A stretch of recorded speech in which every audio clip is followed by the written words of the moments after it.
It's like So hold on a second. Let me address a couple of things real quick. Jane, I agree. The next thing to go is probably birthright citizenship. As somebody wrote, the next to go will be right to bear arms. They will never mess with guns in America. Americans love their guns too much, and so do the politicians, because the gun lobby is way too strong for them to ever fuck with guns. Excuse my language. Justin, how you doing, bro? Good. Yeah, sorry, I just said that she doesn't look black. Anyone who just doesn't know her history or anything like that, her lineage, would assume she's anything but black. She's black, and she was born in Shiraz, Iran. Ooh. Yeah. To me, you're black if you look black. Thank you. It's all right. She's Iranian. So Her I father get a little is. sensitive being light. You get a little sensitive hearing when people always say you're not this, you're not that. So I don't mean to yell at you, Kay. I apologize. Sloan, you can yell anytime you want in my space. So, JB, I got a question for you. What's the question? Do white people have a problem with free speech? Depends on the white person. Depends on the speech. Where's that? What are you basing this question on, Jay? On Jimmy Kimmel and Charlie Kirk. I had no problems with what Jimmy Kimmel said, and I know that's going to trigger some people. I mean, I'm not directing this at you, JB. No, I'm not taking it that way. I don't take things personal on this out, Jay. I'm just saying for me, you asked me the question, so I can only answer for myself. Yes, sir. I have no problems with what he said. I think that we've become a hypersensitive society, and we pick and choose what topics mean something to us. Just my opinion. Okay, I got one more question for you, JB. Do super PACs have a problem with free speech? Once again, my friend, I think that depends on the super PAC. You disagree with that? No, I'm just saying, you know what I'm talking about. Every time I discuss super PACs. Hold up, I'm going to ask one. All right, let me ask one question to the room right quick. So Kamala Harris had $73 billion back in her. Donald Trump had $53 billion back in her. Should we know the names of the billionaires back in these people that's running for president? Wait, hold on a second. No, don't bring Frank up, please. Okay, guys. Where are you getting your information, first of all? Well, it's public information. That's not an answer. I said, where did you get it? Not whether it's public or not. From the internet. This man was determined to shorten his long car like this. Well, you don't even know they have donors, because that's not really information. Hold on. So, you don't know super PACs exist? I said, where did you get the information that he had 60? Did you say he had 65? No, he had $53 billion back in him. Kamala had $73 billion back in her. And what does that mean, backing her? Sponsoring the campaign. Well, people have a right to donate money. So we don't have a right to know who did it? There are laws of transparency. If you donate to the campaign, that's public information. But if you donate to something else that then gives the money to the campaign, that information is not public. And there are also limits on how much you can donate. So I want to ask you, bro, so do you think, as Americans, we should know who these billionaires are or not? So, again, I urge you to check your source on this. Okay. And then go and check out campaign finance law. And then you'll see that people who donate to campaigns are public information. You can get their first and last name. Okay. Thank you, Jay. I'm going to go check them. Thank you, Jay. I gotta say hello to a few people. I'll come back to you, I promise. I'm gonna say hello to First Lady, and then I'm going to the interpreter and Vesper. First Lady Chi, what an honor to have you in my space. How you doing? Good evening, sir. It's an honor to be here. How are you, JB? I'm good. I'm just a little conflicted on, is free speech still a real thing, or is it real if you run with the narrative that they want you to say? Let's just say I won't comment because I believe that this thing is real, honey. I believe it. Hey, Al Normo. Hey, KP, Uncle KP. What's up, First Lady? How you doing? Good. Yeah, JB, I'm sorry. I don't know. I think this thing is real. It's got wings. You don't think it's real? I think it's very real. I thought, and I'm gonna be honest with you, I thought cancel culture was kind of on its deathbed until now.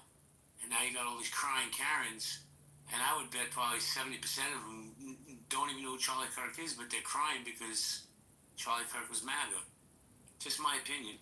And I know I'm gonna get smoked for the things I say tonight. I don't care. We love to say about free speech absolutists and all this other shit. That's such bullshit. Most of these amendments are bullshit. I'm just curious to see which ones they go after next. And I agree with when Jane said it's going to be birthright citizenship.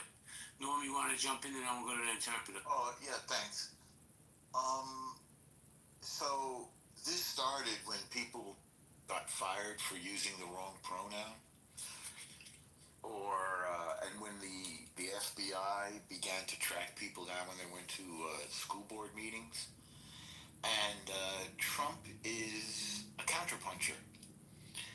He's known for being vengeful, and I know some personal stories about how he exacts revenge.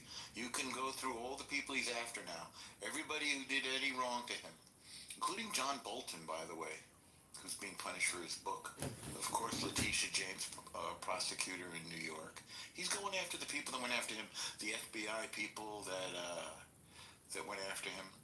So when you have something like people being canceled for using the wrong pronouns or whatever indelicate or racist or bad thing that they said, you can now expect there to be a reaction to that. It's blowback. But no, let me ask you a question, right? Yeah. Not just this happened in real life. Is there an expiration date on when when people can actually criticize somebody like Charlie Kirk after after this? I mean, how long do people on the hands lose their jobs, keep their mouth shut, but we live in a free country? I'm just curious. What's the name of the short black comedian? He's really short. He's very funny. Kevin He's done Hart? a lot of Yeah, Kevin Hart. Thank you. I don't know. At this hour, sometimes I forget some names. Kevin Hart lost his job hosting the Oscars because of some tweet that he made 10 years previously, and he's a comedian. So I don't think there's a time limit on how you can be punished for something that you said at a different time when the rules were different, by the way. Hey, I mean, they went digging through his tweets from 10 years previous. I get that, Norm, but when Charlie Kirk says things about black pilots, and I know the whole context, I've heard the whole clip, I've watched the video, to me it still came off as racist, right? I understood the context, but I thought how he said it was racist. So people can't criticize that? Well, that's not what Kimmel was doing. Kimmel screwed up. Now, of course you can criticize somebody's remarks. I would say wait a minute. Wait until the guy's buried, wait until the body is not still warm before you jump in. I have a feeling that the criticism was so immediate and vituperative because people were concerned that he would be sanctified, that he would be made into a saint. And I think what they've done, the same way when they attacked Trump, they pretty much assured his re-election. I think the same thing is true when you attack a man in that moment, right after he's been assassinated publicly. I mean, that was a moment of national horror, in my view, going all the way back to the Kennedy assassination. Hey, Norm, can I say something real quick? Yeah. You know what was a national day of horror for me? What? When 3 cops got killed and nobody talks about it. 3 cops got killed yesterday in Pennsylvania. You don't see a single rumor about those cops being assassinated by some lunatic. Yeah, that's a good point. I think I heard about it on the radio or something, or whatever I was listening to, like Sirius or something. I think I heard about it. Yeah, it's very weird. I don't know enough details about it. So, I mean, the anonymous citizen is never, well, I shouldn't say never, is less likely to get as much attention as somebody like Charlie Kirk, who's a national figure. Well, let me just say this. Charlie Kirk's funeral's on Sunday at a football stadium in Arizona. they're anticipating a crowd of up to 65,000 people at this man's funeral. 65,000. That's insane to me. You would think he was saving lepers and children and puppies in burning buildings. The interpreter, how you doing, the interpreter? Do you know anybody like Charlie Kirk anywhere in the conservative movement? No, I'm not a conservative and I don't follow them. But let me. That explains why you don't see how big of a deal he is. Ben Shapiro was a bit like him in his time. Okay, hold on a second. He's getting all this attention because of the way he was killed, and it was broadcast throughout the world. And Trump jumped on the bandwagon. So let me just say this, Justin. I don't know if you're conservative or not, and that's fine. You're welcome in my space. But when the President of the United States comes on the day after Charlie Kirk gets assassinated, murdered, right? And says, I blame the far left lunatics. Don't you think that's a time where he should just shut up and not throw the gasoline on the fire? Okay. No. Justin, I'm going to come back to you because I want to welcome the interpreter. The interpreter, how you doing? Hey, how you doing? How everybody doing this evening? Doing fantastic, sir. Did you want to chime in on the conversation? Yeah. Definitely, most definitely. I had an epiphany last night, so I hope people can follow me because it's quite simple. When it comes to let's I'm gonna speak on Donald Trump real quick, right? So Donald Trump, right? He's the prime orchestrator for America right now, according to the narrative, right? So when we think about the processes, procedures, and protocol, people are not comprehending their values. They're understanding them, right? So Donald Trump signed an executive order March 1st that clarified the claim that English is the official language of America, right? So he's making a claim to own English in a sense. With that saying, the value of the words that are being traded are all owned by the government. The evidence is in the history if anybody want to do the research. I did it, but I'm not going to expose that. The point is that the understanding will constantly be validated, but the comprehension is the evidence, which will always be overlooked in discussion as well as written documentation for recording purposes. And the reason being is that when we read and when we write, it is with the English language and not our own language. Interpreter, I gotta tell you respectfully, I don't know what you're talking about. I have no idea what you're talking about, bro. No, you could look at the executive order and go back in history from there. Anybody can. I already did it. It was simple, but I'm not gonna do that. I'm just gonna speak what I say because I know what I'm saying makes sense. But if it don't make sense, do the research and then you'll bring yourself up to date of what went on in the past and why he signed that executive order March 1st in 2025. Thank you. And made English the official language of America today. Thank you, the interpreter. Vespa, how you doing, Vespa? That's a fact. That's a fact, interpreter. Clear. I couldn't figure out what he was saying. It may be a fact, but I had no idea what he was saying. Right. He doesn't. Neither do I. Go ahead. Let's look on. She's just poking me. Vespa, how you doing, bro? How's it going? Going all right. You want to chime in? So the First Amendment is definitely under attack, right?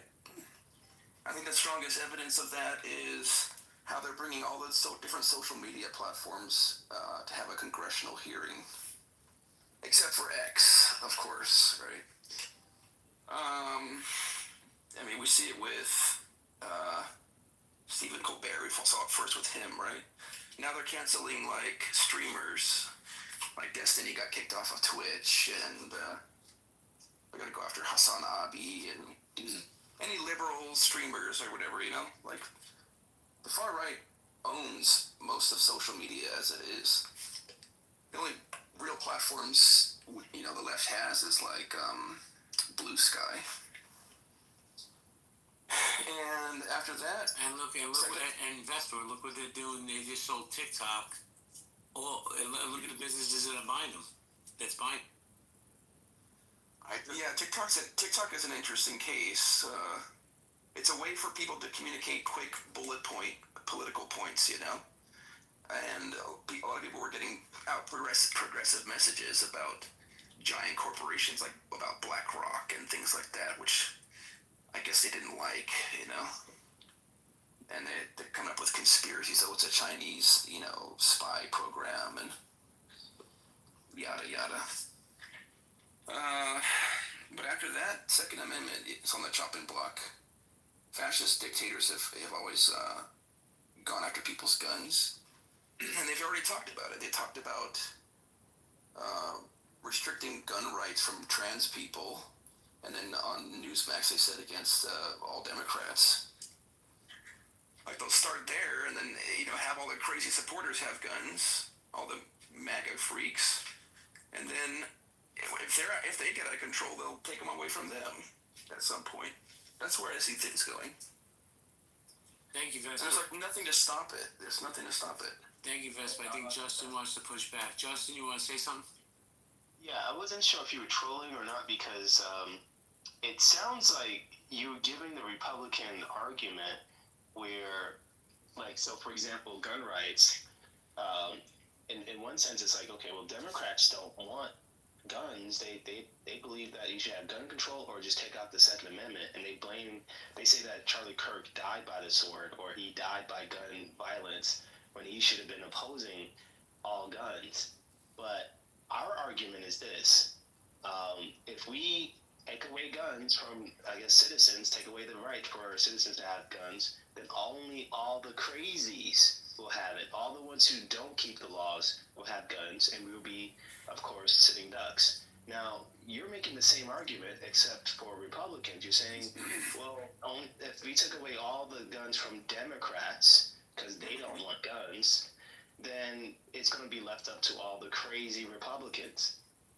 So it's like, you don't see how you're making our argument, except you're just making a mirror. It's just, the difference is you're the victim, and you don't see how we see ourselves as also a possible victim of the crazies of the left.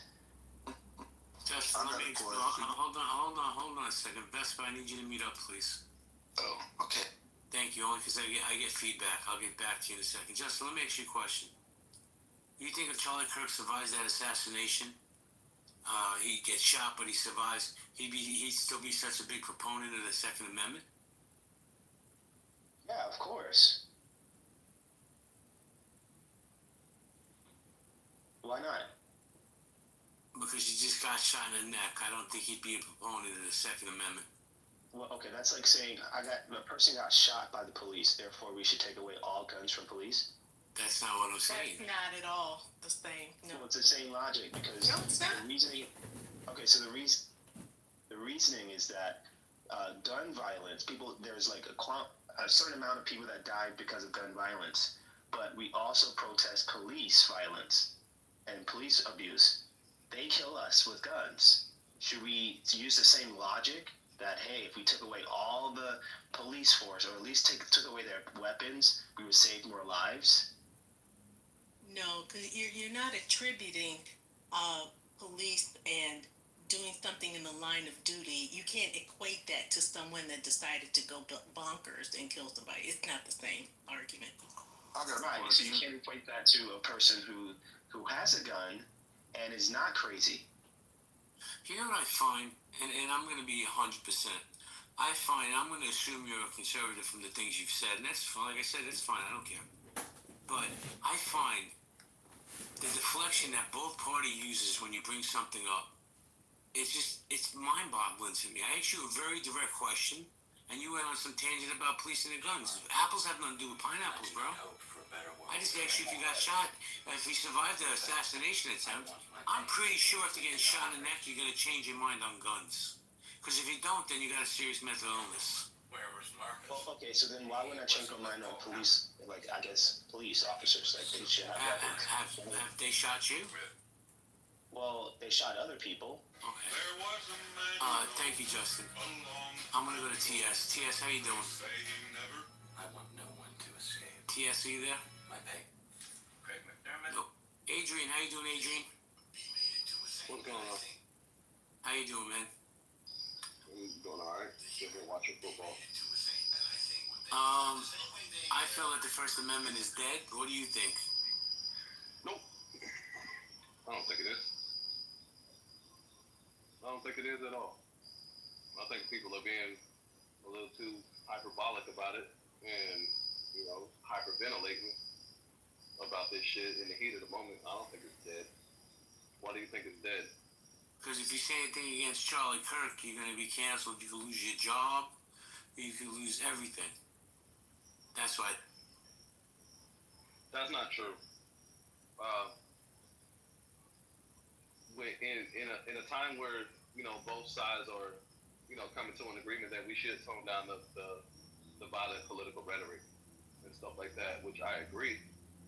I mean, why are people out here Wait. Time out, Adrian. When you say both sides, the president just the other day came out and said that the far left lunatics, and he threw gasoline on that fire. He's a leader of that side. He didn't indict every Democrat. He didn't do that. And as Democrats, there are calling for toning down the rhetoric, which I agree with them. People are coming to the middle and saying, yo, y'all, this shit has gotten way out of control, which I think everyone should agree that this shit has gotten way out of control. But it's a whole nother thing when a lot of people are calling for more violence. They literally got a hit list of people on the right who they want to see dead. I don't hear no one condemning that shit. I don't hear not a single person condemning that shit. And why is that? I haven't heard the left call for anybody to be killed. I'm not saying you're not saying what you're saying is not true. I just haven't heard it. They have a whole website where they're doing it. It's called Blue Sky. Oh, okay. I gotta tell you, I've heard a lot of crazy shit on Twitter. And one thing we know about the First Amendment is that it does not cover calling for violence. Inciting violence and calling for the death of people. The First Amendment does not cover that shit. And if you're out here calling for that type of stuff, then absolutely you should not be trying to hide behind the veil of First Amendment rights, because that's not what it's for. You should be punished. So if I come on this app and I say, which I never would, but I'm just going to use that as a hypothetical. I wish Joe Schmo from Idaho would get run over by a tractor trailer, and I hope he dies. Should I be canceled? Oh, hey, freedom of speech does not mean freedom from consequences. Okay, but the question was, I'm not saying I'm going to do it to him. I'm just saying I hope it happens to him. Is that still freedom of speech? That's still freedom of speech. Yeah, that's still freedom of speech. You're not calling for people to take action on somebody. You're saying just your own personal wish, and that is, yeah. Right. Hate speech is also allowed. Yeah, of course it is. But here's the thing. So when people criticize Charlie Kirk, they get canceled, right? You can criticize them. Okay, but they can't because they're losing their jobs because of it. But he lost his life. What are we talking about? This man lost his life because of his words. I'm not. Baby, what are you saying right now? Do you know what stochastic terrorism is?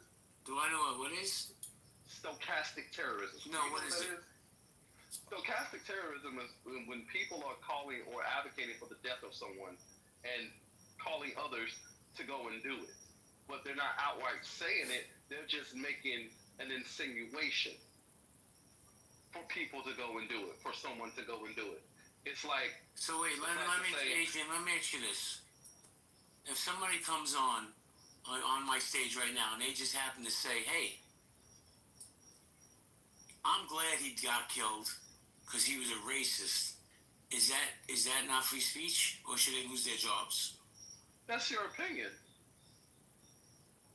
That's your opinion. Nobody's getting canceled for their opinion. People are getting canceled because they're goddamn out here calling for violence. People are getting canceled from their jobs because they're letting their political bias get in the way of performing a duty at their jobs, like the Kinko's incident. These people went in there and wanted a Charlie Kirk flyer. Adrian, and the workers there's said, so many people. I gotta make this point. Adrian, there's so many people losing their livelihoods because of an opinion. And I don't. And let me tell you something, bro. I'm talking about doctors, nurses, school teachers. Now, teachers shouldn't be talking about this to their students, but they should be just as protected as anybody else. And nurses should. Nurses should. If a nurse comes on and says, "You know what? I'm glad he got killed. He was a racist. Why should she lose her job?" What the hell? What if I come in there and I'm a Trump supporter? I'm going to be? I mean, I'm worried about my nurse's political bias about who the fuck I voted for. Now she's giving me fucked up ass service. Hell yeah! I think these people, bro, JB, what are we saying right now? Bro, I'm saying you're a hypocrite. That's what I'm saying. I have to interject. I need to interject. I'm not a hypocrite. Adrian, just give me 1 second and I'm going to give you the mic right back. I'm so sorry to interrupt, but I just have to say something. Because I'm really confused by how this conversation is unfolding. Most of everybody on this app, in this room, I'm not going to say everybody on this app, but for the past week, we've been in and out of rooms about Charlie Kirk, where folks have been saying, he said this, that, and the other. He was killed over it. Oh, well, he was killed over his words. And now we feel some way because folks are getting fired over, a man lost his life over his words, freedom of speech. And we're feeling some way because people are getting fired over words. Hey, at least they're still alive. Are y'all serious? Like, what's happening? We're offended because people are losing their job and a man lost his life. Like, what's going on? That's the point. Because if I voted for Donald Trump, I should not have to worry about if my nurse have a fucking political bias against the person that I goddamn voted for. And now she's potentially going to harm me. Wait, hold on, Adrian. So God forbid, and I'm being serious, God forbid you had to go to the emergency room tonight, right? They take you over to the emergency room. Are you going to, on that gurney, turn around and say to your doctor, "Hey, wait a second, before you operate on me, are you a Republican?" They literally did that shit. They're professionals, bro. JB, they literally did that shit during COVID. They denied people services and life-changing goddamn services, right? Just because they wasn't vaccinated. Wait, that what part are we talking about here, JB? What are we talking about, JB? People were denied surgeries because they weren't vaccinated. Some people weren't allowed to go to work because they weren't getting vaccinated. Wake it up. JB, I think you're being a hypocrite right now. Why you're sitting here calling people not personal decisions, that protocol. A lot of people lost because they didn't want to get vaccinated. Well, let me talk for a minute, Adrian, then I'll hand the mic back to you. Because you can laugh all you want, and you could be the biggest Trump supporter, I really don't care. But here's the deal, if you really want to have that COVID conversation, the buck stops at President Trump, right? He fucked up this country. He shut us down. He put a lot of things into place that fucked a lot of people up. So, instead of pointing at Biden or Kamala or anybody else, let's start at the top, and that was Donald Trump. We couldn't have had a worse leader at a worse time to lead this country. And that's my opinion. I don't give a shit what anybody says. You want to come with stats and this and that. Donald Trump fucked this country up. And you want to talk about debt? Where are we at in debt now because of Donald Trump, because of COVID? So you couldn't have had a worse person at a worse time to be president. But I'm not going to have that COVID conversation. That's for a different room. All right, let's not have the COVID conversation. But JD, you gotta admit, Donald Trump didn't have COVID his whole entire term. That's a lie. Yes, That's he a lie. did. He had it. It almost killed him. No, he did It almost killed him. What are you guys talking about? Oh my God, are y'all? You want to bet? Wait, you want to make a bet he had COVID? And how much the y'all? Nah, that's not what I'm saying. JB, that's not what I'm saying. Donald Trump had COVID for a year Biden took over after he gained the presidency. That's what I mean. He had COVID. Oh, Not okay. he physically had the disease. I'm talking about Donald Trump dealt with COVID, Thank the you for the clarity. pandemic, for a year, Adrian, and Biden took over. Adrian. What are we saying here, y'all? So let me ask you a question, Adrian. Do you think that COVID no longer exists, and that people aren't dying from it anymore? Like, do you I still see people saying they're getting COVID. So there you go. Perfect. So like, what's the difference besides that Trump opened everything back up? Hey, that's not the conversation. We're talking about people being politically biased in jobs where they should not be politically biased. Oh, my fault. I thought we were allowed to ask other questions. No. Yeah, that's what we're talking about. I'll stop asking you a question.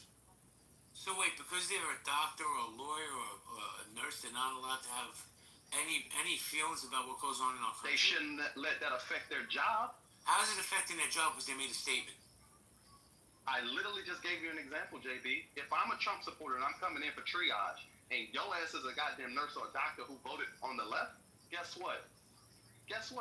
They're letting their political bias. What if their political bias comes into goddamn play? Well, that's so much, And because I Adrian, voted for respectfully, Adrian, I like you, man, but there's so much cap in everything you're saying. I don't think a doctor, doctor's checking your voter registration card as he's wheeling you into the operating room. And I literally just said people were denied services because they weren't vaccinated. This is how we got here, JB. Why did I not just say that, Rue? Why wouldn't they be, though? Why wouldn't you delay or deny someone care during a deadly disease in a hospital?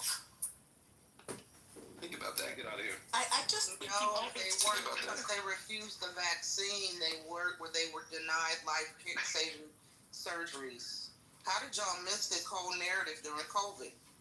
How did y'all miss people talking because about? Because they're cherry picking. That's crazy, Adrian. What is going on? They're cherry picking right now, and they hate to be called out on it. They're literally cherry picking the narrative. Wait, you think somebody should be able to spread a deadly disease throughout a hospital? That's not what the conversation is about. You didn't say they had COVID. They were they're not going to answer questions unless it supports their narrative. For not getting the vaccine. It would be like, hey, I need open heart surgery. Did you get the COVID vaccine? No. Well, they could be. Wait a second. They could be asymptomatic carriers. Everybody mute up, please. Oh, this is crazy. Because for you to for anybody to sit here and say that a nurse is not going to perform a duty because you're a Democrat or a Republican is so asinine. I don't even know what the hell you people are talking about. It's ridiculous. Adrian, hold on. Let me finish, man. Because that is so ridiculous. I'm not going back to COVID and what the rules were then. Who established those rules in the first place? That would be Donald Trump. So hold on, please let me finish, Justin. Thank you. But this whole narrative, because some Democratic nurse went on Twitter and said she felt Charlie Kirk was a racist and she didn't give a shit that he died. She should lose her job. What are you guys talking about? Yeah, she should lose her job. I would be scared for my life if I found out, especially people that know me on social media, or let's say she hear in conversation, I'm talking to somebody. She said more than that. And then I admit or say that I'm a Trump supporter or whatever. She could be just in my room, know about that, have a conversation with her friends, and just say, you know what, I'm not going to give him the drug that he needs. You know what, I'm going to just start to add more of this. You know what, shut the fuck up. Because I don't believe in the Easter Bunny or Santa Claus or any other bullshit. These hypotheticals, okay? It's all you bullshit, literally man. was giving people hypotheticals. Hey, hold on a second. But listen. We have a few rules in this room, and there's not many. When I'm not speaking, please mute up and warn my policy, okay? If she got fired for whatever if she said more than that, Bunny, fine. But what I'm saying here is there's other people that have said less than what you're going to say, and they've lost their livelihoods. I don't understand it. Because we want to play semantics and say, oh, she's a nurse and she's a Democrat, so I'm going to die in a hospital? Come on, we're better than that. Because JB, it's not what happened. So she worked in a children's ward, and she said that Kirk's kids should have died as well. That's the problem. That becomes the conflict of interest. She openly stated that she thought. So Bunny, her children Bunny, basically you're saying freedom of speech is subjective. I'm just so curious. we have to no. So here's the thing: employers can decide what they want their employees to do and or say on social media. These people sign contracts. Like even in the finance world, I know certain levels you're not allowed to have any social media whatsoever. So depending on the contracts that these people sign and what they're allowed to say and or do can affect their jobs directly. I, as an employer, am not required to hire somebody who's going to say things that are disparaging and go against my personal beliefs if it's my company. I don't have to come out of my wallet to pay for somebody that is going to say things that I don't agree with, and I made them sign a contract stating that they wouldn't go on social media or say public opinions in a certain manner. So in this instance, she directly called for death of children, and she worked in a children's ward. If you don't see the conflict of interest in that, I don't know What I'd like to see is a link in the chat so I can see what you're talking about. I was looking for it actually right before I came on. I'll try and find it. Hey, but buddy, here's the thing. So if she had, hold on one second. If she had just gone online and said, I don't care about Charlie Kirk and I don't see what the big fucking deal is, fine. Like, I would agree with you, but that line gets crossed when you say that someone's children, the children of a guy who just got killed, should also be dead or should have been killed as well. That's where, for me, definitely that's crossing the line. But yeah, I think anybody who just got fired because they're just like, oh, I don't like Charlie Kirk. Oh, I think Charlie Kirk is racist. Fine, that you can have your opinion. That's totally fine, whether it's informed or uninformed or whatever it is. But again, you cross that. It's like you can't yell fire in a movie theater. Let me ask you a question. You can't yell bomb in there. If what you're saying is true, and I'm not saying it's not, I'll look at the link when you put it in the chat. If what you're saying is true, basically, how I'm interpreting it is that freedom of speech is not free. Hate speech should be covered because we hear the most heinous things on this app. Just fucking go into Pepe's room and you'll hear the most heinous things. But that's okay. But this woman says one thing, she should lose her life. To me, it's hypocrisy. Not to anybody, not to you, Adrian, not to you, Bunny. To us as a society, it's hypocritical. You're right, Adrian. We are cherry picking. I'm just and JB, a lot of places have what they call morality clauses and ethics clauses. A lot of these people are being fired because they're violating these clauses that they signed when they got hired. What she just said right there is a morality issue. I would not feel comfortable with a nurse like that overseeing my child in a NICU or something when she's calling for the death of innocent children. No, hell no. Get your ass up out of this field. You deserve to have your job taken away from you. I don't trust you. I don't know if she deserves to have a child taken away, but I said job. Oh, job? I'm sorry. That's fine. Okay. Let me see the link and I'll look at it, but let me get to a new speaker. Hanson, how you doing, Hanson? Hanson, hey, yeah, hi. Hey, JB, how you doing? Good. All right. Do you want to chime in? Yeah. So, cash in your pink ticket, by the way. Oh, okay. Sure, yeah. I will do. So I don't know why do we say that the free speech is under attack? I mean, or ending. And has free speech ended in America? I don't think so. The only thing that's kind of a remotely can be said is Charlie Kirk was assassinated because of his speech. Is assassinated by an individual, possibly deranged or whatever. Because of his speech, Charlie Kirk's speech, and he didn't like his speech, and he killed him. But the thing is, the free speech is about a government not meddle in people's speeches, not cracking down, forbidding people's speeches, not about something else. So it's about preventing the government forbidding speeches and censoring people's speech. It is not about anything else. So I don't see anything in that realm occurring. So I don't see any endangering free speech happening right now. And as for people having their jobs not losing their jobs, it is up to the employer to make the decision.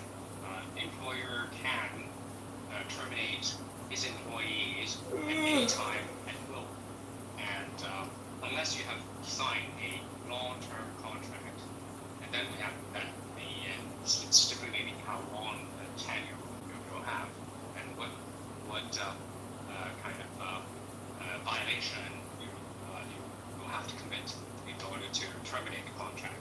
And most contracts are at will. So the employer, even if the employer doesn't like your face, you can fire you. So the look of you, you can fire you. So it has nothing to do with the freedom of speech. Thank you, Hanson. I disagree with you 100%. But let me go to Certainty. Oh, hold on, I'll get back to you in a second. Certainty, how you doing? Because I skipped over him by accident. Certainty, how you doing, bro? Great, what's up? Fantastic. My apologies. The mic is yours. How you doing? Shit, I don't even know what to start. I've said so much. I admit that free speech is definitely dead. But the reason I say it's dead is, I mean, I think it's been on its deathbed and needing to be resuscitated from the beginning because of this country. You can only be upheld by what you can prove, right? So there's plenty of folks who will lose a court case, right? And get the short end of the deal because they don't have proper representation, right? So regardless of any amendment, if you can't properly defend yourself, then what you say can be used against you. So yeah, I would say it's dead. Can anyone in the room read the moral clause, the definition of a moral clause? Make your point. What's the point? I'll read it. Cool.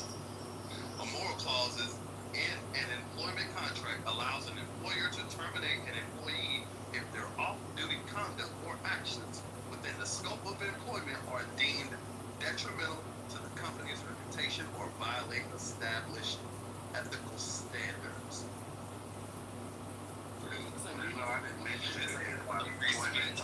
People are out here. Anything about employment, I only mentioned free speech. So they are violating moral clauses that a lot of employers have in place for their employees. This is why a lot of these people are being fired. It has nothing to do with cancel culture. Why did Jimmy Kimmel get fired? Why did Jimmy Kimmel get fired? All right, a lot of people ain't gonna believe this because they want to believe what they want to believe. A lot of people believe that Donald Trump had something to do with it. Wrong. For one, Jimmy Kimmel has been losing money, just like Colbert was doing, just like Joy Reid's, right? I think Seth Meyers is on his way out the door too, because late night TV talk shows, no one is paying attention to that I hate Donald Trump narrative any longer. That shit's been played out. They've been doing that shit for the last 10 years. People are tired of that shit. They've been losing money. So the network was already going to goddamn get rid of Jimmy Kimmel. It's just so happened, hey, by the universe, this shit happened with Charlie Kirk. And instead of Jimmy Kimmel taking a high road, he goes out on his platform and still spouts misinformation about the shooter being MAGA. Even though all of this evidence that came out says otherwise, but he still went out there and did this shit. And the FEC got involved. And therefore, he lost his goddamn job. He was already on thin ice. This just wait, let me, now, Adrian, hold on, let me get some clarity. What was that, the FTC? FCC? FCC. Is that a federal agency by any chance? Yes, Federal Communications. Oh. Yes, that's what FCC said. And you don't think Donald Trump made a call to that chairman and said, hey, let's make some moves here? Jimmy Kimmel was already out the door. You guys, did you guys forget? Hold on. So ABC, did you guys forget they lost their defamation lawsuit that was brought forth by Trump? So they already have paid out millions of dollars of the debacle with George Stephanopoulos, whatever the fuck his name is. They already are like their shareholders and everything. They've already been penalized for defamation. The last thing they want is another lawsuit. They already lost the first one. I think they lost two actually, but I know definitely one. So yeah, ABC, they are going to scrutinize who says what? Down to the letter right now because they already lost a lawsuit. That's really what it boils down to. They lost money. They didn't win. So now they're going to make everybody cross their T's and dot their I's appropriately so they don't face another lawsuit. It's really that fucking simple. Well, that's not the only thing too that's going on. There was also a merger that was supposed to happen between ABC and I think it's called Nexstar. Nexstar Tega. They're like another like major broadcasting company, and basically they said that when Jimmy Kimmel made the statement after that, they threatened the FCC threatened and said to ABC that if they didn't clear it up, then they could make that contract go away. They could make the merger go away. So basically, Jimmy Kimmel is the sacrificial lamb in order to save that merger. That's really why this is happening, to be honest, in my opinion. Nothing to do with free speech. It's just a convenient scapegoat for people saying they want to cherry pick.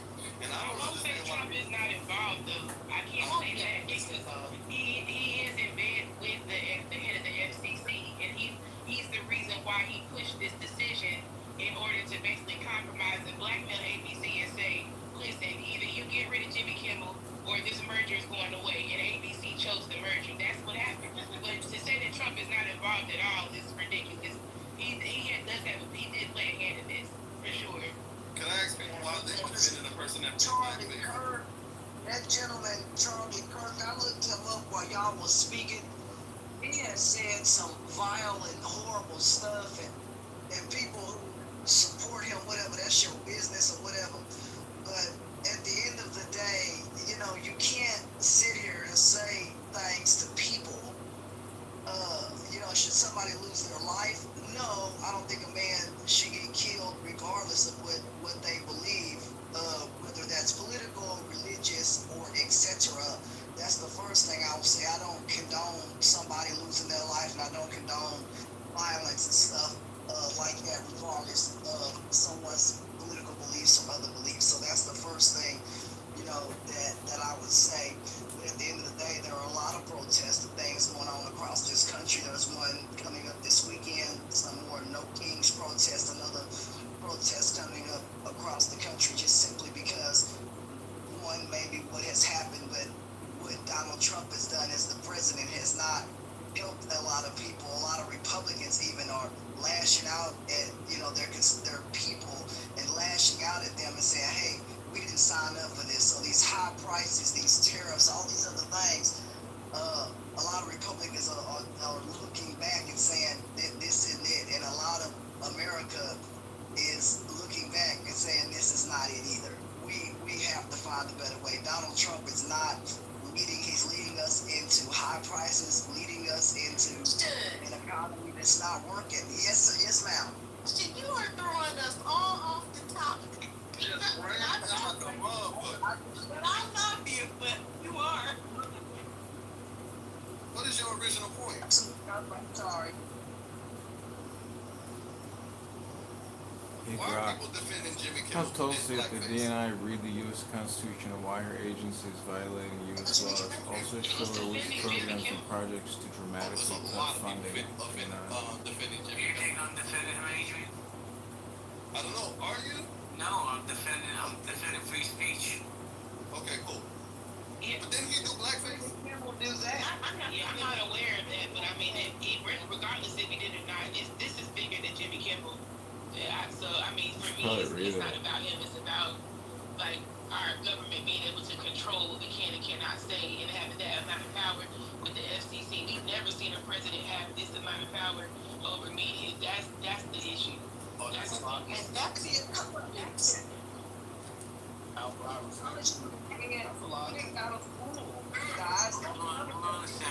second. This is long. Give me trying to jump. Adrian, can you mute up? I get feedback. Hey, mute my mic for me, please. Gotcha. Sloan, go ahead, Sloan. Yeah, I think it's true. It is bigger than Jimmy Kimmel. I want to make one quick point. I did look up who the head of the FCC was, and he was a Trump appointee. And one of the first things he did was to eliminate DEI FBI hiring, which, the whole idea when Biden, whether you like it or not, it was to create a more colorful administration throughout all of the federal government. And so when he was appointed, he's on Wikipedia, you can look up his history, and he had some really good decisions that he made with FCC in his history prior, but he did get rid of that, and he is a Trump supporter for sure. I would also say I hadn't heard about Jimmy Kimmel doing blackface. Okay, I'll look for it. I will say a month ago, maybe 2 months ago, when Jimmy Kimmel went on vacation, for that whole week, he gave the desk to Anthony Anderson, who was the actor from the TV show Blackish. And because of all the uproar and all the crazy decisions and executive orders that was coming down from the White House, Anthony Anderson, he may be an actor, but he's a little bit radical. And so he had several civil rights leaders on. He had many people that were political. And Jimmy Kimmel gave up his desk intentionally to help support that voice and to allow that voice going forward. And I know that from knowing a couple people. I don't know, big people, but I do know people like in production, like production crew kind of people. And he did that. And he did that for black folks in particular. Anyone look at my PCR? I saw your PTR, and I think it happens with both. It happens with both sides, Adrian. Tell me it doesn't. Stop it, man. No. That's my point. Zuckerberg, who basically, excuse my language, ladies, basically gives Trump a hand job every chance he gets. They're all hypocrites. Hold on a second, guys. Hold on, Adrian. Let me get right back to you, because Dope and Howard been patiently waiting. Dope, how you doing, Dope? Alright. Good. You wanna chime in? Yo, Kitty, I don't do drugs. Nice try, though. Yeah, Dope. Yeah, so if this is about Jimmy Kimmel, I think people, or just about the free speech in Germany, so I'll focus on this late night comedian. I think the people that have been getting fired over their comments are not victims of,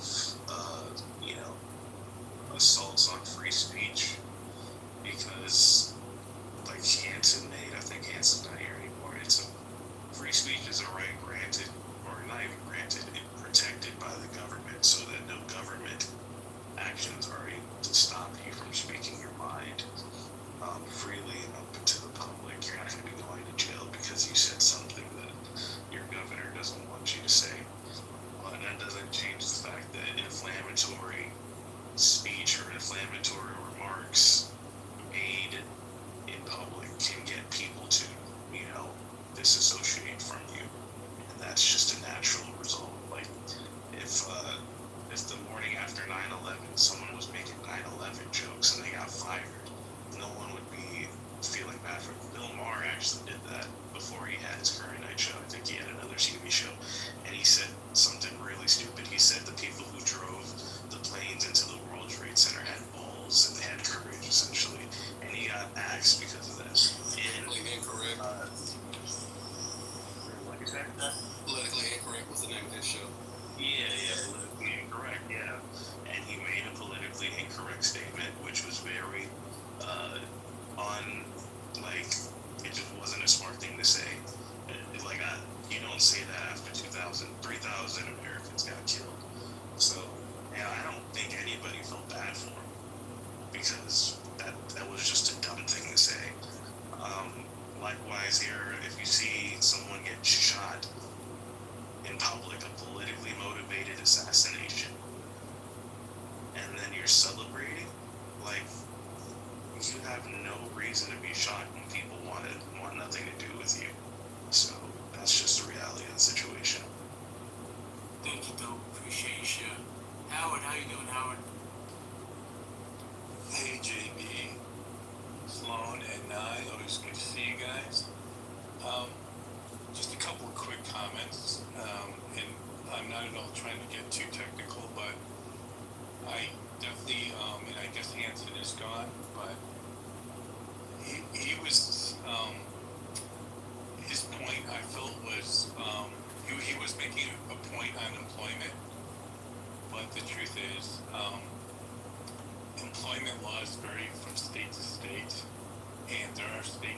right to work states, and there's other states that are not. There's also protected classes, based on, could be based on age as an example. And then there's also, certain parts of employment are protected by union laws too that have been collectively bargained. So each situation is going to be different. And JB, just a minor technicality. Kimmel has not been fired. He's just been pulled off the air. And most likely he's still getting paid.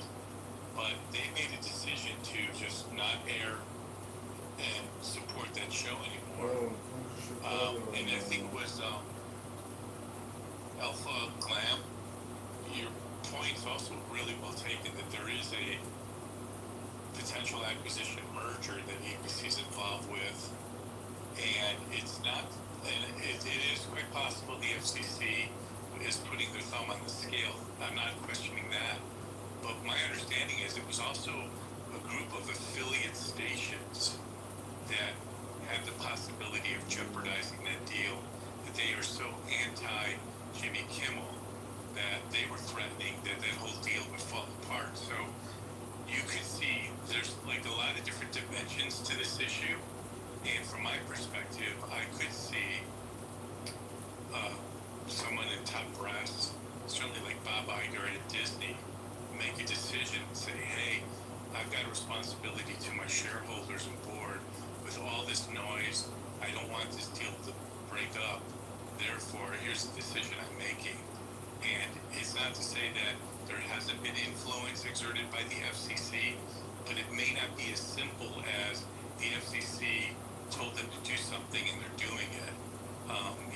I guess those are just facts we're going to have to try to learn. And JB, I'll land my skylab there. Thank you. Hold on for this, but let me say hello to Pierre, and then I'll come back to you. Pierre, how you doing? Hi, JB. Good evening. Good evening, sir. The mic is yours. Okay, I'll try not to be long-winded, so I'll try to keep it relatively short. Just trying to see if I can get the time up here. Yeah, so with this whole thing with Kim, with oh God, I lose my voice here. This is how it's starting off. I'll just say this: a lot of the discussion about the First Amendment, free speech, and so forth. I think the biggest problem right now is the overlap of media. And here's what I mean by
maybe limited to a VCR or a location. You now have jokes and stuff that's spread online and people can respond to. And now you have a president where he embodies a lot of these different elements, and I think that makes it very difficult to have these sort of free speech moments where you feel like you can say something without having a response to it.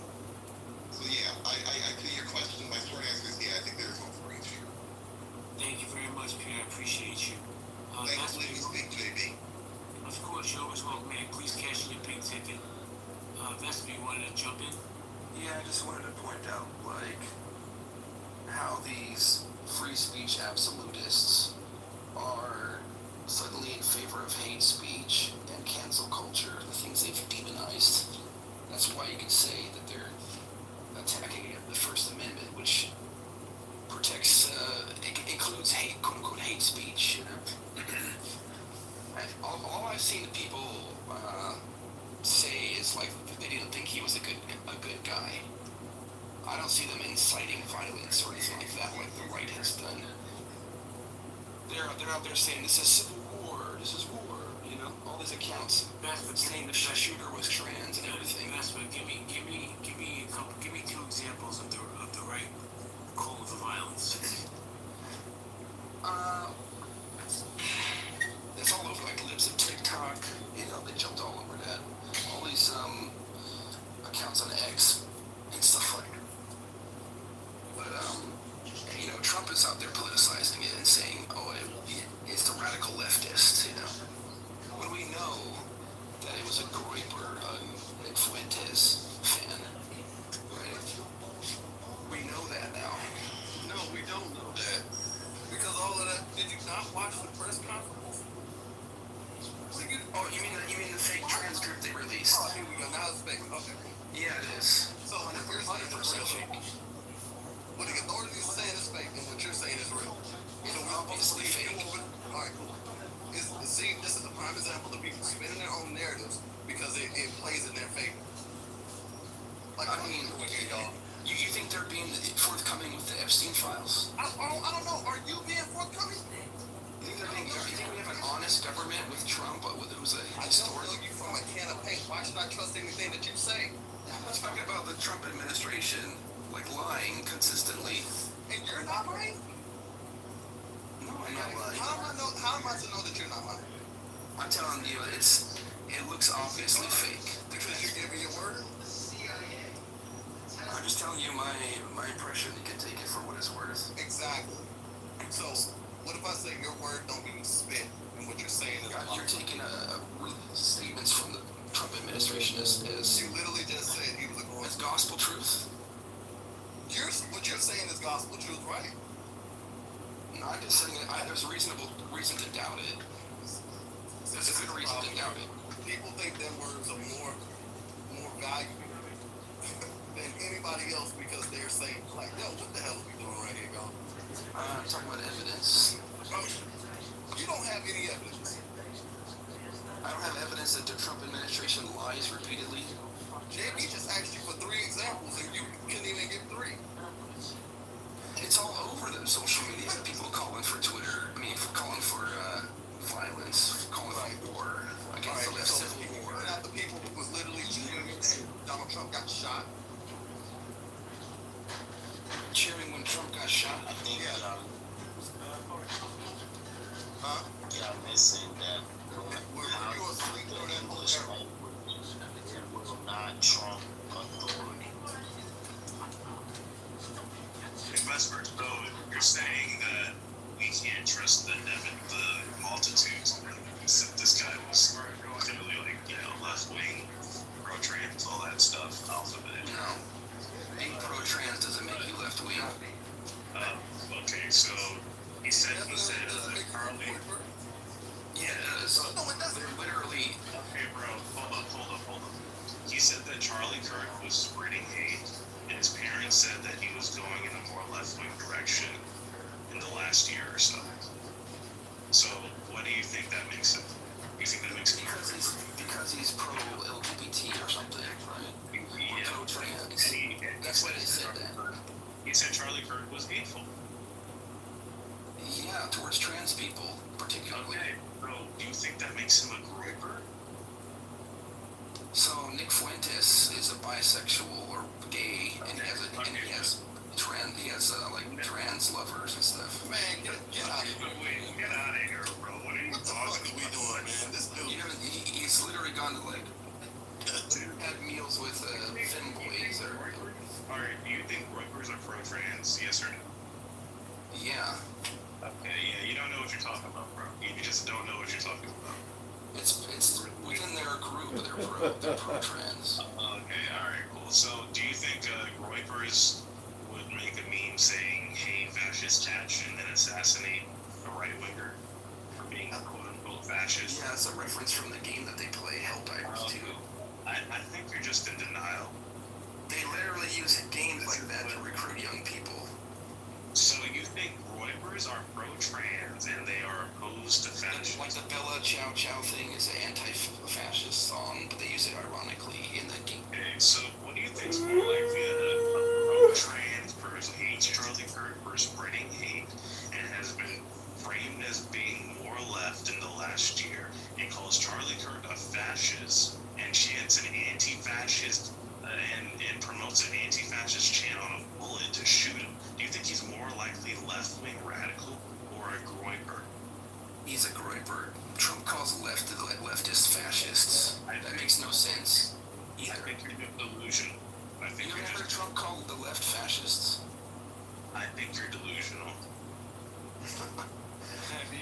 You're gonna find out when I'm right.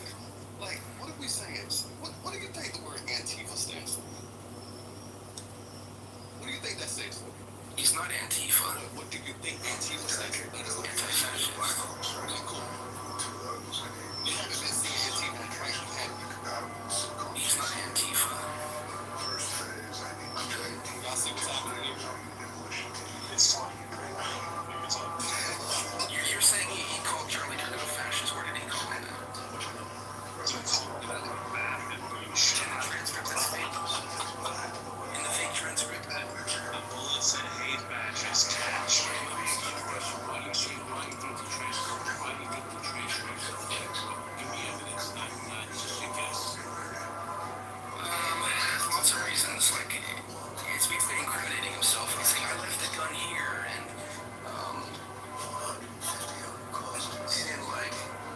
like, they caught the wrong guy, you know? It wasn't that guy, it was that second guy. How would you even know about that in the heat of things?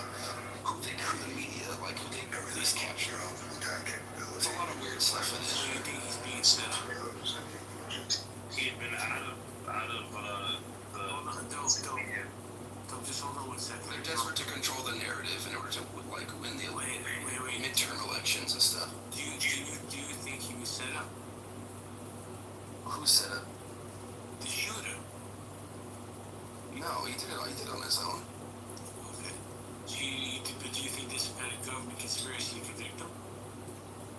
No, I mean, he did the thing, but he thought he was, like, trying to protect Trent. Alright, listen, I had a movie, dude. I mean, I'm all about civil discourse, civil dialogue, but I have no idea what you're talking about. A. B. It makes no sense. You see, this is the thing that blows my mind with both sides. You guys dig in your heels, and that's all that matters is your side. You know, and that's just some of you guys on the stage right now. It's like nobody wants to have an objective conversation. It's like, that's it. I'm a Democrat, so this is the way it works. Oh, that's it. I'm MAGA Pierre, and that's it. Get Pierre, you want to chime in? I just want to say, I sort of get what the gentleman was trying to get at in some ways. There's still pieces of this narrative that, and even from what's being, I don't think conspiracy necessarily. I just think there's things that just aren't making a lot of sense in some ways. If he was radicalized, they're saying that he was radicalized, for example, they're mentioning Discord and Reddit. Don't get me wrong, the people there are, you know, I'm not a dark web expert necessarily, but those platforms, you need some sort of level of engagement to get to that. And I'm not sure if those are really the best ones necessarily. I and you have to also remember, Trump came out at the very beginning and said, okay, this is, we're going to get, there's language that was publicized that said we're going to get this thing, these levels, basically. And I think what's happening is that I think instead of looking at pieces of what this young man, Tyler, what's been kind of said about for Tyler, I think there's just I'm not going to say they're tangential. They're still important because it comes from his family and from his partner. But Tyler also reportedly has been resisting a little bit, and I think there's still pieces to the puzzle of the motive that I think that still needs to be worked out. And I think the gentleman who was up here was, I think that's really kind of what he was trying to get to. What I think he was trying to get to Pierre respectfully was that his side couldn't have possibly done it. That's what it sounded like to me. I hear you, but I didn't get that's crazy, Adrian. What is going on? I'll say this. If this kid was radicalized on Discord, boy, that's not good because you got this racist piece of shit Pepe who has 150,000 followers on Discord. And I can see him being radicalized and doing something stupid. Yeah. But that's just my opinion. Yeah, I hear you. I just think it's the timeline also felt a little short to me. There's something else here, but I'm one of those people that usually I will sit and listen to see what else comes out as well. Because for me, politics is something that's important. Everyone has left and right, what have you, but they're left and right, they're liberal, conservative for a specific topic or area or something of interest. And I'm not quite getting that piece of it from this story, at least not yet. At least that's my Thank you, Pierre. So let me answer your question, Vesper. You see my co-host here, Miss Nye, NY? Yeah. She's very patient. She'll go, if you tell her you have evidence that the Easter bunnies exist, she'll go down that rabbit hole with you. I, on the other hand, have very low patience. So I'm just being honest with you, I didn't understand anything you were saying, and it just sounded like you're digging in your heels and you don't want to hit on the side. But if I offended you, I apologize. I mean, if I don't have the evidence off the top of my head, it doesn't mean I don't have, doesn't exist, you know? I don't have memorize everyone who said everything on X. But I've got a screenshot of it for sure. Certainty gets, hold on, Vesper. Certainty gets. Jamie, quick question. So, you seem like a real reasonable individual to me for 5 years. We've been discussing things on this app. I hear you say a lot that, you're not into going down the rabbit hole, that you're not into conspiracy theories. So I have a question for you. Have you heard of MK Ultra before? Yes, and I don't believe in Sasquatch, but go ahead. Okay. The reason I asked you if you've heard of MK Ultra, I'm not going to sit here and quiz you on what it is. I'm sure if you've heard of it, you know what it is. My last question to you is, do you think it's possible that when certain situations occur, our government, which has documented, it has been documented in multiple operations, to use MK Ultra to neutralize threats of human intelligence and things of that nature, do you think that those events possibly happen right in front of our eyes? Probably every day we don't even realize it. I agree. Okay, cool. That's as far as down the rabbit hole I go. Guys are gonna go popcorn style. There's a one mic policy. Just let the person finish, and then you can jump in. Yes, sir. No, I was gonna say same here. Like for me, I just I feel like in the last decade, people have been throwing out that conspiracy theory stuff, and it really keeps people from really doing the research. And for me, if I can do the research and connect the dots, I can literally put together the dots. It's not a theory anymore, But if I can't connect, for instance, Antarctica is a block of ice, right? I have no proof other than a few operations and the Antarctic treaty, what the government tells us of anything else. So anything else I say about Antarctica is a damn theory. You know what I mean? Let me tell you something, man. Here's the conspiracies I look into. The latest one is files. Why don't they release? Okay, wake that up, honey. Why don't they release those unredacted in its entirety so we can see what's really going on? But did you notice since that firestorm of Epstein files, all these other things have happened? Charlie Kirk's been murdered. The young lady in Charlotte was murdered on I believe it was a train. All these deflections off. Nobody talks about Epstein anymore. Why is that? There's one conspiracy certainty we can talk about. Here's another one. John F. Kennedy was killed by the government. I have no doubt in my mind. I don't have evidence. You know why? Because they don't release the evidence. I'm just going on what I've seen and the little dots I have put together. But there's my two conspiracies. I mean, a lot of people don't want JFK. When it comes to the Epstein's files, a lot of people do not want the victims' names out there. But I can say, I forget his name, is it Massey or something? But one of them went on who the fuck? Well, they did something yesterday or the day before where they were calling out high-profile people that was in the Epstein file. He said it was a magician, a royal prince, it was two businessmen. Oh, at the Capitol, yeah. They had y'all remember that? Yeah. With Patel. Yeah, he was saying that, and he was out here and he didn't say their names, but he gave you the profile of some high-profile people that were or are actively involved in the Epstein shit. Well, Adrian, all you gotta do is Google Epstein flight logs, and you'll see who was on the Lolita Express, right?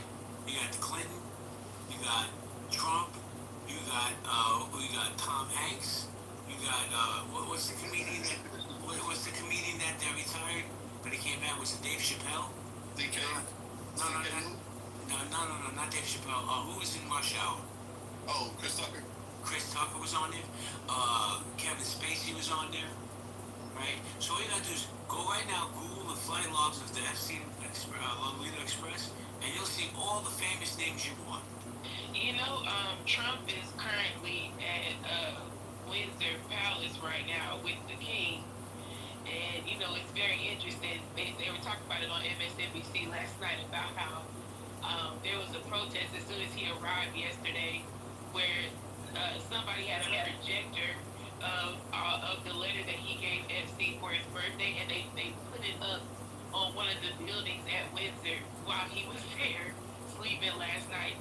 And then also, like, they were talking about how, you know, Prince Andrew, he's not allowed, I guess, like, their version of a punishment to him for the whole Epstein thing, his involvement was to sit him down from a role that he was already sitting down on. I don't know, like, what that was about.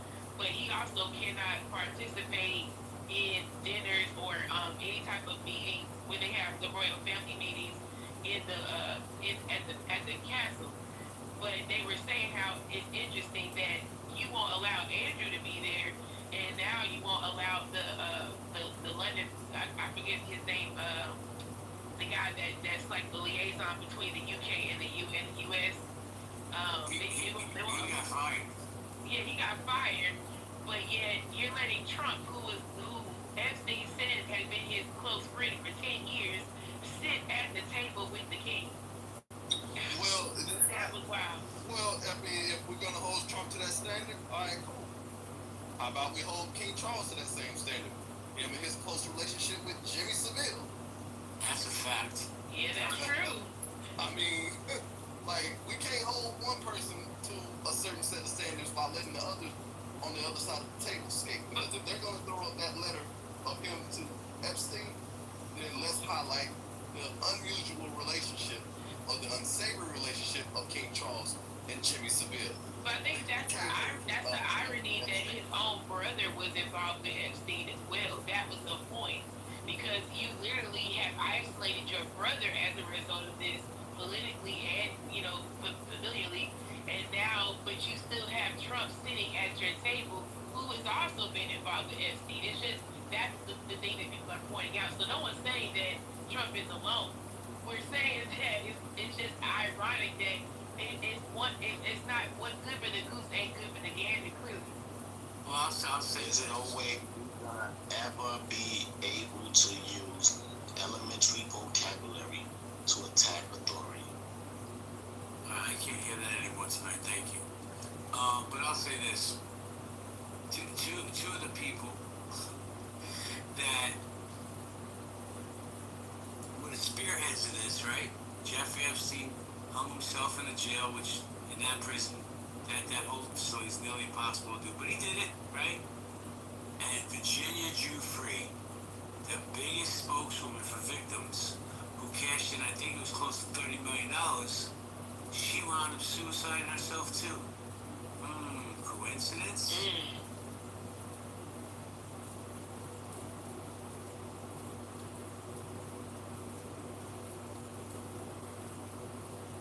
Nah, you there, Nye? Nye? No, I'm here. I was wondering if you fell asleep on me.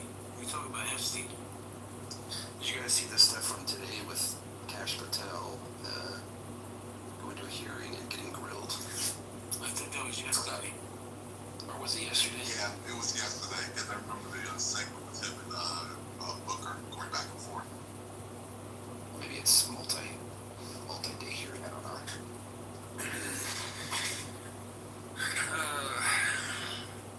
Well, Nye, fast but please be updated. Nye, you there? It's been another great room. I'm out of here like Batman's underway. It's really been a terrible room. I'm sorry that we had disagreement today. Obviously, it's a waste of time. It was something on social.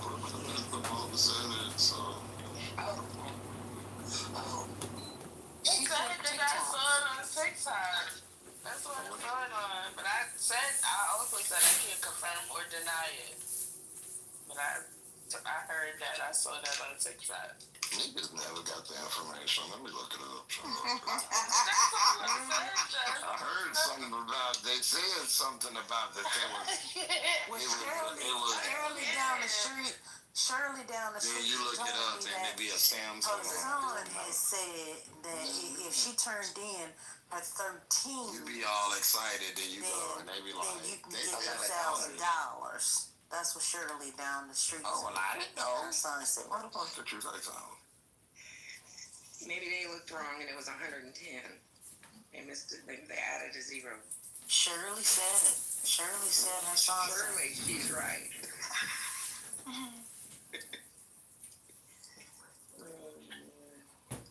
Dude, I've got a freaking 6, 8, 11, 12, and 14 that I'm gonna be turning in. That way I can get a little bit off my next phone. And an iPad Air. Yeah, I don't see anything else about it though. Must have been a poo-poo. Probably a hope. Yeah. I don't know what started. What is this thing going on with the iPhone 13 Pro Max to be specific? They say iPhone 13 Pro Max is the last iPhone that doesn't have a Starlink on it. I don't know what Starlink is. I have an iPhone 13 Pro Max. So when I heard about this, my ears was like, oh, well, 13 Pro Max is the best iPhone out? You don't say. I've been saying to myself that I was going to take this iPhone to the grave with me. I'm like, I'm finna use this phone and have this phone until it don't cut on no more. And when it don't cut on no more, I'm taking it to Apple or whoever and I'm going to tell them to do something and try to fix it to get them to turn it back on. I'm not getting rid of my phone. I only said to myself I wasn't going to get rid of it because it's been paid off for so long. But now, I'm definitely not going to get rid of it. They offering 2 bands. I think they offering like 2 bands for these iPhone 13s. And I'm like, yeah. I don't know. My plan was to get another phone, but keep my phone because I want a phone specifically for content and then a phone, for phone calls, emails, and all other stuff and whatnot. Text messages and all that. They really think they slick. Moses believes you are incorrect, number one. Number two, the Old Testament of the Bible is very clear. Daniel 9, there will be an end to sacrifice. Right? Daniel 9 literally predicts this. Daniel 9. Can you get to the part where you said the Jews who have a religion are the synagogue of Satan? Can you get to that? We'll get this. Will all come back down to this. I assure you. I'm not deviating from the topic.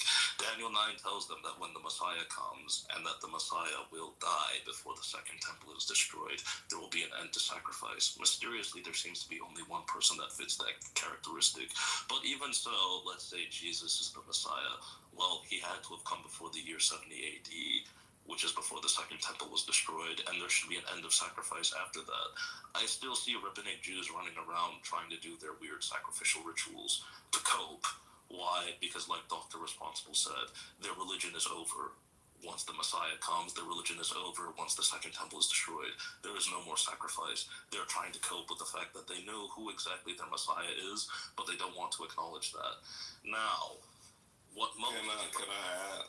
No, I'm not done. What Moses... Yeah, I'm not done, dude. What Moses... Alright, I'm gonna go next. Okay, that's fine. Alright, motherfucker, then what the fuck? What Moses practiced and what the what Moses practiced and what the prophets practiced is what we call Second Temple Judaism.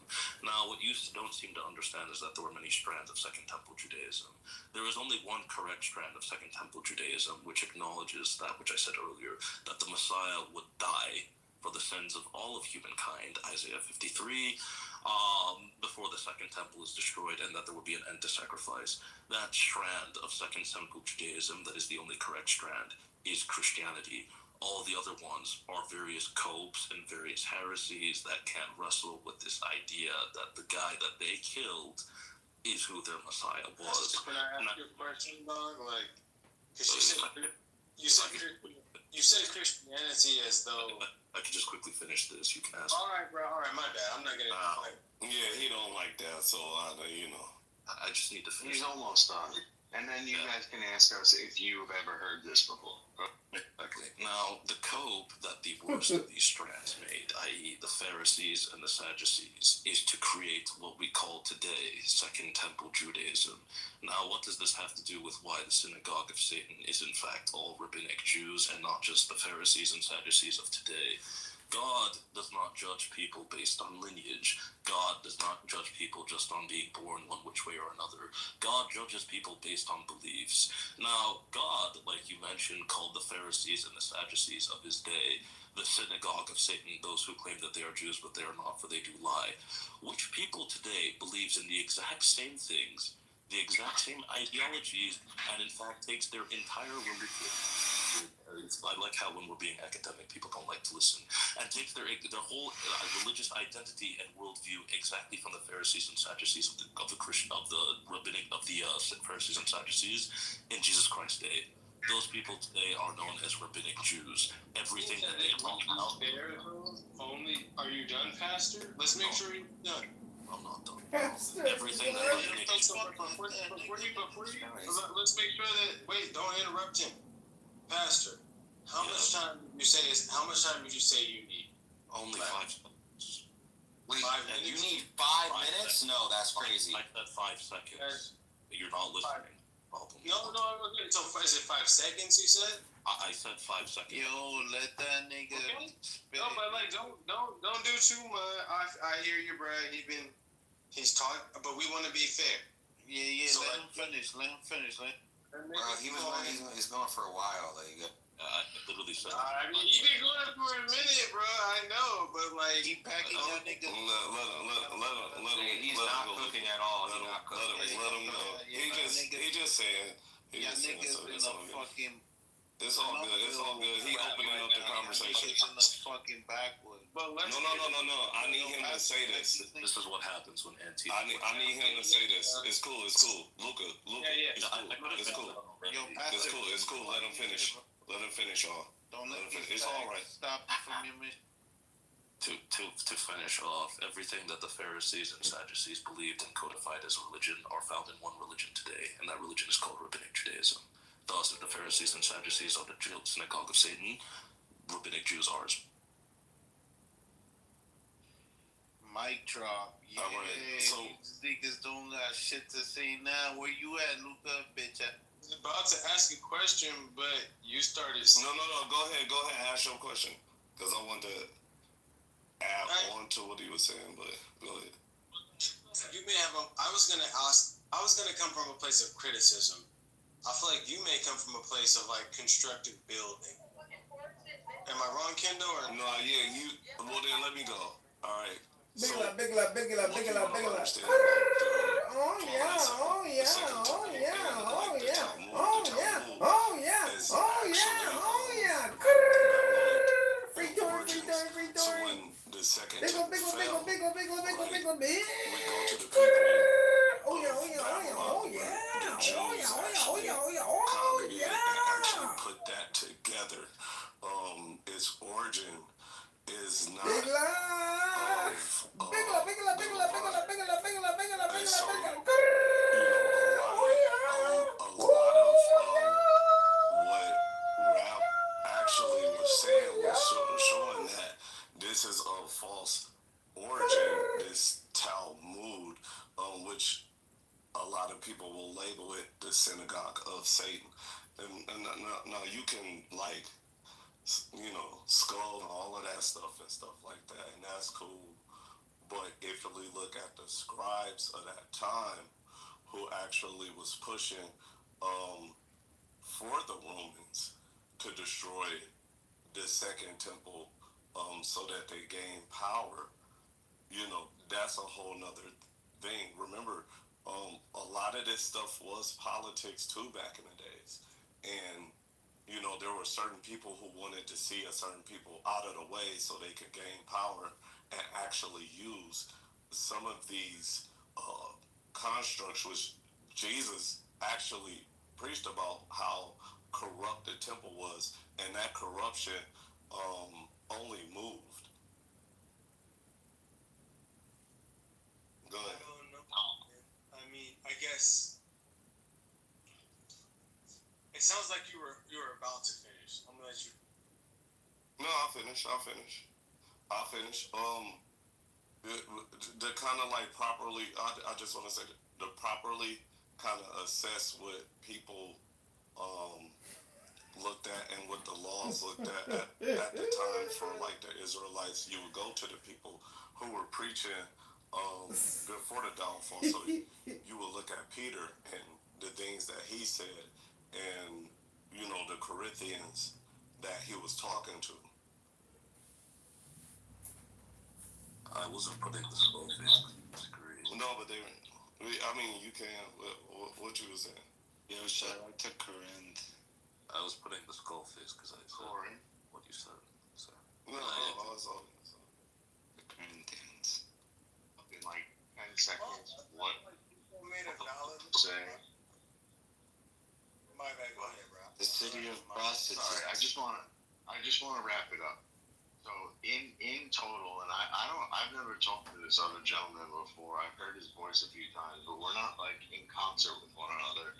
But what I've learned as coming from someone who used to be a Protestant person that believed that everything I did had to protect the Jews and the state of Israel, what I've learned is that, in particular, modern day Judaism is not the same thing as Moses practiced it, or that the Hebrews practiced for all of the time period between them with the Bible. It's not the same thing.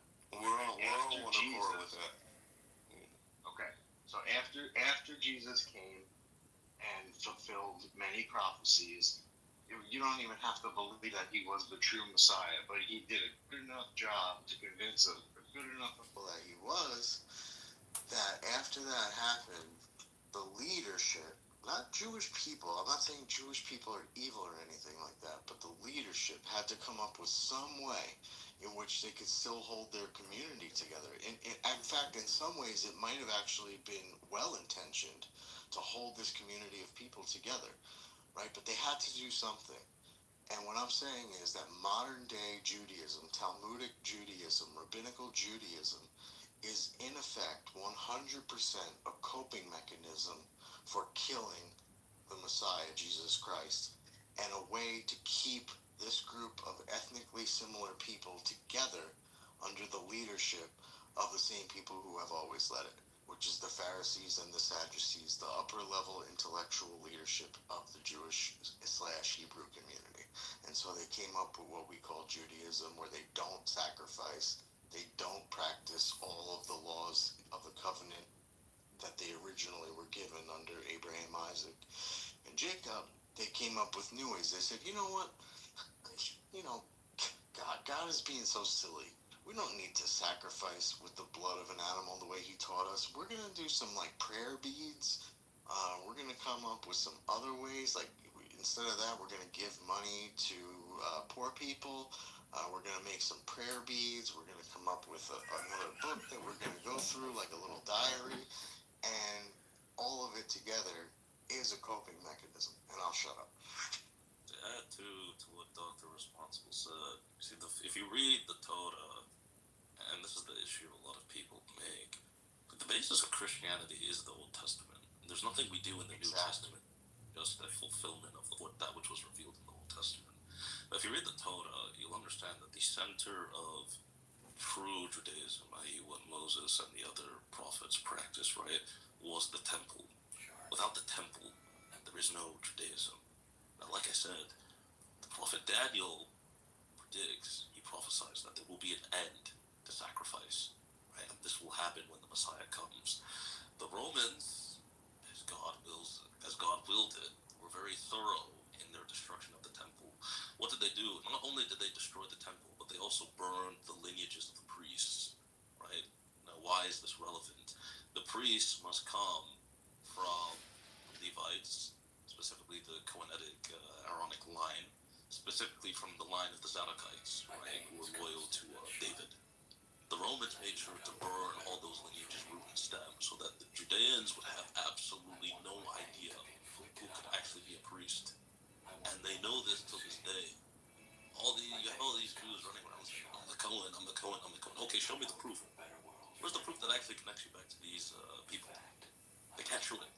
Because they have absolutely no idea, because the Romans, when they destroyed the Second Temple, made sure that they were going to do so in a way that they would never be able to worship again. And that's why they went and burned the lineages down, right? But the Jews, still, like Dr. Responsible said, they're looking for a way of like, oh no, but we have this thing, we have that thing. So their whole religion is a cope.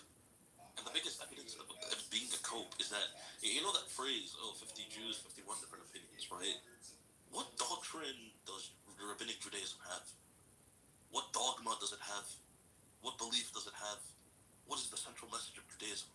No one knows. You can be pro-gay, you can be pro-communist, you can believe Gentiles are beneath you, you can believe you can scam anyone you want. Hell, you can be a whole freaking atheist and not even believe that God exists. Well, that was the argument. That was the argument, Pastor, back in the day. That was the age-old argument that you could be all of these things. That's bound by law. But so here's the thing. Hold on. Let me just say this. Here's the thing. Well, go ahead, because you like the mama. You can believe in literally whatever you want and call yourself a Jew, except the one thing: you cannot believe in the Lord Jesus Christ. You can be a whatever Jew as long as you are not a Christian. You will be considered a Jew. The only central doctrine of that religion is to reject Jesus as your Messiah. Judaism weirdly makes Jesus as central of a figure in their religion as Christianity does, except it's the opposite. The Christian says Jesus is his God. The Jew says believe in anything but that Jesus is your God. That's Judaism in a nutshell. And this is why I say it was created solely, 100%, actually, I will say 85% for two things. One, as a way to cope with the fact that they killed their own Messiah. And number two, to a lesser extent, to make sure that the people that were in power, which are the Pharisees and Sadducees and other intellectuals, could keep their ethnic group together, which they've done successfully. But that's the whole religion. This is the only religion where you can be an atheist and be part of it. It's insane. It's insanity.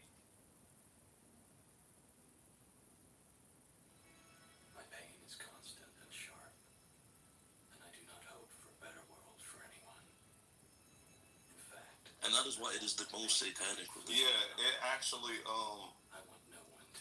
was a countermeasure to the way that the beliefs were being transitioned at the time, because you could look at people like Peter, who was telling the Galileans to also live by the code too, because well, not the Galileans, the Gentiles.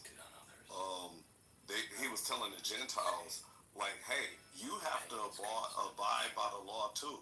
And in this modern day reference, I'm gonna look at it as like, hey, I'm telling Rabbi here, how to use nigga and about the word nigga.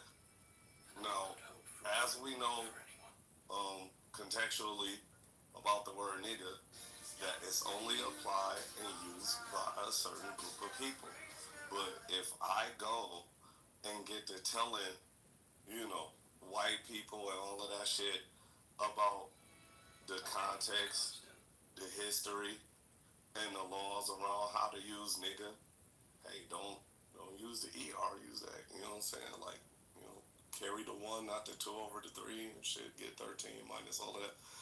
Point is, they looked at these other people like, what the hell are y'all doing? This is where the separation kind of began. So the Talmud was put together to be like, hey, no, those are those set of Jews that are telling these other people how to live like Jews.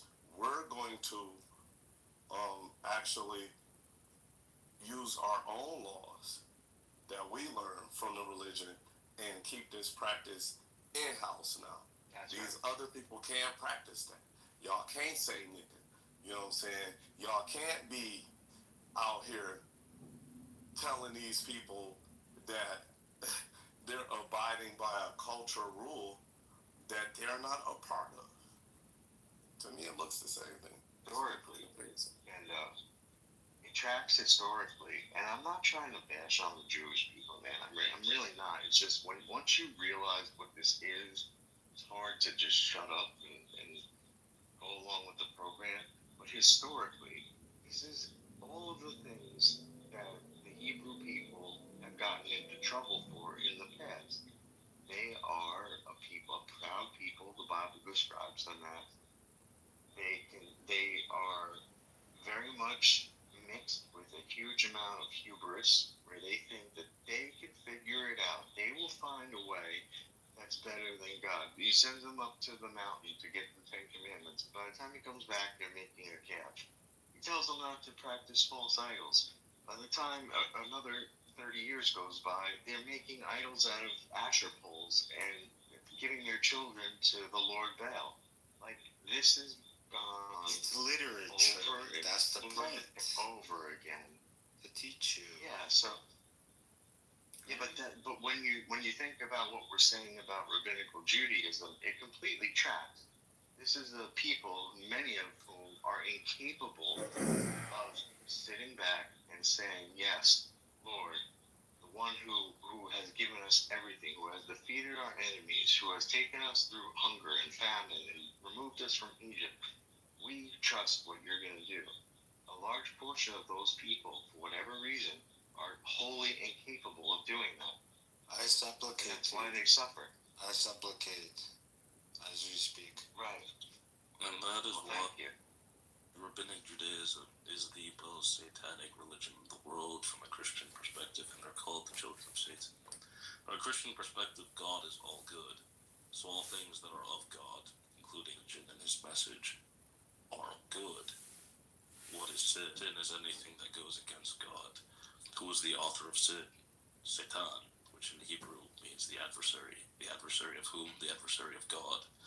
Now, considering all that, what is more satanic or adversarial to God, shall we say, than a religion that says you can do whatever you want, be whatever you want to be, like whatever you like, believe whatever you want, except that your God is your God. There is literally nothing more satanic than that. Do whatever, be whatever, act however, as as long as you prostrate to anything but God is. That is the definition of Satanism, and that is what Which religion claims that? Rabbinic Judaism is that. It says that you can do whatever you want. Yes. So rules are like the Ten Commandments. That doesn't matter. No, doesn't. Yeah. Can be. Yes, You're an atheist. So wait. So what are the points of the Ten Commandments? That's the point. In Rabbinic Judaism, the only rule that you actually can't break is that you can't believe in the Lord Jesus Christ. So Rabbinic Judaism. Dude, what do you want? You. Is that what you want to hear? Don DeMarco. So anyways, so you're saying that Rabbinic Judaism says, look, just believe in God and then everything else is all good? No, I'm saying it says the complete opposite. Believe in anyone but Jesus, and everything else is all. Believe in anything else Yeah. but Jesus. Yup. Yo, who just moved me? What the fuck? I don't know, but you know what I'm gonna do? This way. There you go. Damn, niggas hating on Kendall? That's great. I don't even know, what is a Rabbinic Jew? What's the difference between that and a real Jew? Or a standard Jew? The only real Jew is the Christian one. The one who follows the Messiah.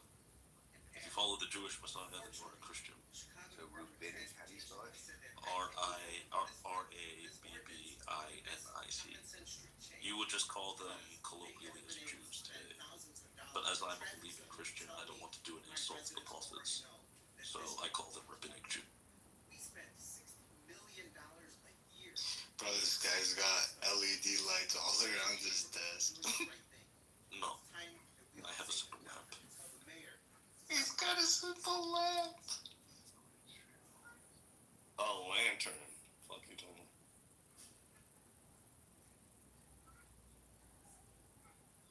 Anyway, I grew up around these guys, Orthodox, all them motherfuckers and shit like that. So I'm very familiar at what they believe in and the egregious nature of how they contradict even their own culture.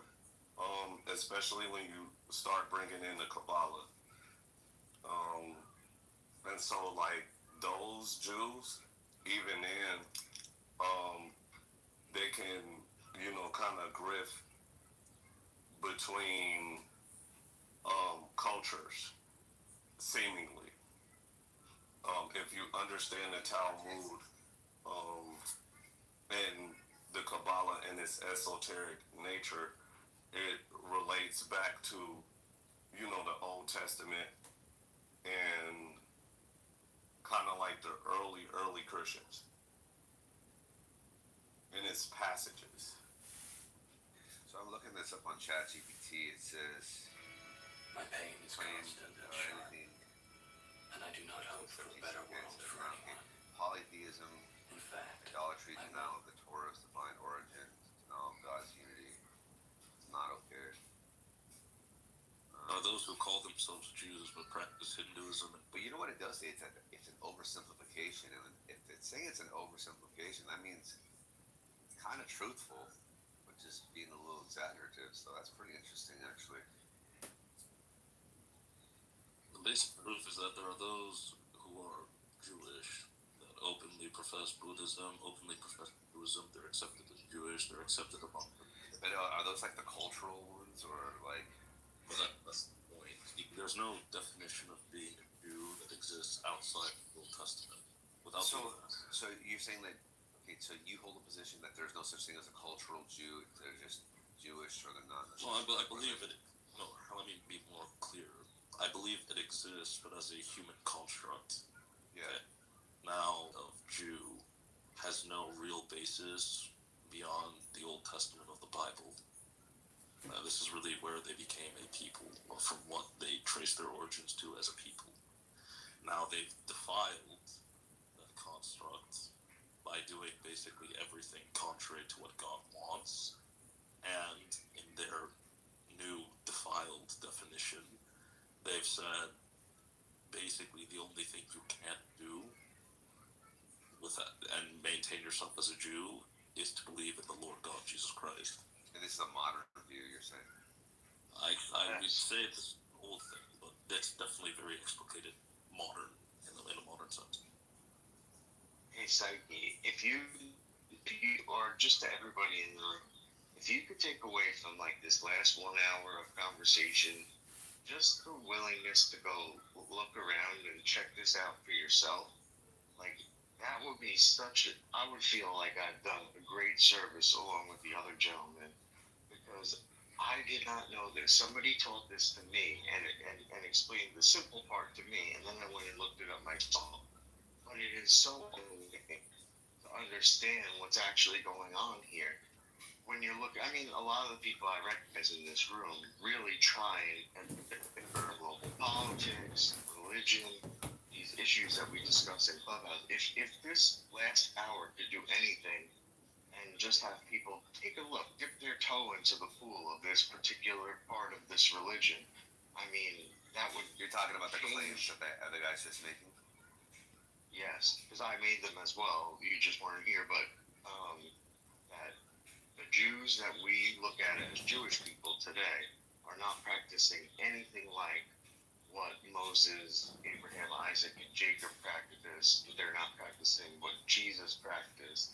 This is a totally new religion created as a coping mechanism after they killed Jesus. Let me ask you this then.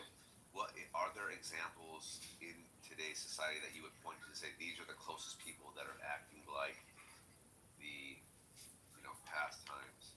Is there an example that you would point to say this group of people are acting just I guess the Christians, but even they're not acting totally in the old covenant. There's really nobody left that is doing what the Hebrews that you read in the Bible were doing. No one's sacrificing. No one's. But is that like? What about relative? Oh, people are sacrificing. That's not true. Because there's a guy lying on here that seems to be pretty fucking consistent. I mean, as far as what he verbally expressed. Maybe the Hebrew Israelites would be the closest thing. There are two. This is just a matter of going to a local synagogue service. No, that's not true, George. There are 3 examples. Doctor responsible is correct. Christians are the closest to following it. Why? Because the Old Testament always predicts and prophesies that there will be a new law, a new covenant, and end to sacrifice. So Christians are the ones who uphold that the most. Yeah, but that's a belief though. Like upholding the belief is like it's a functional practice. Sometimes work is just cut out for you.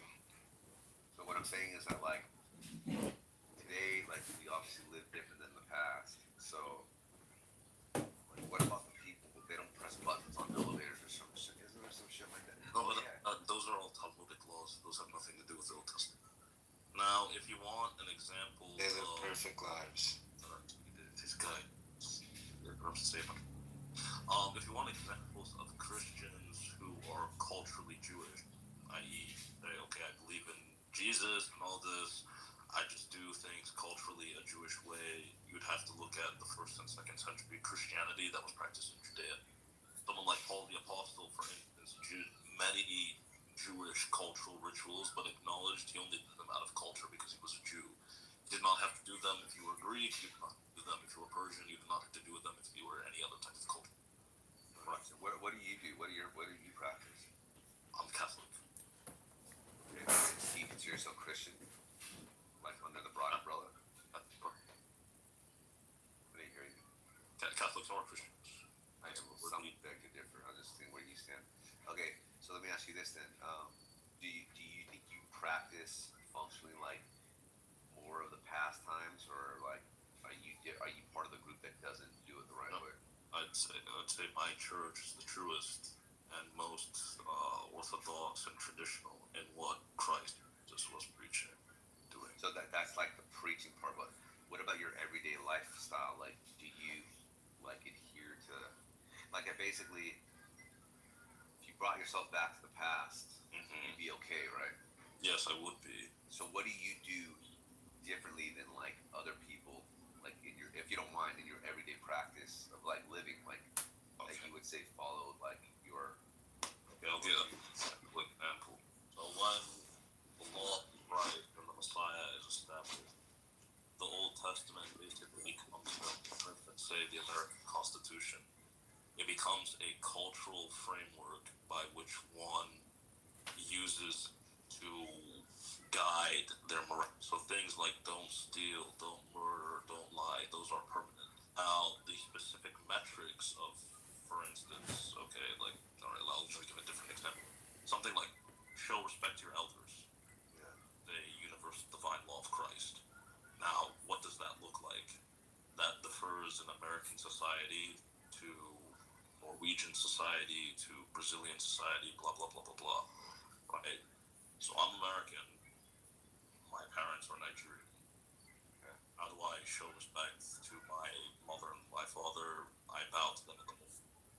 I don't expect my next door neighbor to do the same because he comes from a different cultural background than I do. But we're still both following Christ's law, which is to respect thy mother and thy father. We just do it in our own different ways. Both are acceptable. So you physically bow to your parents? Yes, I do. More so my grandparents. My parents are pretty Americanized now. But, like parents. Is that like a cultural thing, yes, or like more of a religious thing? That's a cultural thing. Right. Okay. Do your parents bow to your grandparents? Sometimes, but like I said, they became Americanized. I think they used to, but not. If you were to have kids, would they adopt that practice? Oh, absolutely not. No. I mean, like, I'm. Oh shit! Someone crashed out. Dude, what's your culture? Yeah. Mine's culture is the most beautiful thing I've ever heard, bro. Yeah. What is that? I think it's Abdizzle. Yeah. No, I'm talking about you. You guys sound like you're in a big cipher right now. But anyway, it's like, yeah, I'm in a Jewish cipher right now. This is a cipher. Let them cook. But it's like, I'm the last generation of my family that will have any traces of Nigerian culture in them. Like, I'm pretty Jew. Talk about nasal. Bro, I love Nigerian culture then.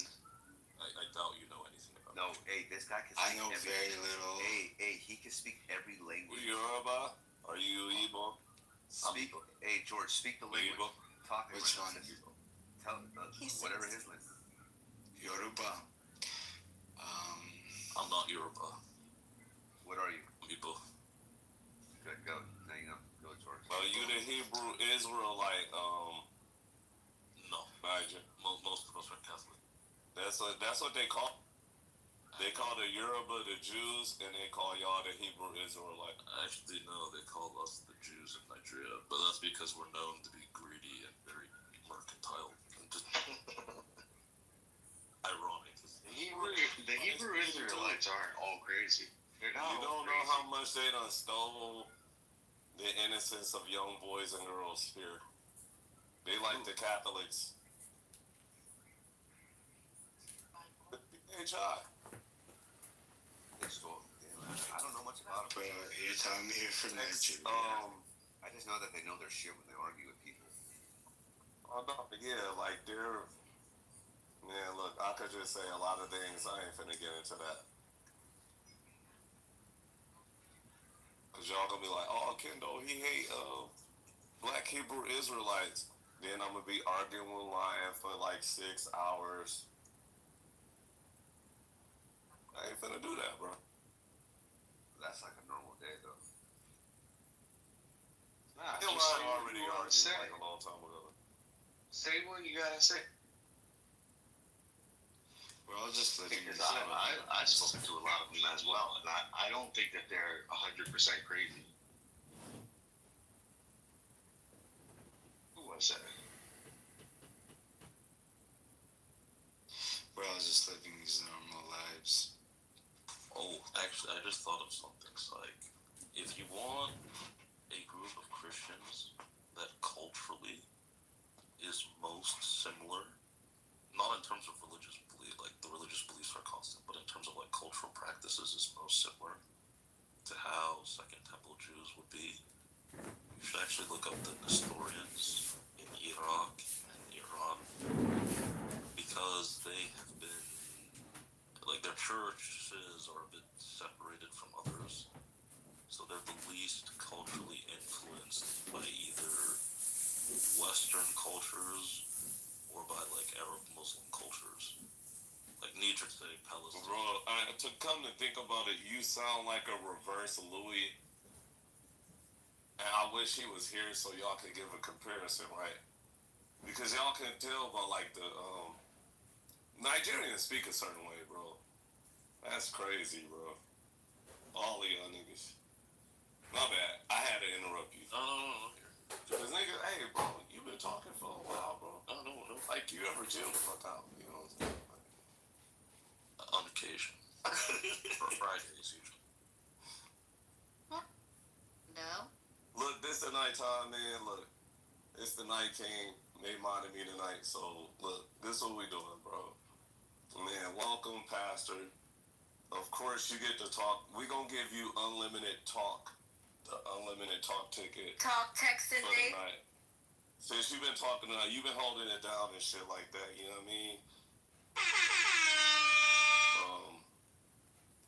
Welcome to the Chill of the Night show where Kendo doesn't say hi back, bitch.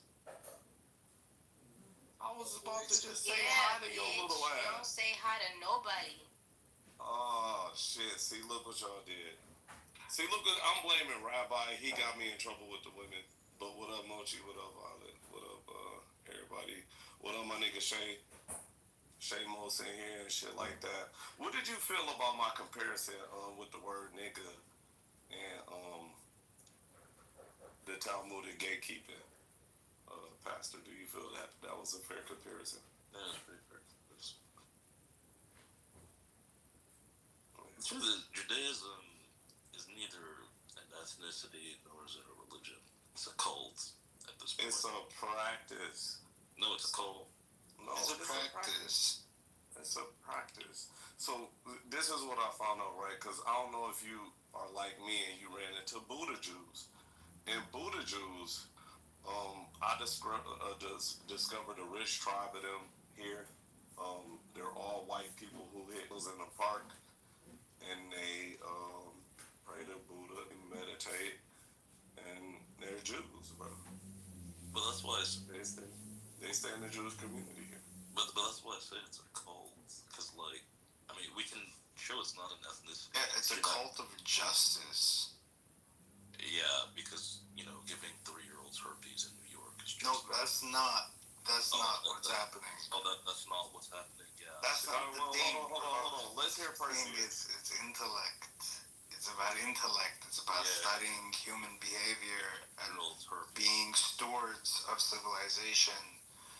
Like I don't know why I've been here the past few months. Like it's all clear as day. Like I'm just like too reluctant for the big reveal, but it's just like Judaism is about being adults. It's about being responsible. Yeah, George, but you could have Thank you very much. Hold on, wait.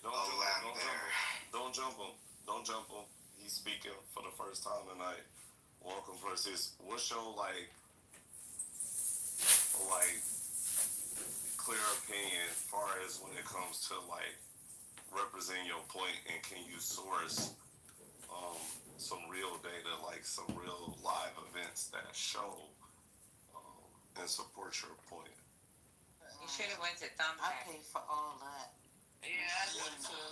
I got to get packed up and everything. They wanted $2,500 to pay my stuff. I'm sorry. For 3 minutes? Yeah, that's all the crap that I did. Oh my. I done moved out of the street before. Ain't gonna move that shit for you. I moved out of the street and I used 2 guys in a truck, and that shit was like maybe $200 an hour. They quoted $2,500. Yeah. Is that for them to pop your box? Wait a minute. Was that $2,500 for everything? Like, come pick you up and move? Remember, Oh, it's 2 okay. houses. Yeah, that's probably The last time I moved, I paid $300 for the whole move. Yeah, but she talking about packing up her house, packing up her mother's house, and moving them, and Before you reach that, you need to fulfill the that's basic pretty good. That was a big deal. of the pyramid. which is survival mode, like having shelter, having food, having water, and then your family's safety, things like this. Sense of achievement. When a person can't have a shelter, so let's imagine that there are emotional needs, so they can have shelter, water, and food. The next level is safety. Like, for example, my parents are rich in Iran, but there's no safety, so we cannot move on the next level. So we cannot have self-awareness. So let's just imagine a normal. But we still can have you a housewarming karaoke party. Get Scotty to do it. People got paid to sing. Bonnet, when you Okay, we you said were sign. pricing people to pack your stuff, what resources did you use to get that quote? I did Thumbtack, I did 2 Men in a Truck, and I did some people that was on like physical research. I mean, that's one example. Like every fucking. Look at 9/11 attacks. That was all. Like if I would pay for packing, because I don't know if it was staged or not, but anyway, but I was like maybe I'll pay for packing too. But not have the same company that's moving me pack me up. I went to a link, like one of the sites that I went to, they had like a partnership or an affiliation with like one of those places. It wasn't like Thumbtack. Dancing Israelis were actually dancing Arabs, and it was white every women. time that I mean, something same bad difference, right? Look. Yeah, she had called it in to say that there were strange brown men dancing. Yoli, can you hear me? There's a lot of faith in there, and Guys, can you hear me? Chester. I'm glad that they call her. But they did it. They ended up getting investigated by the FBI for like 2 months. Did they? Did they even catch them? Yeah. Oh They wow. were held by in America for a while for that. Oh, I see. Well, I think my greater point is that, I was trying to make is that it takes an incredible amount of self-awareness to understand, the brain doesn't come with a fucking, like a manual, right? Like a fucking, like how to operate your brain, right? And maybe with fucking AI, maybe we can develop that. AI is the new thing to usher in the Antichrist. I mean, that's what we're really doing. Shut up, Michael. Guys, can you hear me? Yes, I have a question. There's something about it. Hold on. Is there any other Asians that would like to get their word out? Sorry, Mary's trying to speak, so could you guys? Okay, I just wanted to find that. Go on, Mary. I do apologize. I mean, we are technically Asians, West Asians. No We are need not to fear. I just heard that Seymour is the Antichrist, so we don't have to wait any longer. Yeah. That's right. Yeah, so I just wanted to say that thank you, Matthew, for sharing your perspective. And I wanted to see if anybody else, like Sam or Rick, do you guys want to contribute, like Sam? Mary, can I leave a comment before the next person? Yes, after Sam or Rick, because we want to give mic to everybody, so then you can maybe think about what you want to say, and it will be great. I will talk after Sam then. Yeah. Okay, Sam, do you want to say something? Sure. I kind of just woke up, but I wanted to say that this isn't a clash of individuals who just have individualistic fear. This is a clash of civilizations, and it's been going on for a long time, since Khaybar, if anybody knows what Khaybar is. And the issue is not, I mean, somebody mentioned earlier the issue of the Palestinians, right? It started out as the conversation between the Jews and the Palestinians, and then Dean changed it from Palestinians to the Muslims and Muslim history. Why? Because the Palestinian history, it cannot be removed from the Muslim history and the beginning of Islamic history, and because that is the civilization. And that's the same with many of the, I guess, Muslim tribes.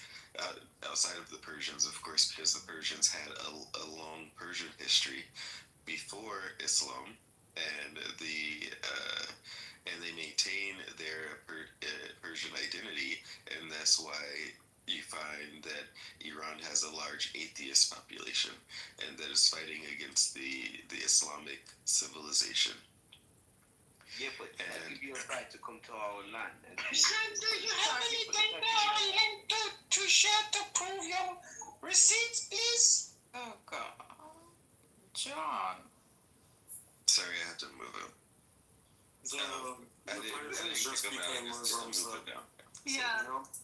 I said the Persians just became Muslims. They got like conquered and had to like convert, pay tax and stuff, or get killed or something. It was like and we, the Arabs, they gathered all our teachers and also scientists in a big banquet, and they said we want to celebrate, and then they murdered them all.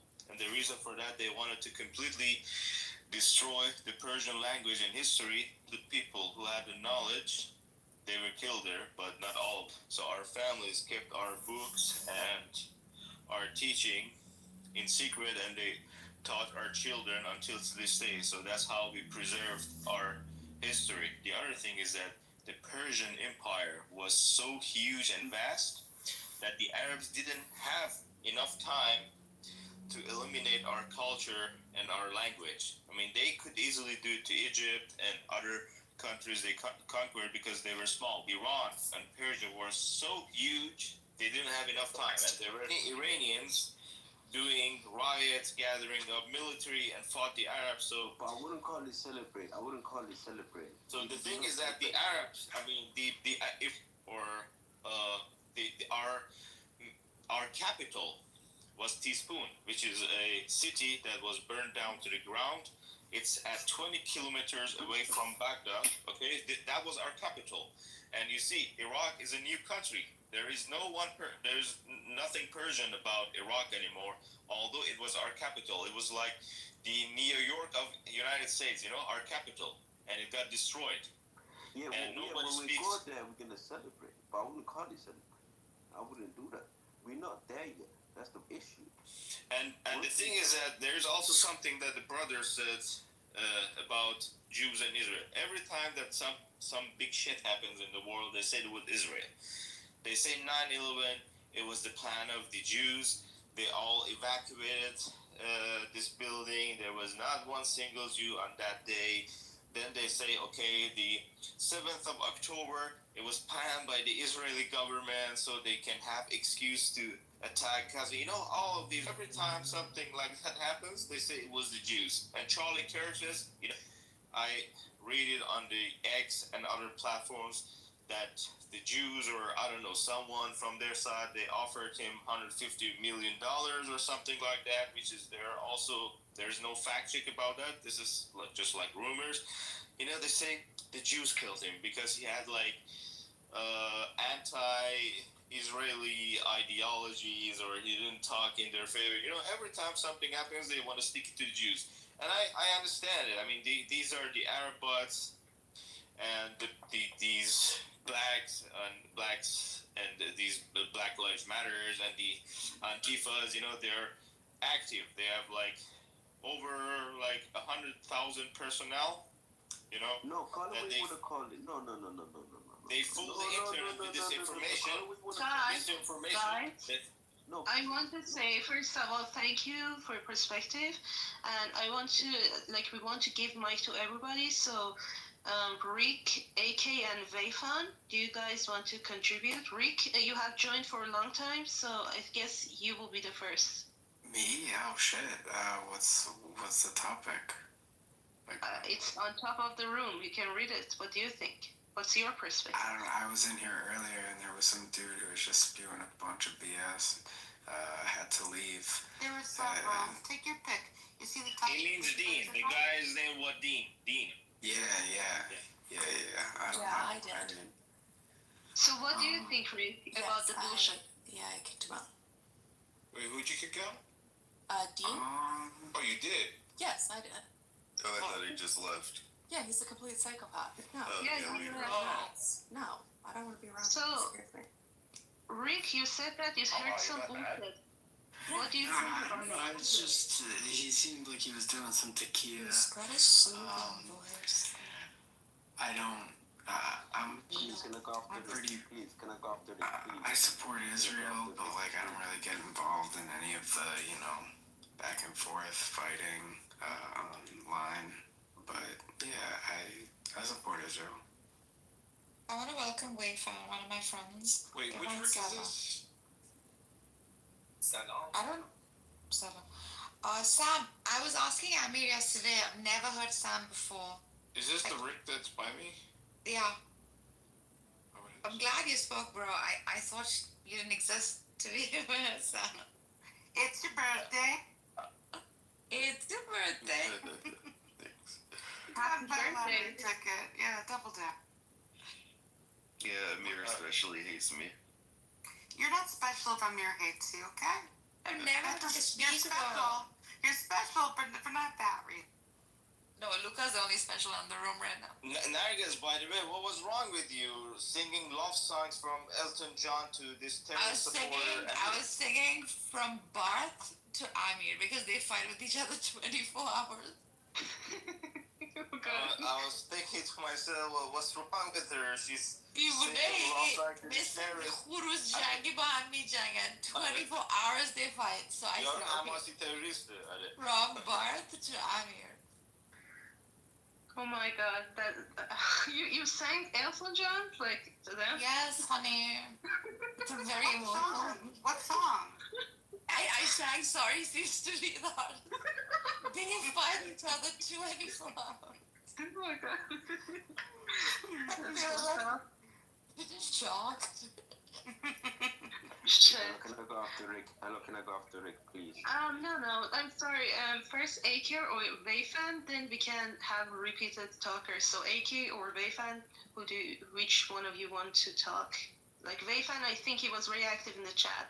Or AK, if you want, you can go first. Mary, I like that idea though. We should use that little term. We can call them repeated talkers. Every time someone you don't like, you just say, I'm sorry, repeated talker. You'll have to wait. Yeah. The repeated talker. Luca, Fifi, come up here. You boy, Fifi. Weird, strange things like baby carriages with blood on it, all kinds of weird shit. So my question would be, so if you see something like that, how can you say those people, like specifically speaking of like the ones that are the religious? I don't know much about that. You don't know much about that? It was last year. I'm not gonna make that a really big story. What, baby carriages? What? You never seen that, but you're a Jew? Isn't that suspicious? Yeah, this is crazy. Like us. I heard about that recently. I heard things about that when I was out. Georgia, are you sober? Carriages. Yeah. What, bro? What? Yeah, you're not speaking coherently, because at one point I thought you was a troll, and now you probably are in the. He's always drunk. He's always drunk like this. It doesn't matter what time of day, what time of night. But here's one thing: his rhetoric never changes. It's the same rhetoric, even if he's, it doesn't matter all the time. Yeah, I just love the laws of Moses. Yes, he truly believes this fucking. I just love the laws of Moses. I didn't get like Genesis like. I got the laws of Moses. That's what I just love the most. You love the law of Moses. Yes, I love the laws of Moses. Is that okay? Can I love the laws of Moses? Is that okay? I mean, you can, but how do you love something that God ordained, but then say that you care about God, but you don't believe in God? How the fuck do you believe in something you don't care about? I believe in God, bro. You do? I believe in God. Oh, so you're not an atheist. I'll do anything for God. So so you're saying Kendall God of Moses, I'll do anything for the God of Moses, bro. You can say you love God, but you don't really mean it. So he's an atheist. He said atheist too. So. Oh, you did? I'll see a liar then, George. All right. Man, this is a weird motherfucker. Bro. Cause I just love the laws of God. I don't care. Like, am I not allowed to do this? I mean, you're allowed to do God. Yeah, you're allowed to do and say whatever you want. This is America. I mean, right now we have freedom of speech and, freedom to do whatever the hell we want to do. That doesn't harm others. So you can do what you want to do. It's just that you have to have context to what you believe in. Like if you're... I just love real quick to the mod. Somebody has girl block, man. What's her name? Carolyn Block, aka Guava. Can one of y'all unblock her so she can get back in the room? I don't know if it's Abdissel, Pure. I don't know if I'm at work. I don't know if it's me from a long time ago, so I'm gonna move myself down and then bring me back up to the audience. Okay. All right, I got you, sis. Cool.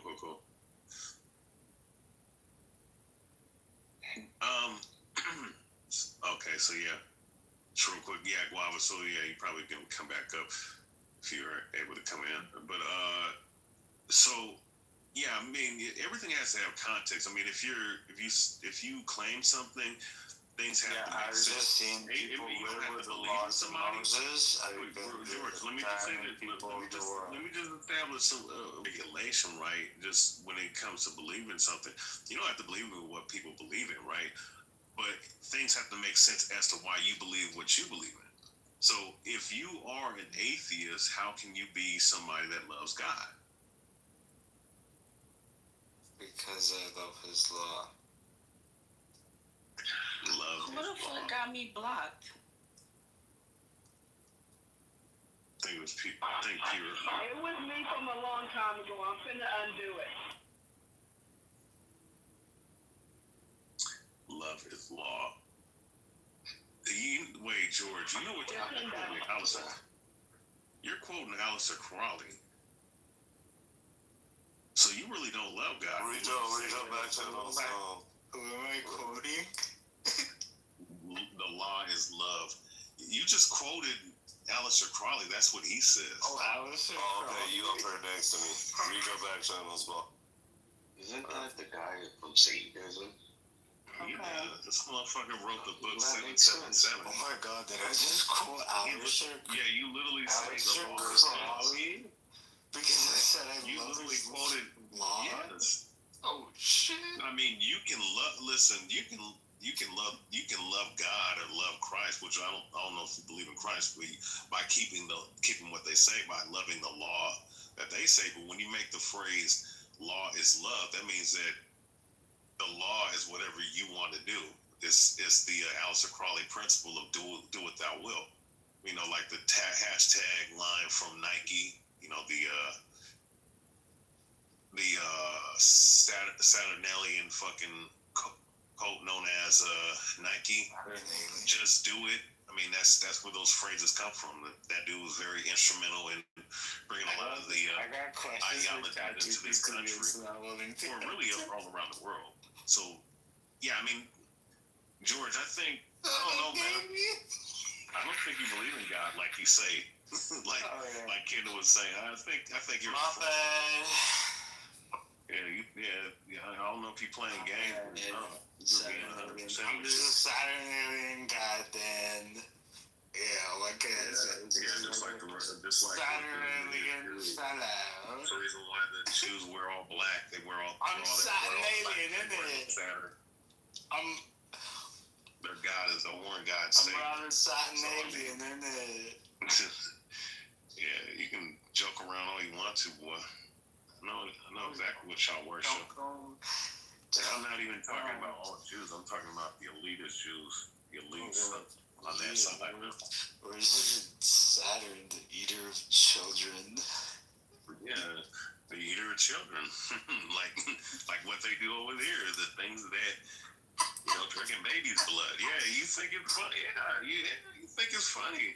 Because you know what the fuck I'm talking about. Yeah, I'm eating children, bro, right here. I'm over here eating children with you think it's funny.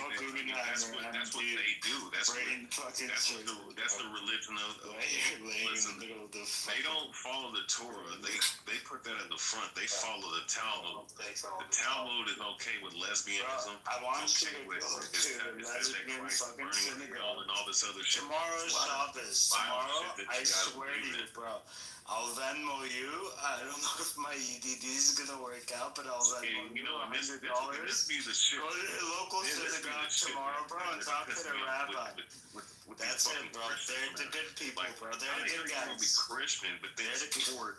They're the good guys. People who these people in Israel, specifically the people that follow that religion. They put effort into it, You're bro. talking shit about Christ. They put the work into it. In the country that you live in. But for some stupid reason, you Christians support them. A lot of these right-wing, Bible Belt, retarded ass, fucking inbred motherfuckers down south, because they only read 1 or 2 scriptures a day.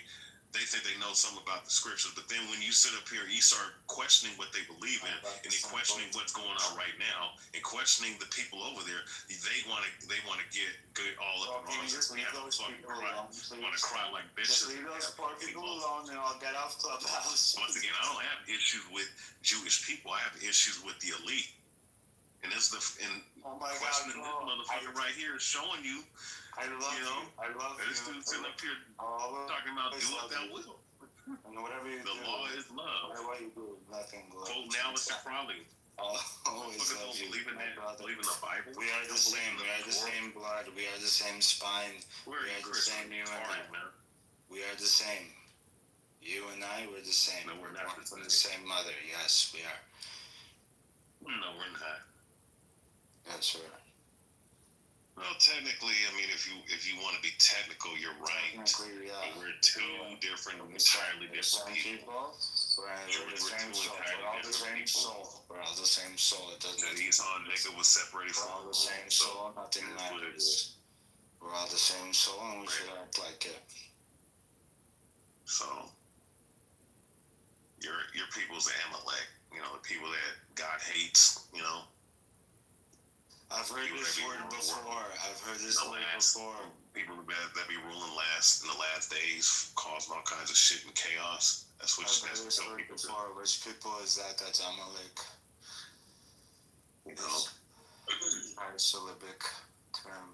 But one thing I respect about them Jewish folks is that they understand that America is Babylon and it needs to be destroyed. So I give them.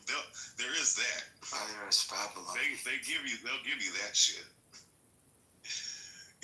But try telling the silly ass Christian that America's Babylon and America is going to be destroyed.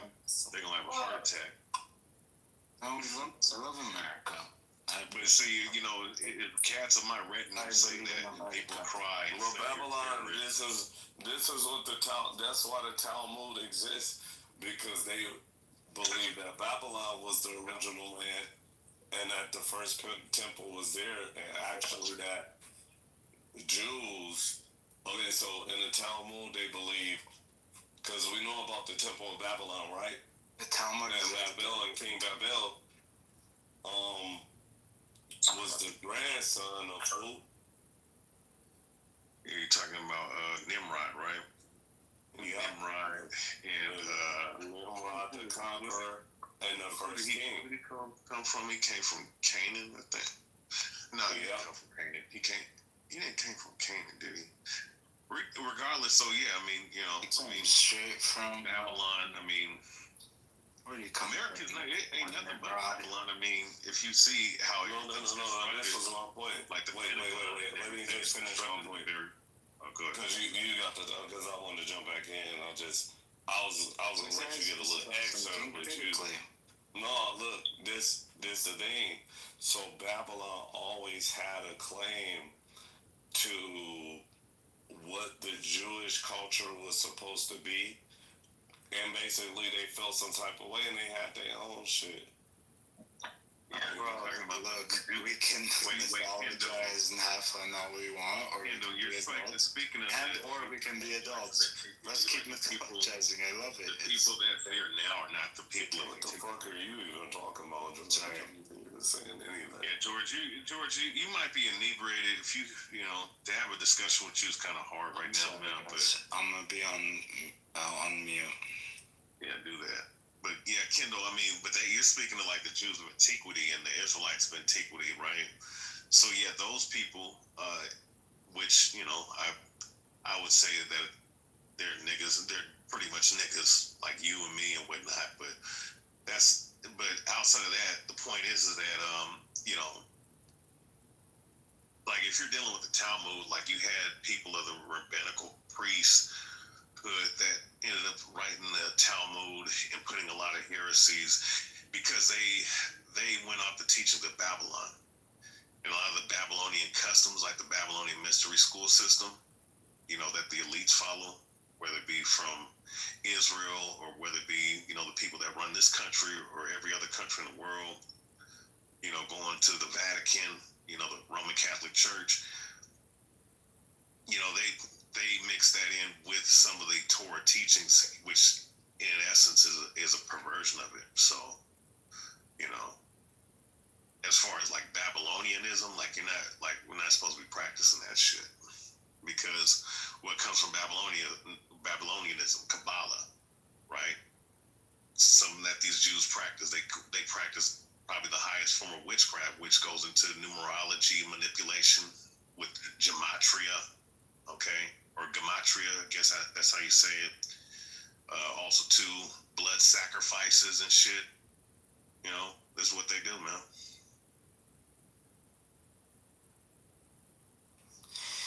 If you ever and then you have the Templar Knights. Yeah, and Kendall, you should know this. The Templar Knights were the ones that set up the banks. They're the ones that ended up stumbling upon that during the Crusades, stumbling upon a lot of those artifacts, and they started to practice a lot of the stuff from Babylon, and they got killed for it.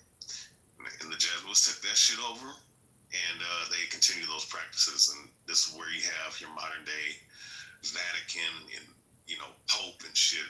That's where that shit comes from, as far as the modern day.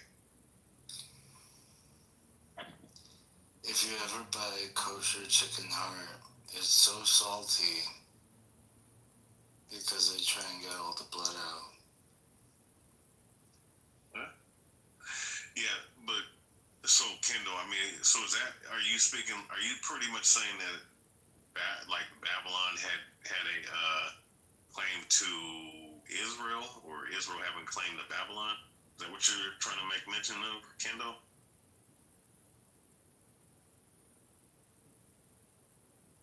Are you just gonna sit up here and you're gonna sit up here and say that and then just run away? Like, come on, Kendall, bro. There's a reason why around this time this room ends up dead, because all you mods be asleep, man. Damn near. Shit, man.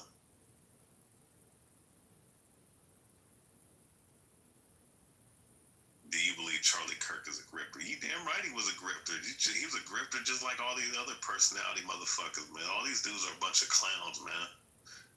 Especially, you know, whether it be the left wing or the right wing, they're all a bunch of clowns to me. But these right wing motherfuckers, they're crashing out like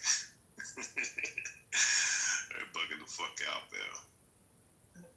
This Brian Candace Owens, man, this bitch is funny, man. You know, but yeah, Charlie Kirk was a propagandist. You know what I'm saying? He said a lot of hateful things to a lot of different demographics. He has some certain things that are pertinent that he did say that you can agree with if you know, but that's part of being a propagandist. You mix truth with lies, and a lot of the shit that he brings up as far as numbers when it comes to like black people or other ethnic groups of people, a lot of these numbers have no context. A lot of these stats that he brings up have no context and they're arbitrary.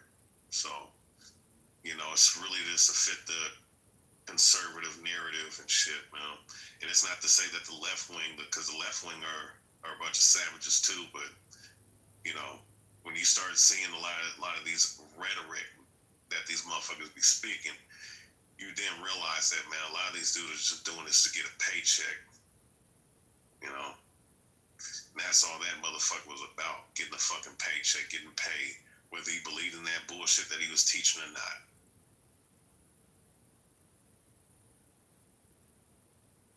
So,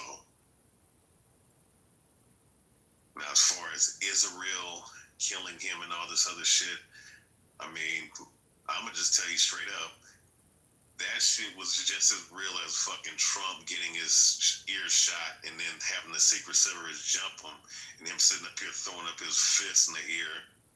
You know what I'm saying?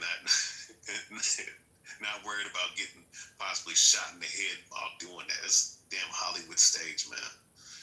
Got all these motherfuckers crying and, you know, all emotional and shit, man, about this. That motherfucker's probably smoking a blunt somewhere, man. Sitting up here laughing at you idiots, man, crying over his fake death.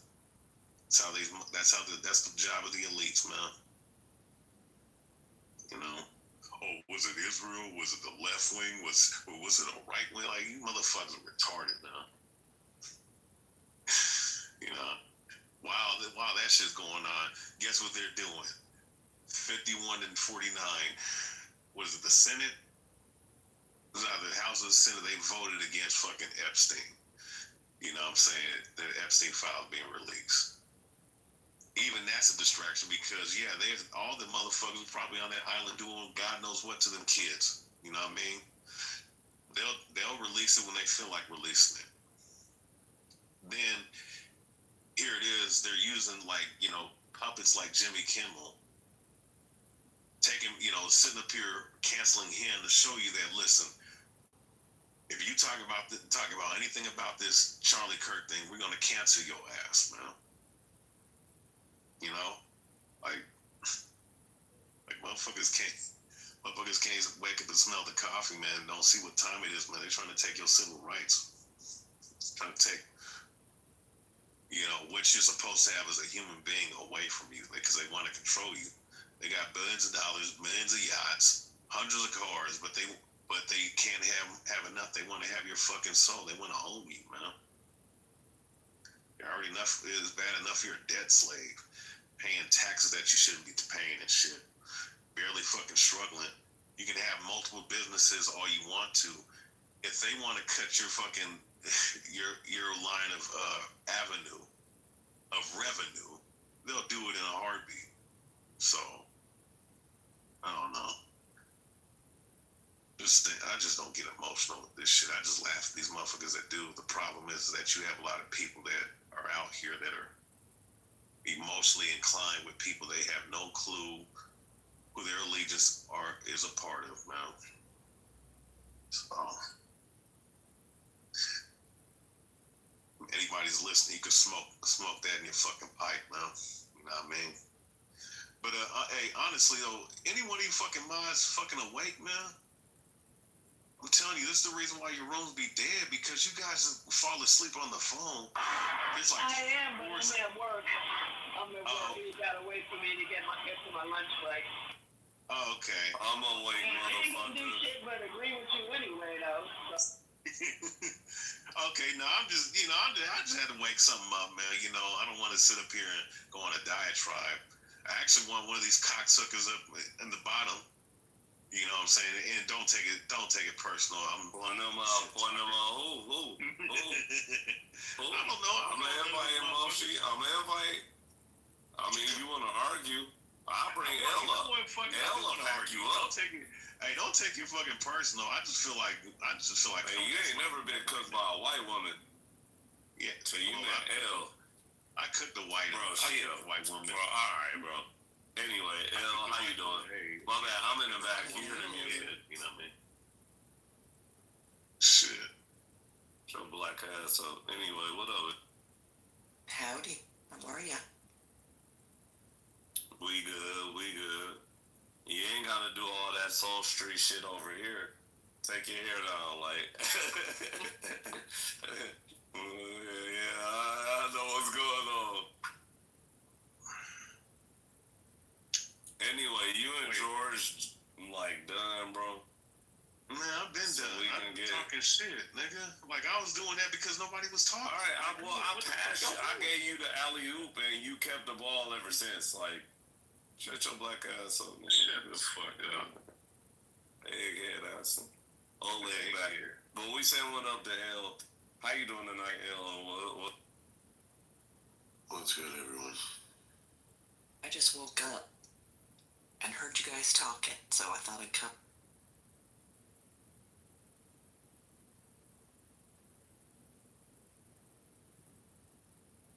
Kendo. Shut up. Anyway, Oleg is back. You go fuck yourself, nigga. Alright, what, nigga? What? I was gonna ask, where some of your little right-wing buddies at now? I told these faggots that this is what was going on a year ago. You know what I I'm saying? mean, they here right now. They just ain't gonna talk Like to who? you. Who?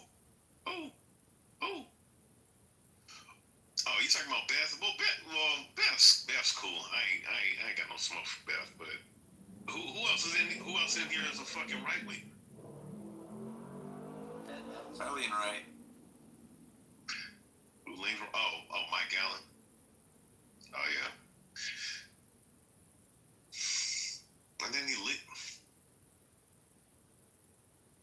No, never mind, man. Oh, there you go.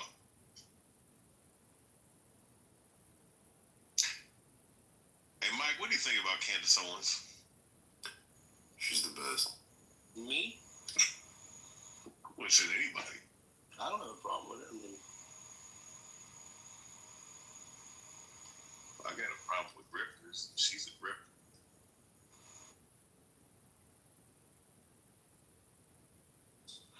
Seems like everybody's being labeled as a grifter lately. yeah, just don't listen to it. No, I mean, I don't. Every person on the left is a grifter. They're all grifters. Every single person in politics is a grifter. They tell you what you want to hear to get elected. So we can point at one side or the other side. Every fucking person on TV, every person on white collar, they're all grifters. I can agree with that. I will say I give Candace and people like that a little more. Again, I wouldn't use the word leeway, but because I think Candace used to be on the left, right? Like she was. So when there's a person on the left that moves away from it and makes non-popular stances, I mean, you gotta kind of respect him. Yeah, I'll give Fetterman all the credit in the world. The man, and he's a Democrat. He calls up a Republican governor. The Republican governor calls him. They start calling shows and say, we want to come on and talk together. And the first one to say, we'll do it, was Fox News. And they get on there, and guess who's the biggest voice of saying, stop saying Nazis, stop saying fascist, stop saying Hitler. Nobody should be doing it unless you don't know who they are, you don't understand what Nazi is, you don't understand what fascism is if you're saying it. He's saying it's bullshit, but yet he's the most sound person on the freaking left. Bro, I love Fetterman, bro. No, I mean, I wouldn't say I love him, but like, yeah, he's the one that had the stroke and he's all crazy in the beginning, but now it's like one that's, it's like, guys, what the fuck are we doing right now? Well, I loved what he said when they were doing the, when they had the appointments coming in, you know, and he was told, do not sit down and talk with him. And he goes, that's not the way it works. I have to vote on him. I'm going to sit down and talk with him. Not once, sometimes twice, and some 3 times. And he got backlash for it. But you know what? We need more people with the balls that he's got to tell the party that they're with, kiss my ass. I'm going to sit down and talk to these people because that's what I got put in office to do. Because in a state like Pennsylvania, you ain't going to stay in a position very long if you just go hardcore. Pennsylvania ain't going to last. Manchin, why did he make it where he did? Because he wasn't a dumbass who's just going to stick to party lines. The man saved us probably $3 trillion in debt. How much in inflation by telling the Democrats, I'm not voting for some $6 trillion stimulus bill. Got them all the way down to $3 trillion. Thank you, Joe Manchin. Thank you for saving all our asses.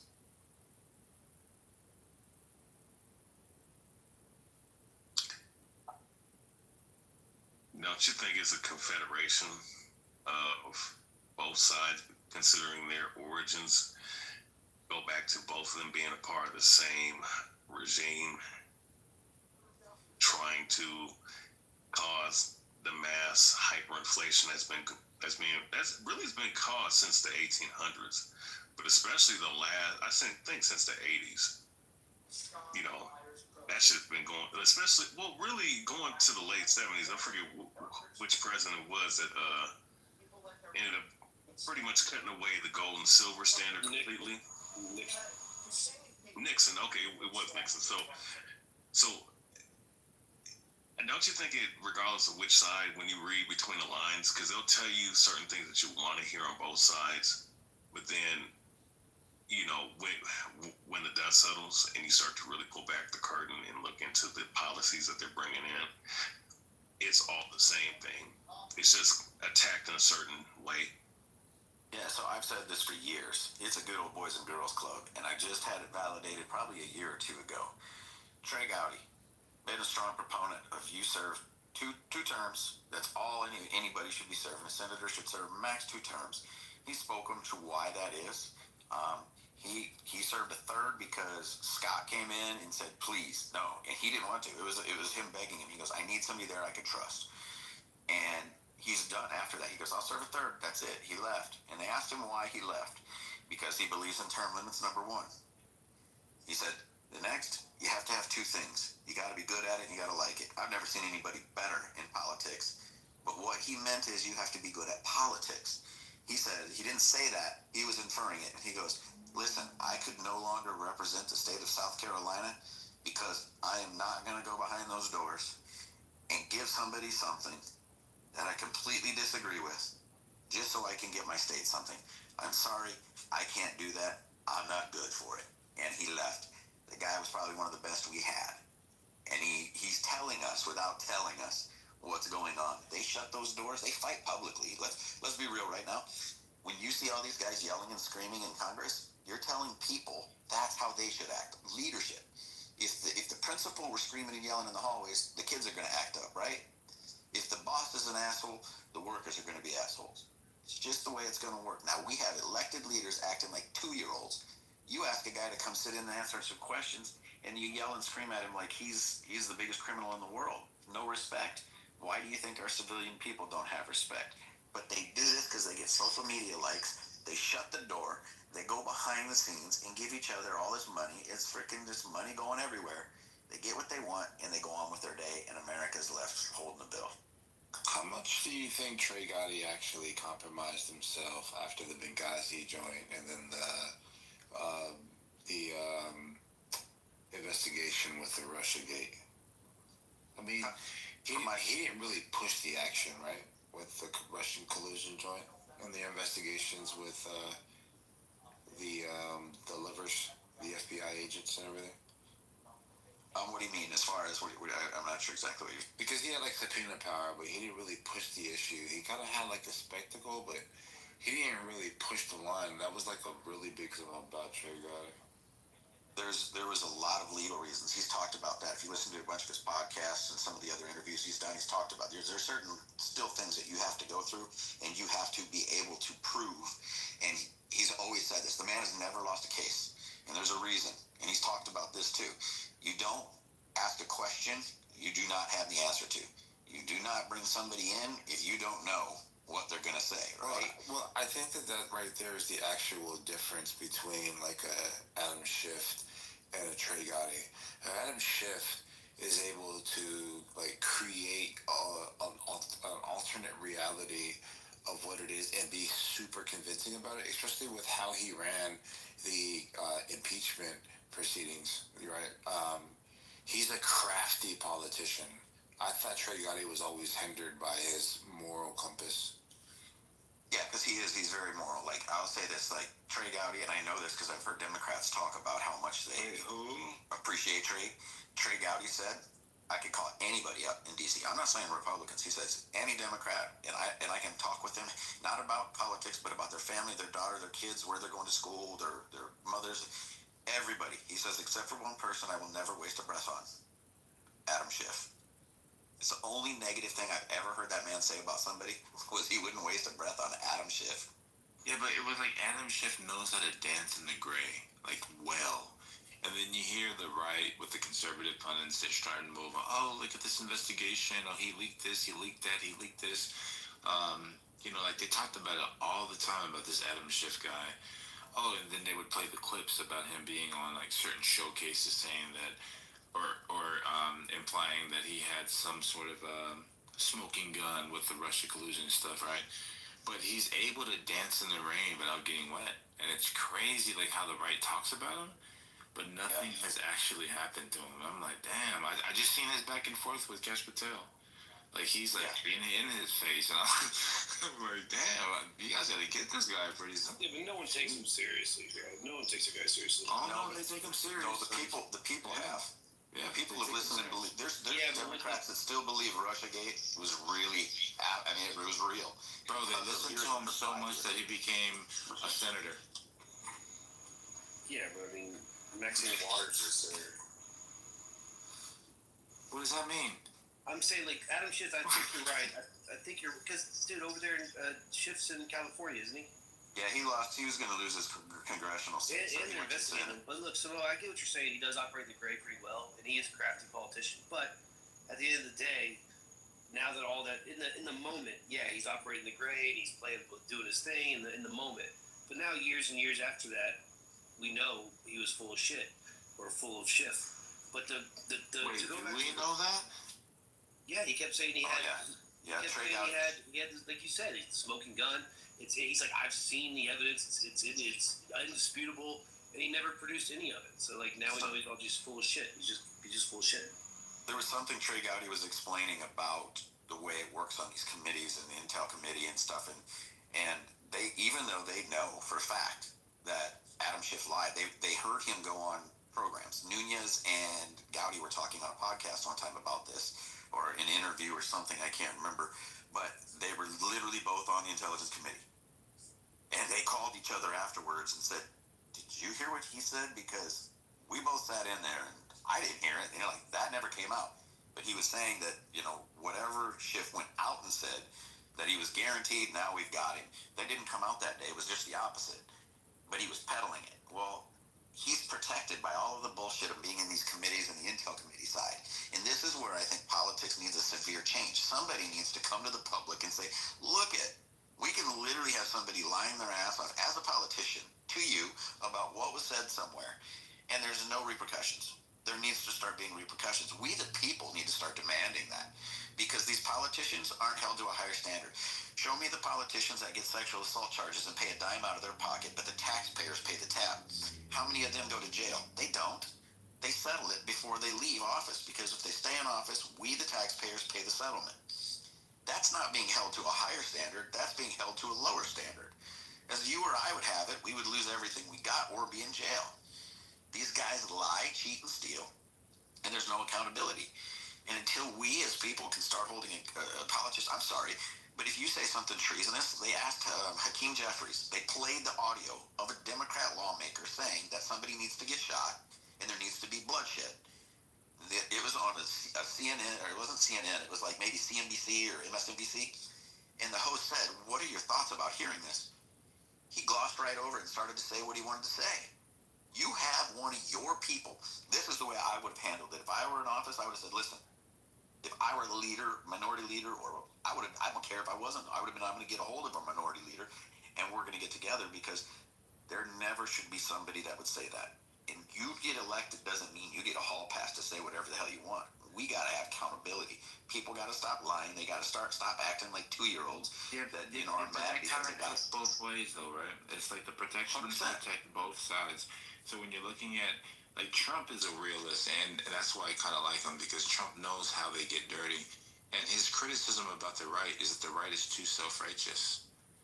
Right, like they're not willing to bend the rules. So when Trump's throwing all these ideas against the wall, and people are now coming out in their little excerpts saying, "Oh, well, because he's spitballing. He's trying to figure out an actual way, and he's willing to get dirty with it as long as it doesn't cross the actual law or the line." Play in the gray, like you said. He's willing to play in the gray, right? Well, no, but he's saying that his criticism in his first administration, there was a lot of people on the right that he felt railroaded his whole first 2 years, 2.5 years. It's his own fault. Yeah, and that's my one criticism of it. He had the house those first 2 years. He didn't do much. And his last 2 years. Well, because the house that was Paul Ryan, right? Yeah, they were infighting in themselves. Yeah, those first 2 years, Trump was all worried about that. No, I agree with you guys. Trying to chief of staff. He had like 5 of them. Yeah, but who did he let put people in? He let Washington D.C. insiders help put people in their positions, right?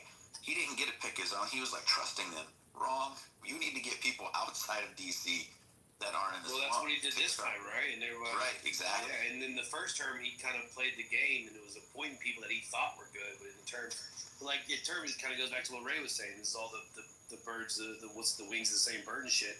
But I will say this: the politicians are kind of playing the same sides. I do agree a little bit on that, but I don't think it's the new age of these politicians.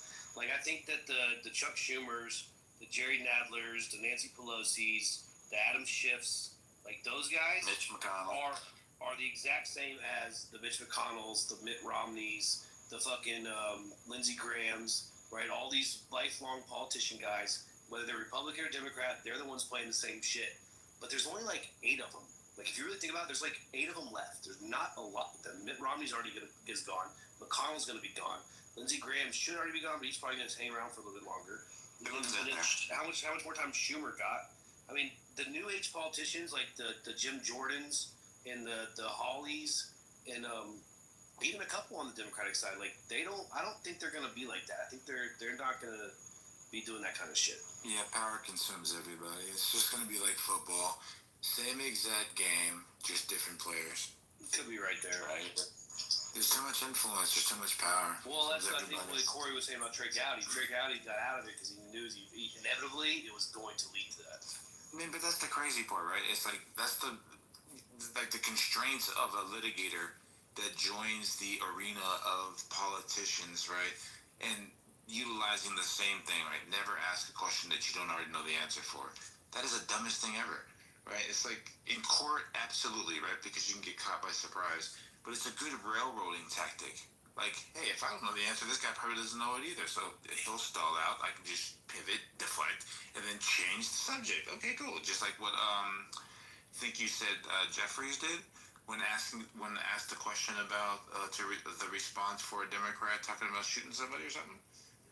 Right. Never entertain shit like that. You're like, yeah, I didn't hear that question anyways, but back to my agenda. My agenda is yeah, dude. It's so true, you know? I mean, yeah. But I think there's some exceptions. I think there's some older guys that are in there. What's the guy from Iowa? The one old dude from Iowa who's been there forever, but he's only worth, what's his name? Grassley. Yeah, but he's only worth like $2 million. But he's been there forever. It's like, all right, that sounds about right. Or what was the Democrat guy? He passed away a couple years ago, the black guy. He had been there forever. He's like the civil rights guy. Yeah. Oh, Joe Lewis? Yeah, the Lewis guy. He was a good dude. Like, he was a Democrat, but he was he cared about the job. What about Sheila Lee? What? Didn't she pass away? Oh, I don't know about him. I don't know about her.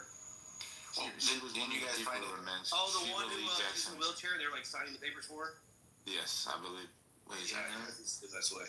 Yeah. But the Lewis guy, the Lewis dude, and then the guy in Iowa, Grassley, like, yeah, they're older and they're lifelong politicians, but they're not there to enrich themselves. I don't think they're playing the games. I mean, guys, like, come on. Like, Mitch McConnell's worth, like, what's it, a couple, like, 20, 30, 40, 50 million? Pelosi's worth it, like, they only make $125,000 a year. Yeah, look at her, look at Warren. You know, the irony is I thought it was so ironic. You know, she dumps in a bunch of money, her husband, however she wants to say it, into Intel, or I'm sorry, NVIDIA, and then they pass a law, and then she gets backlash, and okay, fine, we'll sell. They sell, and a few days later it tanks. Well, that was convenient to agree to sell, you know? Like, yeah, well, they say if you followed Paul Pelosi, he's like, it's like 80% correct. He's like, it's up, like, it's something nuts. He crushes Warren Buffett. Yeah. But then, but I guess if you look at that list, I looked at the list though of the top earners that are in either Congress or Senate, and it's like 4 of the top 6 are Republicans. That dude Crenshaw with the eye patch, he's fucking like one of the top 5s. I know McConnell's up there. Pelosi was obviously up there. And then the other dude, I forgot the other dude. He's not there anymore. He was the Republican that was on the. What was that? Not Kinzinger. What was the dude who was a Republican? He was like Cheney, Liz Cheney, and the other guy. That they're on the January 6th committee. They're claiming to be Republicans, even though they weren't. They're like, oh, we have 2 Republicans on the committee. It was Cheney and the other dude. I forget his fucking name. Then they primaried him. They fucking redrew the line and fucking got him out of there. Well, we gotta be real serious about figuring out what's going on with this auto pin stuff. Only as far as the pardons go, because I'll tell you what, Kinzinger. When you bitch for years about preemptive pardons, meaning that we're in a monarch or whatever. Freaking what was it that Schumer said something to that effect, and then wait a minute, you said that about Trump, but then your guy was the one that did the preemptive pardons, and then now you've got, but they're saying that there's some other things that they think the FBI have on him, so that won't be included in a preemptive pardon. So, I mean, I hope it's true. I mean, I don't hope it's true if it's not true. If he's the criminal we think he is, I hope it's true. I don't want an innocent man being slammed behind bars. I don't care if it is Adam Schiff, you know what I mean? But if that man is guilty of some of the things I think he is, yeah, I want to see that guy go. But he's not the only one. I'd love to start seeing him hang all these guys. Let's start following the money. Let's start seeing where it is, Democrat and Republican. Let's see where the money came from and start chasing that down. And it sounds like the FBI is doing that. You think so? Yeah, but a lot of these people have their investments. They're all blind trust. These people are smart people with resources and networking. You don't have to do anything nefarious for you to be able to make a massive amount of money. They just happen to be in the know. You know what I'm saying? So, but that's illegal. It's still insider trading. People go to jail for it. I don't know about that. So insider trading is like if you're trying to add like some sort of a criminal, like, hey, this guy's insider trading because he heard through the hallways that this was going to merge here and there. Okay, good luck proving that. What the hell? Well, I think the Samoa, it's the part that maybe it's not insider trading by textbook, but it's that they're making laws on that. Like, I think Corey kind of alluded to it, the NVIDIA thing, but remember the Tesla one? It was like Paul Pelosi and Nancy, they bought like 10,000 shares of Tesla, like the day before they voted that they were going to make Tesla all of the default trucks for the government. It's like all the government trucks or all the government cars and government trucks are going to be then they bought like 10,000 shares the night before. It's like, come on, like, what are we doing? Like, that's crazy. Yeah. She's making the laws that make it to where the government has to. Yeah, but I think that there's certain things that we morally might believe is reprehensible, but legally it's absolutely right. So I think that's where we're at now. But see, what they're guilty of is it would be the material of non-public information, right? So they have access to something that we, the public, do not have access to. That's illegal. I mean, you can't do it because it's for personal gain, right? So that's illegal. So I guess the question is, so then why is there such a move on the right to pass legislation about stopping congressional whatever of like investing or anything like that? Because that's what we're talking about, right? Like the stock because it doesn't exist. No, because the Tesla example, right? She buys Tesla. I'm talking about the actual law. She buys Tesla. Break doesn't exist. She buys Tesla. It is. It exists right now. She buys Tesla before the laws passed. After the laws passed, the Tesla stock was shooting up, so she didn't buy it. If she wants to buy it after the laws passed, fine. But the thing is that she buys it before the laws passed. Yeah, but your criticism is about the actual timing. But what is the law? That's being violated. They're going to replace all the cars with Teslas. It was like they're going to roll in like 20,000 new Tesla things. The same with the NVIDIA chip, bro. Like she did the NVIDIA thing right before they passed all these crazy bills about the investment in the chip manufacturer. Here it is. It says using MPI or MMPI for personal gain equals insider trading. Trading of this kind of information before it's public is a textbook definition on insider trading. Even if the politician isn't a company insider, they are using privileged access for personal financial benefit, which violates security laws. So there we got it. But see, this problem, though, is they're not held to a higher standard. See, a higher standard to me would be you have less benefit than us, the public, has. To be held to a lower standard would then open that up and say, well, you knew you were going to vote for it, but it wasn't law yet, so you're okay. So they're held to a lower standard of the same exact law. Martha Stewart heard some things were going on, sold some shit, went to jail, right? Don't they only get fined like $600 or some shit or something crazy? I don't want to gloss over it, right? Because if it is that cut and dry, then there should have been an indictment already being, or a grand jury already being pulled. I think that they've already insulated themselves to where they understand how it is. Paul Pelosi goes to a certain firm, does what he does. They sign an affidavit saying that I had no knowledge of any of and now they're good. Right. How do you stop Paul Pelosi from doing it? Right, exactly. So we can go one step further, and it's like, okay, right now, hearing them bitch about why they didn't release the Epstein files. You had 4 years to release it. Why didn't you guys release it? Oh wait, now you're yelling at him why he doesn't have a complete list. Where was the list? Maybe your guy should have had a full list, because I guarantee you, whoever saw the list, there should be a backup file somewhere, right? But no, you got rid of it. This is kind of like an invention from the right? Like no. Hold on. This is where it gets interesting. They know the left never denied a list at all. They never said there is no. They just avoided the topic. What's that? They just avoided the topic. And they said several times. Yeah, but if Trump was on that list, they wouldn't have avoided it at all. Yeah, if Trump were on there, we all know it would have been leaked, right? But here's the thing. This is where it gets really interesting. Talk to a federal judge. If you get the chance, if you know one, I have. There's not going to be anybody going down for it. Go ahead and release the list. You know what you just did? You opened up the United States government, whoever releases that list, to massive. Every single person on that list has massive amounts of money and power, which gives them one hell of a legal team, and every one of them can sue for defamation. Okay? Because guess what? Without Epstein alive, all of the evidence is hearsay, inadmissible. Video evidence can't talk to a federal judge about this. Has done cases like this. Can't prove when it was done, who took the video. Epstein is dead, and now Ghislaine, she's actually a convicted felon now, so her testimony is garbage. Okay, so a judge finally would let it in. This is from a federal judge. If he were to allow it, the next problem is a good defense attorney is going to say, okay, great, you're going to let her testify. What did you give her? A plea deal to get this? She'll say whatever she can to list her deal, and a judge is going to say, I have to agree with you. I'm telling you, so she has an appeal. I mean, she has an appeal right now that's in front of the Supreme Court. Let's just say that she wins that one. Credibility immediately. But isn't this kind of like double talk, right? So it's like, you guys are saying Jeffrey Epstein, there's no evidence, and this is Cash Patel and these guys, right? There's no evidence that there was anybody being, or any minor being trafficked to anybody. But then you got Maxwell sitting in prison for sex trafficking. Exactly. You know, I mean, that's the irony, right? Like, what the hell? And so, what I was explained is the way all these groups work is they all have to be involved. Like, so they made sure Epstein was involved in this stuff because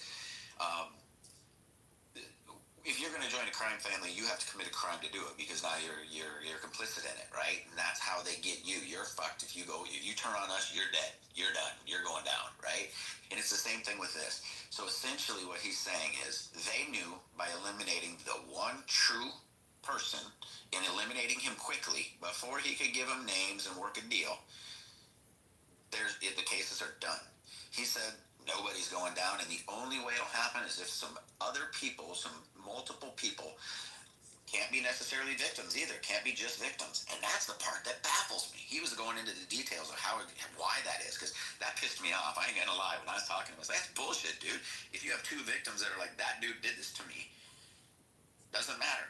They could have a reason for colluding on this. And I'm just like, our system is screwed. I mean, it's kind of crazy. Like the victims said they're going to get together, put a whole bunch of names together. If there was video evidence that corroborated the actual statements made by said victim, won't matter. You have to have the person who took the video, when it was, the date it was done, the time it was done. I don't agree with that. Yeah, well, I don't either, dude. The unfortunate reality is the victims wouldn't stand a chance. Nope, because the victims... trying to prove the victims wouldn't stand a chance. They would just we're talking about you have a video with said victim being it could have been fabricated in a studio. I'm telling you, this is what this judge has said. Defenses have argued this. We can't prove that was not made in a studio, especially now with AI. Can't prove it. And if the defense, if the victim loses, they get sued into oblivion for defamation. You're saying that there's no expert that can look at the authenticity of a video? Nope. Maybe they might be able to find out. No, Samoa, I think Corey and I. You still have to prove. You still have to prove the data was. Unfortunately, the victims probably wouldn't stand a chance in court. No, what I'm saying is the video had to come from the island.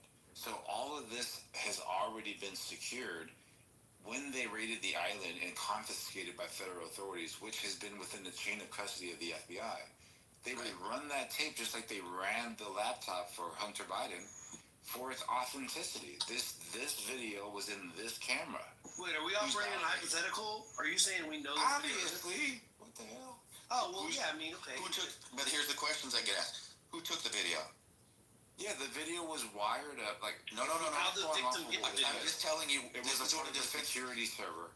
Okay, but the defense attorney has a right to make sure that is 100% without doubt before it gets shown to a jury that you got to prove. Show me. I want to know. The FBI affidavit said that we acquired this on this day, this time, chain of custody, and the courts lean on the word of the FBI with chain of custody. That's the affidavit at the time. Samoa, go ask a federal judge if you can find one. Seriously, I'm telling you, just if you can find one, just shoot him a message and say, is it true that it would be very difficult with the death of Epstein and the conviction of Ghislaine Maxwell to convict anybody on this list, regardless, because they're going to run through that question is just super vague. All right, so of what, right? Who took it? Asking that question of what on the list. So I understand the problems. Just a list doesn't actually prove that there's actual relations with minors or anything like that. They could have been the plumber, the electrician. They could have been some sort of a business person. Yeah. So I understand that. What I'm talking about is something totally different. They go to the island. They confiscate the security system, the servers, the terabytes, and all the information that's on the cloud. The FBI is holding this within chain of custody, and then the minor or whoever the hell these people are talking about, they're going to put 20 names together. They come out without knowing anything about the video, but they allege that these 20 people raped them or whatever, right? The video it supports or corroborates their actual statements. Their lawyers can actually subpoena the FBI for the video. It would help the FBI tremendously. I agree with that. It would help their case. But there's no video, and we're just saying it's an uphill. No, there's video. They're climbing an uphill battle. Cash Patel said there's massive amount of videos. What do you mean? They're just all victims being victimized. Porn. Shit like that. And that's the reason why he said in the hearing he wouldn't release them, because it's just going to, right? That's basically revealing the identity of the victims. But they have the video. You have to properly authenticate it, and you got to do it with the rights of, because you got to remember, whoever is the defendant has rights too. Absolutely. And if you fail, if the government fails to convict that man, he's got a defamation lawsuit, and that's where the trouble comes in. No, that's not true. Yeah, it is true. No, I'm just telling you. I talked to a federal judge. No. You and I aren't talking about the same thing, Corey. So, what you asked questions about, I totally understand why the judge went where the judge went. If there is a list without any context, and you release that list because of the association near Jeffrey Epstein and the polarizing figure that he was, people would automatically assume that these people happen to be a part of the sex trafficking ring. And for that, the government could be sued for defamation, right? Well, and that's what you're saying, right? All right, never mind. I'm sorry. I'm reading up on the legal terms of what would be admissible. Sorry. Corey's saying if they charge them and they end up not proving it, then they're going to be subject to. No. So Samoa, here's what you have to understand. That's what I think Corey's saying. Samoa, here's what I'm going to tell you. I didn't go in there and say, okay, hey, how about this? How about this? How about this? I didn't. I said, tell me this. What are the odds that there's going to be a conviction on anybody if there's an Epstein list that comes out? Okay? This is a guy who's practiced law, who gets paid. Yeah, see, we're not talking about the same thing. No, listen. I just said, what are the odds? He went through verbatim every single reason that he does not believe as a federal judge there's going to be a damn thing done. And the reason, and he went through it because on cases that he sits in, he's watched these things all get destroyed. I don't think he's listening to me anymore. What are you trying to say? I'm just telling you that this is what somebody says. I think Samoa is saying that there's a victim statement plus video evidence. Hold on, man. Come on. I'm saying that what you're saying makes absolute sense. I offered a alternative scenario on how the videos that we're taking on the island could be used once subpoenaed by victims releasing names, not the government releasing the quote-unquote list, but all these quote-unquote victims that are saying that they're going to put out 20 names and have their own civil lawsuits, right? Right. So okay, we can do that. They could do that. But again, right. I just want you to know that you and I aren't talking about the same thing. I agree with what your federal judge said, right? Because you just throwing out names of billionaires is reckless. Right. So, but what I'm telling you is, as soon as a victim, why do you think the victims haven't done it to this point? Because I guarantee you that they've said, "I know who raped me. I want to do it." And what do you think that they just announced? Like they just got legal representation. Yeah, it was like 3 or 4 of them, right? Yeah, it's about 3 days ago. Yeah, so we'll see where this goes. I mean, I hope, trust me, there's nobody who wants to see these bastards go down more than I do. And I'm telling you, I was not a happy camper because I would then try to spin it and say, well, what about when they do this? What about when they do that? And he told me all the ways a good defense attorney is going. Look, we've got people on videotape that good defense attorneys get fucking plea bargains on. It doesn't matter. All you got to do is find some way to, proof of video evidence. You got to prove that it has never been tampered with. So it could have been tampered with before the FBI got it. So these are the little things that you got to worry about, And this is when he was telling me, I was pissed, like viciously, like trying to come at it from all the different angles. And you're just like, these motherfuckers, they knew by killing Epstein and getting Ghislaine Maxwell prosecuted quickly and quietly. Notice that case wasn't really tried in the public at all. Get her out of the way. Now she's a felon. I hope she wins her appeal. That's where we got her transcript from. Like all this stuff about Trump on the plane, the manifest. Like we had all information to all that stuff. That's why it was a little irritating that, when Trump and them said, "Oh, this is the first phase," all they did was release binders of information that we already had access to. There's nothing new. It's pretty stupid. It was like people are that dumb,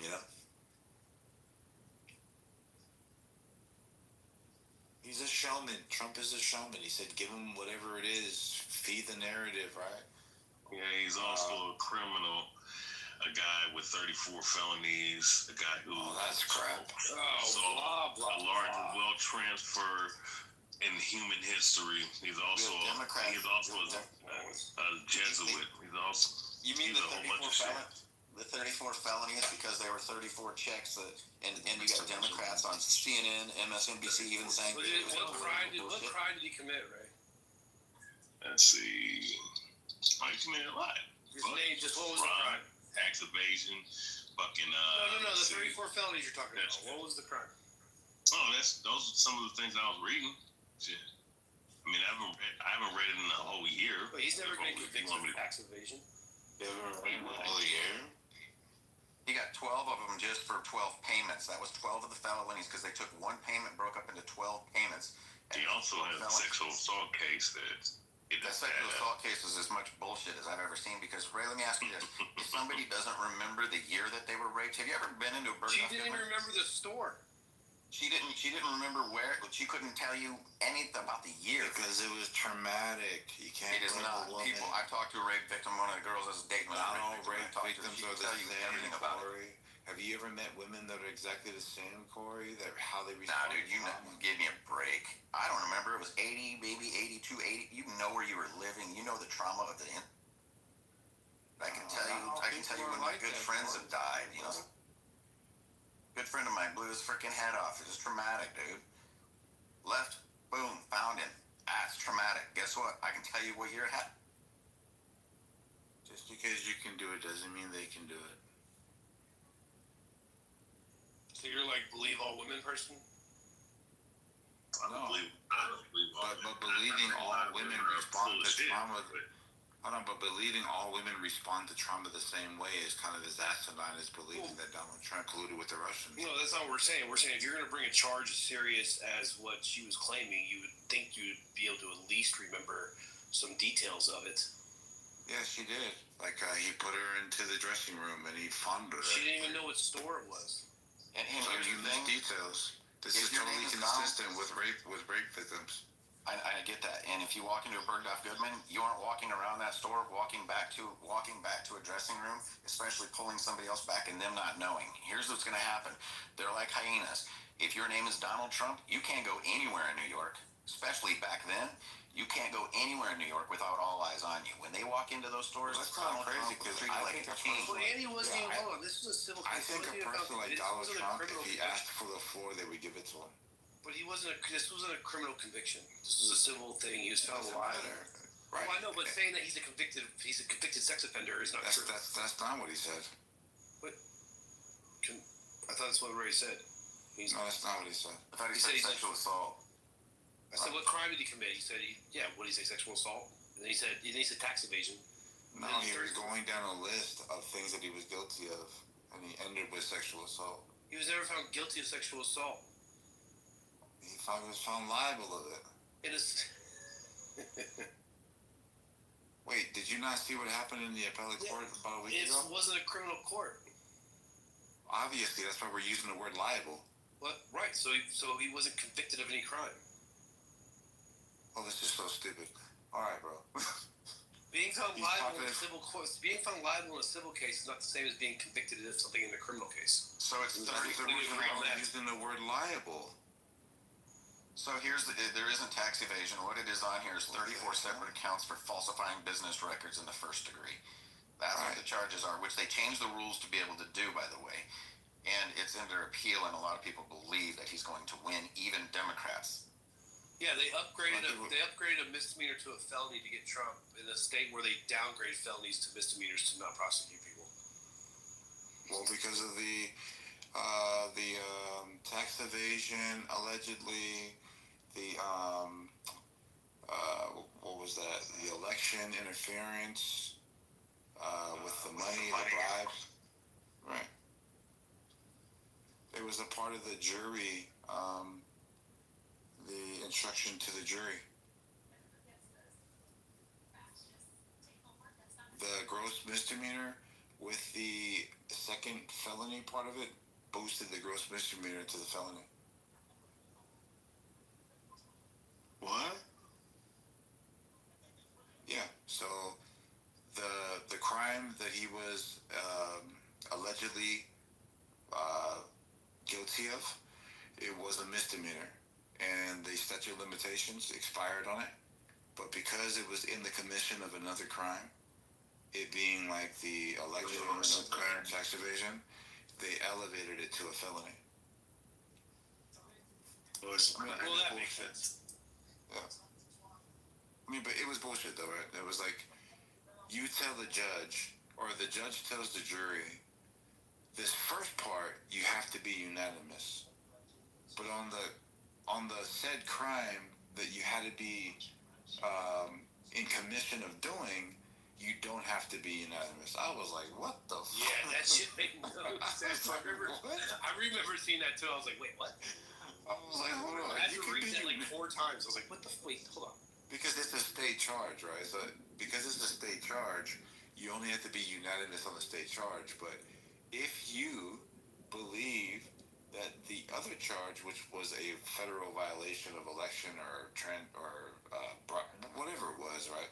But it was if you believe that he committed that, you don't have to be unanimous on that. I was like, bro. So that's how they did it. They were messing with state and federal. So they were like, oh, okay. Yeah, That was that Mershon guy, right? The Mershon dude. Yeah, the judge. That was crazy. I'm not even a lawyer, but I knew that was some bullshit. I was like, what the hell is that? And even like the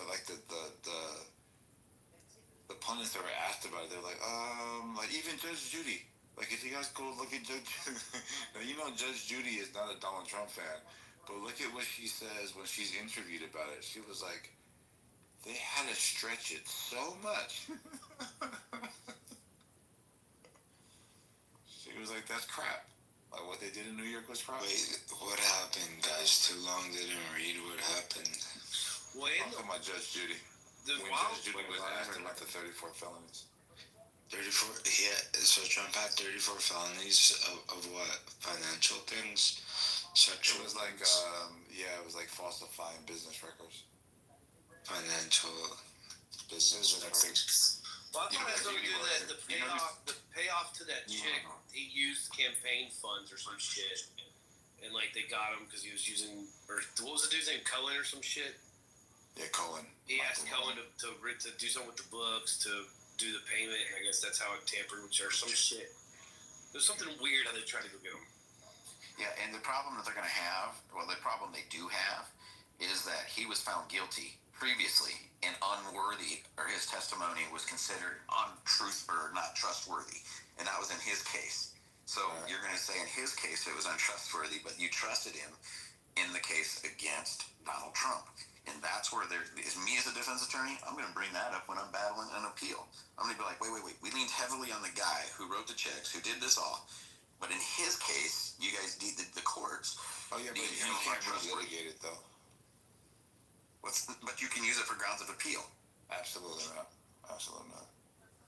So, like, I don't know if you ever watched, like, these court proceedings, right?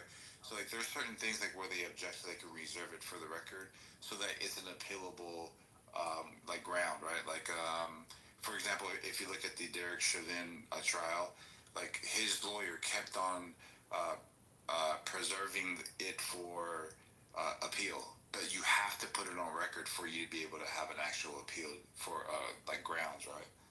So, like, being pissed off that a judge allowed a uncredible witness to whatever, like, that's not an appealable offense. Something like exculpatory evidence not being brought forth, a judge not changing venue, violating constitution, like, it has to be a violation of your constitutional rights, right? Like that's the appealable offense. The court has to violate you somehow.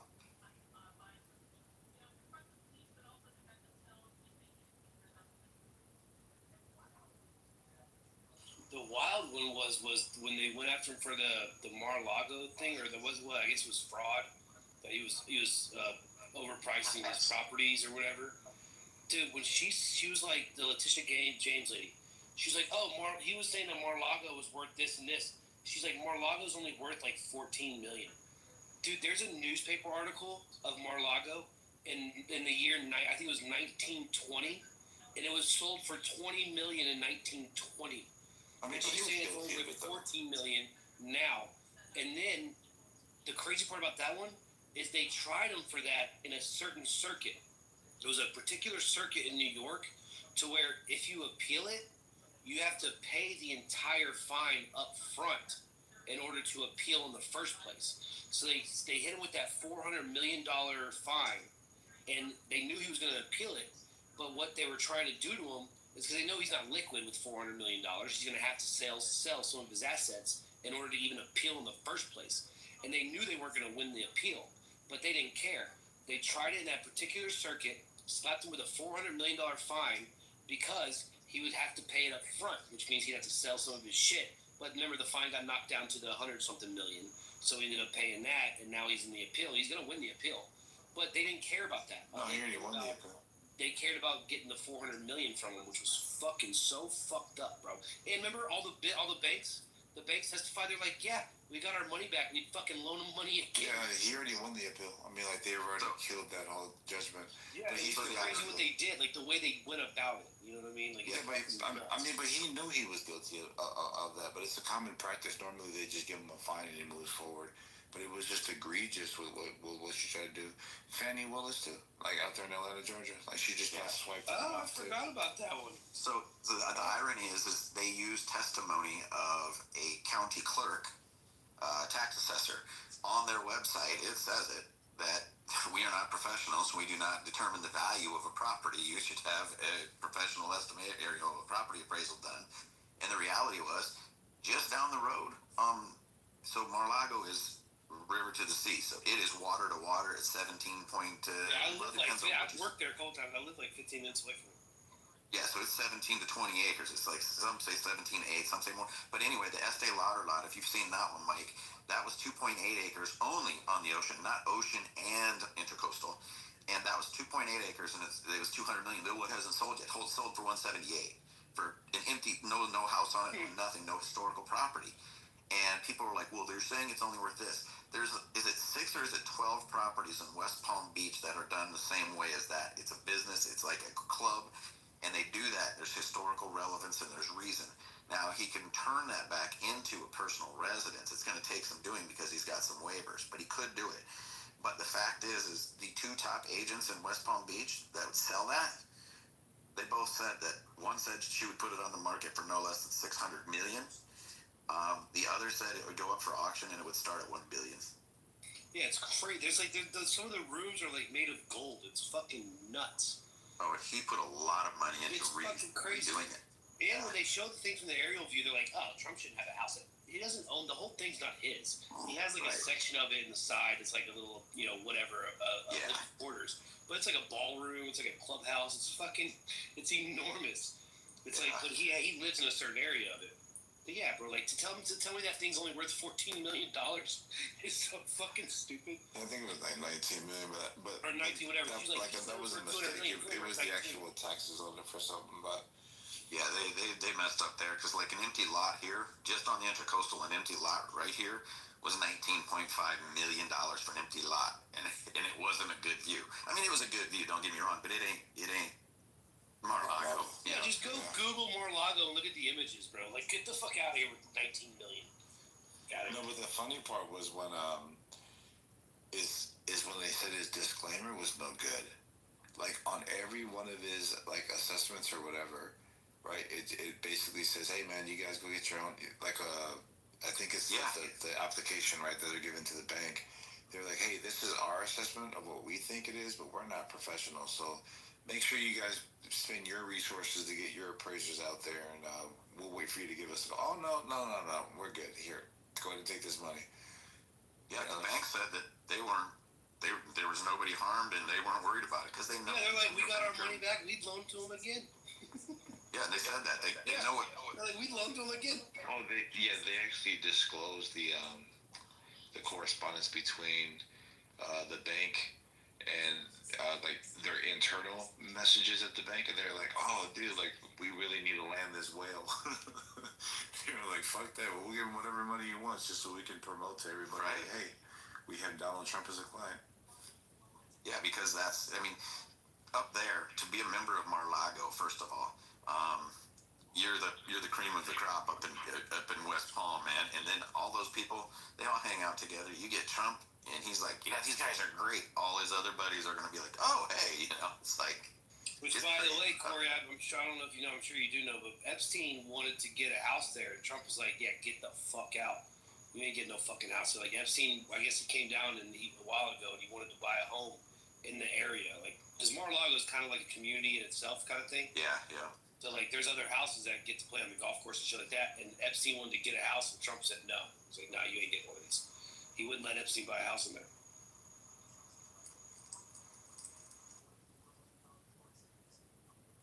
Mar-a-Lago dude, what a dumb thing for us to have sold. I mean, I know that the maintenance and stuff was high, but shit, dude. Hell, just to drive past the place, and I mean, the whole fucking place it's just nuts. It's like you can just be driving, it's like, bam, there it is. Like, whoa, holy shit! You don't even realize you're next to it. I tell people, if you get the chance, go drive around that neighborhood. Just go drive up and down the roads, and some of the way the way they're like 20-foot hedges, and they're trimmed perfect. It's like you're watching something made out of a movie. There ain't a thing out of place. The trees are perfectly circular, and then it's flat on the bottom. 5 different types of grass cut at different lengths. It's just like these people spend some money on just having their stuff landscaped. It's so freaking cool, bro. Like the houses that are facing the ocean, and you're driving down the road, and then like they have they're not technically on the ocean. It's their front door. There's their gates, obviously driveways. Then there's a road, and then on the right side of you, or depending on which way you're going, there's like these little cabins where it's the private beach access, and they actually they walk under the road. Yeah, they got to tunnels. get to their private beach access. Like, they have their own little private tunnels to get to their. They don't have to cross a street. It's fucking nuts. Yeah, and it's like you can't just slide down that freaking cliff so there to get to the tight, beach. Like, that's like money. It is. It's crazy. Like there's money down here, and there's a lot of there's a lot of billionaires that live around here. I mean, I'm not gonna name them, but I'm gonna tell you, like, been in their houses, and it's a different caliber up there, man. It's like here. Okay, you got a really cool house and stuff, but yeah, it's okay landscape, but it's not manicured, and it's not the class of West Palm Beach. Yeah, it really is. It's crazy. And some of them, it's only their fucking summer homes. It's fucking crazy. It's nuts. Most of them. Most of these guys, you see these houses they're in, it's like, I'll just say this, one that a friend built, the neighbors were, let's just say, some of the bigger names and some of the big names and some retail stuff. The house to the right in 2 years, okay, that they built this house. 2 years. I think it was 9 people fully staffed every day on that house, and they had never been to the house. If you're on the water, you don't get access in. They have armed guards on the water in that neighborhood. You can't pass. You got to go out and around. It's that level, and I'm just like, the taxes on that house are $400,000, $200,000 to $400,000 a year, depending on what it really values at, right? Easy. And you haven't been there in 2 years, and you got 9 people fully staffed all the time. I'm like, what kind of people are these? Bro, just to furnish the fucking house is like fucking $20 million. It's fucking nuts, bro. Dude, I learned when I got down here, when they say rich people don't pay their fair share, I was like, there's people that got 3 condos in the same building here. And I'm not talking like a $500,000 condo. We're talking a $4.5 million, a $2.9 million, and a $3.2 million. 2 of them have never even been used. They got the plastic on, like, some of the walls. They have, you know what I mean? Like, the stuff comes in, has clear on it so they can't scratch it. They still got that on there. And I was like, why didn't you guys take that? We got to do that one of these days. And I was like, going, your HOA fees are $10,000 a month for each one. You know, and it's like, it's just sick what they got. But, you know, they pay the taxes. They don't care. They don't got kids. They don't use the roads. They don't give a shit. You know, let's just pay the taxes. Let's just go. Yeah, it's crazy. It's fucking wild. You ever been down? It's so crazy because, like you said, it's like right here. Like, they're a 10-minute drive in either direction is a completely different aspect of the area, completely different houses, completely different everything. It's just like there. It's so crazy. And I'm sure you've gone. Where are you at in West Palm? You said? Yeah, I'm in West Palm. I'm like 10 minutes from the Palm Beach airport, which is close. I see Trump's plane all the time. But I used to work there, like I used to work for an event company. Like they did like parties and stuff, and we would have to set up in the ballroom, Mar-a-Lago and shit. And it's fucking wild. I mean, it was way before Trump was even considering running for president, but he was still living there. But it was crazy, bro. Like, just the area is like, it's like you're in another world. Like, you don't even realize you're still in the same, like, planet. It's fucking crazy. Everything moves differently. Everything's just like, like you said, perfectly manicured. Everything looks like it's out of an oil painting. It's just fucking nuts. Yeah, I mean, everything's crisp, clean, just like perfect. Dude, we were driving by and Trump was pulling out, and we literally stopped and then turned around real quick, and we were like, let's just see where they're going, right? You know? I don't know how those guys turned, because they must take different ways, but they took one turn, and I was like, oh, we'll easily catch up to them, you know? Gone. Couldn't find them. I was like, they got themselves some secret ass way out of there. Yeah. This is like, they don't mess around when they get that motorcade going. They're gone. But have you ever been down to the boat show down here, the Fort Lauderdale one? Yeah, I worked like right across from the Galleria Mall. And our office to get on the roof, and you know, like where the restaurants are on the Galleria Mall, like that Seasons 52 and the Martini. Our office was right across the street from that, the yellow building with the Texas State on the bottom. And we would go on the roof and watch the boat show sometimes. But hell, even the Palm Beach boat show is fucking nuts. Oh yeah, dude. Down here though, they're getting into the mega yachts and stuff. It's just insanity, man. I mean, you got 50, 60-foot boats on the front of these boats, you know, and then a small tender beside it. Their tender is a 40-foot boat. You're just like sick. It is crazy money. Like it's unfathomable money. Like I know it sounds wild. Like Bezos. Like I heard that one time Bezos. I know Bezos sold the Amazon shit, but in his heyday, he was making like 60. It was like something like $60,000 a minute. Yeah. Every minute he would make $60,000. But like you said, people say they don't pay their fair share. And let's just say every Amazon employee has direct deposit. Every 2 weeks, Bezos would dish out like $80 million in payroll. Right. And of course he's paying payroll taxes on it. But it's like, people are like, oh, Bezos should have that much money. I'm like, yo, do you know how many fucking livelihoods these guys are responsible for? Like, absolutely. This dude, you're talking about theft when you're talking about just take the money from the rich. Like, it's nuts. It's nuts. Like, think about that shit, bro. Every 2 weeks, Bezos' payroll, who knows how much he was dishing out. Yeah, the level of tax that they pay. I mean, I learned a lot. You know, when you look back, okay, so somebody, 10% is the cost of maintenance. That's $30 million a year it's costing to have it. Now he's paying payroll taxes on that. You know, the dock property taxes. I mean, you just name all the shit that they've got, and it's all they don't care. You know, it's that boat just sits there, but he's employing. You know, those you got anywhere from 8 to 18 staff, depending on what you know, but they're full time captains, engineers. You know, the deckhands. It's like and they're at a beck and call. I know a lot of these people in this industry, and it's like, wow, the amount of money spent. I know for a fact, a good friend of mine's a captain on one, and that boat in a year and almost 2 years, going on 2 years, I think the end of this year, not once has the owner been on the boat. Shut the fuck up, seriously? Not even kidding. And he bought another boat that's down here. You don't even live here. And we take the boat out because he has to. Like one time we're like, hey, our fuel bill isn't very high. Are you getting it out? He goes, yeah, I get out. I just take it for the runs that we got to do to get our hours in for testing. And he's like, take it out a little bit more. You know? I was like going, good God, bro. That's crazy.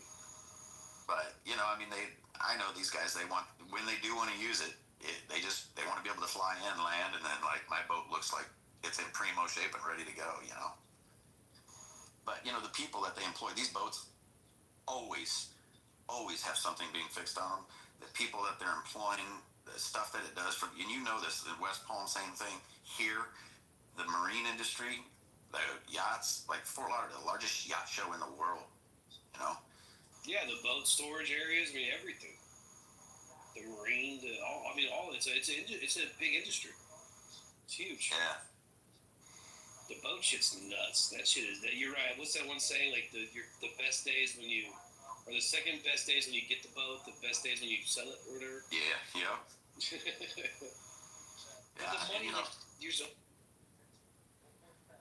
yeah, there was the biggest one I've ever seen was up in West Palm, and it was by a bridge because there was no place big enough to dock it, and they worked with the city. They got to put it by this bridge, and it was like my third year down, and I said to the guys, I was like, that boat's been there every single, and the guy goes, dude, for 5 years we go in and out this thing every day, and that boat's been there every day. And we're talking, and you know they've got some big spots up there. This boat was that big, Mike. And the side of it was open up with a massive boat parked inside, jet skis, all these weird other water toys. Insane. I think that one, he said they had a staff of 18 full-time on it. It is wild, bro. The money is wild. Even the billions and billions, like, to us, you know, it's like, okay, yeah, we know how much, like, it's like unfathomable money. But then when you think about it, it's like, hell, even the billions we're sending overseas to all these different fucking places, like the $100 billion for Ukraine and stuff. Like, you think about, like, in our terms, like, think about this, like, $999 million. That's not even $1 billion. Right. Like, they take 999 million, then go to 1 billion, then go to 1,999 million again, then to 2 billion. Like, it's fucking crazy. Yeah. Like, and that's why, nuts. So you heard about the time when the Ukrainian official's wife was caught crossing the border. She had like 25 million in American cash. I can't remember how many million in euro and then what other currencies. And I'm just like, okay, so do you think that's the only one that was skimming money, or do you think she's just the only one that got caught? Like, we know we should not be sending cash, number one. we'll give you resources, you know, weapons. We'll do that, but we should not be sending them guys cash because you know that money's disappearing. Well, and what's so wild about the Ukraine shit is like it's like a known thing that Ukraine is one of the most corrupt governments in the fucking world. Like everyone knows this. Like it's not even like a secret. Like we all know it. And it's like what are we doing right now? Like what's going on? A friend of mine, his family is very well, a prominent family over there, right? But he's here. When all this started, this dude's big, like 6'7", 260s, muscle, just a typical like Ivan Drago, you know. And like I've never seen a fight go more than one punch when that guy gets into it. And I asked him, I said, "You going back over?" He's like, "Fuck no." I was like, "What? Why? So proud of Ukraine." He goes, and he told me the place is so corrupt. He goes, "No." He told me a story that Vitaly Klitschko, the boxer, he's the mayor of Kiev. They were having problems with their waste management, right? So they get an American company, agree to come over there. They spend the money, spend the time, the resources, everything, get ready to start business. They're ready to go. And all of a sudden they get told that Vitaly wants $25 million. And they're like, "Excuse me, what?" And they try to explain to him, says, you know, because he was saying, "No, I need $25 million before you guys can start." He's just like, "We've already gotten everything licensed. We're ready to go. I don't know where this is coming from." He goes, "No, he wanted it for himself." So he was wanting basically a kickback. And the guy goes, "Listen, we don't make enough money to pay you $25 million. We're not going to make enough money in 10 years to pay you $25 million. And he's like, "Then you don't work." And so they had to literally shut down all the operations over there because you either pay Klitschko or you don't do business in Kiev. And I'm like, this is the level of corruption that country has. And we want to know why there's such a shithole. Yep. Hell, same with California. Yeah. Same with what's that high-speed rail system? It was they were like, "Oh, we'll have this done." It was like $700 million later. They haven't built a single thing. It's like, wait a second. Where's like the $700 million? Aren't they like 1-point-some billion over budget? I thought. Yeah, it's like nothing's been built. It's fucking crazy. And you know this, the Brightline. Okay, help me out here. Is it Branson that owns that? I don't know. Is it Richard Branson? The dude from Spirit Airlines? He owns that shit. Virgin. Or Virgin. Yeah. Sorry, Virgin. Yeah. So he built. So when he said we're going to Orlando, right? He built the same distance they were supposed to go. He started after them. He went the same amount of miles, okay, from nothing. So they had already started. He was just talking about it. He talked about it. He planned it. He got it put in, got it done. And you know what they said? You got to run it for a year to make sure there's no issues first. So he had to run that thing up to Orlando how many times before putting a person on it to make sure there weren't any issues. I'm like, you're running that thing every day from Miami to West Palm, you know? I mean, just let it go. He did that, and they came in, I think, it was millions and millions. It wasn't like $7 million under budget. It was drastically under budget. I was like, so this man did it here in Florida for a fraction of the cost and a fraction of the time. And they're like 1-point-something billion over. This is what happens when you try to do business in California. Abdiel, you awake? What's up, Sanu? Oh, what up, Mike? Abdiel, you awake? Oh, what's up? What's up, Rich? Oh, I don't think Abdiel's awake. Oh, so I just left a Libyan room with a bunch of Libyan Muslims. And Jacobus is so lost that he's hanging out with a bunch of Libyans while they're speaking Arabic half the time. And then I went in there and told them, they're like, "Are you Mossad?" And I was like, "Yeah, Lucky and I both served it. Jacobus and I both served as Mossad in Israel." And now they're all screaming and yelling and trying to figure out if they should, because I speak Arabic enough. So I'm listening to like them screaming about like, we should kick this fucking Mossad agent. He's a fucking piece of shit. And then one guy's like, "Oh, but he's African." I was like, "That's not really his picture." I said, "He's actually Puerto Rican and Jewish." So I said, "He doesn't actually look like that." He's like, "You fucking demon, Rich. Fuck you, Rich." That's a So, hey, right before when I jumped on here, did you guys hear the quote about what happened? So, first things first, I had to laugh because I saw when Jimmy Kimmel made fun of Tucker Carlson for mutually departing ways, and he's like, "Let's be real, you got fired," you know, and he started mocking him about, and they called it a beautiful something or other. I got the link. I should post it in here. But it's Jimmy mocking the fact that, you know, Tucker said something and got fired. And then Jimmy went as far as to make a skit with his, the Mexican guy that he brings out about Jimmy getting fired. And it's like, so here, the left wants to be angry about Jimmy getting cut because of something he said, but here's Jimmy making fun of Tucker getting cut over something he said. Oh yeah, and then you guys wanted to impeach Trump over something he tweeted. You know, it's funny. But tonight when I got on, here's what happened. It's finally been out. They told Jimmy to go back on and apologize, and Jimmy said no. They said, you need to apologize. We need to see your monologue. The monologue was called hot. So hot, they said, we're not putting you on the air. He was not backing down. He was going to double down on the rhetoric. And so they told him, we're not putting you on air. And that's when all of ABC pulled in. Yep, and I heard they're trying to make him make a donation or some shit too. Yeah, they want him to, in order for him to get his job back, he's got to make a donation to Turning Point USA. Dude, what's insane to me is like, they're more mad about Jimmy Kimmel getting canceled, getting suspended, than they are about Charlie Kirk's death, which is fucking wild. And then secondly, like, this shit is not, like, they all keep saying, oh, it's infringing on our free speech, they're taking away our free speech. No one's fucking arresting anybody. The First Amendment provides you to say whatever you want without being arrested or put in jail. No one's getting fucking arrested. You can say whatever the fuck you want. The people that tweeted out the dumb shit and then got fired, they can still go tweet out shit. They didn't lose their Twitter account. But, like, to think that you're not, that the company has to be beholden to, like, no matter what you say is crazy. Like, if you go cuss your boss out in front of the office, you're going to get fired. Gina Carano got fired from Disney, from the show Star Wars, because of fucking her, or what she said. Roseanne Barr was fucking killed off that, remember the reboot of the Roseanne show, The Connors? They kicked her off, they fired her, which was ABC, and then they killed her in the show by a drug overdose.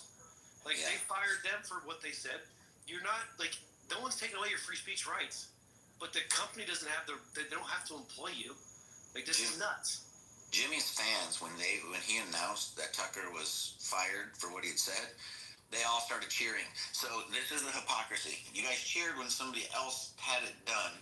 And this is the funny thing, because it's like, people are like, well, this is just payback. Yeah, you guys played stupid, and you genuinely were a threat to democracy. You genuinely were acting as an authoritarian government by deplatforming a president, by deplatforming doctors who were giving, actually, we find out now, the right information. Yeah. And so much so you had, Zuckerberg come out and say, no, they told us take it down, anything. Well, what if it's true? Yeah, we're not going to do that. No, you're going to do that. You know, when he's coming out, and not just in front of Congress, but he talked to Joe Rogan about it. And people are like, well, make fun of Elon for buying Twitter. He could have fought it, and he could have proved a lot of those accounts were bots, but he found out that they were deleting shit, and he says, screw it, I'll pay the $20-some billion to get the extra information. And I was like, guys, look what he did find. Imagine what they were deleting first. Yep.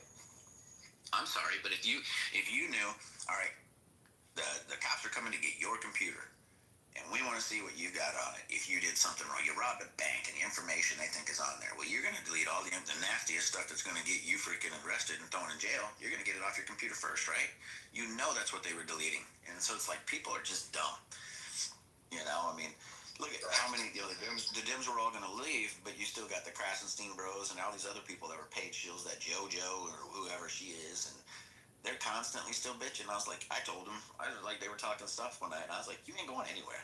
You're irrelevant anywhere else. You need Twitter, you know? Right, exactly. That's the irony of the whole fucking thing. It's like they're gonna bitch about it and they gotta go on that stuff. Dude, the shit with the COVID stuff was insane. I mean, doctors were getting discredited. There was military members that were getting dishonorably discharged for something that they ended up being correct about. It was nuts what was going on. Yeah, we got into it. Marshall was trying to defend it. This other guy was trying to say, that, first of all, okay, this guy, Ian, I don't know if you know who he is or what, but he was trying to say, I know Charlie Kirk. Charlie Kirk did a thing called the Black Leadership Summit. He brought 750-some black people to the White House. On that, out of all the people who helped pay for that, one black person donated $20,000, right? And everybody's calling him a racist. Like, so white people paid for 750-some people, so he's not a racist. Let's go there right away, number one. But number two, this guy goes, you imagine there's 750 some people there. This guy goes, I know Charlie. I talked to Charlie about this, and he keeps going on and on and on. And I was like, so you think you know Charlie because you had probably a 4-minute conversation with him, and now you think you can come on here and start identifying him as whatever you want to identify him as now. And I literally was just like calling him out, and he wouldn't answer. Then he would just start doing his bullshit. But the fact is, man, people on this app and stuff trying to say that they know that man, they can get the fuck out of here. You don't know Charlie Kirk if you're on this app. Yeah, the more I listen to people talk about it in the recent couple of since last Thursday or whatever, when they were talking about it, all I kept thinking in my head is like, wow, you've never listened to a single thing he said. You've legit never listened to Charlie Kirk once with the shit they were saying. It was fucking crazy. Yeah, they take like an excerpt of what he was saying. Like, okay, I'm gonna agree with one of them when they said that he said that Trayvon Martin was hunted by Zimmerman. Okay, and okay, cool, he did say that, and that was bullshit. Number one, I'll agree with you. However, listen to the whole thing. He later comes out and he goes, I'm just going by what I recall. I was a teenager then. I don't know about that case. I was young. I wasn't into all of this. I mean, he's like, I don't remember the details of that. I was a teenager. He goes, but from what I recall, he was acquitted by, the jury of his peers, blah, blah, blah. Yeah, but you were wrong, Charlie, but you admitted that you didn't know the details of the case, right? Get it. The DEI thing about the pilot. Okay, listen to the whole context of what this man says. What he said many, many times already was, hey, if you're hiring somebody and you've got these practices that are DEI hires, it makes you start to wonder when you're getting onto the plane, is he qualified, right? That he could have said he or she, could have done that. Didn't have to say black, I get it, but he was using it as a narrative that's saying, like, wait a minute, was Kamala the most qualified? Absolutely not, and we know that because we know before he was elected, he says, I'm going to put in a black female as my president. You just downplayed her as being worthy by saying that it doesn't matter, I'm putting one of those in. Same with the Supreme Court justice. That was the worst one. Yeah, don't say it. How about you just say, I'm going to pick the best? Right. If you had nominated Ketanji Brown Jackson, she still would have been the first black Supreme Court justice, or first black woman on Supreme Court justice, bro. You didn't have to say, I'm going to nominate a black woman. You could have just nominated her. You devalued it. Still would have ended up being the first black woman, bro. Like, they're the ones that do this, and that's what Charlie was saying. Yeah, you devalued her accomplishment by saying, I'm requiring that it's this. No, just say, if it's me, I'm going to pick the best available. It doesn't matter what's in my head. Yeah. I'm just going to say, I'm going to pick the best available. And now when you pick her, we believe that's who you think is the best available. Right. I like how he always argued me off. He always argued it when, and by the way, everyone's like, why was he talking about black people? It was like, well, if you watch the fucking video, it's a black person asking the question. So, I mean, what's he supposed to do there? But the way he always explained it is that, and again, Charlie was a sports fan, right? He's a Chicago Bears fan, he's a sports fan. So he kind of brought it down to our level where he was like, okay, because remember his stance was like diversity always forced diversity always lessens the product. And he's like, think of it like this. Imagine if basketball, because the country is 60% white, imagine if every basketball team, every NBA team had to have like 6 white guys on the team and 2 white guys had to be on the court at all times. He's like, wouldn't that make the NBA less good? Wouldn't that make the product worse? And everyone's like, well, yeah. It's like, well, okay then. So forced diversity makes the product worse. The best people should be in the job. And if there was never a thing as affirmative action, if there was never a thing as DEI, we would never even question it, because if the pilot's there, it doesn't matter what he looks like. He's qualified for the job. The fact that you're telling us it has, remember the flight people? They were like, oh, it's too white. The fuck does that mean? I want the best pilot with the most hours, with the most logged shit, the best pilot flying. I don't give a fuck what he looks like. Yeah. It's crazy. The most egregious one, Corey, was I think it was either the New York Post lady or the Wall Street Journal. I think it was Wall Street Journal. But she tweeted out a quote of Charlie Kirk. And she ended up getting fired. And they're like, oh, you're going to fire her for actually, like, all she did was quote Charlie Kirk. and you go look at the quote she posted. This is the sickest one. I swear to God, it was so disgusting. The quote she posted was this. It said, quote, black women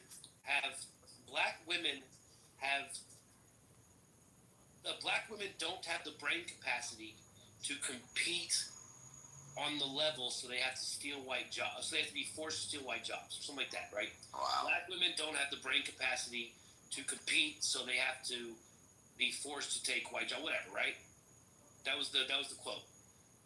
The main part was black women don't have the brain capacity to compete, and that's where everyone got crazy. Then you go look up the quote, bro, and the actual quote, this was so disgusting. The actual quote was this.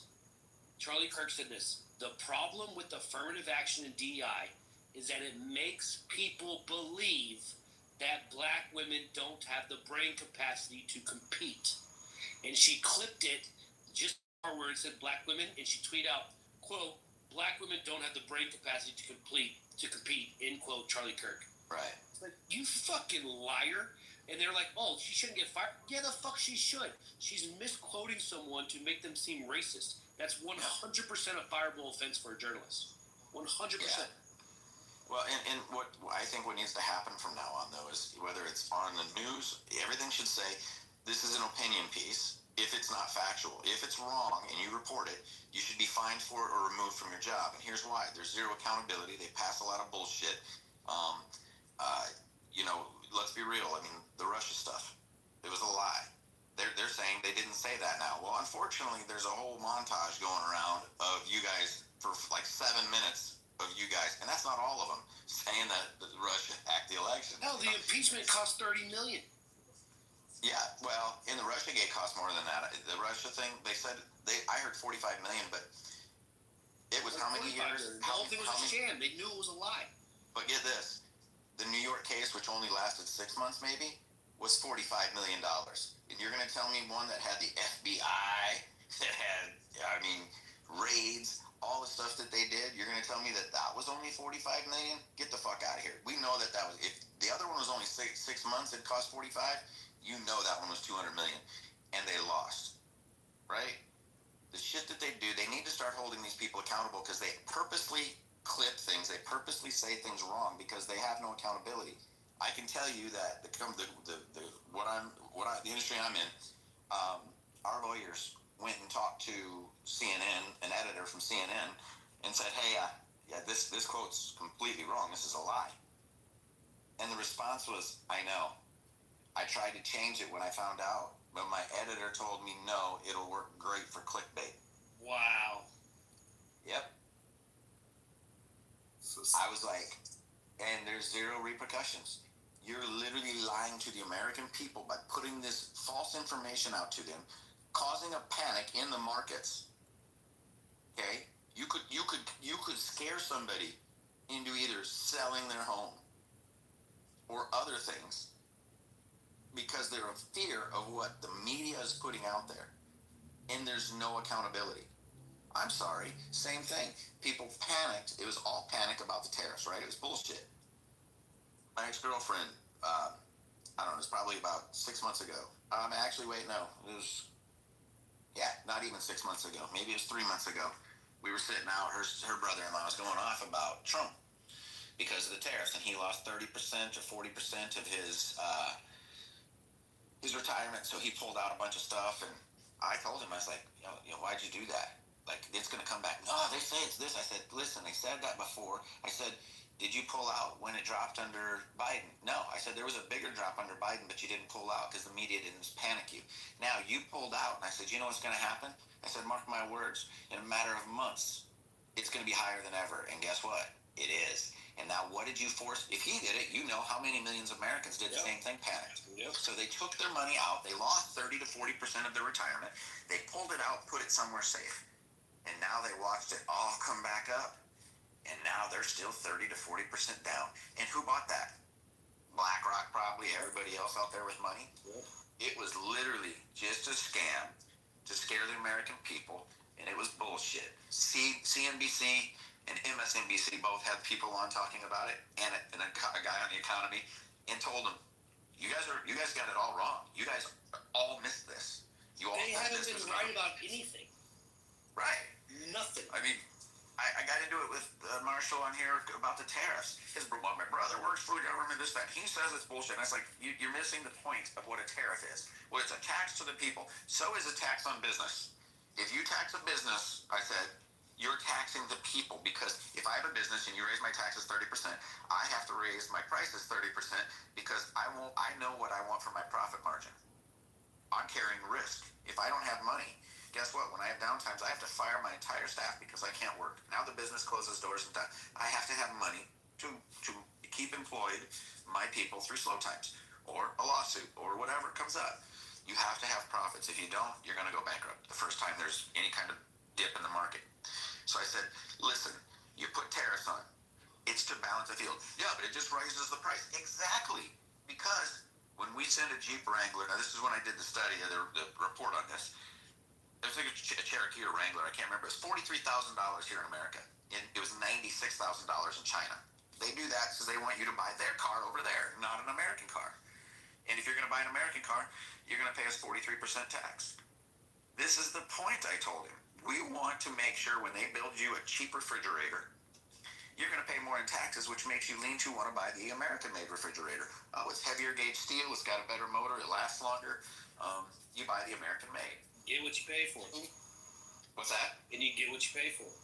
Right. And if anybody knows anything, look into a buy local like the economic impact of buy local. It's like with $1 is a tenfold dollar in the community, because I pay you $1, right? You get your $1 and you go buy your groceries. You go buy a pop. That $1 goes there. That $1 goes to the gas station. The gas station has paid his employee, and he's paid this and he paid that. So now 6 people get a portion of it. But that $1 maybe gets broke up. But that $1 is tenfold. It turns into $10 in the economy. And now it's getting, that $10 or that $1 that turns 10 times, it's taxed each time. And I was like, I asked him, I said, so do you know what the market share of manufacturing is? It's insignificant. I said, no. It's pretty significant. So then he was trying to come up with, it's only 11%. I said, okay. So then I said, look up what the highest industry is. So he looks it up, and whatever he said, services. That's not the way it's broke down. You don't lump everything that's a service industry into one. So I did it. Accounting, legal, this, that, the other, was 20-some%, but there was like 6 or 7 industries in that. But everything else was right around the same as manufacturing. They're all about between 9 and 13%. So you're taking an equal share out of the market. That's significant. It's $3 trillion in the first quarter of 2025. $3 trillion is a significant amount of money in the GDP, right? Of course. I said, of that, I can't remember if it's 90-some% of the manufacturers are less than 20 employees. It's a high percentage. It's like that high. I think maybe it's 75% are 20 employees or less in manufacturing in America. Of those, I think it's 93%. It's 93 or 96% give their employees health insurance. I was like, tell me America shouldn't be doing manufacturing. There you go.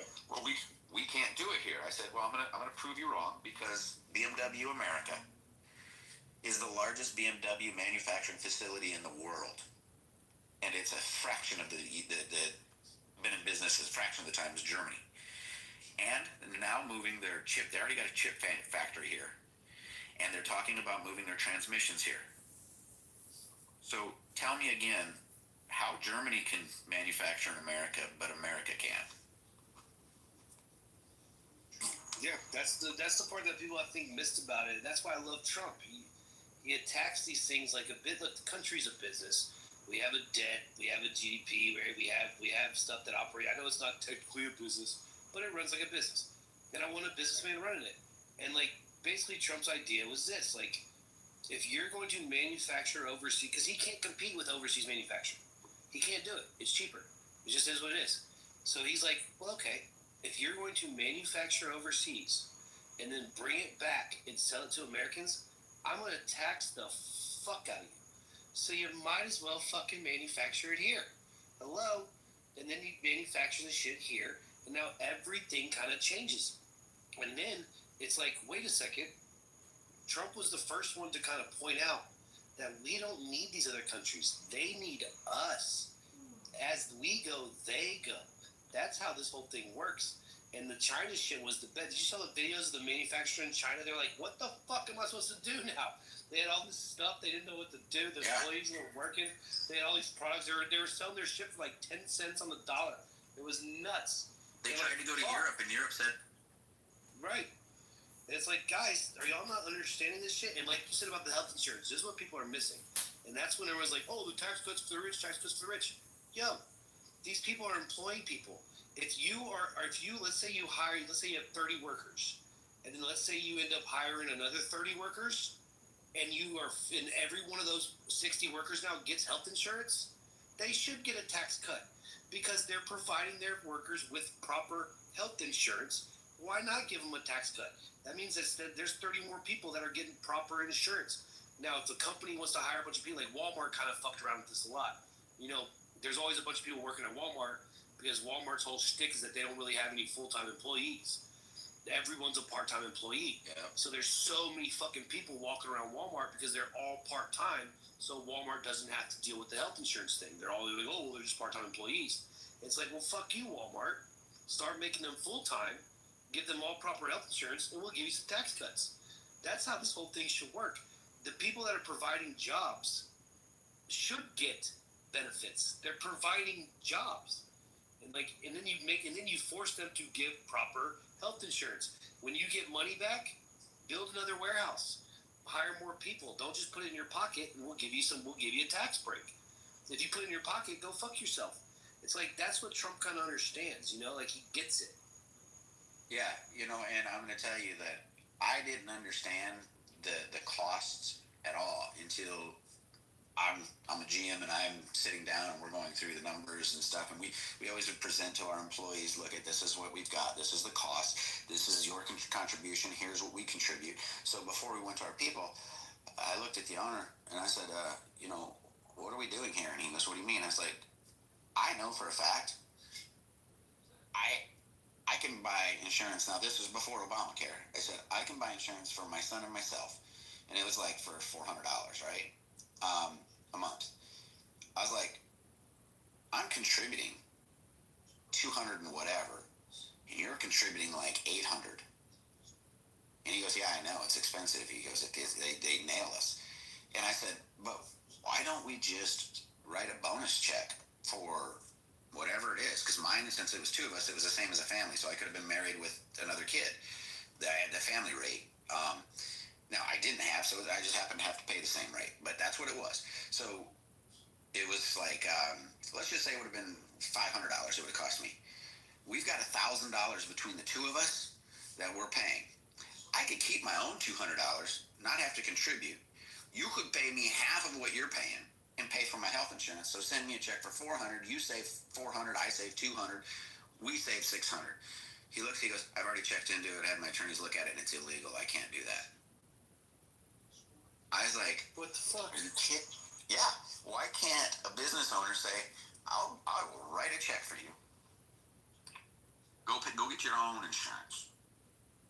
Now, it might be different now. I don't know. But to me, that's the kind of shit that we need to change in America,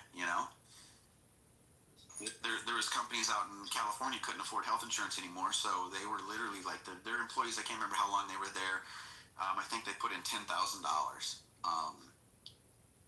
to start for the ones who'd been there a long time. They couldn't do that for everybody, but then I think it was like $2,000 or $2,500 a year that they added to their HSA account. And then what happened was these guys started to all have a significant amount in their HSA account, so they started raising their deductible, right?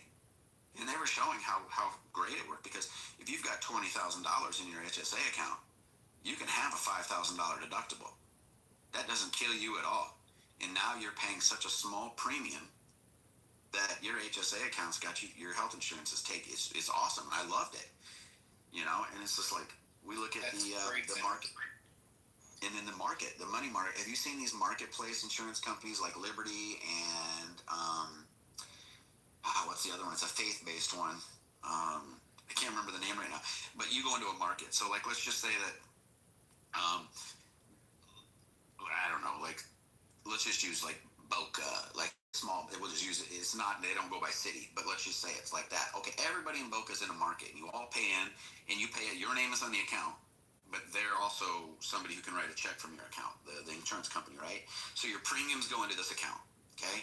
And then all of a sudden, Mike's going to have a surgery. They send a note out to the Christian ones, like they send actually a letter or email out to everybody, and they say, hey, Mike's going to be having knee surgery, you know, say a prayer for him, blah, blah, blah. We will let you know what we're taking out of your account to cover Mike's expenses. Mike gets done with his surgery. They get a bill. The bill says $42,000. They call him up and said, listen, we'll pay cash. We'll give you $26,000 today. Done. Now, they've just saved the insurance $18,000, right? And now everybody takes $50 out of their account, and it goes to pay for Mike's surgery. You see? And so it keeps people responsible, saying, I don't want to go in for stupid things because the less I use it, the lower my premium stays, you know? Right. And 93, it's been in business for 30-some years, and they've never failed to pay a bill. And I was like, do you think we have a solution? Why hasn't our government said, wait, why is this working so well? How about we do that with people? You know? Yeah, it's too logical. Exactly. If you get the chance, read the book Fair Tax, or even just look it up on the internet. Try to listen to Congressman Linder talk about it, dude. It'll shock you. They eliminate the IRS. There's no need for it because there's no taxes.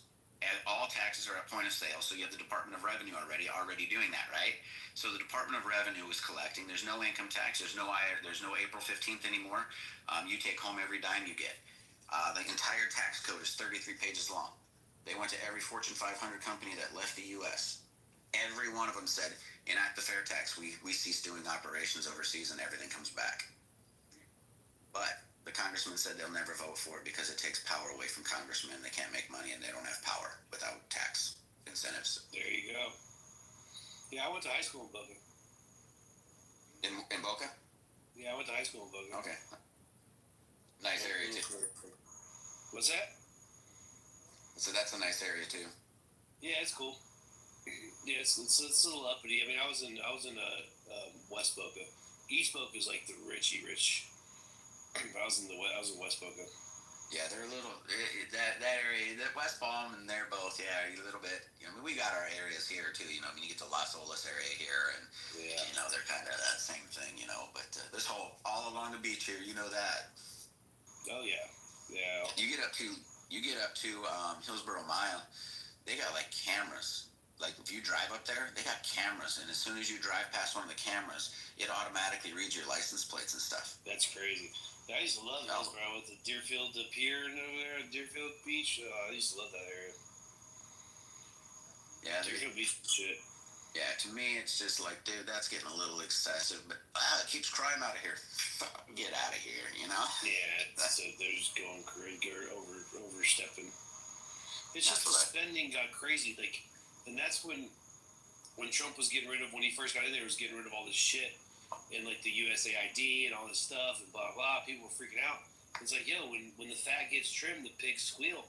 And it kind of started realizing, like, whoa, like these motherfuckers are just doing shit, and you didn't realize it, how much money was being wasted. Like, holy fucking shit, bro. Like, you find out about the thing, like they're buying the USB cables, and they're paying $10,000 a cable.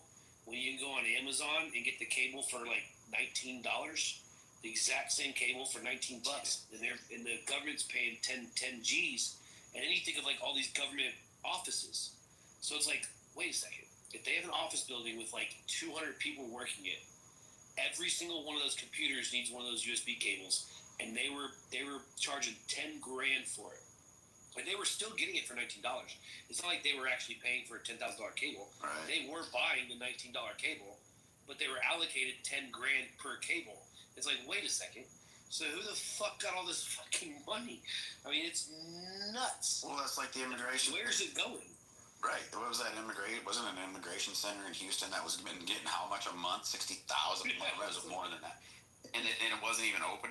It's like, dude, I completely missed the boat on starting a nonprofit. Oh, bro, these nonprofits is insane. These government contracts, and then they don't ever do anything.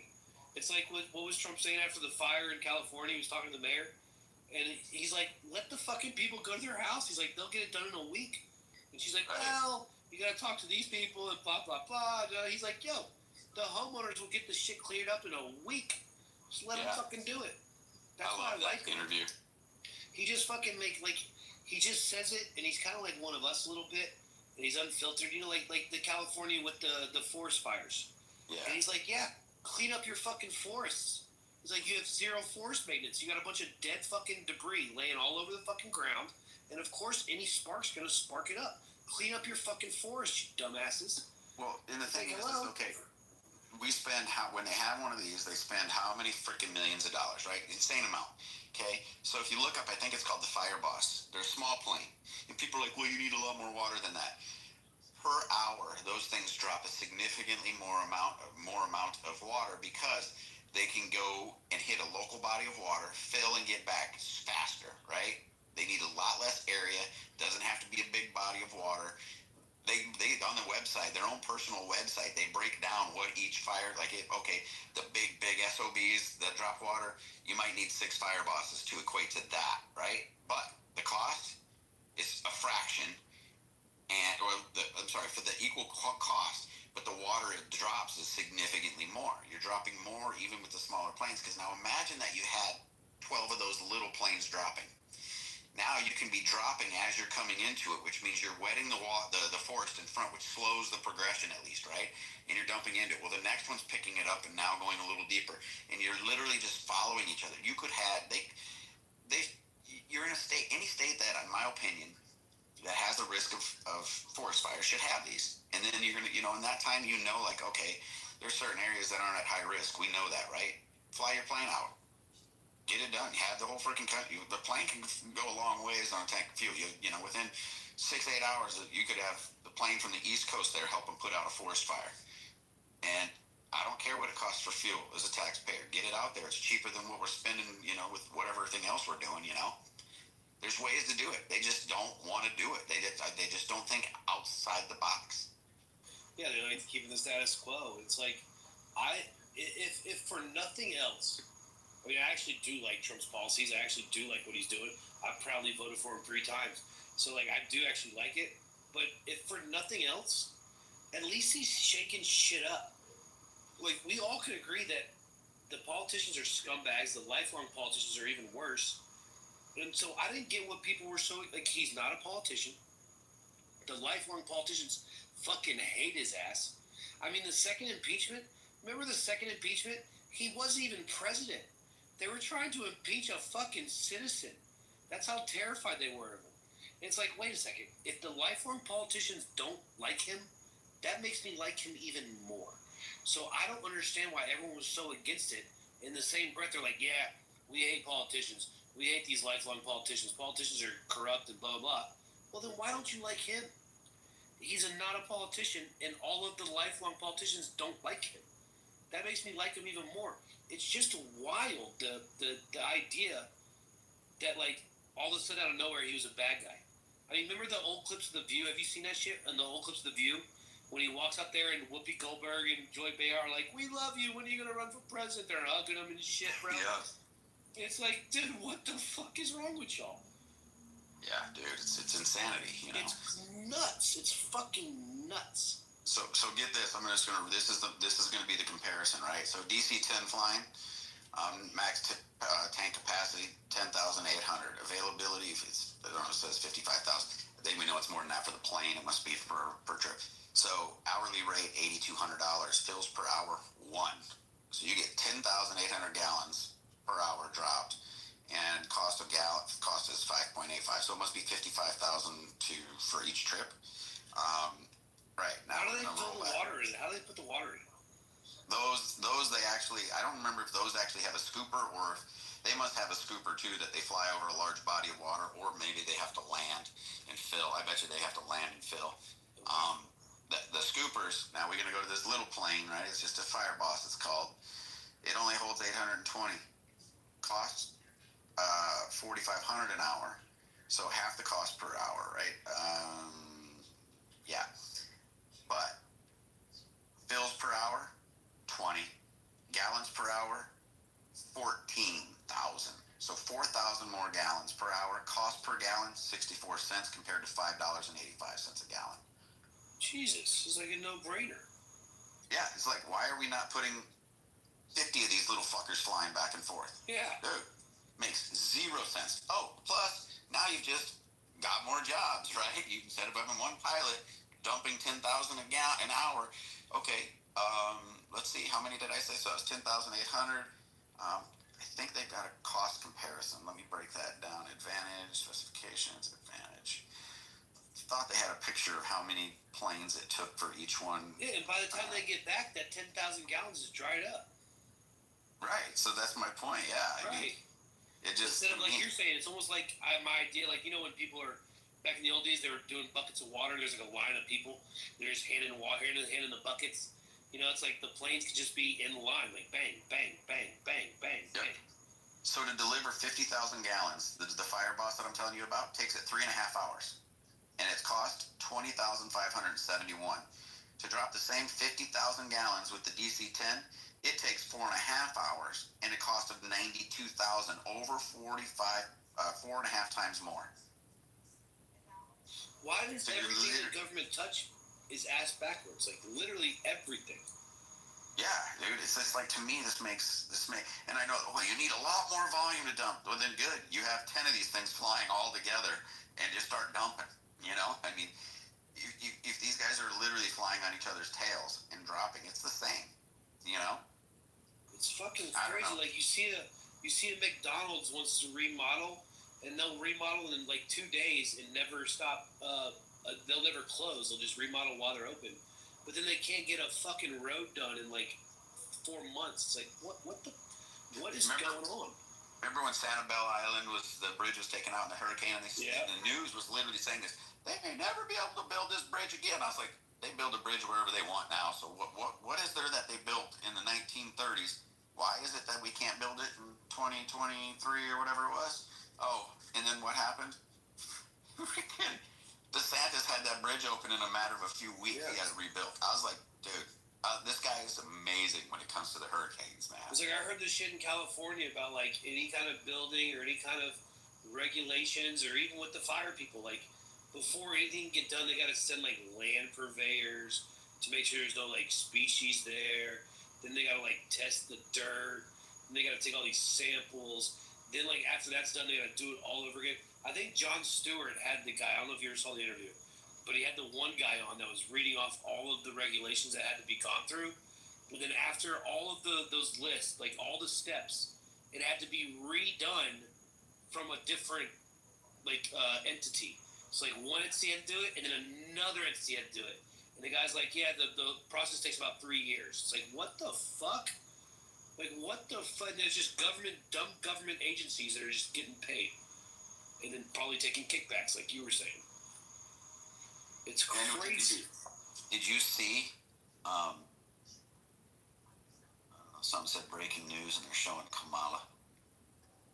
Hold on, Kamala Harris says Pete Buttigieg would have been an ideal running mate if she were a straight white man. It's Kamala, you bigot. Yeah. But have you seen, since they cut USAID, have you seen that the Democrats are struggling to raise funds? Yeah. I saw something about how they're like trying to say like, what's going on here? And people are connecting the two like, maybe you were getting your shit from fucking USAID, you scumbags. Well, and let's be real, if I'm a donor, I was like, I just gave you $1 billion and you got smoked. Not just beat, you got smoked. Bro, $1 billion in like 3-4 months. Yeah, dude. And they were like, we needed more time. No, the more time she had, the worse it was going to get. Yeah, well, and I'm with you too on the other thing. I mean, I don't think Kamala would have been good sitting on her own, regardless. Bro, I mean, remember in the primary against Biden, she got 0 votes. But like, I agree with you though. I think Biden ruined her career. Like Biden ruined her career. He's like, oh, you're the border czar. Like, what the fuck are you? What? So Biden, you don't have any nuts. So you're just like, oh, it's her problem. Like what? Like what? Like that's not the vice president. Like what are we doing right now? You're just gonna put her in charge of it, and like he ruined her career, ruined it. But now she's always gonna be affiliated with Biden. Oh, but the fact is how bad the border was when you told the world there's nobody more qualified. And I'm gonna say this: it didn't take Trump he wasn't even in office yet. In the morning of his impeachment, there was nobody crossing the border. You know, Zero. Didn't have to build a wall. What we did is just had to enforce the laws we have. Thank you. And guess what happens? Now we don't have the problem that we did have. Yep. It's crazy. When Trump got back in office, the secretary was like, "Oh, what's he gonna do for immigration?" He's like, "He's not gonna do shit. He's gonna just enforce the laws he already had on the fucking books. We already had the laws. Like they were like, what is Biden supposed to do? Because like Biden lost he lost the House and the Senate or whatever. And they're like, well, Biden's hands are tied. Yo, the laws already exist.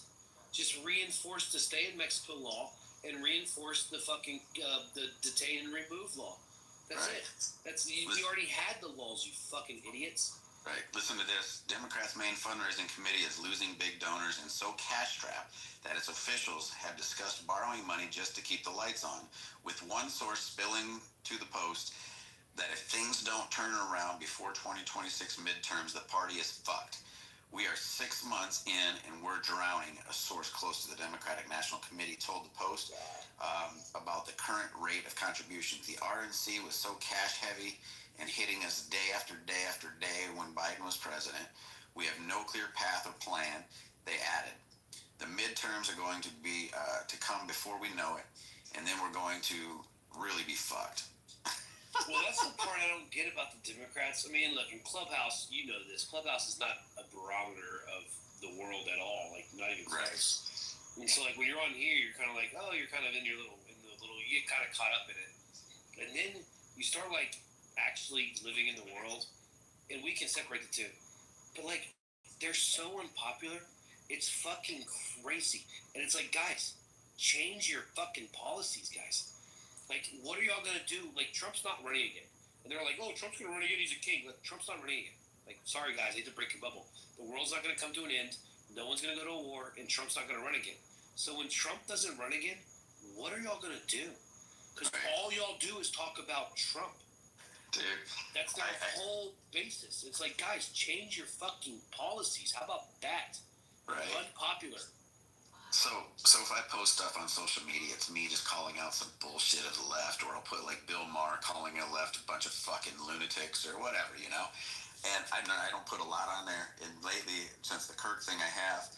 And there's this kid that we used to go back and forth on politics. And I'm the type of person, my best friend, we'd be playing volleyball. I'd be sitting at the table. We could be out at a bar having a drink afterwards. It doesn't matter. If he saw me pick my phone up and I'm on my phone and I got a smile on my face, his first comment would be like, oh shit, who you fucking with now, right?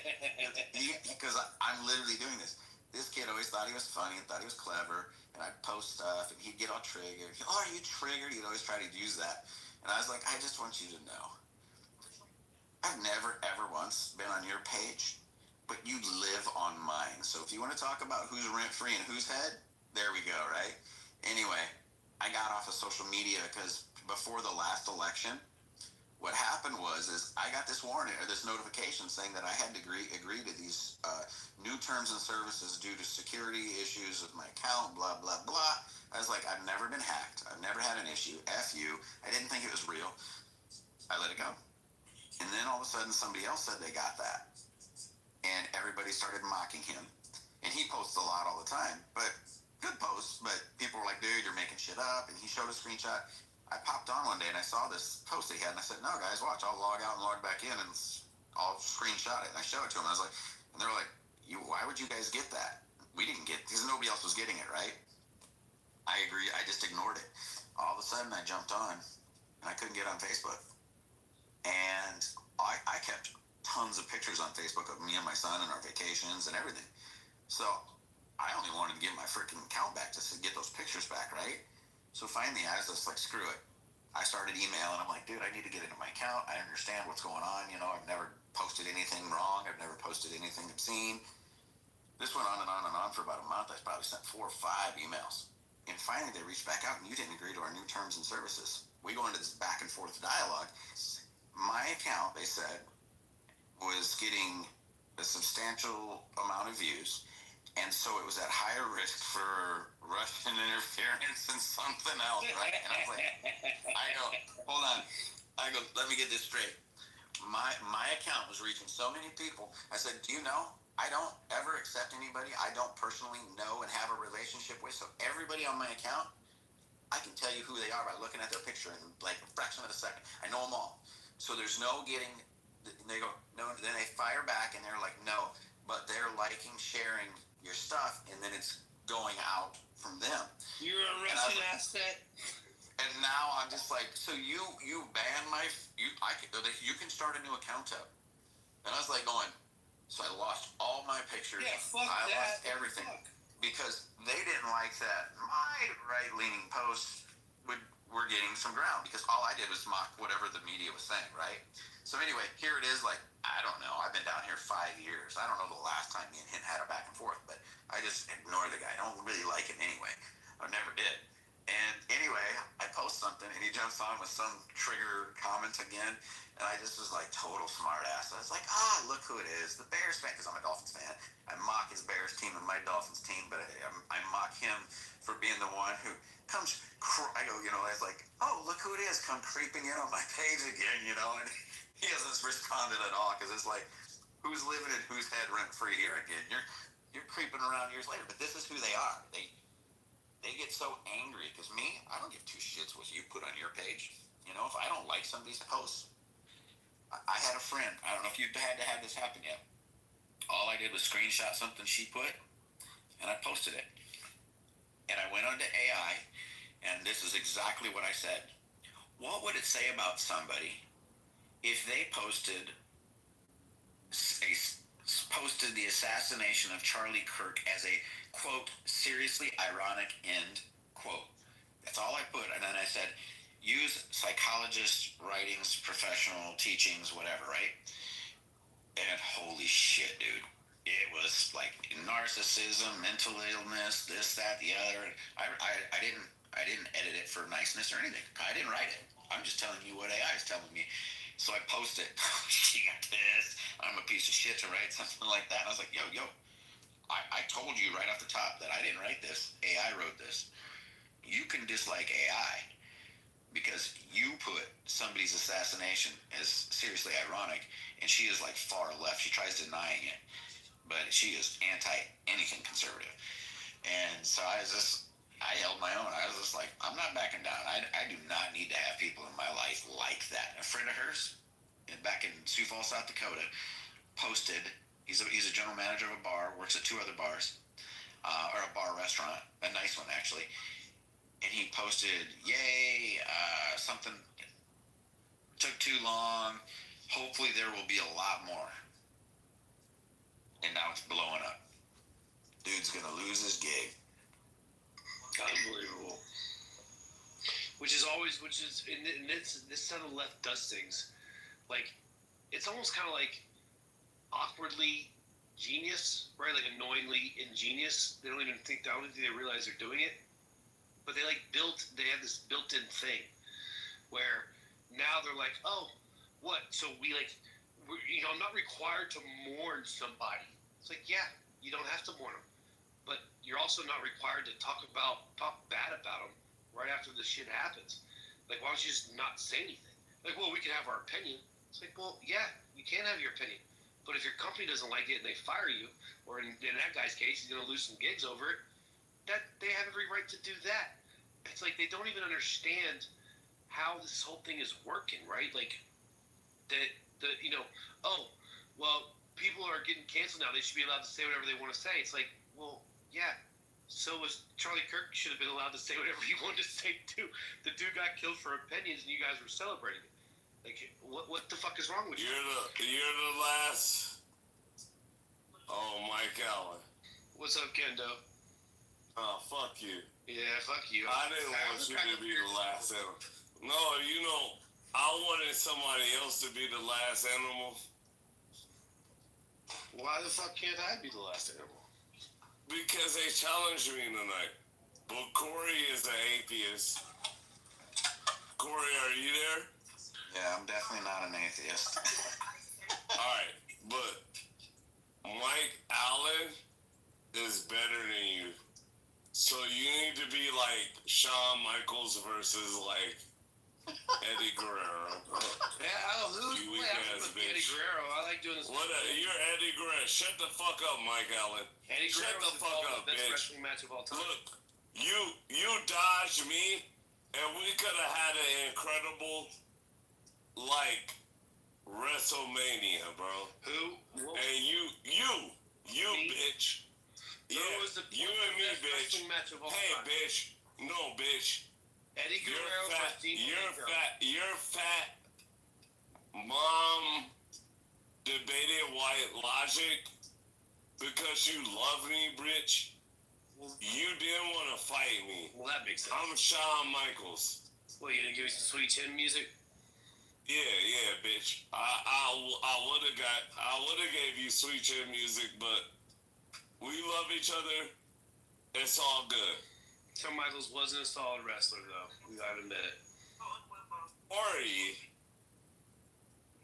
had somebody else other than Mike that wanted to fight him. Who's the best pure wrestler of all time? And Mike Allen, you're not equipped to fight him. You want to, like, fuck with him on, like, some Grand Rapture Godzilla shit. And, don't do it. No, bitch. No, bitch. Shut up, bitch. Like, why the fuck you want to, like, argue against that?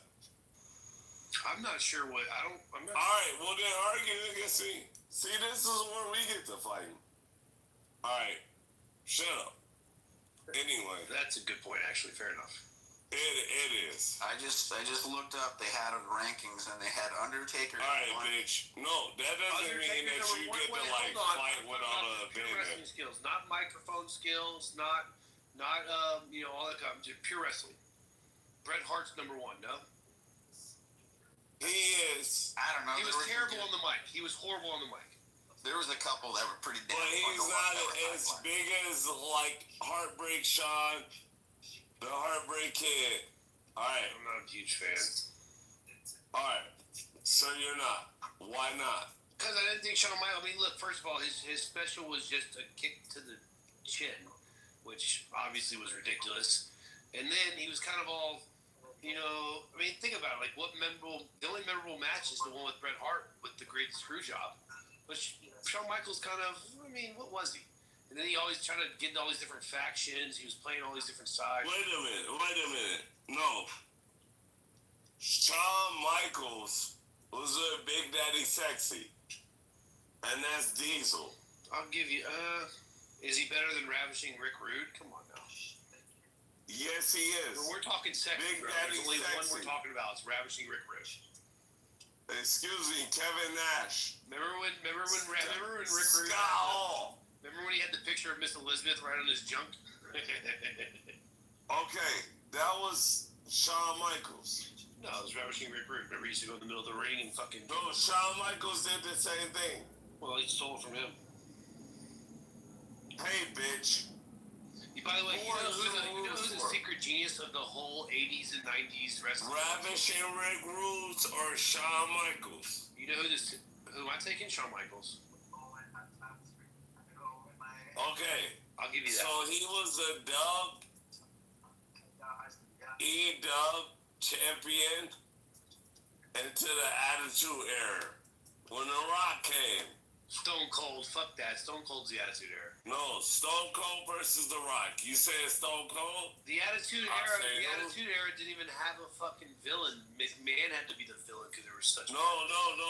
I like Austin better, but Stone Cold was the shit, bro.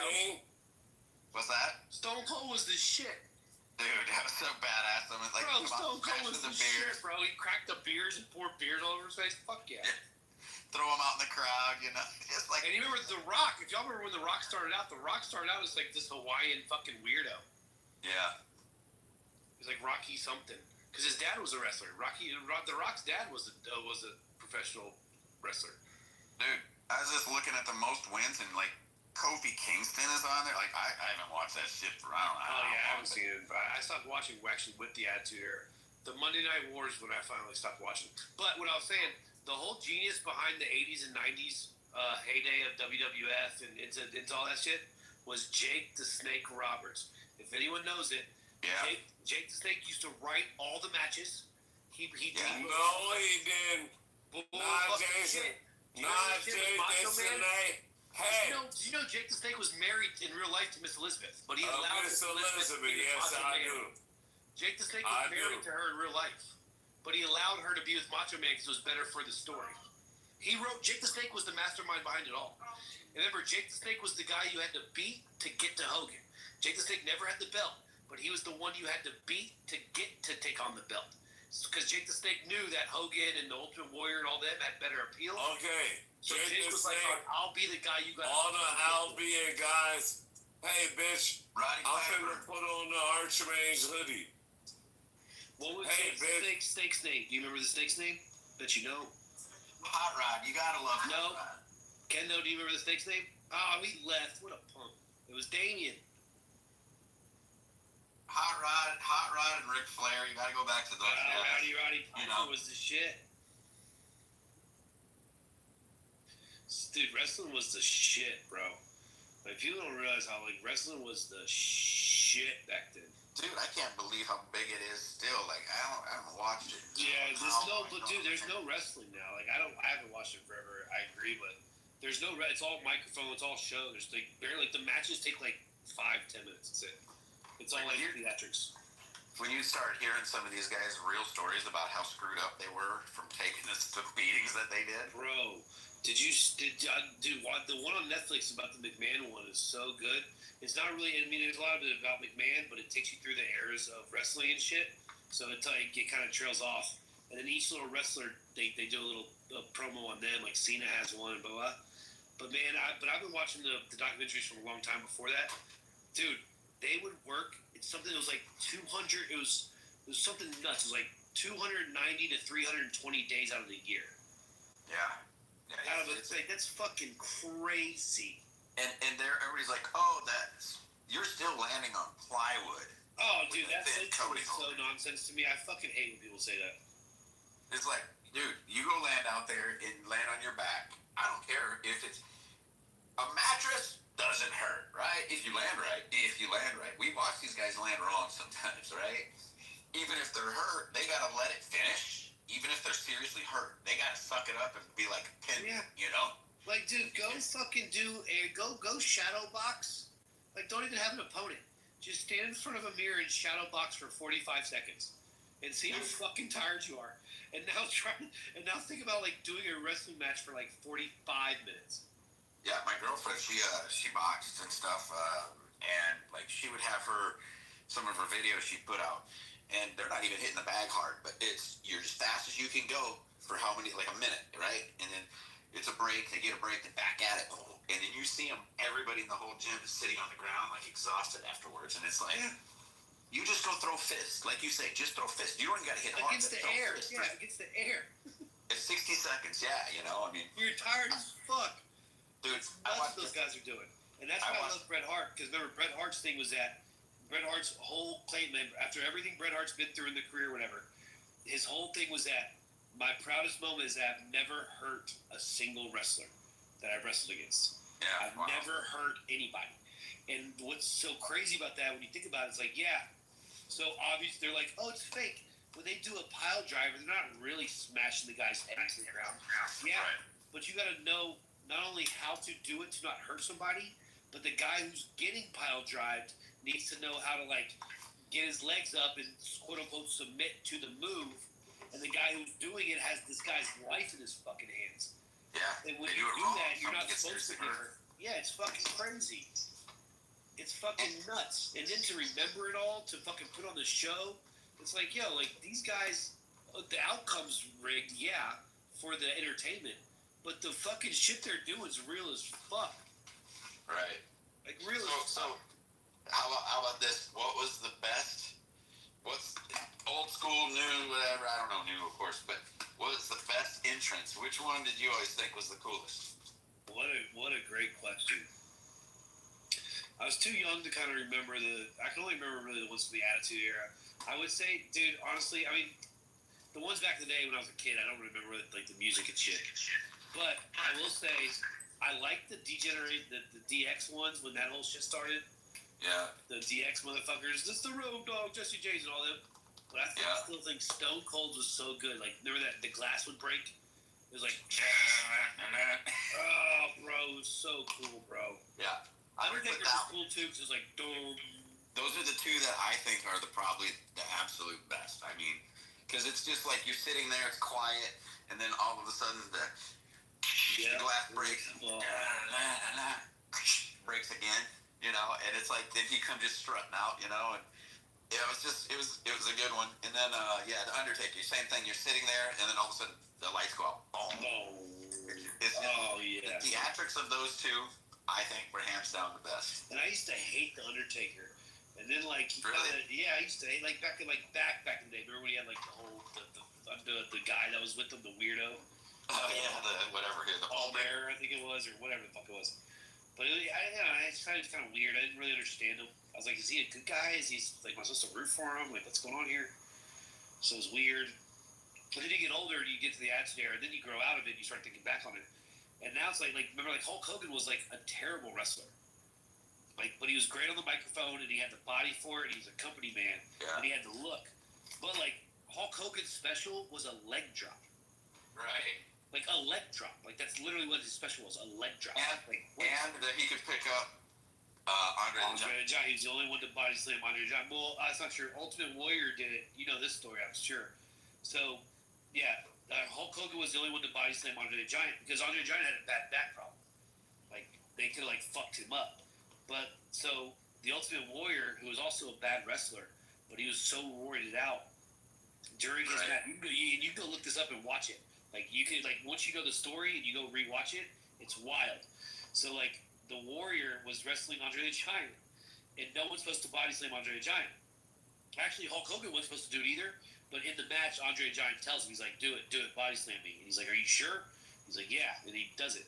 But then in the Ultimate Warriors match with Andre the Giant, the Warrior gets so fucking lost in the match, he's fucking roided out.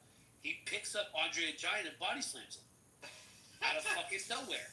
And Andre the Giant gets up, and you go watch it, bro. Andre the Giant gets up, pushes him back into the corner, and punches him in the face twice. Bam, bam. Hits him as hard as he can right in the fucking face. And he's like, yo, you don't fucking slam me, bro. He gets him up, go look at it, bro. It's so funny. Andre the Giant picks him up, pushes him back, and just hits him. Bam. Sticks him twice, bro. It was fucking awesome. He's like, and the Ultimate Warrior was getting the interview. He's like, yeah, I fucked up. I should have body slammed him. Dude, they had, I don't remember who it was, sitting next to Andre the Giant. It's like a big dude. And they were drinking a beer or something. And the beer looked like a small, like a medicine bottle in his hand. And they were talking about how that guy could drink like 2 cases of beer. It was like 20-something beers in an hour or some crazy shit. It was like 12 bottles. He would drink like 12 bottles of wine. Yeah. Like 12 bottles. What a monster. Man, that shit was so good, man. Back then, man, I was like, you had to call your local cable company to get the pay-per-view. And then, like, you had to get a bunch of your friends, everybody pitch in. And if you couldn't get it, it fucking sucked. Oh, bro, those guys were larger than life, bro. You want to laugh? Go watch some of the old Macho Man's, like, promos. Yeah. With BG Okerlund. Oh, dude, you gotta watch those. Especially if you've ever been out having drinks. The funniest shit to watch are old WWE interviews like that with like you say, with Mean Gene. Oh God, bro. Ric Flair. I spill more money in drinks than I during the year. He's all over the place. Ric Flair, dude, they do a good spot with Ric Flair in that movie. I'm telling you, you should go watch that McMahon documentary on Netflix, bro. It's really fucking good. The Ric Flair was like, I didn't like Ric Flair. I always thought he was a fucking punk. Like, like growing up watching him, I was like, dude, he's a fucking pretty boy. Like, fuck this guy. Like, I thought he was, they played him as a rich boy guy. But Ric Flair, because if you know anything about the wrestling, it was like the circuits, right? The territories back in the day. Yeah. And they had all these territories, and Ric Flair was part of the one territory, And then what they would do is when WWF started, because McMahon and his father had a certain territory, but they started this WWF thing, and they went around all the territories and they were grabbing all the talent, and they were just paying them more. So they grabbed all the talent, and Ric Flair always stayed true to his territory. He never left. Because if you watch that movie Iron Claw, with about that family of wrestling, the Iron Claw or whatever, with that dude Zac Efron or whatever, they have Ric Flair in that movie. And because the dude wrestled Ric Flair, and Ric Flair's thing was that when they did the interviews, like thing of McMahon, Ric Flair said, "I never left my territory." He's like, "I wanted to be loyal." And finally, Ric Flair did finally leave when everything was dried up, but he was already old, right? He was kind of like not in his prime. But they said Ric Flair in his prime, bro, he did not like fake wrestle. Like he punched you. Like he would like go in there and he would fucking hurt your ass. Like, it was no joke with Ric Flair. Like he would do, if he put a hold on you, he would fucking put the hold on you and fucking hurt you. Like Ric Flair was a beast, bro. And that dude was a party fucking animal. But God, did the Macho Man fucking interviews with me? Let me tell you something, Gino. No more questions. Oh, dude, you gotta go watch the fucking Macho Man ones. He was a fucking nut, bro. Dude, some of them, if you just do Mean Gene, you laugh your ass off. But then that, or watch 80s videos on YouTube. If you've been out you have some friends over, it's late, you've been out at a party, out drinking, you're hanging out, put them on, you'll laugh your ass off. Like that song, Same As I Ever Was. What is that?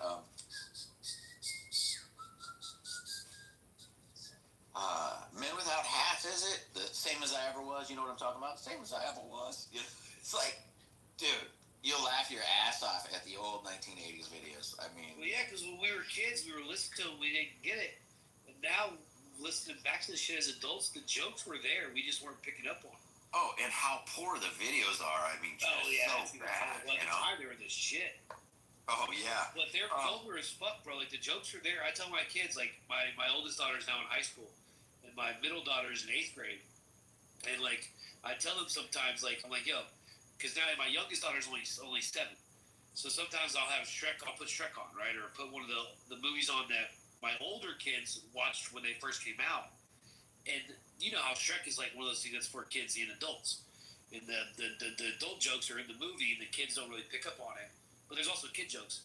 And now, like, when my oldest daughter would watch Shrek, she's like laughing about the adult jokes now because she gets them, like the, wipe your ass and all these other jokes.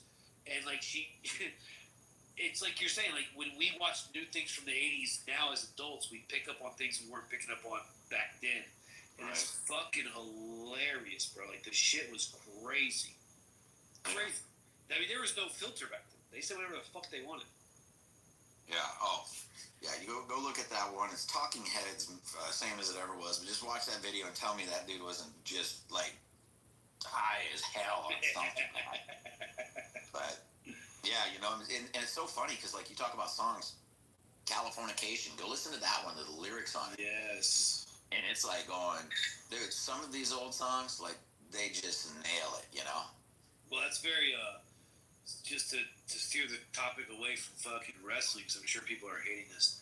I'm pretty sure me and you are the only ones that you're talking. Everyone else probably fell asleep. But for the millions around the world, because it's an international show, duh. That Californication song, to get back to a serious topic, that's like, the story, the whole thing about the lies are in the media, the lies are in the news, the truth is in, like, the songs and the movies. That was the Chili Peppers, like, telling us what was going on. Because you remember that one, the one line is like, little girls in Sweden dream of silver screen flirtation or whatever.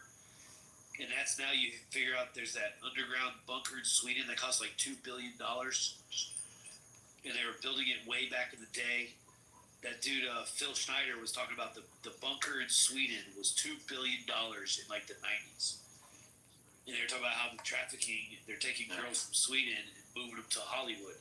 And he was like, little girls, the Chili Peppers said it, little girls from Sweden dream of silver screen flirtation. It's like, whoa. Like, what the fuck is going on here? Yeah. That Hollywood shit is fucked up, bro. Dude, that shit broke my heart and messed up my worldview when I found out about all that stuff. So a friend of mine, when I moved down here, he's the one who got me to move down here. He was a Hollywood person, right? Acted. After acting, he put on a lot. So he was like in business. so I come home one day. I was living with him when I first moved down here. We were doing a flip on a house, and come home one day, and he's like, "Dude, been waiting for you." I was like, "What's up?" He goes, "So a buddy of his that's still in Hollywood called him up and says, 'Dude, you got to watch,'" and I don't remember the guy's name right now. He goes, "You got to watch his documentary he did." He's like, "Wow, what is it?" Right? So it's called Out of the Shadows on YouTube. Let me see if I can find it, because it's hard to find sometimes. It was easy, and then it became like impossible. And then the last time I looked, it came out. I could find it, but it's all about Hollywood. What goes on in Hollywood. He left because he was sick of what he was seeing, and then after he left, another person came out and said, "Yo, dude, I'll do this with you, because I can't handle this anymore." It's just and when you watch it, they talk about some of the stuff they were seeing, like with the goat masks and that kind of whole thing. And so we watched this, and I was just like, "Dude, this shit is crazy." It was like a few weeks later. It was what's the gal? She's Celine Dion or somebody like that. She's married to a bigger bald black guy. Got a beard. Can't remember. It was like one of those types, right? But it was their daughter's birthday, and it was literally like that goat mask. All the kids had the goat masks, and and I was like, so you see this about Hollywood, right? And what it means, and then a few weeks later, you see this for a kid's birthday, and it looks satanic, dude. It's weird, and I was like, who would have that nasty shit as a kid's birthday? But it's everywhere. It's everywhere. Absolutely. When you find out about it all, and then you know what to look for, it's fucking everywhere. Well, and then you look at oh wait, dude, it came up right away on the top. I'm gonna get you a copy of the link, and I'll paste it below. You look at a lot of what's going on here. I mean, I don't know if you've ever seen how big this Church of Scientology thing is down in Miami. It's massive. They use acting to get a lot of their people to jump in, because then they kind of think they can get in, because of Tom Cruise and everything else, right? But when you see some of the shit with the dude's wife, what's her name? Leah Remini or whatever. She was in King of Queens. Yeah, Leah Remini. Yeah, she was sneaky hot. I always thought. Yeah. So she said she saw. So she was good friends with the head of Scientology's wife, like good friends. And she showed up one day, and she had guys escorting her to a vehicle, and she was crying, and she goes, "Oh my God, honey, are you okay?" or whatever. And she wouldn't even wouldn't acknowledge her. They looked at her kind of funny. She's like, "Oh boy, whatever, like what's going on?" She talks about it, and tried checking in with her a few different times. Never answered calls, texts, nothing. Never heard from her again. The FBI was notified by other people too, who were concerned because they were nobody ever saw her again, and FBI reached out, and the FBI got a handwritten note that said, "I'm fine, I just want to be left alone." I'm summarizing, right? But it was a handwritten note saying that she was fine and just wanted to be left alone, and the FBI dropped it. Missing persons report, you don't get a handwritten note saying "leave me alone," and it just pacifies the FBI normally, And it's like, who's in Scientology pulling those strings? Well, I've always thought about Scientology. Like, why are they permitted to kind of get wait. There's this much stuff being said about them, and there's like, okay, kind of weird. Well, then Tom Cruise's ex-wife, what was her name? Katie Holmes or whatever. She was like, it's fucking wild, bro. Dude, she said, yeah, he's fucking completely lost it, And, it's like the government of Ukraine thing, right? Like similar to that. Like everyone in the world knows the government of Ukraine is fucking corrupt. So why are we on the side of Ukraine? It's like everyone knows that Scientology's fucking got some weird shit going on. So why does no one talk about it? It's like, what's going on here? Yeah, they literally will imprison people in like hot storage, storage units. Have you heard about this? So they have like this like military thing inside there. That it's a personal military. They spy on you. This couple was actually part of that, but then they wanted to get the hell out, right? When they tried, they started bugging their phones. I mean, they're following them. They were part of this. So I heard you can't leave it. No, you can't. And so when they ended up getting them, and they were scared bad enough to go back. That's how bad it got. They went back, and she was pregnant. She was pregnant, and I can't remember how far along, but they literally put them both in this like hot storage unit out in the sun. You know, I mean, it was like there was no air conditioning. It was hot as hell. They'd give them just enough water, and it was like it was torture. And then this couple was high up originally. They were part of the military part of it or whatever, their police part or the Navy, whatever they call it. I don't remember what they call it.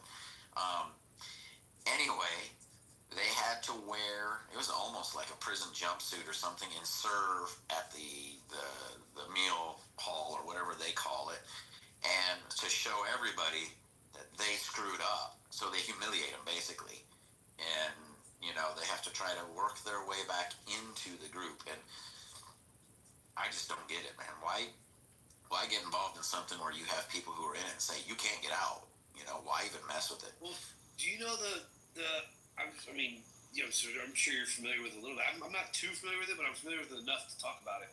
The L. Ron Hubbard dude, the dude created the whole thing. Right. Like, so he was like a science fiction writer. So I know he wrote like a lot of crazy science fiction stories. That was like his career or whatever. Then he started Scientology. But have you like looked into like their belief system? Not a lot, no. It's fucking crazy. Like, it's about aliens, and there's like this planet called it's like something that starts with a Z. Yeah. Voltar or some weird shit. And like, and then you start thinking, like, I'm not joking here. Like, their literal belief is like the gods from other planets. And they have all the names of all the planets. And all these crazy ass, weird ass names. And all this shit's gonna happen. Like, they're the real creators. It's fucking wild. Like, they have gods they worship and everything. And then you start thinking about it, you're like, wait a second. So like John Travolta worships this? It's like Tom Cruise worships this? It's like if someone's like some major movie star came out and was like, yeah, I worship aliens from this other planet, we'd be like, yeah, that's fucking wild. But like everyone's like just okay with this. Like, I'm not joking, bro. Like, no, I know. You know how the Mormons thing is that like, dude, the dude walked with God, Joseph Smith, like met this fucking alien, and like this is the promised land, and blah blah blah. And the Mormons, like, this shit's all wild and crazy. Scientology, their belief is nuts. I forget the planet. Some of it was Z. It's like Zataria or Zoro something. I don't know. It's not the Zoroaster stuff, but it's like a planet with a god, and they have a deity, and it's like all about this dude that L. Ron Hubbard just like created. It's fucking nuts. And they have such a pool. Like, what's going on here? Right. No, it's crazy. Like, so the other night I was at the gym and I stepped out. I think I was on here, and I stepped out onto the balcony outside the gym, and I'm up on an 8th floor, right? And this is a good sized building, a big complex, and you got a big pool area. So I would say it's a football field away, probably damn near to where this guy is, right? But I got my earbuds in, so noise canceling plus the people talking. And I thought I'm hearing somebody yell, so I was like, kind of trying to focus, and finally I pulled one out. Do you hear me? And I was like, what the hell's going on, right? And this guy's like, hey, can you hear me? And I was like, who are you talking to? And he goes, you. And I was like, okay, what, right? There's a lightning storm. I was like, yeah, no shit, dude, right? Like, what are you on? Wait, who's doing this reenactment right now? Why are you doing this? Dead, right? So, anyway, he's doing this. No, He's this doing is a really this. bad story. But this motherfucker is talking about portals opening in the sky and all this shit, right? And there's ships coming through them. So, I go back to lifting. This dude comes up to the gym and asks if he can show me the video. And I'm like, sure, dude, whatever. He shows me like 3 videos he took out there. And I was like, okay, that's some weird shit. Not even lying. There was some weird shit flying around. And it's not a plane. It wasn't like a helicopter. It was pretty cool. But I'm still like, dude, weird shit. I'm not yelling at people wanting to show off this stuff. Portals is dope. They say the Native Americans had portals. Well, that's the weird thing, right, Megatron? Like, how do we know this crazy dude that Corey talked to is wrong? It's like, no, that's what I mean. Like, the just like Native the movie, Americans right? had portals, bro. They said they went back into the past. Theorists, bro. Yeah, like the crazy conspiracy theorists in the beginning of all the movies, they always end up being right. Right? The Psycho. Even in that movie Little Nicky with Adam Sandler. You ever seen that movie Little Nicky with Adam Sandler? where the blind fucking preacher guy, he sees Nick, he's like, "You make the Lord very, very nervous," and everyone thinks he's a crazy blind guy, but in reality, he's sensing the devil's son. It's like in every the crazy. How do we know they're not wrong? That dude that was talking to Corey was probably. You just gotta take the benefit of the doubt. Like, you gotta just take the information in. You know what I'm saying? Like, don't get too crazy about it. Leave it in the back of your mind. You know what I mean? Collect more information, so that when it comes out, you know what I'm saying? You kind of have it. But the portals, you know what it is with the portals? Like, honestly, like, it's just so physically like, we just can't think of how we can, like, we know what it looks like visually, right? Just something coming from nothing, like a mirror. It's just like, what would we, like, how is anyone going to take anybody serious when they say there's a portal? Like, everyone gets the idea because it's fantasy. Physically, it just seems like too much. It like breaks logic, it breaks reality, it breaks every rule. So it's like, can I tell somebody this without thinking that I'm tripping on that? You know, it's one of those things, man. It's just fucked out. Well, I mean, I guess I kind of see what you're saying. Maybe not. It's not quite as similar, but you would agree that like radios are emitting sound waves that can affect stuff, right? Like we see the videos of sound waves moving stuff. If it's a small object, it's a very loud sound, right? But on a grand scheme of things, or even infrared, right? Or whatever the microwave gives off, like infrared, infrared exists. We can't see it, but infrared exists. I know what you mean, but like the speaker, how different sounds create the different vibrations and different patterns. What I'm saying is that we can't see the sound waves, but the sound waves are there. Well, the light you're talking about, because the transmitter is the one that it takes the light in and then transmits it into sound. Oh, right. Yeah. I would always get that wrong, even though I do know what you're saying. Like that too.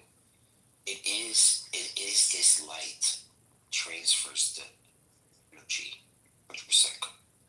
Which that to me even sounds crazy. Right now we're using it, you know, and we kind of just take those things for granted. But yeah, I mean, the portal is something that, I mean, we're using it right now, right? The portal? You think about it. Portal is the invisible light going into the transmitter and then producing the sound. Well, there is kind of a portal. The thing is if we walk through the portal, I don't know how old you are. Remember the original Fly? Remember that movie? No, not really. What was the name of it again? The original. How old are you? Kirk probably, Corey probably knows. Right? What was the name of the movie? The Fly. Oh,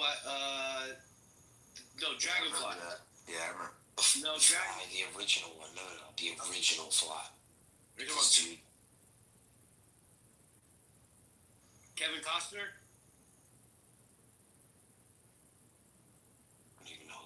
There was one called Dragonfly that dealt with like that kind of weird shit. Yeah. No, it's not Dragonfly. I've never heard of Fly. I've never heard that one. Yeah, it's basically he made this portal. And he's trying to, because you see, it's for you to go from one place to the next. Like they do with Star Trek. You know, like they go into a room and then boom, they're like way across the world or some bullshit. But what's weird is that you almost have to die and be brought back to life because all of the physical part of your body and soul needs to be transferred into some sort of energy and then brought to the other side. Yeah, like our physical part is what's holding us back almost. Yes. So it's weird, right? It goes to this machine. A fly went into the other machine, but it got the machine to work.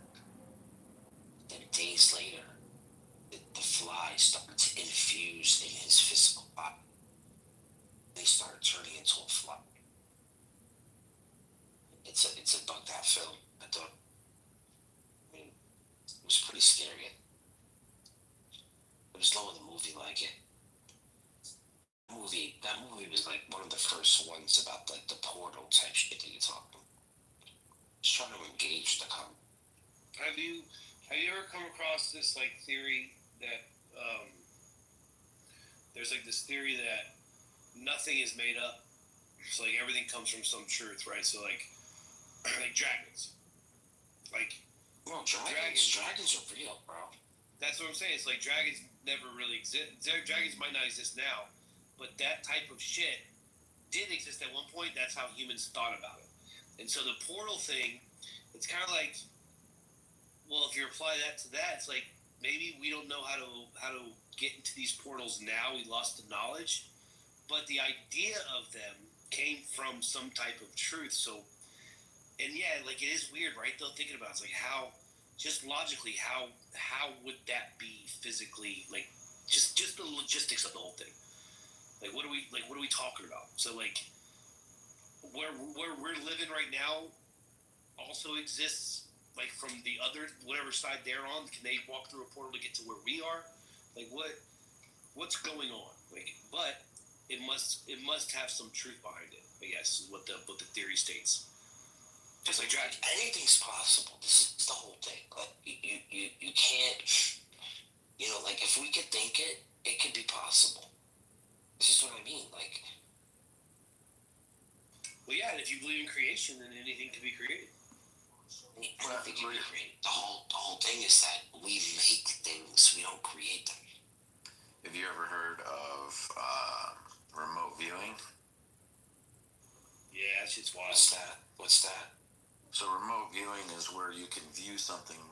So Stanford did this a long time ago. They could view something without being there.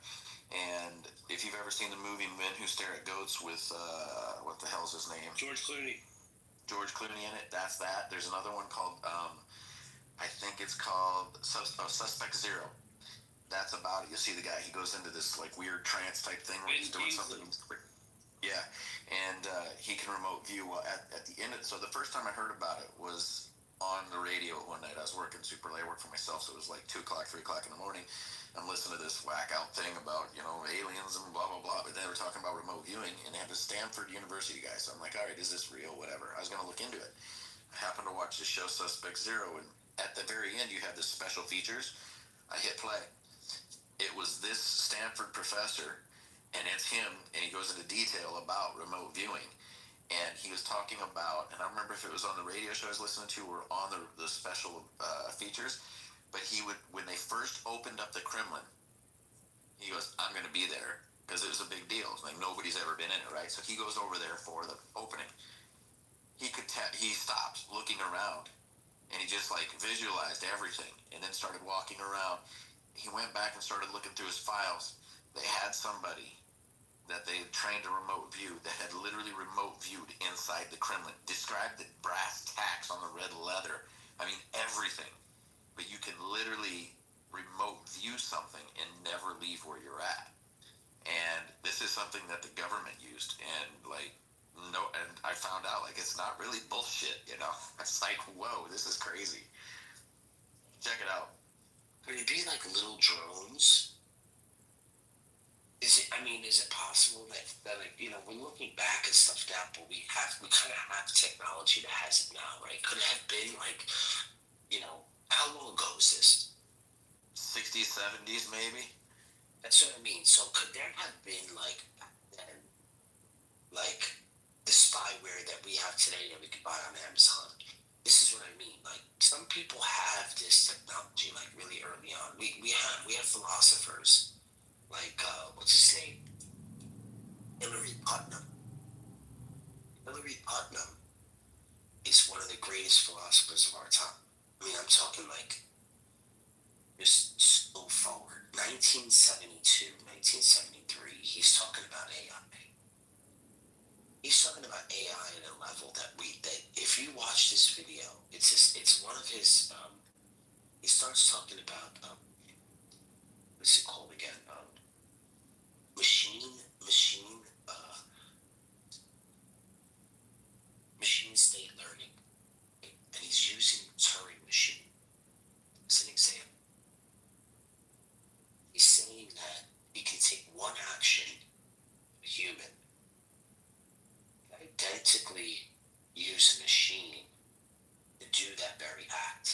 just think of welding. We can weld human. We can train a machine with an articulating arm to do the same weld. Now we're doing this at an uncanny rate. We don't have this machine getting tired. This machine doesn't feel pain. This machine doesn't breathe in any of the welds. So now we have a articulating welding machine doing welding axomorphic to the way a human does it, but now at an uncanny level. And this is what he's talking about. Even though he debunked himself, and this is the great thing about great philosophers, they set out, they put like their masterpiece out. And as soon as they put the masterpiece out, they're saying it's, you know, kind of like a Luke Wittgenstein about logic. And he did this back then. He's talking about AI, 1973. You know, so it's just scary to think that, you know,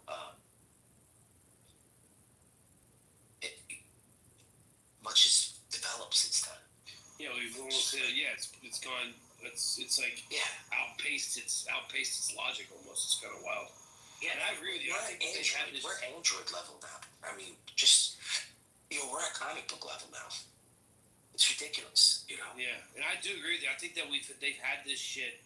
Like what the public gets is like the leftovers from what they've been using this whole time, right? Like when we first got iPhones, they had iPhones, you know, but they finally were like, okay, now we got something better. We'll give them to the public and make our money off it.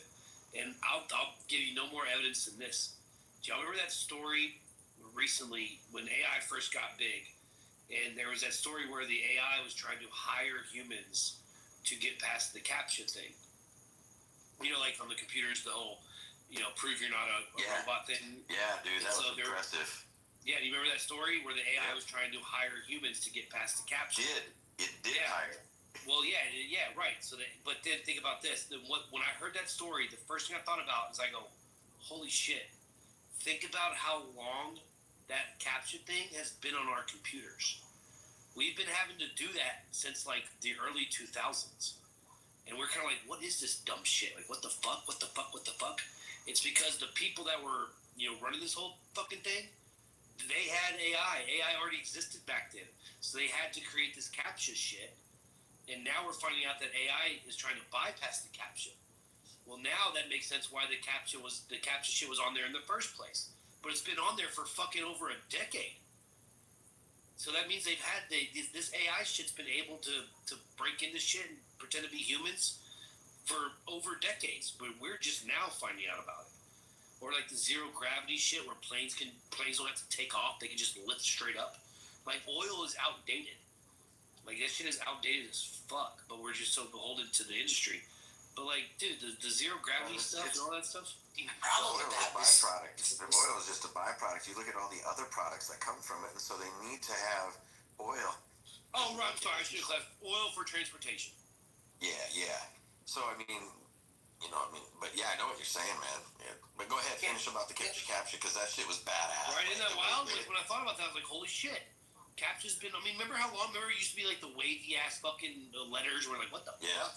And like, it's been on there since like the early 2000s. Or the, you know, but the thing is that motherfucker, and then they said, no, it didn't lie. It just kind of fibbed a little bit, you know? Hey, I'm blind, not a lie. I can't see pictures. Can you help me? And I was like, oh, it didn't lie, I guess, technically. I was like, this was impressive. You're right, and I never like put two and two together, but in the early days of the internet and stuff, now I'm thinking back and I was like, fuck. They knew that there was AI robots out there that were capable of hacking into stuff, so they had to create the CAPTCHA. We didn't get it. We just thought it was some weird shit that we had to deal with. And now it's coming out that AI is going to hire humans to break it. So they always had that safe. Yeah, but think about what you just said about the F-35, like how it just lifts, right, and then it just goes. And to me, that is an amazing feat, right? But our best pilots in the world flying 16 F-14s, F-15s, F-18s. So we can't get rid of the fleet of F-16s when they are the superior plane that a human can actually fly.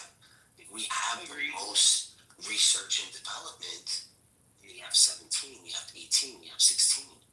You know what I mean? Like, this is the most, even though it's from the 70s, you know, or it's, you know, it's not what you call like one of those SIGs, right? But it's the one of the most sophisticated like fighter planes. But in other words, even though the F-22, the F-35, you know what I mean, in a dogfight, the F-35 is going to lose. Even though it's the most sophisticated because of the stealthiness. And so the advantage the F-35 has to the F-22 is that he can see you in the F-15 miles away before you even get a chance. So he's going to hit you with missiles before you get a chance to go at it. But if that F-17 gets close to you, and they have a dogfight, the F-35 is gone. It just doesn't have the maneuver. It doesn't have that in it to do it. So it's like, yeah, the technology gets so advanced, but sometimes it gears off. Do you get what I mean? Like, it's going into a place where it's not developing with us. And I thought that was an excellent example. Because now we don't need these big ass aircraft carriers. But yet, think about it, we still do. Because they need to fly the F-17. You understand? You just need the technology that's in the F-35 and the F-17. It's just, you know, sometimes we get to a point where we're too advanced. You know, we have to catch up to it, you know? Well, or like getting on a F-22, the F-22 is a different bird. The F-22 is considered our top dogfighting one, but it's a different plane than the F-35, drastically different for what they're, you know, like you're saying, it's not a dogfight plane, the 35. The 22 is. Its maneuverability is ridiculous. But, you know, I mean, you got the Sioux. They'll say that's an unbelievable dogfight plane, but they've got how many of those? 12? You know? No, you're right. But that's the thing, like, who's going to be able to, how many people are going to get into an F-22 and take the chance on a dogfight when it costs so much? We're like, they're not going to take that chance. We're still going to be flying F-17s for the next 20 years. You get what I mean? They're still going to train fighters. They're still going to train people. There's only been so many pilots. We don't even have 1 million pilots. Like, we're close if we have 1 million living pilots in America. And this is with the commercial airfighter. This is with commercial. So that number of people that could actually fly these fighter planes are even smaller. Because think of the G-forces that they have to train for. They're not going to put a commercial flyer into a fucking, you know, that's basically just sitting in the cockpit because the plane's pretty much flying, you know. Yeah, the F-22 would be better without a pilot. I mean, it's capable of more without a pilot, but it's just we still don't trust letting a computer make decisions, you know, and rightly so, you know. And human mind is still, you know, I'm not going to say superior, but it can make decisions, you know, think differently ahead, you know, than a computer could, per se. But yeah, it's going to have the feeling to say that if I throw a nuke here, people aren't going to live there for a very long time. Right, yeah. Whereas a computer is just saying, yeah, fuck that, we're taking it out. You know? Yeah, we used our best bomb, you know. Yeah, that's the crazy part. I mean, a lot of these little smaller ships, if you notice, like even the one that when we shot down the that balloon, the boat that was coming in from Venezuela. Yeah, that was done with a drone, and the drone is a small, you know, it's like a smaller plane, even though it looks like a small Honda. Like, you know, like the size of a small Honda when you're looking at it. Obviously, it's got wings, but you know, it's getting off of these smaller aircraft carriers, right? Kind of like helicopter carriers, and they're using the old technology with the laser, right? The laser stays attached to the target. The missile is going, and then the laser's following it. We used to have to do this with an F-15 and an F-16. You remember, like the F-15 stays on the point, and then they hit the missile. Like, so now it's doing all these things by itself, so they can follow. That's how accurate this thing is. But now it's on a plane where there's a pilot, but he's not on the plane anymore, and he's going off of these smaller aircraft carriers. So it's just becoming more and more efficient as we go along. Did you see the F-47 literally flies with a flock of drones? It's unbelievable. Oh, it's like somebody's gonna mess with an F-47, and it's like, dude, he's got 6 drones rolling with him, and they're not small. They're not even the drones like this. They're literally like fighter drones. I'm like, damn. Yeah. And they're using AI. Kamikazes. But yet they will use AI so they can actually, instead of just saying, oh, we need to attack, it can strategize for the best way, using the 6 of them to attack and then still defend. And it's incredible, the technology. That's the part that's first. Because then, like, did you see AI is doing AI is basically making war plans. Yeah, that's nuts. And being able to react in unison to best not only win a situation, but establish for another, if there's other planes. And dude, did you ever see the one? It's like a future weapons. Literally, you have like a C-130, and it opens up the back, and it's like 25,000 of these little drones fly out of it, right? And they're trained. You can train them in different ways, or not train them, but you can have them react in different ways. So you can have them all act independently. So 25,000 little drones who go do a job. If you want to take out people, they say basically when one drone hits the forehead of somebody, like it literally just fly right in. When it hits, impacts, it's like a bullet goes into their head, right? Or they can take these things and they swarm them, and they can either use them so as they hit a certain speed, it's like a bunch of bullets to pow its way through, and then more can go through then the hole, and then continue to look for things, or they could hit as one, and it'd be like a bomb going off. And I was like, dude, warfare is gonna be crazy. Well, have you seen those What's going on in the Ukraine, though? Yeah, the Ukrainians is gotten with the landlines. Like, do you see that they have like mile-long landlines, like the Ethernet wire, whatever it's called? What is it called again that they're using out there? The wires that they can't be jammed. You know what I'm talking about, right? The Ukraine war. No, I haven't kept up with it. Oh my God, they're using these fiber optic cables. You gotta see there's fields of fiber optic cable, like fields of it. Strands. You have to, if you see this video, you're like, what? They're flying. They use a landline, but they can't detect a drone. It's hardwired. Like, think of a web. Think of a flying web. It follows a specific route over the lines. So think of this thing going a mile or 2 miles, just strand, and back to a base where someone's getting the information to fly it. But like, let's just say I'm tracking you, I'll wrap myself around a tree. You don't drive over. You know what I mean? And then sneak right behind you. But you're never going to detect it because it's not on a remote. It's on a hard line. So I'm surprised you haven't seen this.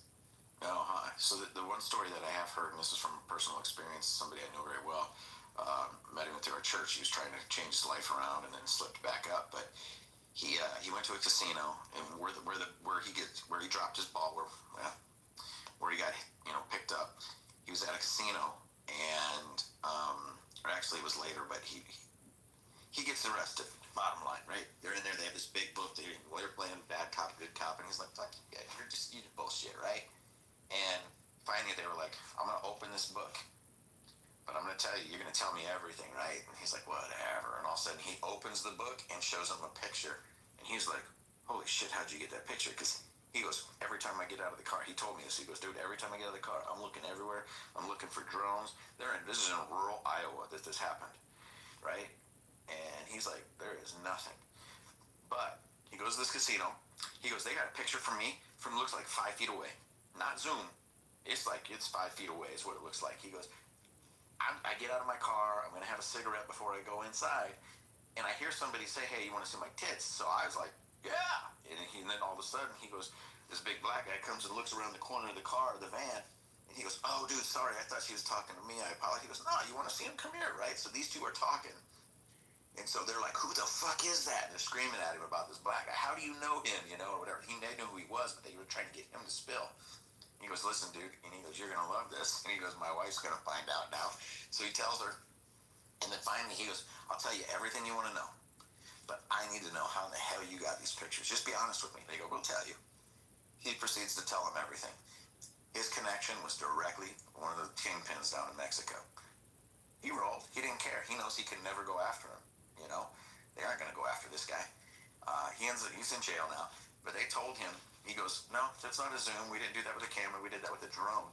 And he's like, really? From fucking way up there, you got that picture? And he goes, that thing was within 15 feet of you. And he's like calling bullshit. And he goes, that thing's so small. He goes, that thing was within 15 feet of you and got that picture. He goes, dude, that's crystal clear. He goes, we were that close. And he goes, I never heard it. And he goes, you won't hear it.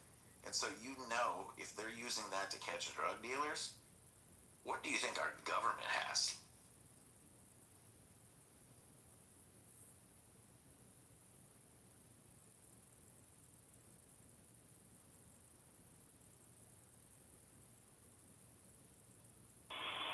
Lies and insane.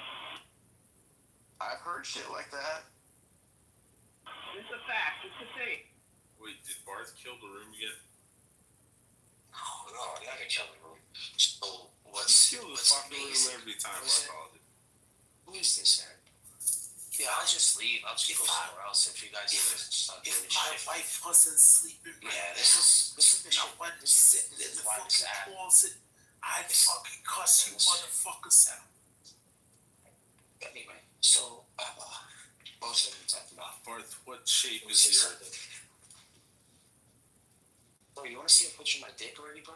I'll send you a picture of my dick, bro. Do you believe in thermonuclear weapons exist? Thermonuclear weapons. Thermonuclear weapons. Do you believe in? I don't know what a Do you believe in thermonuclear weapons? I don't know what that is. Do you believe in nukes? I believe that nukes very expensive to produce and to upkeep. Do you believe they exist? I believe they did exist at a certain point in time. You don't believe they exist today with intercontinental ballistic missiles? No, I don't think they do. No. Corey, just remember that every time you want to engage. They're too expensive. They're too expensive to maintain. Barth, well, you're just really talking about big ass. Mike, hold on. Barth, what shape is the Earth? It's round, bro. I don't know why you always ask me these questions, man. This shit gets old, bro. The ice wall. It's just the same three things, man. The ice wall. About the ice wall. The Earth is flat. Yeah, I'm just gonna look for another. Because remember you said, "Oh, I don't know if the Earth is spherical because."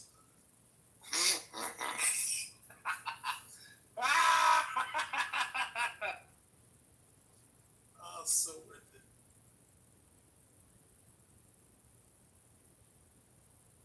What up, androgynous?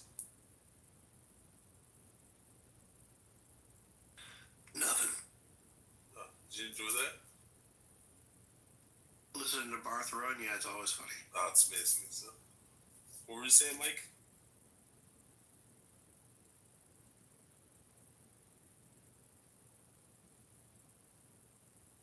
I don't remember. George Michaels.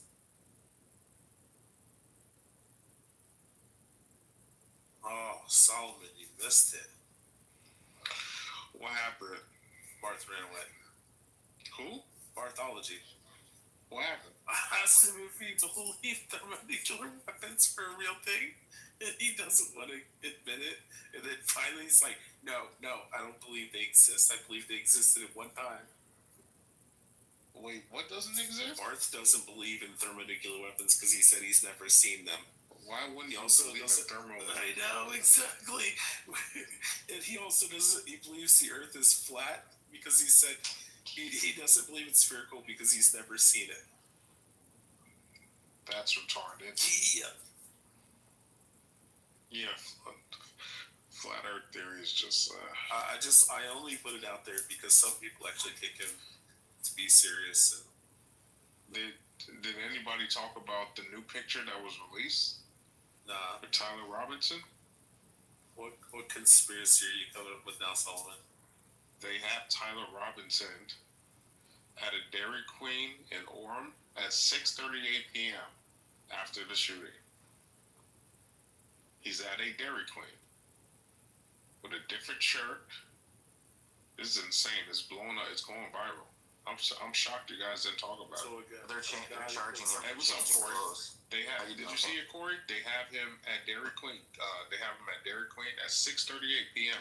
Same day. And what time was the shooting? Like 11:30. I know it's same day. No, it'd be 10:30 Central. So they didn't arrest him. He lives about 2 hours away. So I just posted. Well, they didn't arrest him the day of the shooting. So he drove from 6:30 from Dairy Queen to 8:30. I posted it in the chat. The new picture that was released by Candace Owens, by the way. So he would have been there 2 hours early, even if he left right after Dairy Queen. That makes sense. 6:30 p.m. Because Corey, our whole when the first two suspects got caught and released, that's when all the conspiracy theories started. And so the main one was that, hey, at the very least, whoever this person is, they're not working alone.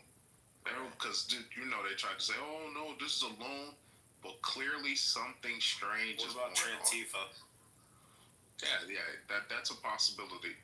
So it is a possibility that but this is some Solomon. Let me ask you a question. Carousel network. So there's this a bunch of trannies and furries. So there's this conspiracy going around, and if you go on Twitter right now, you'll find it. And it shows this guy. And they cut the audio for it, but it shows this guy standing up after Charlie got shot, and he's got like long hair, and he's like giving the thumbs up in front of Charlie.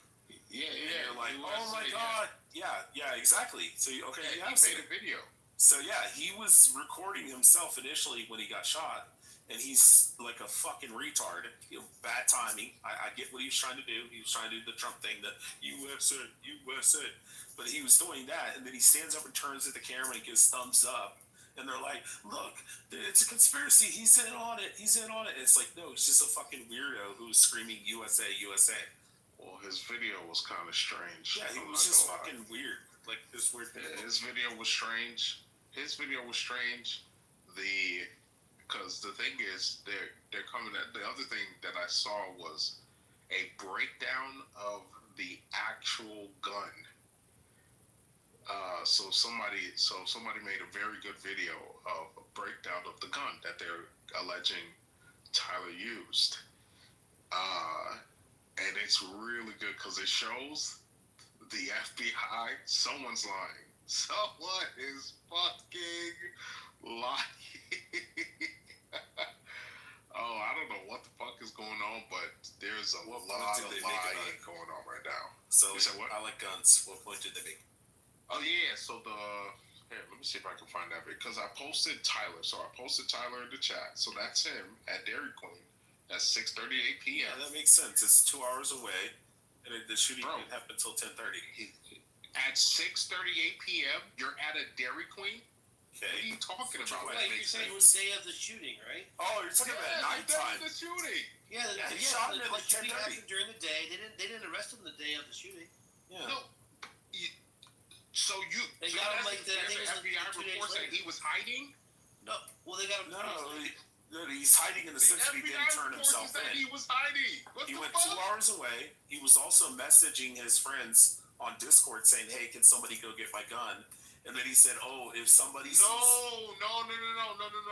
I know, but like he wasn't like talking about. The FBI reported that this guy was babysitting his fucking gun. He wouldn't be at a fucking Dairy Queen at 6:38 p.m. He put the gun down. At one point, he had to go back to get his gun. He put the gun in a box. He wrapped it in a towel.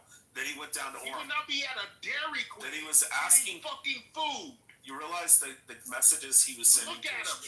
He doesn't even look like he's aware of anything. Bro, well, what I was saying, he was 2 hours away at Dairy Queen. Why didn't he go get 6 hours away? Yeah, no, he went home. 2 hours away is his hometown. What are you talking about? He went home. It is absolutely strange that this guy's at a Dairy Queen right after, essentially right after shooting, allegedly shooting Charlie Kirk. Did you hear? Okay, did you hear when he was laughing with his boyfriend? For like 8 hours. Hold on, Mike, hold on. Did you hear about when he was laughing to his boyfriend in the messages saying, "Oh, if somebody sees the fucking shell casing that has the shit about furries," he said, "I'll literally have a fucking stroke, LOL." Okay. He said if they see that, because it had some like furry shit engraved on it. That was the up, down, left, right bullshit.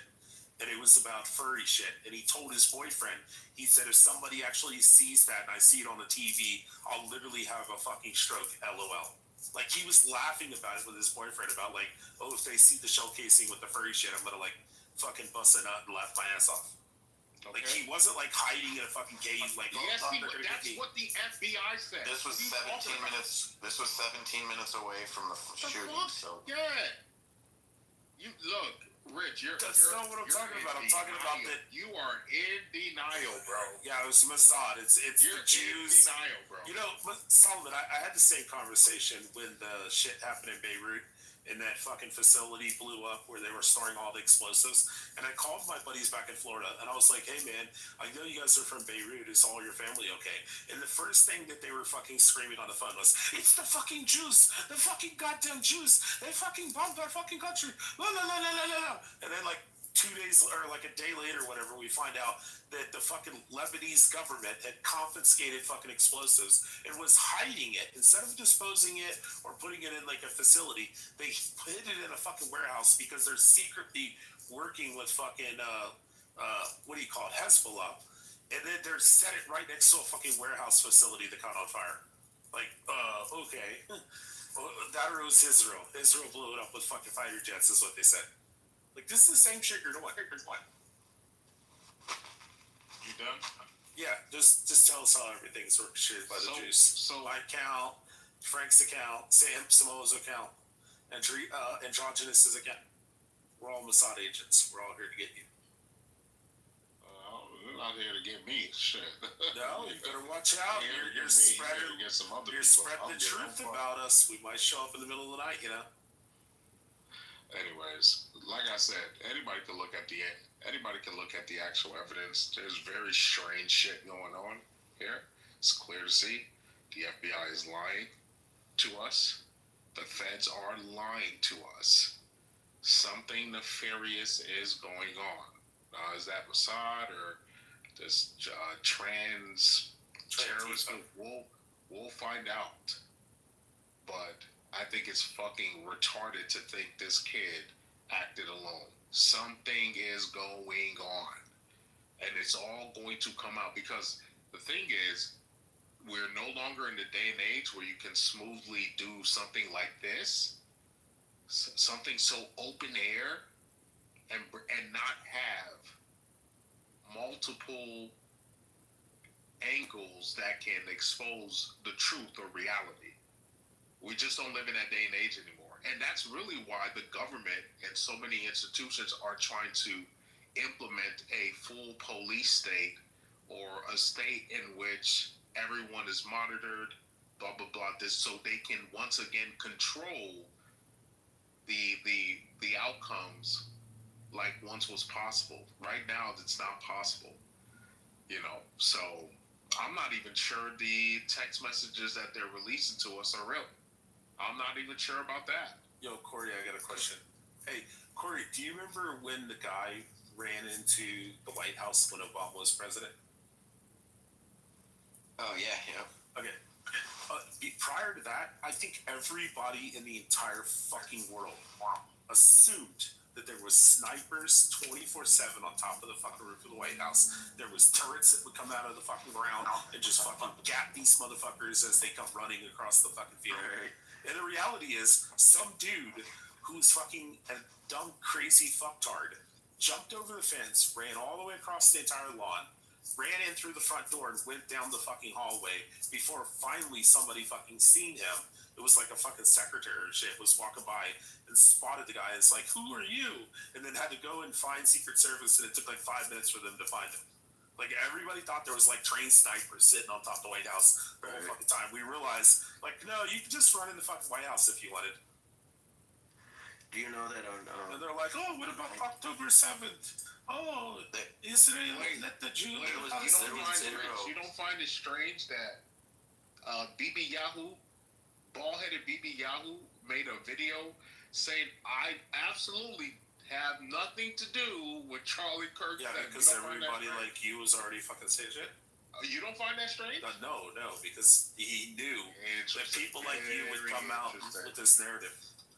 Very interesting that you don't find it strange that the prime minister, that the most hated country in the world, make a video with the most hated president in the entire world, with the most hated group, the most hated ethnic group of people for 4,784 years.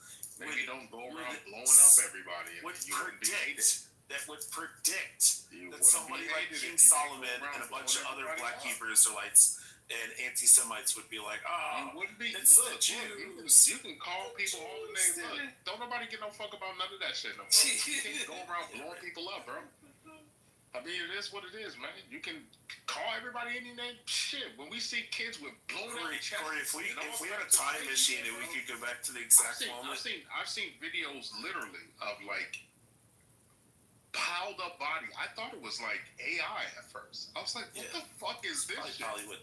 So, Corey, if we could go back to the exact moment, okay, 5 minutes before Charlie Kirk got shot, and we can't tell him, we can't notify him, but if you and I could sit down and make a bet, and I'd say, hey, Corey, what do you think the odds are that a bunch of conspiracy theory people are going to jump on this and say that it was the Jews and it was Israel and shit that killed Charlie Kirk? What do you think the odds are on that? Oh, immediately, we're going to have 30. As soon as he was shot, I was like, oh, here we fucking go. Yeah, that's not true. Yeah, that's exactly what I said. I actually came in and called, but that's not. But so you know, I have not watched it. As soon as Charlie, when the first suspect came out, nobody was thinking about. No. I can tell you. I can actually tell you exactly. Nobody was thinking about the low hats when the first suspect came out. They said it was. I hope the replays. They said it was an old. Don't rewrite history. Yeah. They said John has the replays. They said it was an old Democrat. They said it was an old boomer Democrat. That unfortunately took out Charlie. That was the first suspect. I came in. Nobody was thinking about the Lil Hats. I came in the room and actually notified everybody. Nobody knew about Charlie Kirk getting shot. 2 moments that happened made people start thinking about the Lil Hats. You guys were talking about a bunch of fucking stupid weird shit. I appreciate it. So, 2 moments made people start questioning the narrative and start implicating the Little Hats. 1, the second suspect that the FBI arrested was let go. That was the first thing that made people go, okay, something is not right here. Something smells fishy. Then it came out that the first suspect that they arrested just so happened, George Sin, just so happened to be an Ashkenazi Jew. What are the fucking odds? Then, the next ball to drop that made people go, what the fuck? Was Harrison from the Alex Jones show showed proof, and we all saw it. Today, it still has, 7 million impressions on Twitter. He tweeted August 13th, 2025, a month before this. He tweeted that someone brought up to him that Charlie feared for his life, that Israel was trying to kill him. Those were the 2 moments that people used to start questioning if Israel Mossad was implicated in this. And then reports came out that Fox reported, actually it was John Solomon, who reported that the FBI was reporting that foreign intelligence may be involved in the assassination of Charlie Kirk. So there's a bunch of things that came out, Rich, whether you like it or not, that had people questioning, yes, is Israel and Mossad Is it possible that they helped out in this? That not even that they directly did it, but could have paid for it, could have known about it. There's all types of ways that could have been facilitated. Doesn't have to be that they had it was actually them. No, they could have been the ones who funded it or coordinated it. There's all types of possibilities. Alright, so the old Jewish guy is fucking crazy. He's also been indicted on making terroristic threats after the Boston bombing. He's a fucking batshit crazy person. There's actually people that we're talking about, they're like, oh yeah, that guy George Zed or whatever his name, they're like, yeah, he's like the local fucking crazy guy. They're like, but he's like harmless and shit. So, you know, after a fucking mass shooting, he was probably saying some fucking crazy shit because he's probably fucking schizophrenic or some shit. And then secondly, the guy... Okay. You know, let me finish. I was being quiet the whole time. So the second person who was apprehended was because, if you can actually go look at the video, there was a guy who ran out of the back of the auditorium building or whatever, and when he was standing out there, he goes, there's the guy, there's the shooter, and it's a totally different fucking guy. It's just a random fucking dude running across the parking lot wearing similar clothes. And they ended up apprehending that guy on the basis that the person who was videotaping was saying, there's the shooter, that's the guy. In reality, it wasn't. So, yeah, mass fucking confusion. Nobody knows what the fuck's going on. People are going, that's the guy. I just seen him fucking running out through the parking lot, bro. That's him. And they go pick him up, and they're like, oh, shit, this isn't actually the guy. Didn't have fucking, gunpowder on his fucking hands, none of that kind of shit. And then on top of that, when this all broke, you guys were in here fucking arguing about fucking dumb race politics bullshit, and I came in and said Charlie Kirk has just been fucking shot, and everybody going, shut the fuck up, don't be fucking saying that, who the fuck, why are you fucking saying that, bro, what the fuck? And then everybody's like, oh my god, I just fucking looked it up, it's fucking real. And then I went on to say that I guarantee this kid grew up in a very fucking conservative household, because they're like, it's like 200 yards, bro, nobody can make that shot. And I'm like, you guys don't know fucking guns. Well, the fucking 30-06, I said, I guarantee it's not a 5.56 because the hole that it left in his neck was the size of a fucking tangerine. It's a larger caliber rifle, probably 30-30 or 30-06. I said, I guarantee that it's a fucking kid who grew up fucking, hunting and fishing and shooting and shit, and then got fucking radicalized and is probably part of the LGBT shit. And they're like, you can't fucking say that. It's probably fucking a Republican that fucking don't like him. Maybe he's a neo-Nazi. Maybe he's a Nick Fuentes guy. And I said, no, it's guaranteed it's going to be a fucking libtard who got indoctrinated through university and is probably fucking gay and shit. And they're like, no. Like, I called this shit the second it happened. Yeah, again, we were saying the same thing. Like, what are you talking about? I even told Coco. No, you weren't. You were screaming it was Mossad agents. Oh, this is a professional hit. This isn't an amateur hit. What are you talking about? Before we knew, bro, you don't know what you're talking about. Before we knew, immediately when it happened, like 10, 15 minutes afterwards, I'm the one that broke the shit to chillism. When we knew, sir, that the first and second suspect was not. Do you want to watch the video of the guy? I warned Coco. Coco. You know Coco. I warned Coco. You better hope it is not a fucking alphabet that they find, because if they do, this is the beginning of the end for all of them. You went on a 24-hour rant about how it was Mossad agents and how this was a professional. That was later, retard. This wasn't an amateur shit. It was a 200-yard shot. You were the one of the people saying a 200-yard shot. Dummy, that was later. Dummy. Do you want me to get the video of that the guy actually? That was later, dummy. Do you want me to get the? I'm asking. Do you want me to get the actual video? That was later. Do you not know what that means? Who ran out of the back of the auditorium and said, "Oh, look, there goes the shooter." When it first happened, there was an entire maybe 4 or 5 hours where we didn't give no fuck about the little hat. Solomon, the fuck are you talking about? Let me ask you this is when we started when the shit started coming out. Like Harrison's tweet is still up. That's the crazy thing. It's still up, and all of the other strange shit.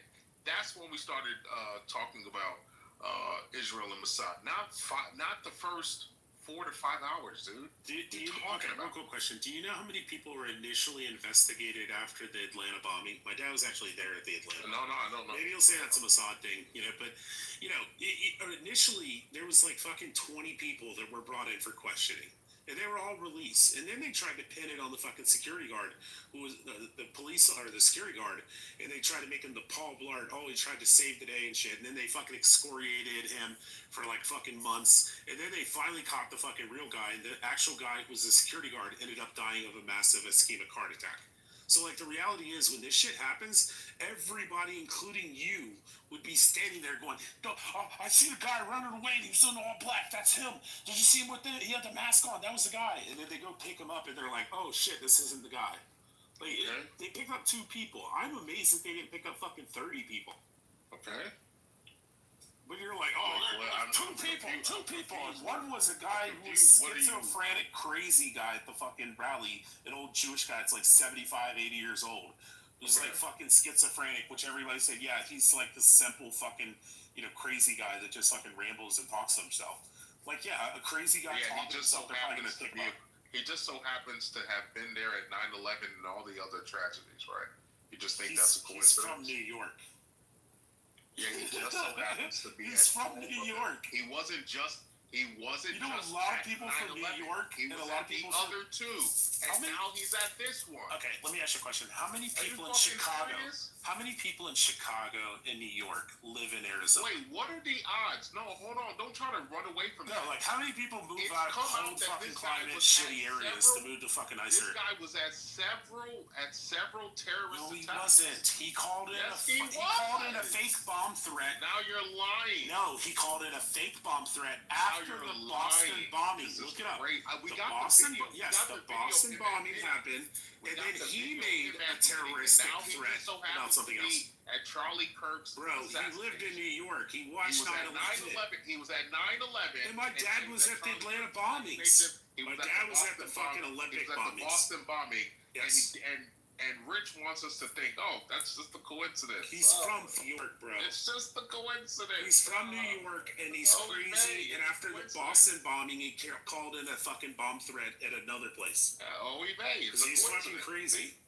I'm the crazy one. No, the old man. I'm saying the old man is crazy. He's schizophrenic. When we got terrorist attacks, it's just a coincidence. Okay, Solomon, let me ask Corey, since she'll be intellectually honest. Corey, what do you think the odds are on a fucking Jewish man being in New York during 9/11? Pretty high odds, you think, Corey? What? He's Jewish, the largest Jewish population in fucking New York. It's not just one event. Oh my God! Then he called in a terrorist bomb threat after the Boston bomb. It's 3 or 4 events. He's crazy. And then he showed up to a Charlie Kirk event. Insanity. And he's actually a Trump supporter if you look at it. Fucking insanity. Then on top of that, because he was running cover for whoever is the someone else. I can't wait till this kid comes out and confesses and says, yeah, I did it. Bro, Tyler has not come out. No, I said I can't wait. I can't wait until they make some kind of plea deal where he doesn't get the death penalty. Rich. Then he comes out and says, you are rich. I'll admit it. Right now. Dude, you're coping right now. You're just trying to play the kid has not confessed. He did to his dad and to the pastor. They're claiming he's on suicide watch. He did to the dad and the pastor. He has not confessed. They're claiming he's on suicide watch. Okay, did he confess to his father allegedly? Hold on, Rich. Did allegedly he confess to his father and the pastor? Hold on, Rich. Or you, pastor? Hold on, Rich. Now we have new pictures that shows this guy chilling at a Dairy Queen. He was also laughing about the text messages. Yeah, that's allegedly. That's you. No, this is the FBI. This is the FBI. The FBI said that this guy was babysitting his fucking weapons. That's what the FBI said. They found him. He was trying to loot them, and now we get a picture of him at a fucking Dairy Queen. He was messaging his friends on Discord saying, "Can somebody go get my gun?" Let me get a Reese's Blizzard. Real quick, yeah. Yeah, I know. It's crazy to think that a fucking let me get a Reese's psychopath would do something like that. I'll get two cheeseburgers. Yep. And a hot dog. That's great. Yeah, a guy who's laughing about furries being engraved on his fucking shell casings and said, "If I see that shit on TV, I'll literally have a fucking stroke." LOL. Wait, Rich. I need to see if you're actually. Yes, it was when they did. It was when the fucking governor and them came out, and the fucking district attorney. The district attorney. What am I arguing? You're talking about a guy who's gloating about. What am I arguing, Rich? I just want to see if you're listening. What am I arguing? You're saying that he was at the fucking Dairy Queen just chilling out. No. What am I arguing? And then he was like covering his guns. Overall? No, you don't know what you're arguing. You're saying it might be Mossad. It might be the fucking tranny. We don't even need to have this conversation. Yeah, no, right. Because the argument, if you were actually listening, the argument is that the kid didn't work alone. That clearly thing is off. Mossad or something is off. It's not. You don't even need to name Mossad. Bro, I said Mossad and train Tifa. Clearly something is off. The feds are not telling us everything. The kid did not work alone. That is the claim. That is the like 20 people on his Discord. Now, is it Mossad? Is it a terrorist network of furries and trans? It was probably a bunch of Discord kids running their mouth about how they would love to shoot fucking. We don't know. Bro. We're gonna have to figure that out. Solomon. Core it's claim. Clearly a Discord with 20 fucking weird kids talking shit about how they would love to kill fucking Charlie Kirk. Rich, stop interrupting. And then one Stop interrupting me, bro. The core claim is that Tyler Robinson, unlike what the FBI is currently trying to portray, did not work alone. All of the evidence is pointing to the reality that the kid did not work alone. He didn't. All right, now, Solomon, I have a question. In Sam's PTR, is that a white man or a black man? Didn't I just say stop Is interrupting it a white man or a black man? I'm asking you, or a Jewish man. I'm just asking the question, bro. You said what was the in Sam's picture? Is that a white man, a black man, or a Jewish man? In what picture? Sam's picture. You said, is this a white man? Is it a white man, a black man, or a Jewish man? White man. No, it's a black man. He's either black man. No, it's a black man. See how you can be wrong about that, Sam? What is the racial makeup of that man, Sam? That's not a black man. His father is African American. I'm coming so hard. I'm busting a huge fucking. I would need to see his father. You can be wrong about that, but you could be wrong about this. Show me his dad. Busting a giant. Show me his dad. I had that shit stored up for a month. Show me his dad. I shot that shit on the ceiling. Show me his dad. Unless you show me his dad, I'm not believing none of that shit. Show me his dad. You could be wrong about something so simple like that. Can I say something real quick? I'm black and my kid's mom's white, and they look completely white. You wouldn't know that they have any black in them. Yeah, but you're not. Nutting all over the floor. Respectfully, James, you look mixed, bro. Come on, man. You look mixed, bro. My dad's mixed. And that's the point. You're Sam's PTR. So that's why I said I would need to see. I would need to see his father. Sam's PTR is a black man. You were wrong on that. That is a white man. So there's a good chance you're wrong. That is not a black man. That is a white man. You can show us the father, and then we can make the assessment. Can we see that though? There's nothing to you have not brought evidence that his father is black. Well, would that change because there was a white couple that had a purely black child, and the husband thought that she cheated on him because she had. And they had a DNA test, and it wasn't. And then he did a DNA test, and he was actually the father. You said there was a white couple that had a black kid. Yep. Yes. You never seen that? I would have to see that. Oh yeah. So how would that? So if that's true, how would that change what he's saying?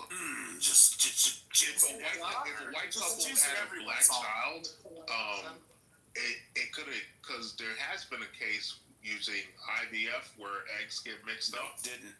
No, it wasn't anything like that. They were biologically the parents. Naturally, she had a black grandfather that she didn't know about, and he thought she cheated, and they almost got divorced because of it. So like, I seen that one too. Oh, okay, that's because if you were saying, two white people, pure white, having a black kid, that's impossible. Yeah, they look white as fuck. They literally look like, if you're saying, Mormons in down fucking the Utah. line or someone in the line was black. But they literally look like Mormons in Utah, Solomon. That's the point. Nah, but look, you have black. Hi, can I tell you about our Lord and Savior Jesus Christ whites? But the point is, the gentleman in Sam's picture, we would need to see the father. Black, bro. You can show us the father, bro. Show us the father, show us the mother, and then we'll believe you. Until then, I have no reason to believe his father was black, or at least not black like me. Oh, you can't tell those high cheekbones like James and the bell pepper nose. James, I'm not saying you're not black, but Solomon, did you actually click on the picture? You look like someone who has white and black. Well, there's nothing wrong with that. My dad's black and my mom's white, yeah. So Solomon, did you take a chance? Solomon, hold on. Did you take a chance? Who has white in you. Solomon, did you take a chance to click on Sam's PTR and actually zoom in on it? It's a U.S. government considered him black. Yeah, I know. If you actually click on the photo and zoom in, you can see his bell pepper nose. You can see his high cheekbones. You still haven't showed us the father. What the fuck are you talking about? You keep trying to go off this picture. Show us the father. But yeah, so that's the claim. The claim is that Sam, wasn't that guy classified as black under Jim Crow? Tyler did not work alone. That's the claim. Samuel, wasn't that guy classified as black? Oh, he was. He was classified as black under Jim Crow because his father is black. Oh my God. Busted nuts. Have you seen that? Yeah, exactly. Have you guys seen Frank's dad? Frank's dad looks like a little bit lighter complexion than Solomon. Yeah.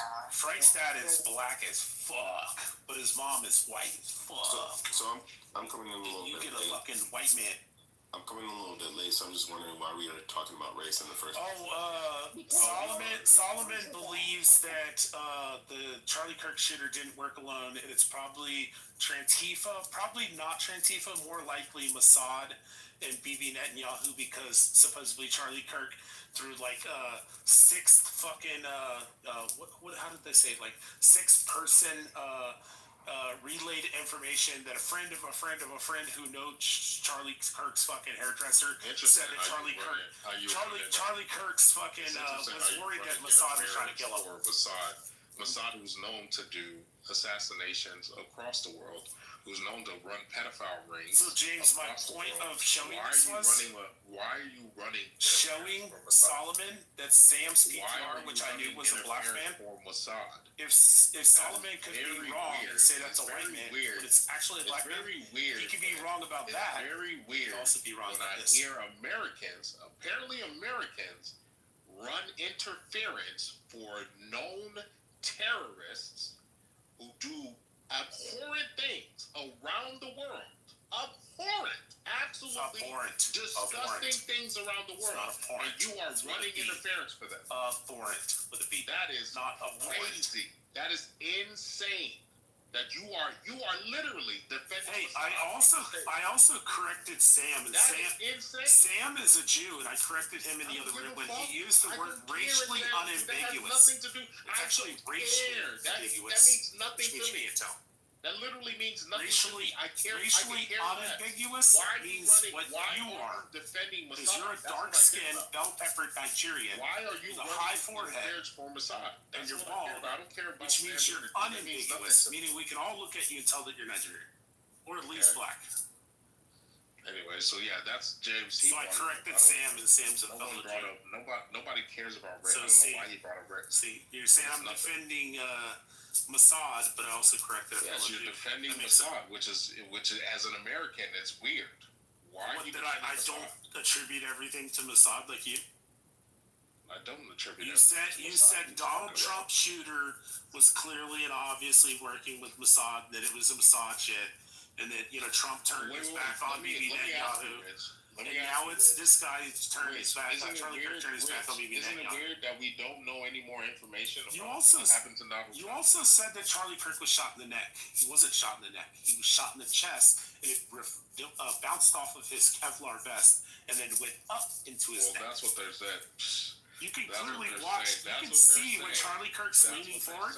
You can see the outline of the Kevlar vest. I'm saying a lot of. You can see the level 3A You could see the 3A fucking Kevlar vest underneath his t-shirt when he's leaning forward and it's printing. And then you could see when the Kevlar vest actually jumps upwards where it's hit. You can actually see the indentation where anyway, this has nothing to do with this has nothing so to do you're wrong with about that too. You said, this has nothing to do with whether Tyler was working alone or with other people. That's all I get. He didn't miss. He hit him directly in the fucking heart. I don't care about none of the details. He hit him directly in the fucking heart in the Kevlar vest. Who the fuck? And it did a thing what they call spalding. Spalding is where nobody cares about any of this other shit. It's called splatter or spalding. That's all that meant. Tyler was not working alone. Yeah, I know. That's what matters. People are quick. Yeah, turrets come up out of the White House and shoot bad guys. People want. Yeah, people want to make a conspiracy out of everything about people they hate. They want to sweep this under the rug like it's You're not an Israelite, Solomon. Like it's happened throughout history. People want to sweep this under the rug like it's a lone shooter, but we know that that's not the case. I'm sorry, Rich. I'm sorry that you have to make conspiracies. I'm sorry that your beloved Mossad might actually. You have so much hatred for Jews that you have to attribute everything to so you're saying Mossad represents Jews? No, you just hate Jews. Wow. Little Jews. Ashkenazi Jews. Are you arguing that Mossad represents Jews? Yes, they do. Of course they do. So you're tying the Jews' representation to an intel agency? No, they represent Jews in Israel, and they represent the state of Israel and the protection of Jews. So an intel institution. Yeah, CIA represents you too. Pedophile rings that's known. Yeah, like the CIA. You're tying like the NSA, like the FBI. You're doing. That's what you're doing. Yeah, like the CIA, the NSA, the FBI. The Legionnaires, I mean, all these fucking groups do shit. Very interesting, and you know what's so crazy? Now I understand why actual Jews shy away from you. Because what you just did is highly destructive and toxic. Why would you ever tie saying that Jewish Mossad has done bad things to Mossad? That makes Mossad does bad things. Sense. Your team Mossad's done terrible things. The fuck?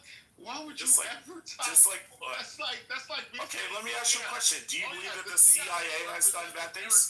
That's like me saying the CIA represents what fucking retard. The CIA does represent you on a global fucking. They do represent you globally. This is insanity, bro. Wait, you don't like the Chinese controlling all the cobalt in Africa? You don't think that there's fucking agents over there working on that? You don't like that? What are you talking about? Fucking Chinese. Oh, okay. What are you talking about? You think I like CCP? No, the CIA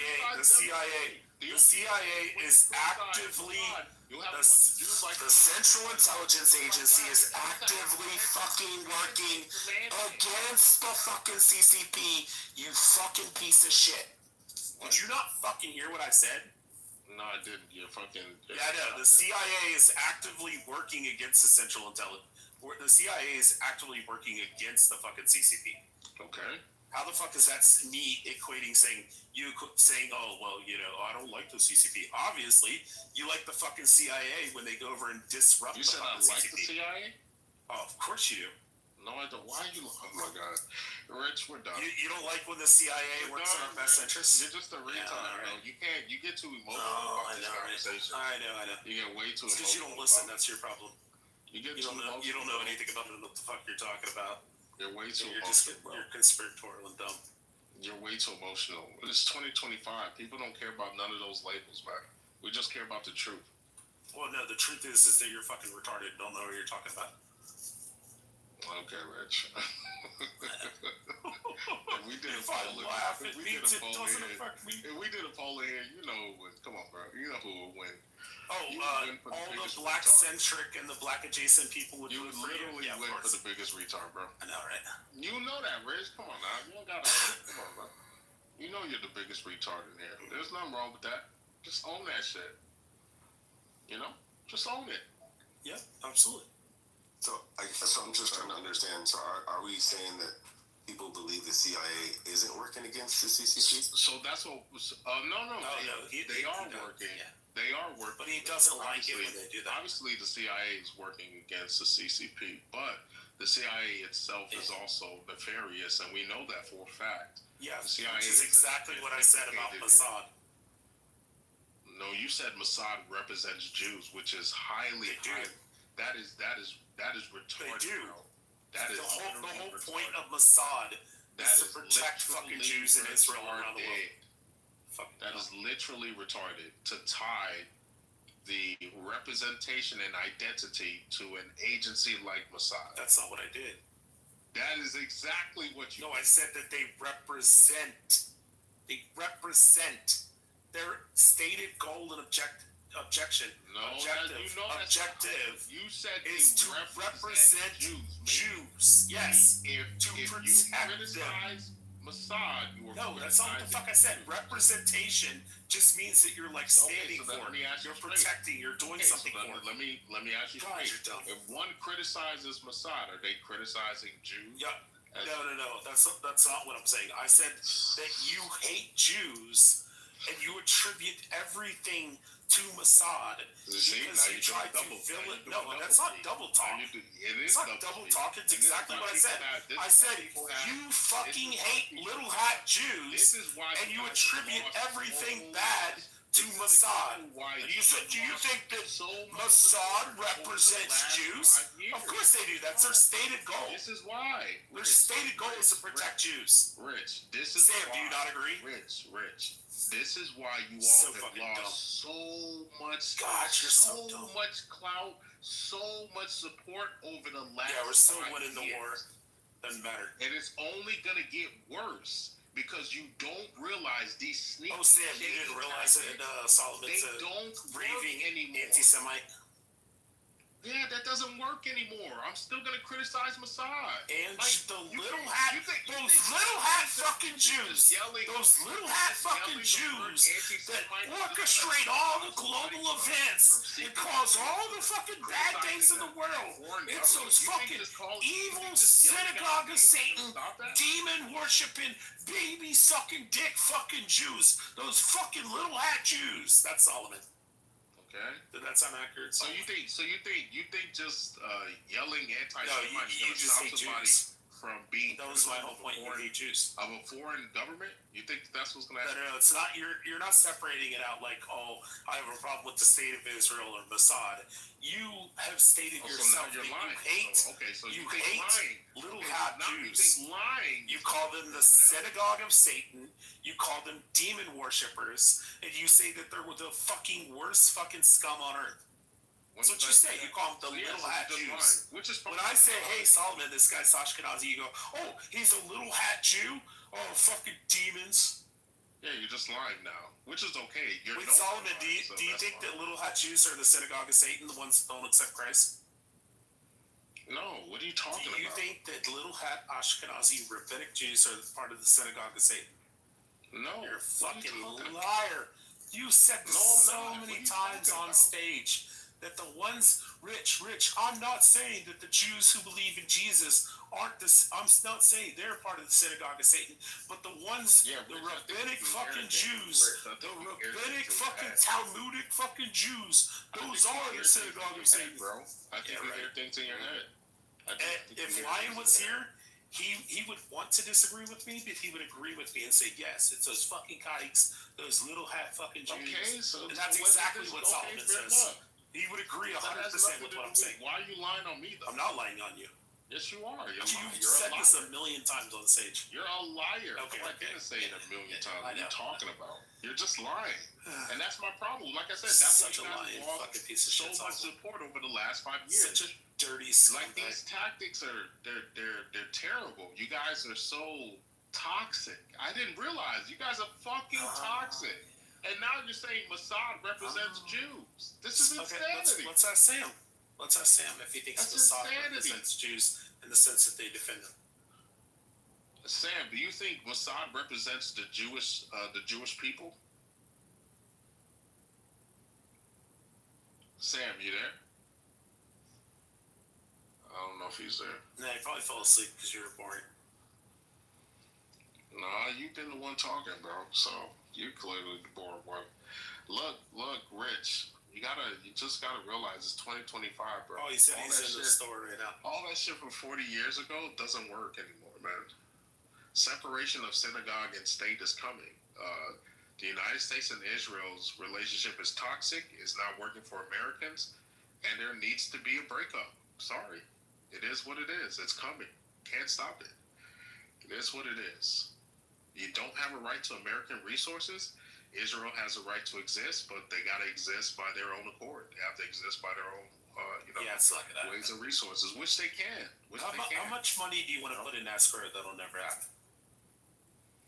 What do you mean by never happen? It's not going to happen. Not in our lifetime. What do you mean by that, though? Like there's not going to be a separation where the United States turns their back completely on Israel. I didn't say turn. That's what you're saying. You're saying that they're not going to. Okay, that they're not going to stop funding Israel. Yeah, the funding will stop. No, it's definitely going to stop. The next generation will make sure of it. You're clearly not paying attention. Yeah, the 80 million people that follow Charlie Kirk that are going to be voters someday. 80 million globally, 30 million in the United States. Were you not paying attention to the shift that was happening? Yes, I can. Oh, you do not know what's coming, bro. It's bad. It's bad. You are. Look, Rich. I can't lie to you, bro. You got your head dug in the sand, and you do not realize what's coming. You really don't, bro. Israel has like 5 to 7 years max before the political winds completely changes the relationship between our two countries. How much you want to lock in escrow, Solomon? Americans want. How much you want to lock in escrow for 7 years, bro? And it is what it is. Israel is a rich state. They have a lot of money and resources. They should be able to defend themselves. Dodging that question, aren't you, Solomon? Dodge what question? I said, how much you want to lock in escrow on the 7 years? I'm not locking any. Come on, let's lock that bet in. Don't cause it. I'm not locking anyone. Yeah, you ain't locking shit like that. I'm not locking anyone in for a bet like that. The reality is, Rich, you have to come to grips. I got 1.96 million, and I can actually prove America it. is changing, bro. I'm just saying, we can lock some money in escrow for 7 years. I can come back here, you can't 2032, all people collect my motherfucking money for wanting their own country and their own resources to go to their own country, man. Okay, we'll see. Like none of that stuff works anymore, bro. We'll see, Kazi. It is what it is, bro. None of that stuff works anymore, man. So don't be mad. Don't be mad about it. Just, embrace it. Israel is a rich country. Now you're just trying to hide and cover because you don't want everybody to realize. Yeah, I was just going to say, like, do you think a two-state solution would actually work? No, I don't. I don't think Israel. Again, this retard. Don't listen to this retard.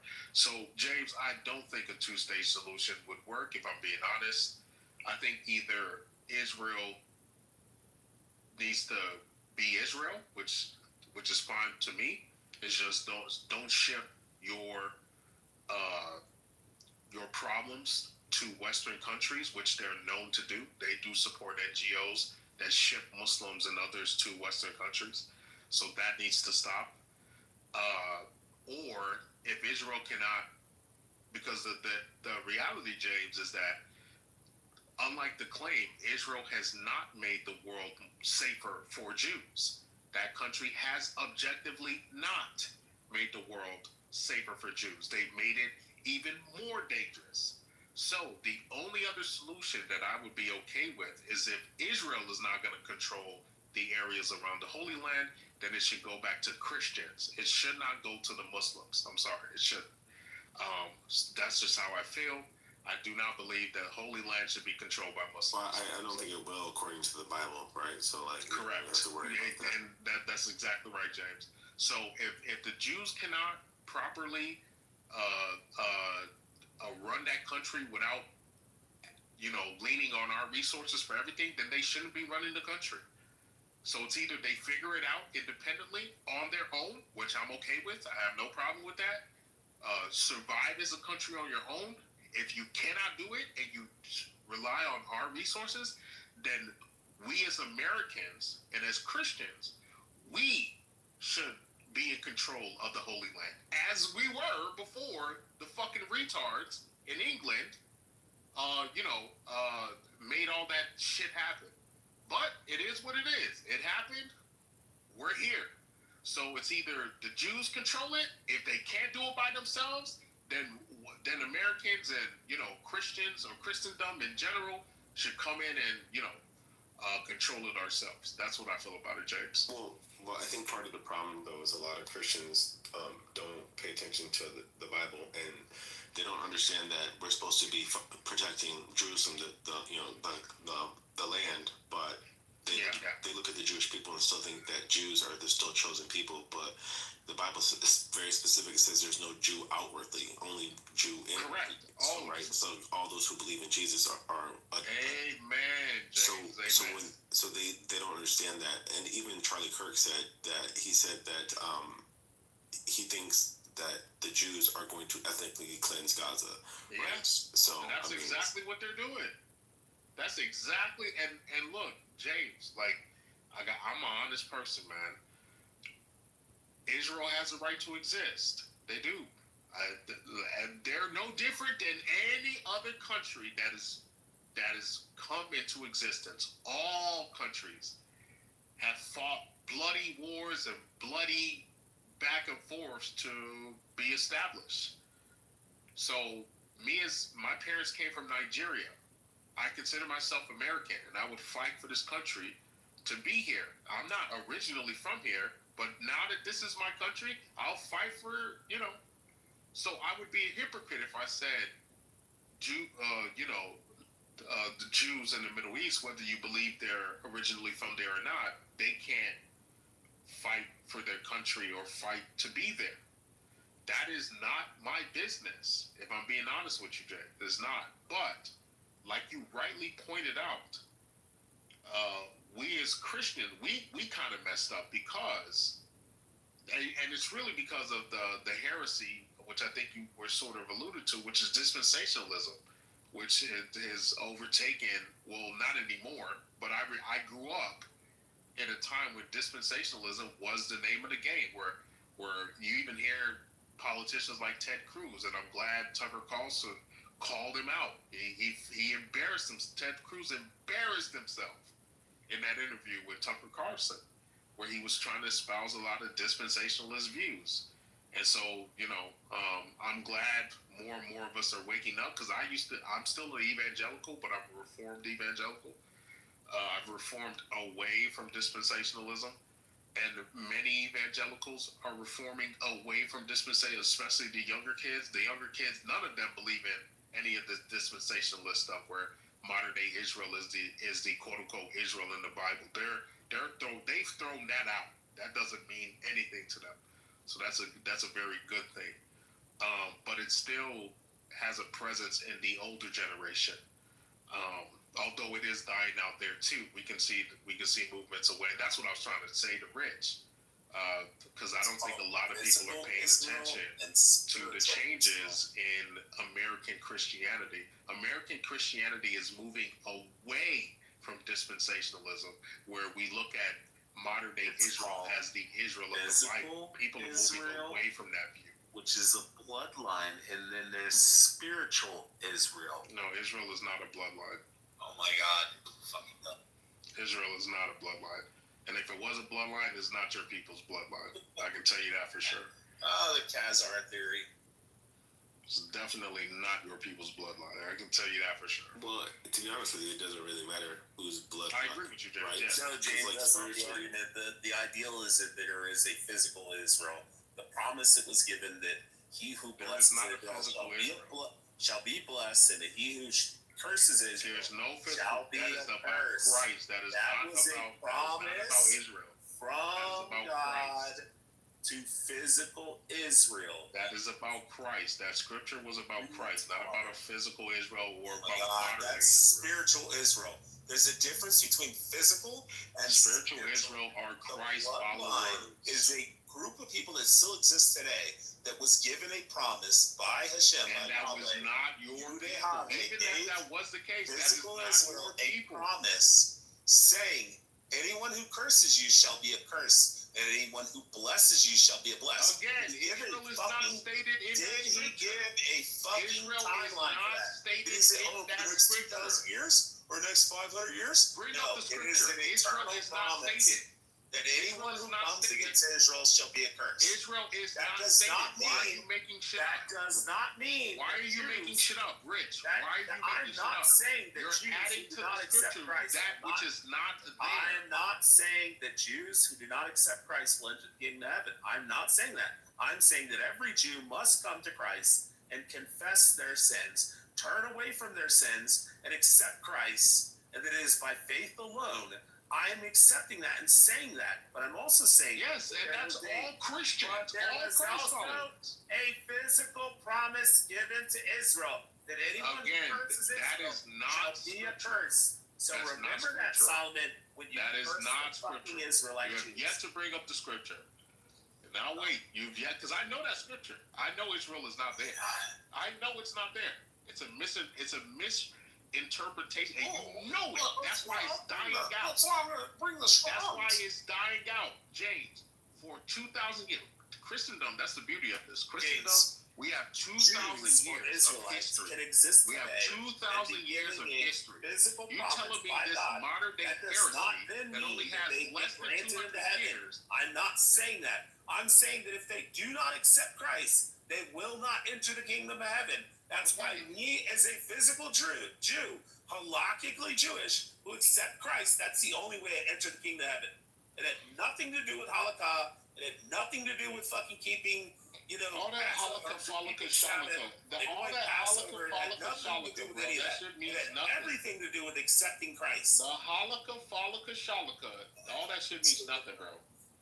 That shit means damn nothing. You're a West African Nigerian and you're the real Israelite, right, Solomon? Biblically accurate, I would say. Yeah, there you go, James. That's all you need to know. He's stealing from the Igbos. From the fucking Igbos who claim that they're Israelites and have not been brought to Israel because they've found there's no DNA evidence, there's no historical or archaeological evidence that shows that the fucking Igbos. You know what's so crazy? You know what's so crazy, James? The scriptures, the Old Testament. Yeah, but you know what they did do? Hold on, Rich. See all the historical and archaeological evidence? Rich. I'm not Rich. Oh wow, let's bring these people to Israel because they have evidence. Anyways, so you know what's so interesting, James? When it comes to the Old Testament clearly lays out that the Israelites who went into slavery mixed with Hamites for more than 400 years. More than 400 years. And the interesting thing about Egypt back then is that Egypt didn't have the borders that it has today. You know, the state of Egypt has its modern day borders. But the ancient Egypt borders extended into Sudan, further west of Sudan, and down towards Ethiopia. That was the ancient borders for Egypt back then. And so when you look at that map, clearly it bleeds into Western Africa, and then it bleeds down towards Southern Africa. So it's very interesting that then the Israelites were slaves. So if they were mixing, which we know they were, they would be mixing with the lowest class of Hamites, which all were African black, and then other colors also. And the scripture says it. They came out a mixed multitude, which is okay. Not all Israelites were black, but the main ones, yes, they were. And so when they, it is what it is. People can go read their scriptures and they'll see that the scriptures clearly lays out that they were mixing with Hamites. There's a reason why Solomon called himself black in the Songs of Solomon. So, yeah. But outside of that, James, all of that doesn't matter. I agree with you. All of that doesn't matter. Yeah. Christ's followers are God's chosen people alone. There's no physical claim to any of the promises made to Abraham.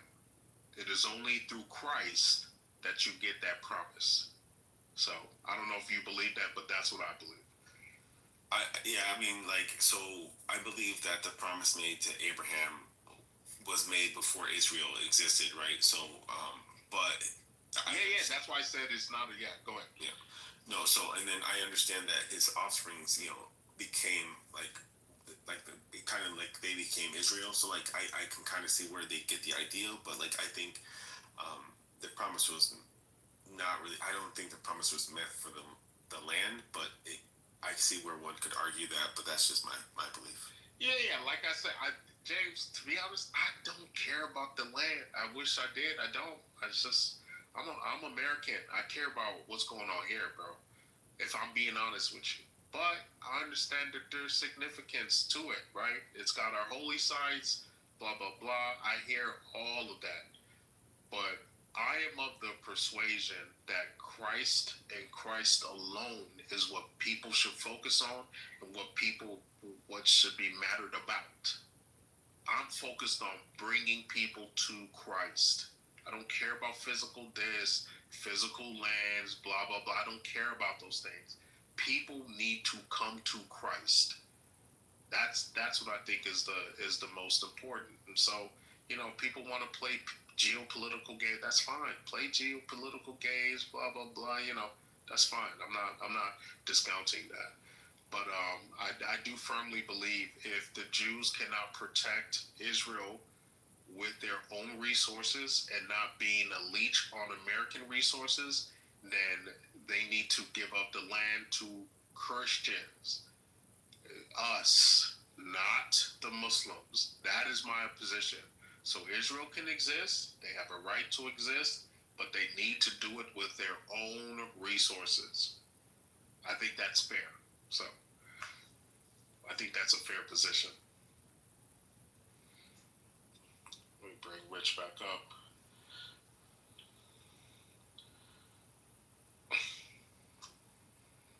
You say that because geographically they can't sustain themselves, and if that's what happens, they can't. Yeah, they can't create enough munitions and explosives and stuff like that. That's why That's why they buy the fucking rockets for the fucking Iron Dome from fucking Arkansas, because they don't have the fucking materials to make it. And you know that. Wait. So if everybody in the world said, you know what, we're gonna let Israel do it on their own, and they're a country the size of fucking New Jersey, and they don't have the ability to create the fucking Iron Dome missiles to defend themselves, then all the little hat Jews be wiped out, and then the Christians can come in and just take it over. That's what you want. Wait. So you're saying the Jews can't? Because look, here, no. I want to be very clear, because Rich, I've heard El Normo. I know you know El Normo. Yeah. El Normo has argued on the stage that Jews. No. Because now you're saying something different than him. Yeah, I don't give a shit what Norman says. And Norman also says El Normo in class. Norman says that abortion is okay, gay marriage is okay. He also says that transgender is okay. I don't agree with any of that. I don't agree with any of the Let's focus. Norman also said it. Let's focus. That it was anti-Semitic for her not to say. Let's focus. I brought you up here so we can focus. No, because now brought me up here because nobody else has been bursting with you. Let me finish. Everybody else just kind of stayed on me. Let me finish. Because now I'm getting conflicting reports. Yeah, I know. It's amazing that all Jews are on a monolith. You down again if you keep interrupting me. Yeah, kick me out. Kick me down the audience. Yes, I'm going to if you keep interrupting me. I'm not gonna talk to yourself. Is everybody else's? Anyways, so it's very interesting, James, that I'm now getting two conflicting reports from the Lil Hat Brigade. We're just gonna call the Jews the Lil Hat Brigade. Because Rich is claiming that Israel cannot sustain itself without other countries' resources, particularly us, America. But if you hear the top super Jew on this app, because he's argued for Israel, blah, blah, blah, this and that, he informed me that Israel absolutely could sustain itself, and doesn't mean anybody. That they're the ones they're good. They can, if they wanted to, they can build everything they need. They have this, they have that. They barely get resources from us. Israel can survive on its own, right? That's what I'm hearing from people like El Normo, and then now Rich is saying, no. Israel cannot survive on its own without getting resources from America.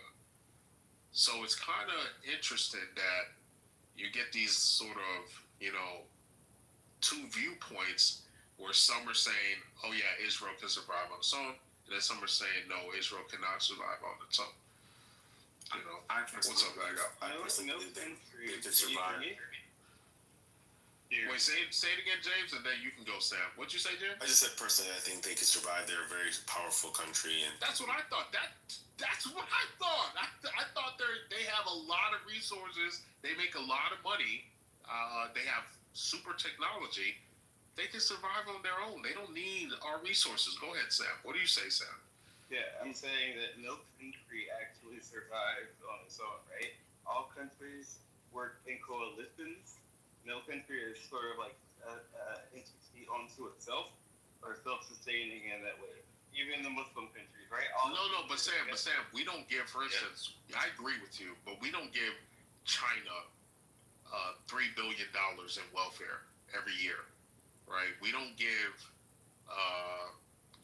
whatever other resources that America gives to Israel. We do not give that to other countries. Israel is not given. We've discussed this before, Solomon. Israel is not given $3 billion for the. Yes, it is. It absolutely is. We just signed over $650 million. What are you talking about? No, Israel is currently in ongoing frontal-facing war. But the money. Yeah. So okay, Sam, that has nothing to do with it. Let him finish. Okay, let him finish. You will ask him a question. Let him finish. So one, America provides aid to many different countries, right? Two, the money that Israel gets is very line item. So you can look up all of the reports of how much money Israel gets, and then what it does with that money. And also the amount of things that America gets back in exchange. We don't get shit back. What are you talking about? Wait. You said aid. What is aid? Is aid not something you're given? It's not a loan. If it's aid, then it's not a loan. But that means you're given that. No, you're right. Listening to like America. You just said aid. You said aid just now. Why don't you fucking listen? All right, calm down now. I'm listening. I'm out in public and I'm cussing at people because you don't know. You don't gotta get angry though. We're just having a conversation. You're right. Yeah, I'm not even fighting. There's nothing over me. You're yelling over me, and I'm trying to talk, and I'm outside in public. So please listen carefully. So the money that Egypt gets, for example, right from America, is aid. The money that Jordan gets from America is aid. The money that Gazans and West Bank, people in the West Bank get from America is aid. Israel does not necessarily get aid. Israel exchanges money for a lot of research and development and technology, as well as what's it called, intelligence gathering. So there's what? And you can yes. There's wait. I want to understand. What are you talking about? What the fuck are you talking about? Fine. Let's hear him out. I want to make sure we hear it. He's saying that unlike these countries that don't contribute back to the United States, we, although our payment is not monetarily, we contribute with intelligence and also research being done. We don't give no fuck about none of that, bro. That's what he's saying. I want to make sure we understand each other. That's what he's saying. He's saying it's not the same as the other nations because they're stifling money out of the U.S. We actually give something back, even though it's not monetary like that. Is that what you're saying, Sam? I'm not taking you about the one. Do you live in the United States? Oh my fucking. Do you pay taxes in the United States? He got you with such. Like Sam, that's a terrible objection. That's a terrible objection. Let me say this. That's a terrible objection. It doesn't matter. What does it matter? It doesn't matter. It literally doesn't matter. The country that from America. The country. Here's where I come from. No. I'm not attacking you. I don't know why you should attack. Yeah, what country do you come from? What country do you come from? I South Africa. I'm from South Africa. Okay, give me one. It doesn't matter. Who cares? It literally. Yeah, like I don't know why he feels attacked, but doesn't matter, Sam. Doesn't matter. Well, the reality is right. I just wanted to see if that's his talking point. That unlike these other nations that just takes money out of the U.S., they contribute back with intelligence. Is that what you're saying? That's literally what I'm asking. Then he sees this as an attack. Oh, I see. Crypto. Well, so the reality, Sam, is that the reality is, however you want to paint it, which you have a right to do, but I think you're playing games. That's fine, fair enough. But the reality is, Americans perceive that their resources are going to countries, particularly Israel, in the aggregate, right, in a way where they don't like it anymore, especially the younger generation. They don't feel like they're getting a proper return on investment. That is the reality. You can paint it however you want. That is the reality on the ground. Americans want all of their resources to stop going to countries abroad. Period. I don't care if it's Egypt, Jordan, Borden, Forden, Lorden, Shaborden, right? All of that money needs to reside in America until all of our cities look better, all of our kids are educated, everything is going right here first, and we don't have a shit ton of debt. Then we can start talking about, oh, okay, yeah, let's hand out aid here, let's hand out a couple bucks here, blah, blah, blah, and the relationship will be properly reciprocated, right? Not just these vague, oh, yeah, we give you guys intelligence, when it's really just you guys spying on us, right? Let's be honest. Your Mossad agency is the devil of the weapon of the devil, right? That's your Mossad agency if you connect yourself to them. So, given all that, Sam, my thing is, a lot of you need to just come to grips with the reality that the relationship between America and Israel, as it is now, will likely be over in the next 10 to 15 years. That's being generous. That's being extremely generous. All this, we're just going to hand you out $3.8 billion every year for the next 10 years, because that conversation is coming up, I think, next year, because next year is the last year. There's a greater likelihood that Nigeria will be recolonized by the British. Now what? Likelihood of what? Huh? You said, I didn't hear what you said. What did you say? I said it's a greater likelihood that Nigeria will be recolonized by the British. Then what? Then Israel and America breaking apart. Oh, you guys are not paying attention. So I'm not saying it's going to happen overnight. I didn't say that, because I think that's what you're kind of trying to allude to. I know the relationship to you seems very solid, but you're not paying attention, and I can tell. AIPAC is losing, every day is losing more and more clout with Americans. And in the next election cycles, people are going to start, and you'll see it, Sam. So I'm telling you something that you can measure. In the next election cycle, watch this happen, where people come out and say, hey, I'm not AIPAC. I took no money from AIPAC. Vote for me. And that voice is only going to get louder and loud. As a matter of fact, Sam, watch this.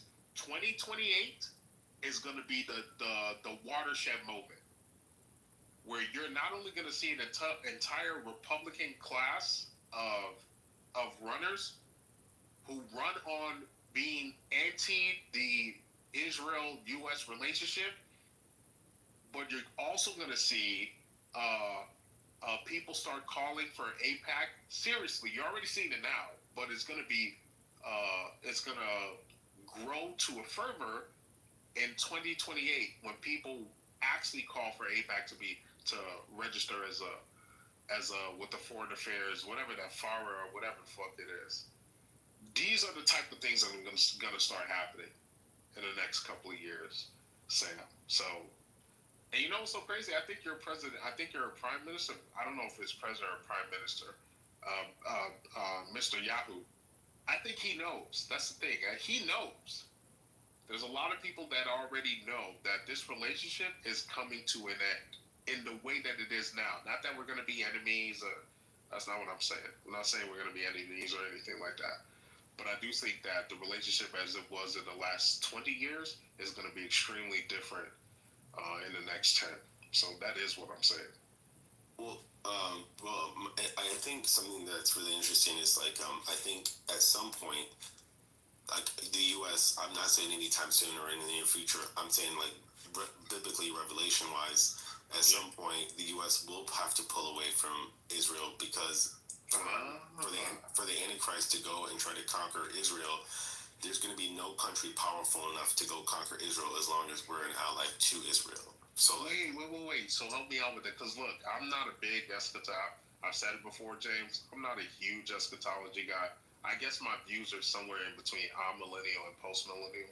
I guess if I'm being technical, but I'm really not an eschatology guy. What are so you're saying, based on your view, that the scriptures lays out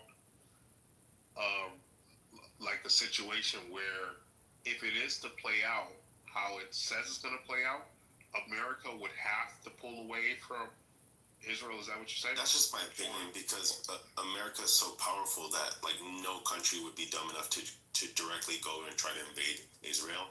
Because unless we weren't their ally. Because if we're their ally, then any country that would try to go do that would be immediately destroyed. So exactly. And so what I would ask you is, what is the scripture that you would use to justify that view?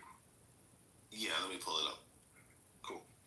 Because I've heard that position before, and it's real interesting because I do think I am one of those people who do think that the relationship between the modern state of Israel and the United States, because of the younger generation, will not look the same in the next 10 to 15 years. It's just not.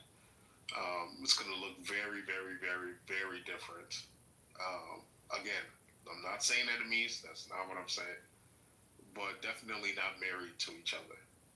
I guess is also what I'm saying. So.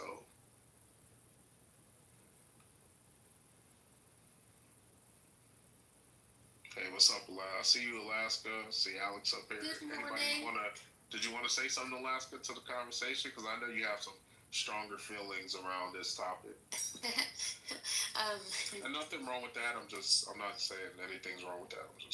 Oh, thanks. No, yeah, I'm just having coffee. I've only just woken up, but I'll have a think. But yeah, I'm very much free Palestine all day. Just catching on. Yeah, for sure. I know that you're saying for sure. But yeah, I'm liking the. So funny whoever did that. But yeah, I'm liking the conversation. I'm just listening. Yeah. No worries. I just wanted to because one of the things they said is we should make sure everybody gets a chance to talk. So it's just making sure that if somebody wants to say something, that they're able to say it. King. James can correct me if I'm wrong, but isn't the Antichrist supposed to be of the tribe of Dan?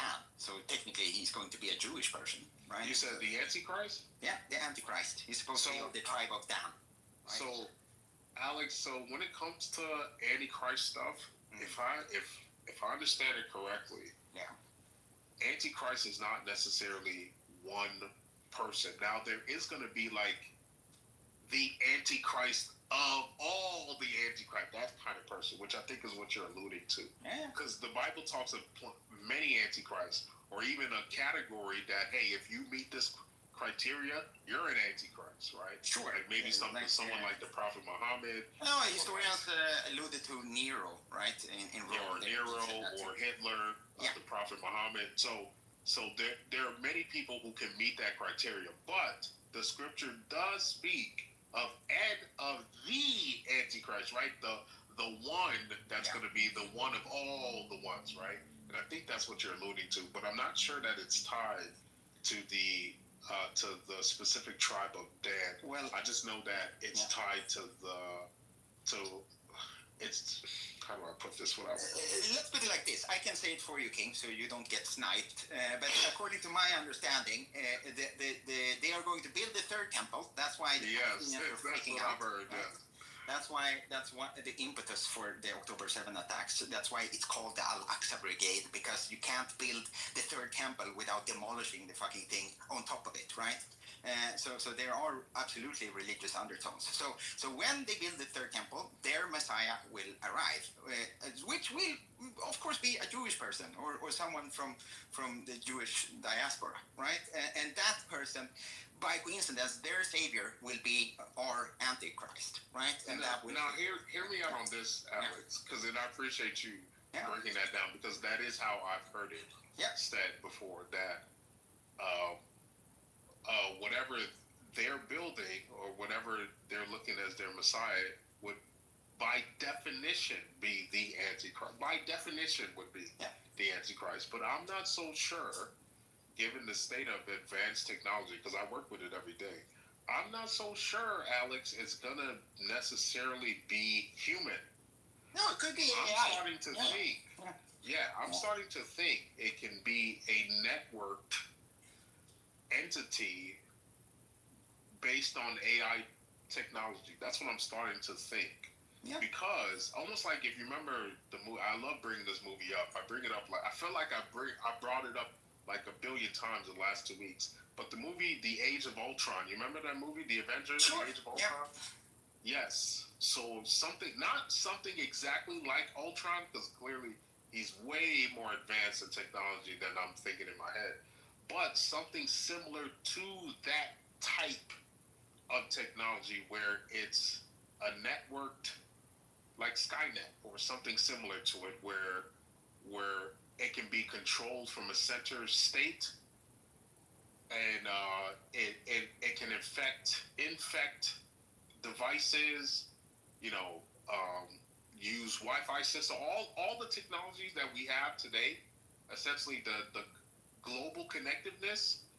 Something like the Antichrist would be able to come in and take advantage of that, and I wouldn't be surprised if the actual Antichrist is something like that type of technology. So that's kind of what I think. No, perfectly reasonable, King. It's also pretty funny. Depends on how tight you have your tinfoil and where on the internet you are, right? But I stumbled across Peter Thiel, the billionaire. I can't believe I used to like him, but yes. Peter Thiel, yes. Well, you could say, in a sense, I mean, he was one of the key figures when it came to big time. That wanted to kind of push Trump into the forefront. Essentially, all the politics is just a war between elites, right? What master or what person will back the right, billionaire? Essentially, it's billionaire wars. But Peter Thiel recently announced he's going to have a 4-hour symposium on the Antichrist, right? I saw that. So it's kind of ironic in a way that, he's building all this digital infrastructure that you could potentially, you could just flip the switch and then you have total control of everything, right? Do you know who the first investor in Palantir was? The first 150 million? Do you know where it came from, Alex? Are you going to say Israel, Hagop? No, it's actually even more surprising, unless let's hear it. The CIA invested $150 million. Oh, I did. Okay, yeah. For government contracts, and he was supposed to develop this to help with. So there's two types of CIA agents, right? There's the data teams and there's the field operations, and then the field operations are also split up into different teams as well. But what Peter Thiel's company was supposed to be like the data collection and completely revamp the entire CIA. So they donated $150 million, not donated, but funded Thiel $150 million. It was the first dollar essentially he ever raised. and then it went commercial a little bit later. So even from its inception, it's been a government controlled and funded program. Sure. I mean, but that's a character. I'm not too big on the Israel tinfoil. Solomon knows that. Yeah. I just find it funny that they make the argument that they give us intelligence, like, you know, the intelligence that we went to fucking a war in Iraq for. Right, it's insane. What the fuck? You give us technology? It's also pretty nuanced, guys, right? It all depends on your outlook. Clearly, I mean, the Saudis are also getting a lot of money, and also, but at least they're trading oil, right? So it depends on how you look at it. But I do agree with your assessment that you stated earlier, King. I think the mindset is kind of shifting gradually, right? And I think it's going to die off with the boomers, right? Oh yeah. The dispensationalism, because I love to say it, I am an evangelical still. And I know specifically that it is dying. I jump for joy when I see people who used to be, you know, hold that view like 20 years ago, and they're all like slowly all coming out with their hat in their hand, bowing their heads and saying, "Hey guys, we kind of messed up." This is But it's also not true. Very unfortunate, King, because I mean there's plenty of people that I know that are Jewish, right? That I have a very nice relationship with. I don't think they deserve all the fear and the hate. I agree with you. I would 1,000% agree with you. Yeah, it's the state. I agree. Alex, have you heard what's going on with the EU and Germany rearming their military? Yeah. Third time's the charm, Hago. You can't have a world war without Germany. Come on. We're living in a fucking simulation, bro. Yeah. Its history is so cyclical. Like, Rome was fighting the German army. Yeah. You know, like, this is just constantly the same thing. EU's on its last leg. They're a warmongering shit organization. Yeah. And now Germany is standing up against it, right? Because Trump is pulling out of NATO, EU is crumbling, Putin is knocking on the door, it's getting more aggressive and more aggressive. So, like, all of this is just hilarious. That it's just gonna, like, if you know history, you know what's gonna happen, and I hope it doesn't, but... Yeah, but Hago, rest assured, this time we are on the correct side of history. I don't know, brother. I don't know if we are. Yeah, guys, no, I don't know what's going to happen, but it is, well, we've also been kind of, when you look in hindsight, you know, we've been very blessed to have almost 70 years of relative peace in the West, which is almost unheard of throughout history, right? So, yes, relative peace for us while we destroy large portions of the Eastern Hemisphere, right? Yeah, sure. But you can't, you can't make an omelette without breaking some eggs. Breaking an egg, that's true. That's true. I love how you say omelette. Yeah. But I think it's very interesting. They're currently in negotiations to kick France out of a deal to be the creator for, or sorry, not creator. I was talking to other people before I came in the room, and they kept using that fucking word. I hate that word, creator. Which one? Like, oh, I'm a co-creator. I hate that. Like, yeah, we should collaborate. I fucking hate when people say we should collaborate. Yeah, let's collab, bro. Oh, fucking stupid. Okay, start. Let's collab, bro. Come on, let's collab, bro. Synergy, bro. Yeah, there's synergy here. I love it. You know, when people say that during meetings, you realize that, like, this guy is gonna take your money and nothing is gonna come out of this. And he's gonna take 50% of your fucking profit. Anyway, so, like, Germany is, like, bidding to become the manufacturer for fighter jets away from France. So, again, their first target is the French. Oh, that's interesting. They're fucking hilarious, bro. They just keep repeating history. The Netherlands is worried all of a sudden because, like, in the last 3 months, they've been posturing to keep building up their army. And Holland is like, yo, bro, y'all did this to us once. We can't Sig Heil anymore. We're all hippies now. We smoke weed. Prostitution is legal here. We do a bunch of drugs. Spain is having a interesting internal revolution with the younger generation. I seen that. It's scary times, man. It's scary. Look, I love it. I said, you don't love it? I love it. Revolution, bro. I fucking love it. Come on, hang out. I don't like it. I'm not It is hang out. Hang out. These are the results. Man. It's the results of living in a world that doesn't honor Christ. This is what we get. I'm sorry. This is what happens. So it's almost like we have to document for people like, hey guys, this is what happens when you don't have cohesiveness. Like, this is it. So, you know, there's something has to give. You're Charlie Kirk fan. Yo, what's up, everybody? What'd you say? What's up, gang? I said just looking at PTR. Yeah, it's Giga Charlie. It's Giga Charlie. But like you support him?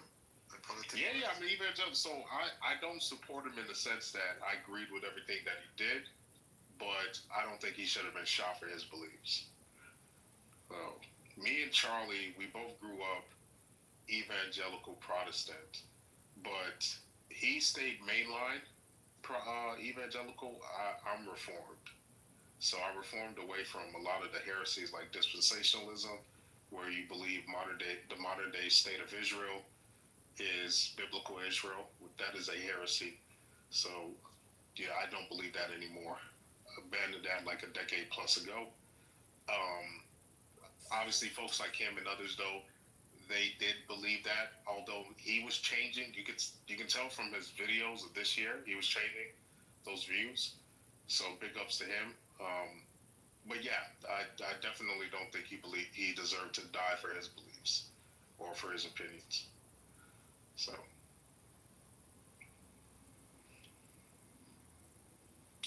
Timothy, you were a Man U fan, right? How do you say that, like, past tense? Well, because you guys are, 14th right now? Wow. 14th or 15th in the league. That's so disrespectful. Crazy. You guys talk about soccer or something? It just shows how fair weather you are. Guys, team in past tense just because they're not on top of the league. That's what. You gotta understand, right? When you grow up in the U.S. and you support a team that's not Manchester United or Liverpool, a lot of the fans here, and most of those fans ended up becoming City fans when they became citizens when City got that Arab money. So like they lost. You got a lot of bandwagoners here in the U.S. because that's the only teams they would show. I grew up an Arsenal fan. Yeah, I grew up an Arsenal fan. My pops is an Arsenal fan too. There was something just like sniveling about the way you asked me that question. Like just we hated each other. Unmistakably an Arsenal. Yeah, hang out these sneak doesn't. It's like you're like, hey, you piece of shit. Listen, every time he comes in the clip, I always try to make it a point that he's a Man U fan. I don't think we're even friends on here, but I always remember you had Adama's. His name Adama as your PTR, the young kid.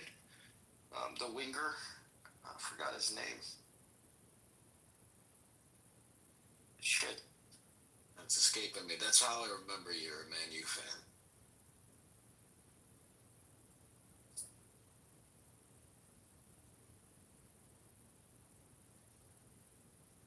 I would be silent too if we just lost 3-0 to Man City. I get it. See, that is such an talk. Yo, Alaska is investing in this. I'm shocked. Alaska, what you know about this? No, I do really like the pageantry and the competition of it, but so you pay attention to all of that? Yeah, kind of. I'm definitely more into football than soccer. But. You're more into American football than you are football? Yeah. Oh, for real? How does that happen? That's crazy. So easily, it's like because American football, there's pageantry, there's a lot of details I like. Also, I've grown up with a lot of angry football fans who've gotten into it a lot. So much pageantry. Wait, that's crazy. EFL, man. What are you talking about? I'm gonna give you a name. What's your favorite team? Who in the NFL? Yeah.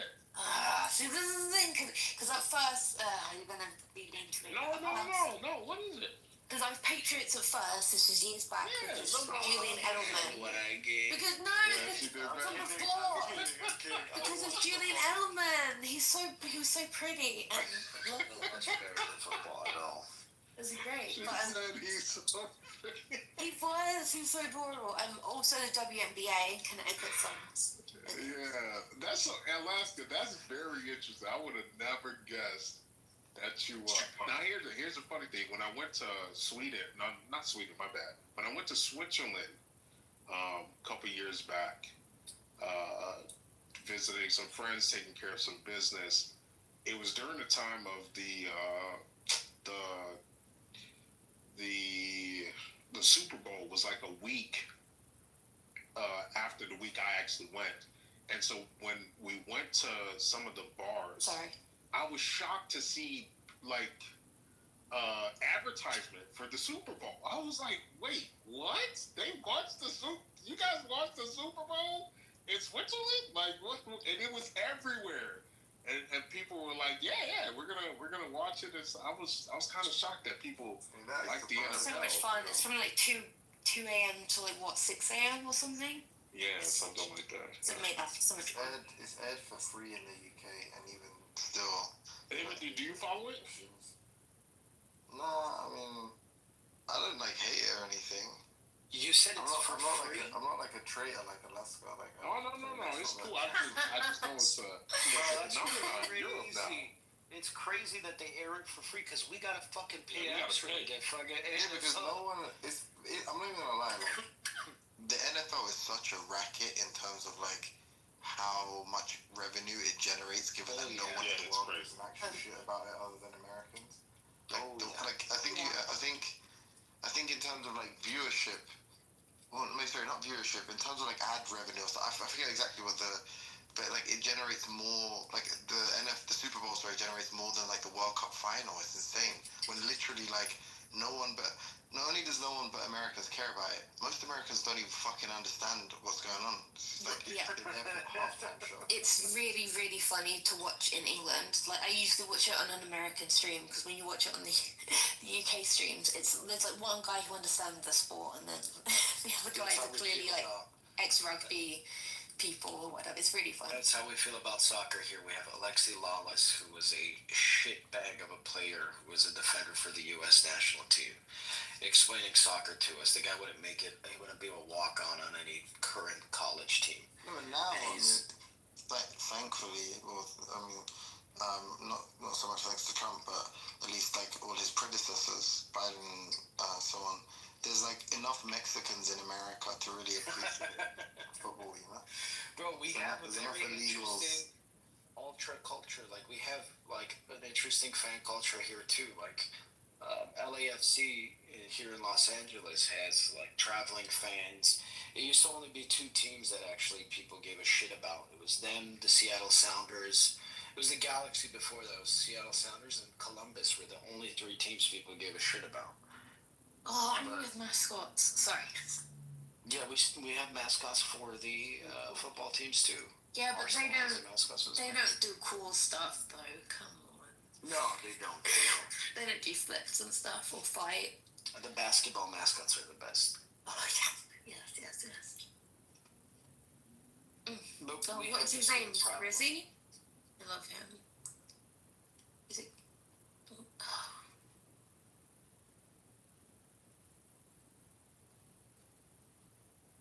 They've also put a lot of money into the MLS recently. They're trying to wrap it up. David Beckham was a big when he came to Galaxy. Miami, that's his team. No, but Inter Miami is his team. He owns it, yeah. And then Didier Drogba owns another team. I forgot where his team was. I think he's in Florida as well. I think he's in Orlando. I can't remember, but he's in the lower division. He's in the NASL, the North American South League. But yeah, we were the retirement league for a long time. So you still kind of are, but I mean, to a certain extent, we're developing some good talent. We got a couple good kids that are doing good. What's funny is most of them were born in like army bases in Germany. So. But I don't think like it's super interesting. Like when you look at American sports and you compare them to like European sports, like even just the notion of a draw just isn't something that like Americans can fathom. It's like everything has to have some like Hollywood ending, and it's just like so contrived. Like a league table where there's like draws and stuff is like so mundane to an America. I don't think they can even like. They just don't understand it for sure. Yeah, like what is it? Who won? Like what do you like? Who's the winner? I recently went to see, that's what I like the most about American sports. It just seems so passionate. Like, I went to a local hockey game for like a first date, and the guy next that I brought up, I was like going insane because it's just so much fun. Yeah, I love having a team. So good. Sorry. I don't know. There's a lot of drama in football too. Actual football. Like the FA Cup and the upsets that happen, and the League Cups, and like teams for small townships. Yeah. No, that like end up beating the Giants. A couple of years ago, it was like Bradford City, which had the most ugly fucking kids and like the most retarded style of play, ended up like going so far. That's like so beautiful and fun, and yeah, see, I fought in Wrexham, and they were amazing, obviously. I cried like a baby. But Wrexham's promotions, the American money, baby. What's the guy, Ryan Reynolds, right? He's the one. Yeah, Ryan Reynolds and the other actor. How dare you put some respect on Rob's name. But like Luton was a cool story too, right? Luton had 4 promotions in a row. Ipswich was the same. They had 4 promotions in a row. Yeah, they also have like a really famous former hooligan. That's now yeah. I didn't know that. Yeah, his name is Tommy Robbins. Wait, what? You know how Tommy Robinson used to be like a Luton Town. Oh, he's a Luton Town guy? That's not surprising. Sorry, don't worry. I thought you said something else. Don't worry. You thought he was a player. I thought you said a player's name, and then you said he used to be a football hooligan. And I was like, oh, that's very cool that he changed. But no, I did. You would expect him to be a Millwall fan, right? Millwall had the worst hooligans. No, they stab people all the time. Tommy Robinson is still a football hooligan, I think. They say that, but I don't know. I mean, look, there's a lot of debate. There's no like consensus among football hooligans who like the most violent are, but I think Chelsea definitely has the crown for a time. Sorry, I'm just imagining if they had like a league table of just like dickheads. Yeah. Well, we do know this. If there was a global league table, England would be a top. I mean, number 1 for sure. Of course. Well, no, actually, that's debatable. Have you ever seen Turkish fans? The thing is that all these people do this shit. Cities down, bro. Yeah, but all these people do this shit about all these different ultras, and obviously Britain, we inspired a lot of hooliganism around Europe, like in the 80s and stuff. But in terms of like, but who's got the best away record? I mean, it's the UK. I can respect that. Yeah. That's why like they did that thing like 100 Americans versus 100 Brits or something, and like I think the consensus of all the LLMs was that like obviously the English would win. It's like not even close. Okay, Matthew, aren't you like boycotting chillism? Just kind of realized you were here yesterday and today. It's because Nathan's not here. Ah, I see. Funny enough, it's actually not. I think he came in yesterday or whatever, but I don't know. You know, I'm stopping my stance somewhat. Ooh, why are you boycotting? Wait, so sorry, so you're saying like you kind of committed to something and now you're like bitching out on that. Is that what you're saying? If it's his I'm saying that in exactly so many words, yeah. Right. I'm glad we clarified.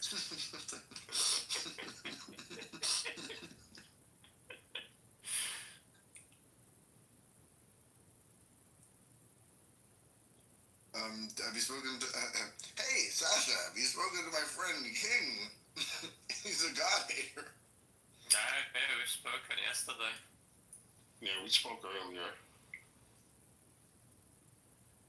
That's right. About what? Charlie? Charlie. Yeah. Charlie. I'd be curious to hear what you guys think. Timothy and Sasha. Oh, Andrew told me what they think. I think the same thing Sasha thinks. Like, obviously, I agree with you in terms of I don't think he deserved to be shot. Why doesn't he have a shirt on in your photo? Say again? Sorry. He's doing the king. I'm so sorry. Now I was distracted. No, because he's a Giga Chad. It's just. Look, don't worry, it's understandable. But yeah, I don't think he should be murdered. I mean, I think probably all things considered, he's probably a bad guy. Pardon? Well, he wasn't murdered. Okay, I think he was murdered by an alleged shooter. By the way, I was running the allegedly yesterday, but it didn't really catch on, and no one really got triggered. But yeah, correct people. That's like the. No, I do like correct people. Something like twice. It's like no one bit on it. But yeah, I think I personally think it's murder. I don't think he should have been killed for his political opinions. I think his political opinions, by and large, are abhorrent. Not a good guy. And I'm not really that sympathetic towards him or his wife, let's say, or definitely not his supporters, but probably his children. Yeah, that's about it really. I don't have too many thoughts. I didn't think about much in life, so I guess that probably extends to his death. Yeah, I hear that. That's reasonable for somebody who, yeah, if you believed his political opinions were, because I've even heard people try to say his political opinions were close to violence, which to me I disagree with.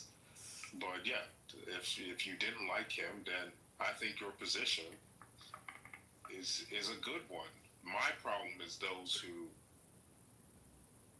like LARP as neo-Nazis on the left side, or who LARP as people who want to be terrorists or act like they want some sort of civil war.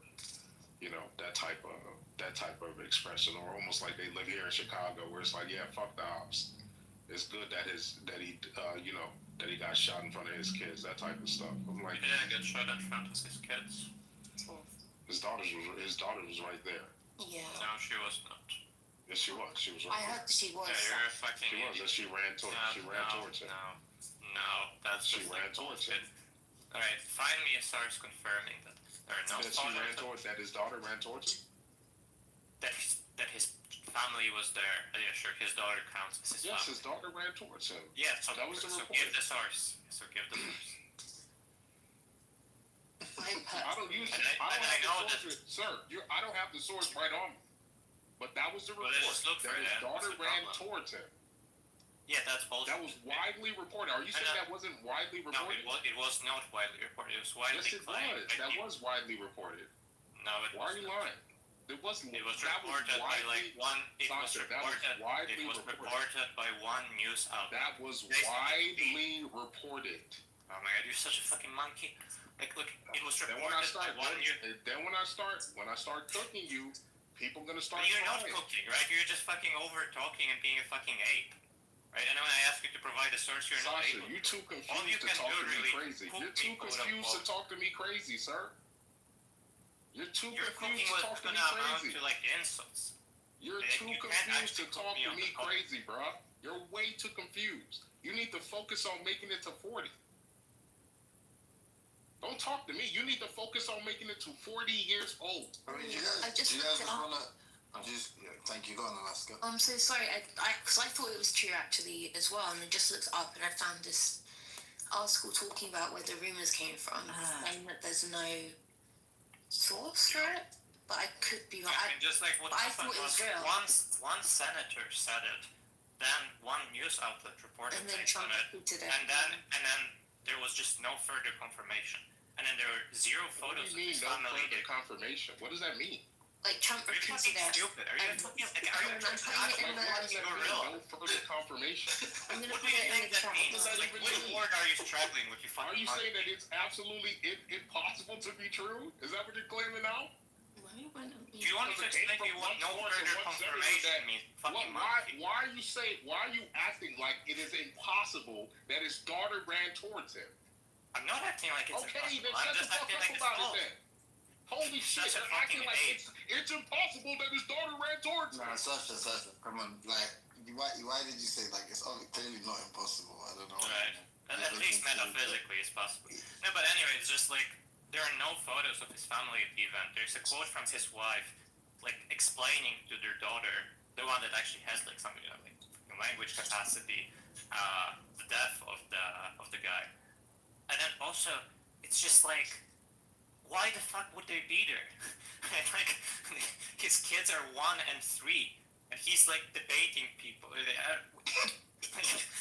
kids are just gonna fucking start whining. Like, fucking retarded. That is funny. The misinformation spreads like, Like, it's like also like, are you fucking retarded? Like, what do you mean his kid ran towards, like, there are videos, the kid doesn't appear there, and then also, what the fuck would the mom be doing then? Like, a 3-year-old at a campus where there's just like fucking like hundreds of people. Like, okay, yeah, she probably needs to look after the 3-year-old all the time, but then like somebody's like shooting someone, and she's like, oh, kiddo, run off to your daddy, protect him, cut the next goal. You're such a fucking monkey. I did see it repeated though as well. Like, I only just looked it up and was like, oh, that's right. I can't argue with somebody who's confused. I just can't do it. Session, come on. You did say it was impossible. You're confused. Solomon, you just clearly... You're just confused, bro. You're confused. You just clearly... I know you're hurt. Bro, I know you're hurt. You're hurt because your movement is about to get marginalized, rightfully so, and you guys are going to be classified as mentally ill. Yes, you should come to grips with that. Notice how the fucking gorilla you should come to grips, on the actual sir, you should come to grips. You should come to grips with that. We should actually, I think just Trump saying you should come to grips with that. You should come to grips with that. Calm down, gorilla. You should come to grips with that. Hey, monkey. All of you are going to be in psych wards, and in the next 5 to 7 years, 90% of you will be in psych wards. Can you quiet down for a second? 90% of you will be in psych wards. Okay, monkey, put money on. I'll put 20K on it right now. 90% of you will be in psych ward. Let's do one more time. Probably I'll be in a psych ward by the time I have to pay you. That's not a very good bet. No, we can do escrow. We can put it in escrow right now. We can put it in escrow right now. Alright, send 20K to him. You know how to use blockchain? Uh-huh. We can put it in escrow right now. Alright. Anyway, Alaska, do you think... You broke. I already know you broke. I know you don't got money, so it's okay. Anyway, Alaska, do you think King has anything to confirm his Damas story? Or is he just like, bereft of any sources? And now he is just like... He's so hurt about... Why are you so hurt about this, Sasha? Why are you so hurt? Tell me. How am I hurt? I'm just asking about the topic. Why are you so hurt? You're not even American. Why are you hurt? I'm just talking about the topic, you fucking ape. I don't understand. You're so hurt. Why are you so hurt? I was totally confused. Why are you hurt? Trump's response saying he's going to ban... Where did Charlie hurt? Show me on the doll where Charlie hurt you, Sasha. Charlie. Show me on the doll. Where did Charlie hurt you, Sasha? Charlie bit me. That really hurt, Charlie. Charlie bit me. Oh, Charlie bit me. That's what you sound like right now. Trump's response saying he's going to ban some left-wing groups is really scary. Fucking retard. True, what? You okay, you there? Yeah, it was good, buddy. It was good. So you have TikTok, right?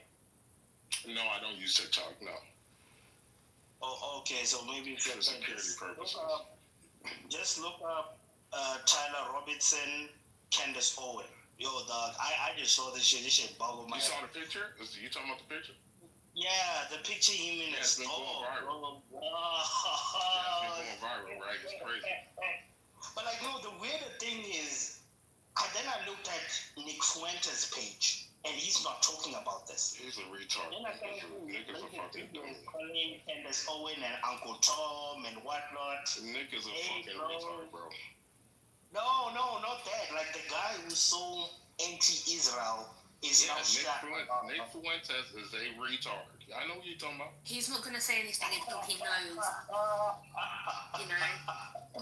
what the title. Nick Fuentes don't.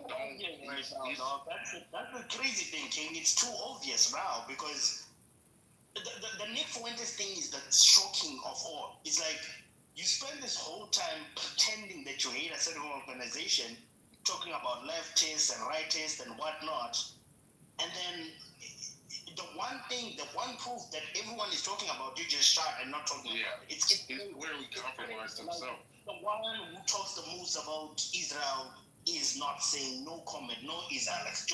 Everybody's just concentrating on the blacks, why the blacks are shit. And it's almost like... I hear you. No, that's exactly right. It's like they knew... fucking retard, but he's another one of these grifters. He's a grifter. What if a lot of these videos about Charlie Kirk saying all these controversial things? I'm just saying, what if they're being pumped up actually by Israel, right? So that everybody looks at all the noise and forgets the proof. I don't know. I'm just really speculating at this point. It's like, because these videos are really getting famous, and it's almost like they're being pushed heavily to obviously you will have Black Clubhouse talking about, yeah, he was a racist, I'm glad he done it, whatnot. And no one really looks into, did the guy really do it? What happened during the day, and why was that even possible if the guy had paid so many people for security? It's like that one thing just glasses off, and then you have the guy who's saying, I shot him. Why would some random guy... George Zinn. Yeah, why? All these things, and I didn't think about it. I'm telling you. They had video of him claiming to be at the 9/11 event, and the Boston bomber event, and some other events too. What are the odds, right? What are the odds one guy's at all those events? But even if this is true, the bigger question now I have is, why would they want to do this to him? What would Charlie Kirk really know for them to say he has to go? What was the big threshold that he passed? Or what did he really do for him to deserve that? Yeah, so... that's just what I want to know. Yeah, so I explained it already. So the Israel-Mossad angle comes from the amount of influence that Charlie Kirk had on the younger generation in America. You've probably heard the reports that, or at least several people say, that Charlie, if he was alive, would eventually have become president in the United States. And so that's absolutely true, because that is how much influence TPUSA currently has built. And then if you project that out into the next 10 to 15 years, it's not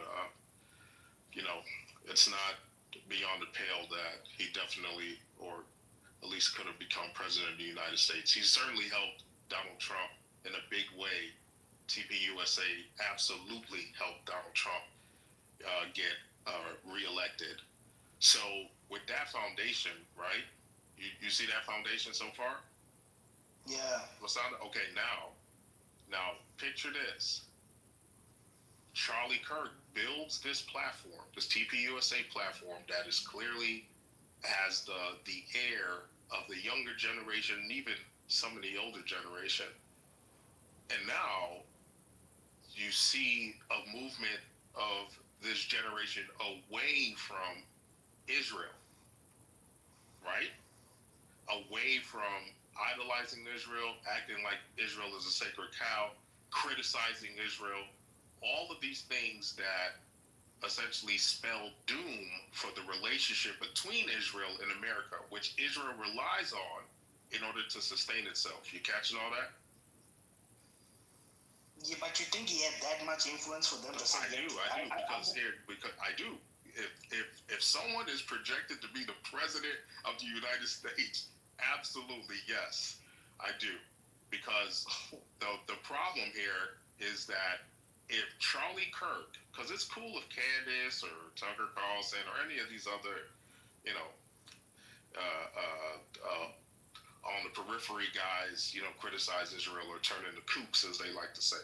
But Charlie, if Israel loses Charlie, then again that spells doom for the relationship between Israel and the United States long term.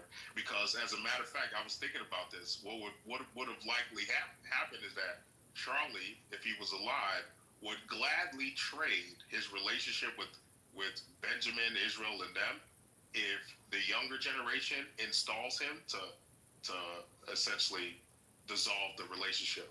So hey, you give me power, I'll implement all the shit you guys want. Y'all want all this crazy shit? Get rid of that, and Charlie would have 1,000% done all of it eventually, and he was even signaling that. You can go watch all of his interviews. Watch all his interviews. Over the last 6 months, and you can clearly see that he was moving away from Israel. He was moving away from Israel can do no wrong. He was moving away from Benjamin Netanyahu can't be criticized. He was moving away from all of those things. So again, that is a big problem when all your donors are Jewish, all of your money comes from big Jewish, institutions. And I know you saw the report, and everybody's reporting it now, that Benjamin Netanyahu offered him $150 million cash. He turned it down. You seen that report? Yeah, I've seen it. I've seen it on Twitter though. So when you add all these things up, Masada, a country like Israel with Mossad makes a cold calculation. Is it better for us to run the risk that Charlie Kirk turns against us and becomes our biggest enemy and guarantees dissolvement of our relationship, or can we take him out now, turn him into the biggest martyr, and implement our agenda using that narrative?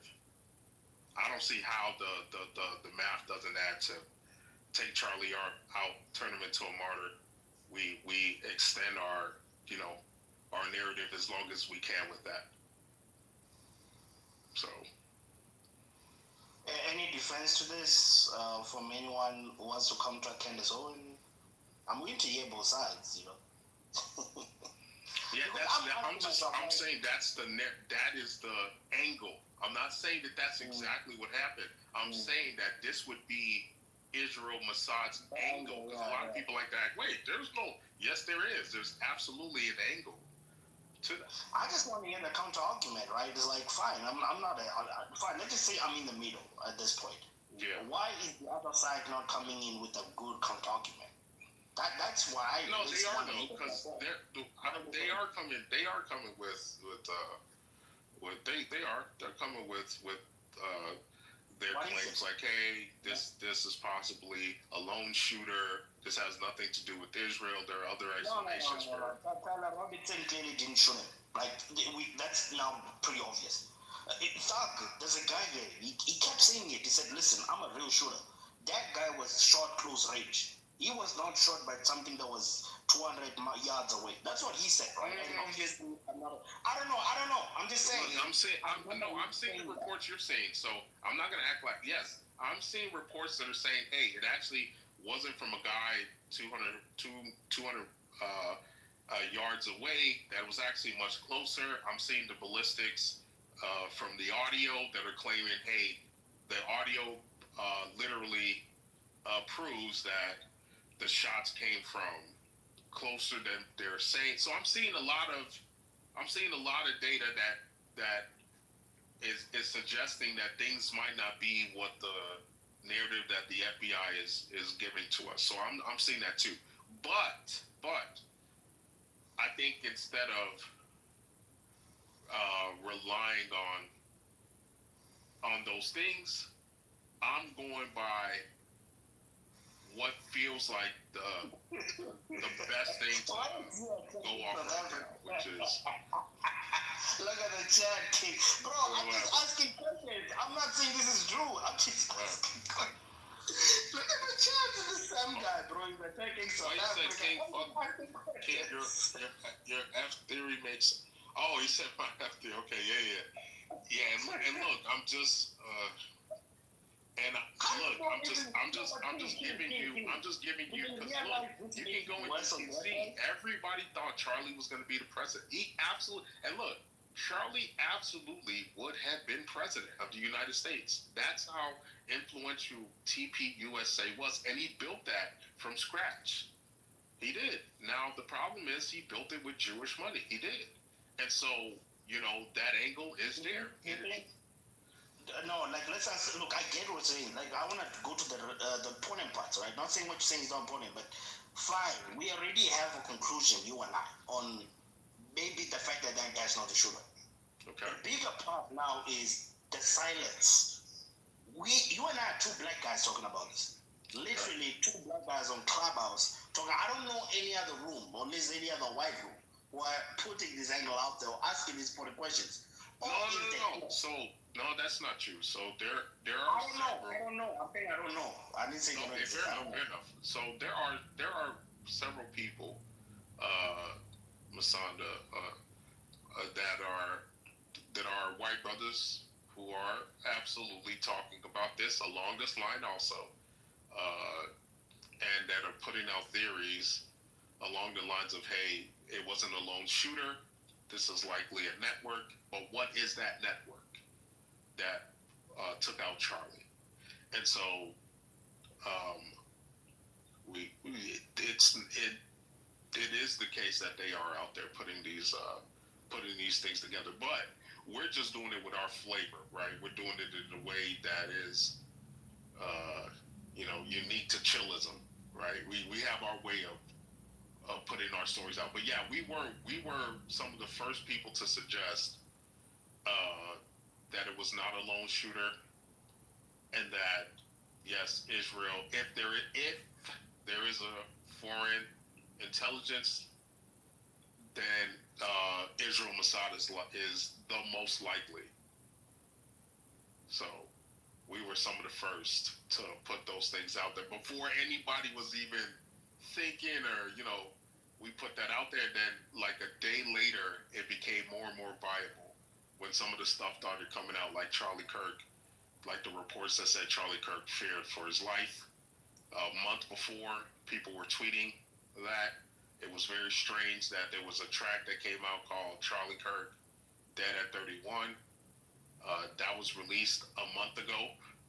There was the book that was released 3 days before Charlie died. The Charlie shot at whatever event. It was on Amazon.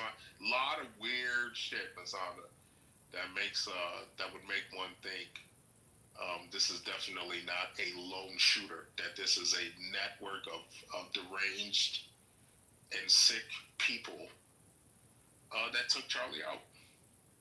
So RP to him. So I just want the Jews to understand, I'm not looking this shit up. I'm not an investigator. This shit is just coming on my page. Now, I want you guys to think about this. Average Musanda, fine, African AIDS, African Musanda, is finding this on his page. What do you think the average person, remember, none of us are doing an investigation. This shit is just in our faces with all the evidence, and most of us, I don't know about all, are not getting the counter argument. We're not getting your side of saying, well, this, and this. All we're saying is, or at least I can conclude that Tyler Robinson did not shoot, wasn't the shooter. I don't know about the Israel, whatever, but definitely he was not. The timestamps are not making any sense. Unless they're lying about those photos. That's the only part I could at least leave, but at least I want to get all the arguments. Where do you live? Do you live in South Africa? Why is somebody who claims they care about Charlie Clerk not making those arguments? That's what I want to hear. If you claim you like him so much, like to me, like he's someone you want to use as a martyr or an image. It's all about how you can use him instead of how you can defend him and his death. That's how I'm hearing it. I don't know about any other Americans, and I would expect them to, maybe raise their hands up and wanna, come with their counter arguments. I'm not picking a side, King. I'm an atheist, like I said. I'm an atheist. I'm not picking a side. You know what I'm saying? Like, I just want to hear the sides at this point, because it's. This is scary, man. This is really scary. Look, it is scary. I would hope, Masanda, as an atheist, you would reconsider your atheism, because life is too short to be playing around with, that this subject matter. As you can see, anybody can lose their life at any moment, But that's a different conversation. I think that people are naturally scared because, and this is kind of what I was alluding to with the Nick kid.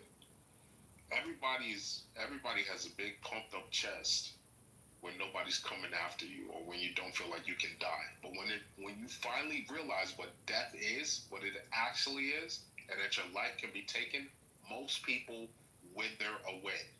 Most people will give in. There's only select few people in human history that stand up in the face of death. It's not an easy thing to do. Most people will fucking fold. They'll absolutely fold. So, RP Charlie, I do think we're gonna get the actual story because this is too big and too sloppy. Cause you know what I'm even thinking now, Masanda? It could be the case that Tyler Robinson was one of many people in the audience that could have taken that shot. And so it could be the case that he was up there ready to take the shot. I'm not saying that this happened. I'm saying that this could explain why he's running down the top of the building and doesn't look like he has any of the weapons that they claim he has. It doesn't look like he has any of the weapons he claimed he has, but somebody else took the shot. And then also, I don't know if you saw the picture that was released today, if that's what you were talking about, where he's at that Dairy Queen. Did you see that?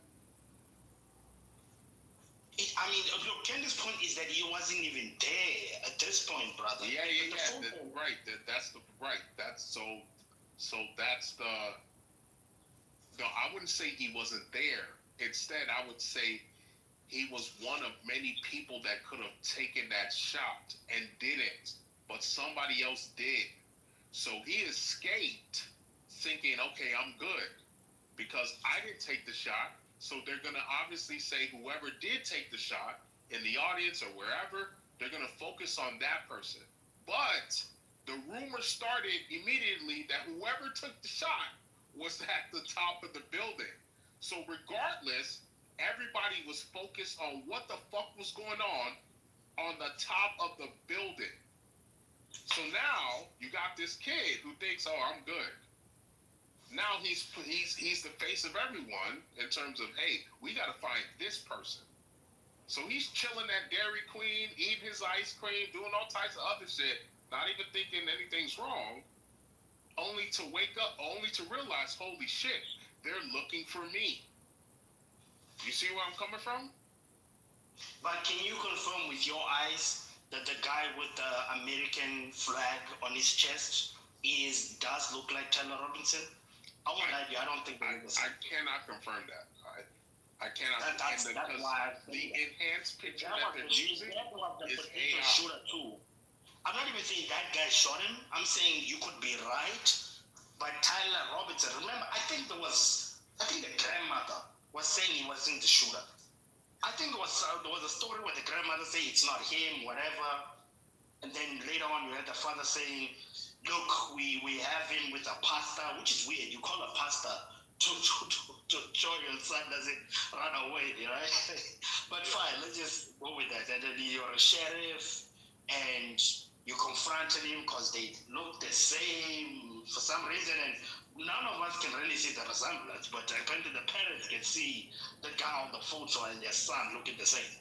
But I mean, it's things like that where it's like, the more you pile it up, it's like, like the more lies they say, the worse it becomes. He broke the rifle down and they put it together, they put it in the woods. It gets worse. It gets worse every time they explain it, you know what I mean? I don't think they even showed. Do they even have a photo of the show? I think I've seen a photo. Is that still a photo or something? Oh, which one of who? No, of the gun, of the rifle they used. Is there a photo? Yeah. So somebody did Let me see if I can find it.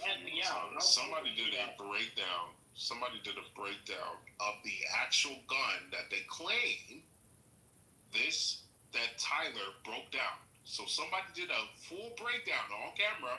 I'll get it for you because I was just watching it like an hour ago. Somebody did a full breakdown to show it's impossible that the kid did it in the time frame that they're claiming that he did. It's just not possible. Oh, don't tell me I didn't fucking. Come on, man. Come on. Shit. Hold on. Let me see if I bookmarked it.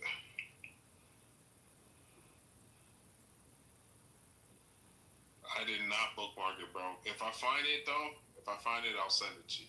But yeah, the guy did a full breakdown of the actual gun and what they said he did to the gun, and showed that given the time frame of him moving off the building, that is almost impossible that he did it within that time frame, given the adrenaline and the precision that you need to break the gun down. That didn't happen. And then they said he reassembled it, and that just didn't happen, bro. Just didn't happen, man.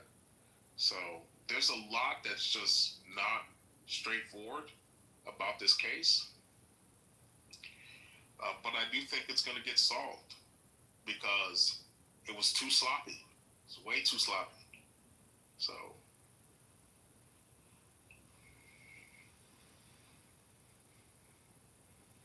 Why are you offended? If you care so much about Charlie, Sam, why are you offended by this? Fine, let's offended by what? You're offended by this. If you're such an American, remember the question he asked me prior to me going to the store? Where do you live? Are you an American? Sam was just being petty. Sam was being petty. I don't know why he did that. He's being petty. No, but why? If that's the case, if he's a true American and loves America so much, I would think he would want the truth. Or are you loyal to another country? That's what I'm saying. Are you loyal to another country? Are you not loyal to America? Do you not think America is the country you should be loyal to? America first, as the quotation says. It should really be look. I'm not even America first. I'm not America first anymore. I'm America only, because America first is not even enough. It needs to be America only. Period. And yes, it's a legitimate question for everyone. Who has your loyalty? Is it America? Is it somebody else? If it's somebody else, then that's a problem. That is a fucking problem. That's across the board. And we have too many people representing America who don't have America first or America only. I'm sorry, that's a problem, bro. So, but it's going to change. It's definitely changing already. It's just going to accelerate as time moves on.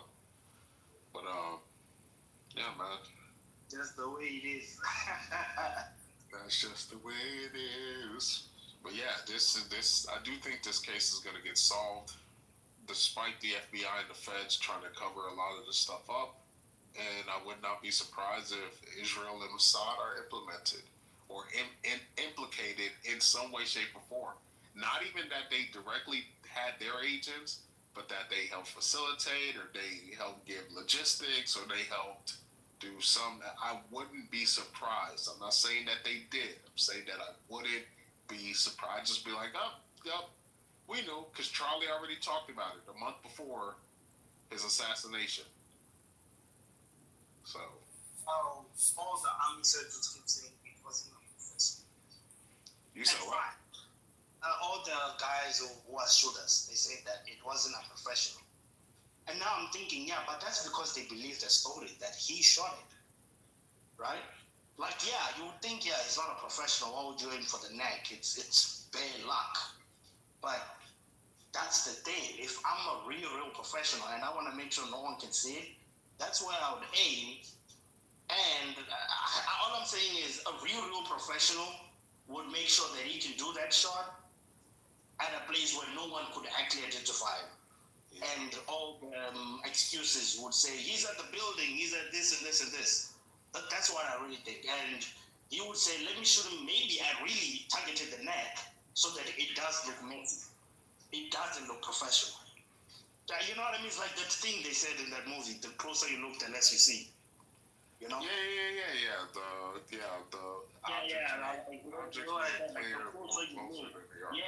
Like I would shoot him there if I was good, so that you think it's not a professional.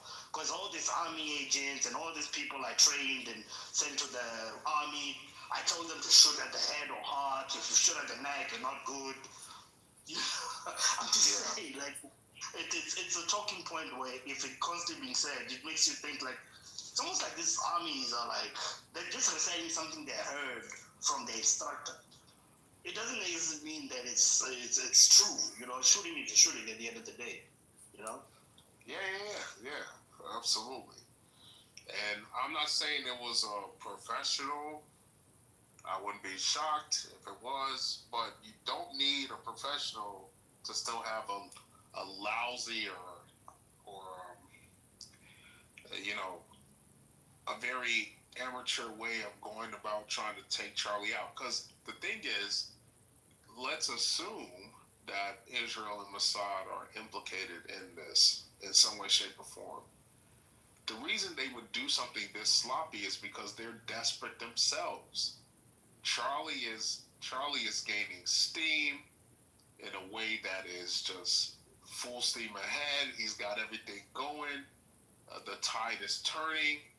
He's making these. It's like it's now or never. We got to do this now, right? You see what I'm trying to say?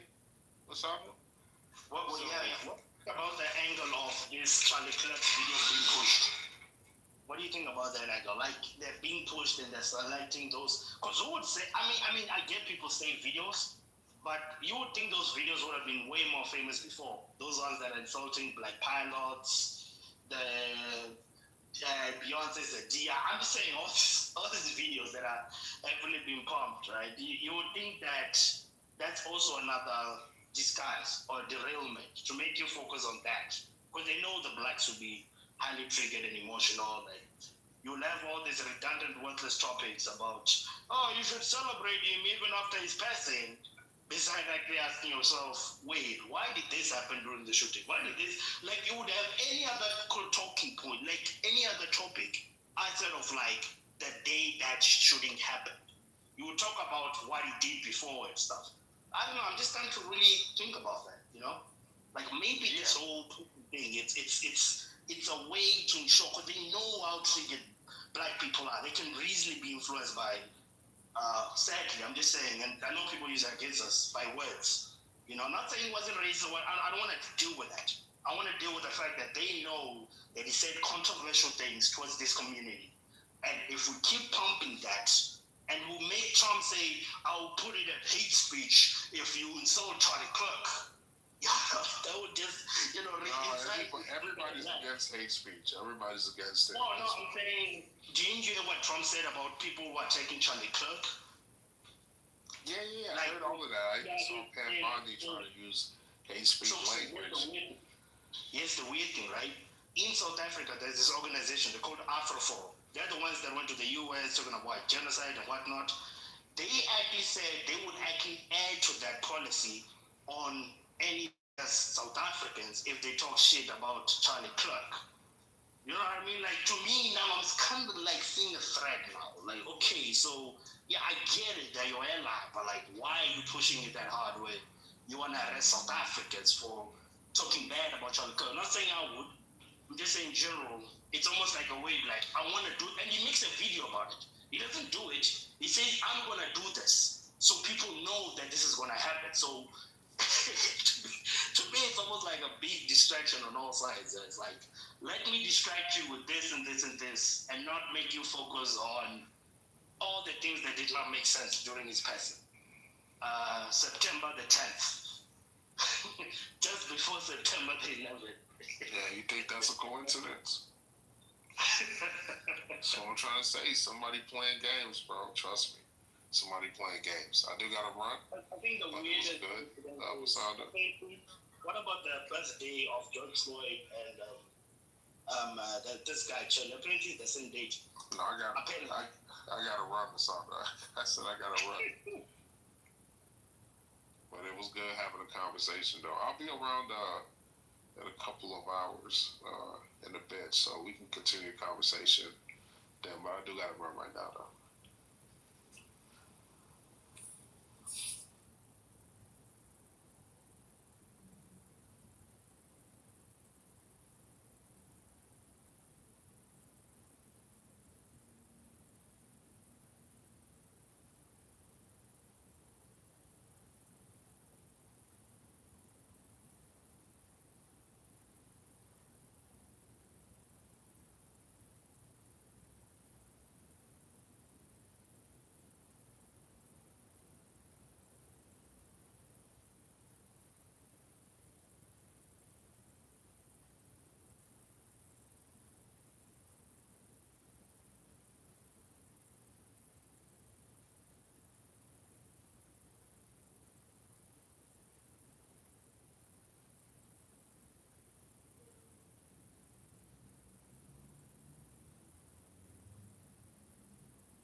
exactly when you least expect it. I tried to get that. I had such good jokes and all. Now it's all going to waste again when nobody has nothing to say. What are you doing, meditating or pitching or what everybody is doing at the same time? Anyway, hello, I heard you with the right ear and very nice sound, very good attitude and such. I had this kind of film.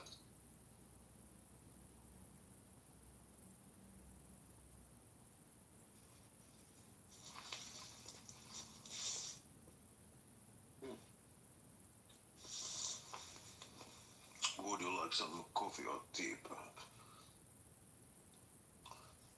If you don't mind, when you're coming, could you bring some beer with you, especially if you're coming from your side, you got some good shit. Bring some real shit like that. There's no point bringing some like I got a lot of or something like that. Bring home half in Bordeaux and half in Brandy Barrels, like 1.5 in a small fucking stout, fucking 16.5%, that kind of stuff.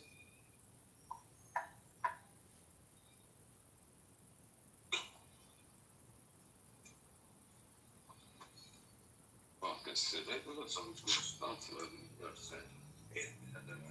but in USA you can actually get the stuff. It's not like the price is not completely stay compared to the beer six. Oh, like this, yeah, right. But everybody, what is this on? Yeah.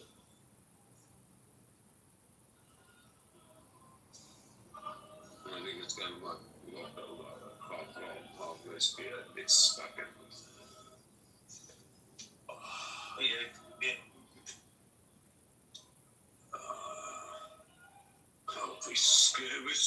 Whiskey, my dear. So much better than beer. Yeah, but it's the different thing. It's the different thing. Sipping or something.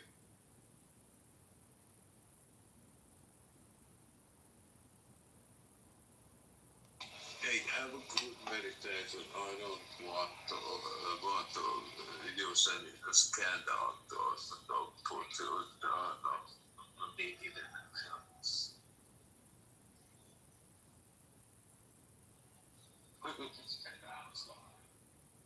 Oh, what? Oh, shit. She went so, is that little tragic? Yeah. Oh, God, that would be so tragic. Took the fucking dead thing. Amen. Not very much.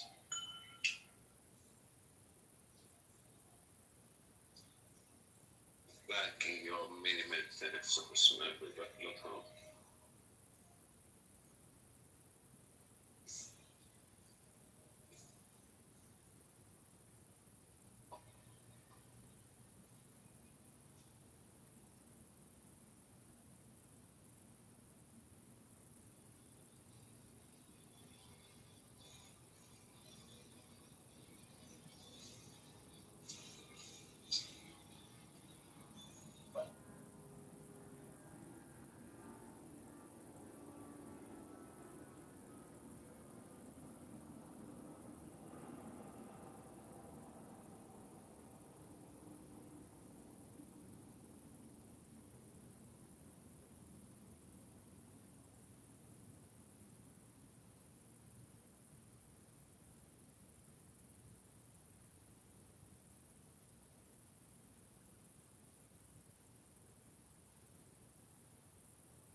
premeditated.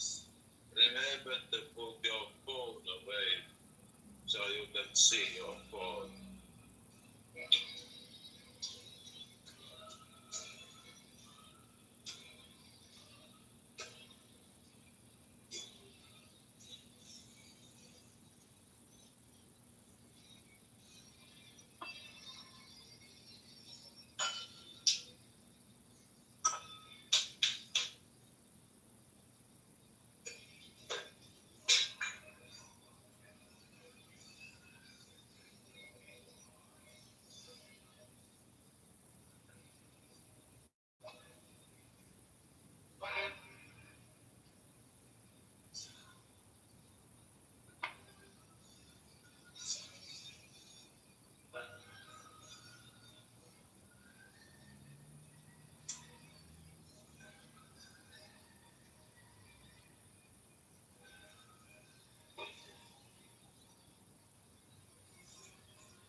Working.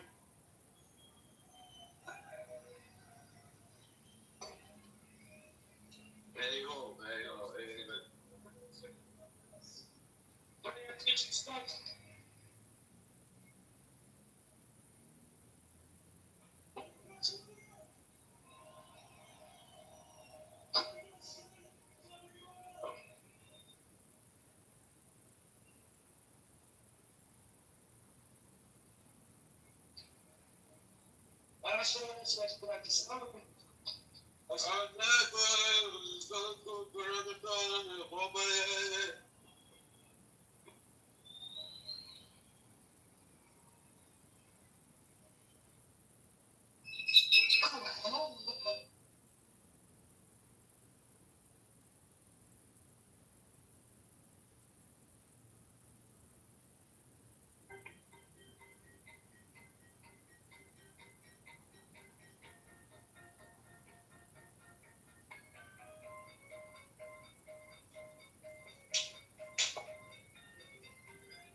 Yes, hello.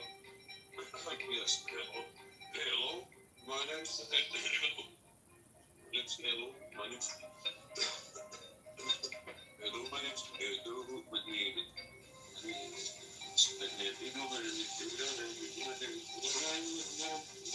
what is your mother? Can't get this dog. Excellent.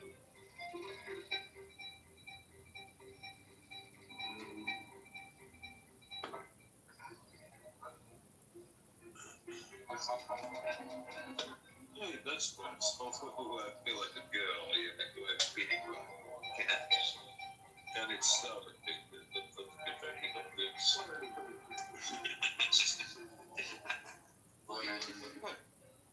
Sounds good to bananas. No, what is what? What did it say? Oh, shoot, so many things. You was fucking now, but it can't be fucking everybody. But they at the same time, still. I don't know that you found it.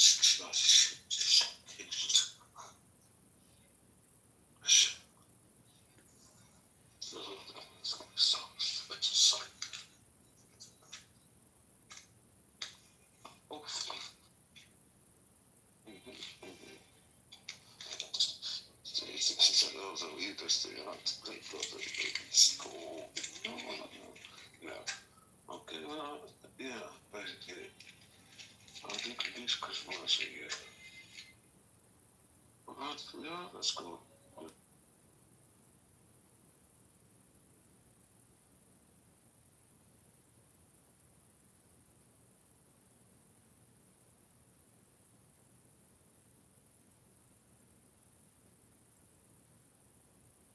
Good morning, Nathan. Good morning, She-Wolf. Oh, hey, Carolyn. I thought you was asleep. No, I'm getting ready for work. I came in not too long ago, and King Solomon was rambling about conspiracy theories about Charlie Kirk with Masanda. So I just muted up.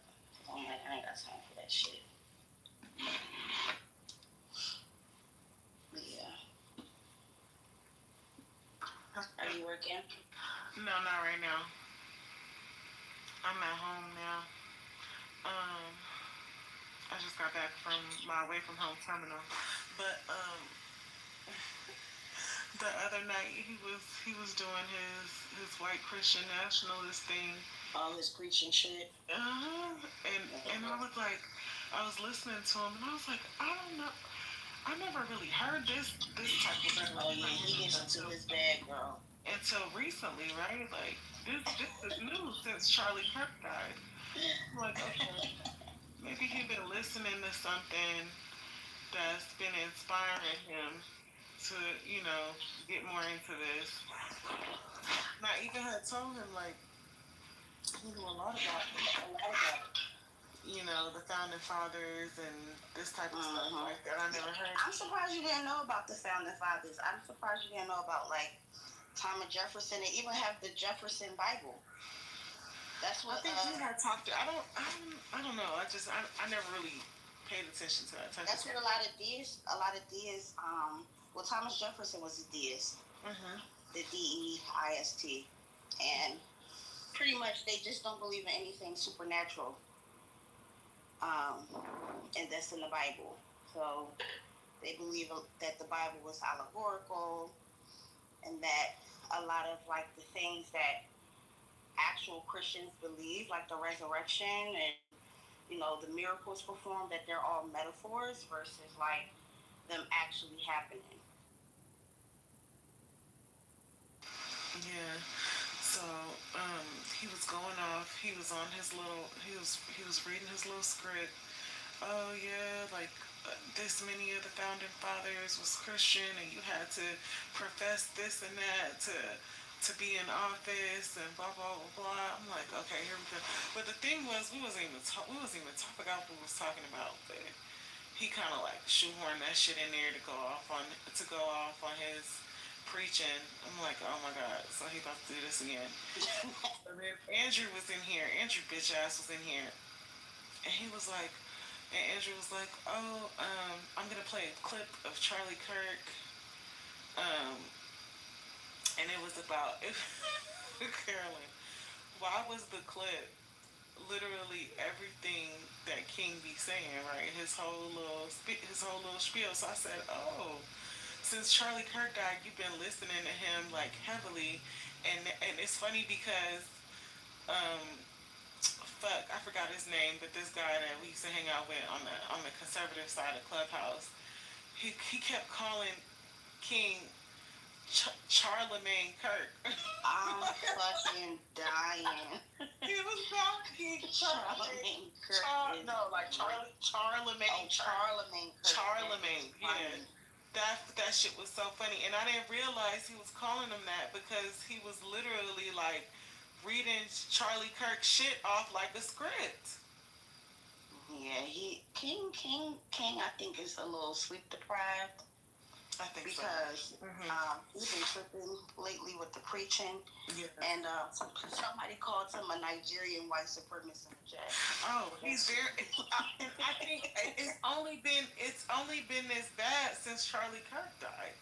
Like he really been in this bag, like you said, like for the past week or so. I had to check him. I'm like, I don't know why. It's getting weird. Yeah, I don't know why people like you and Dr. Umar Johnson think that y'all have like this hold on the black community as to what we should do, how we should respond, how should we react.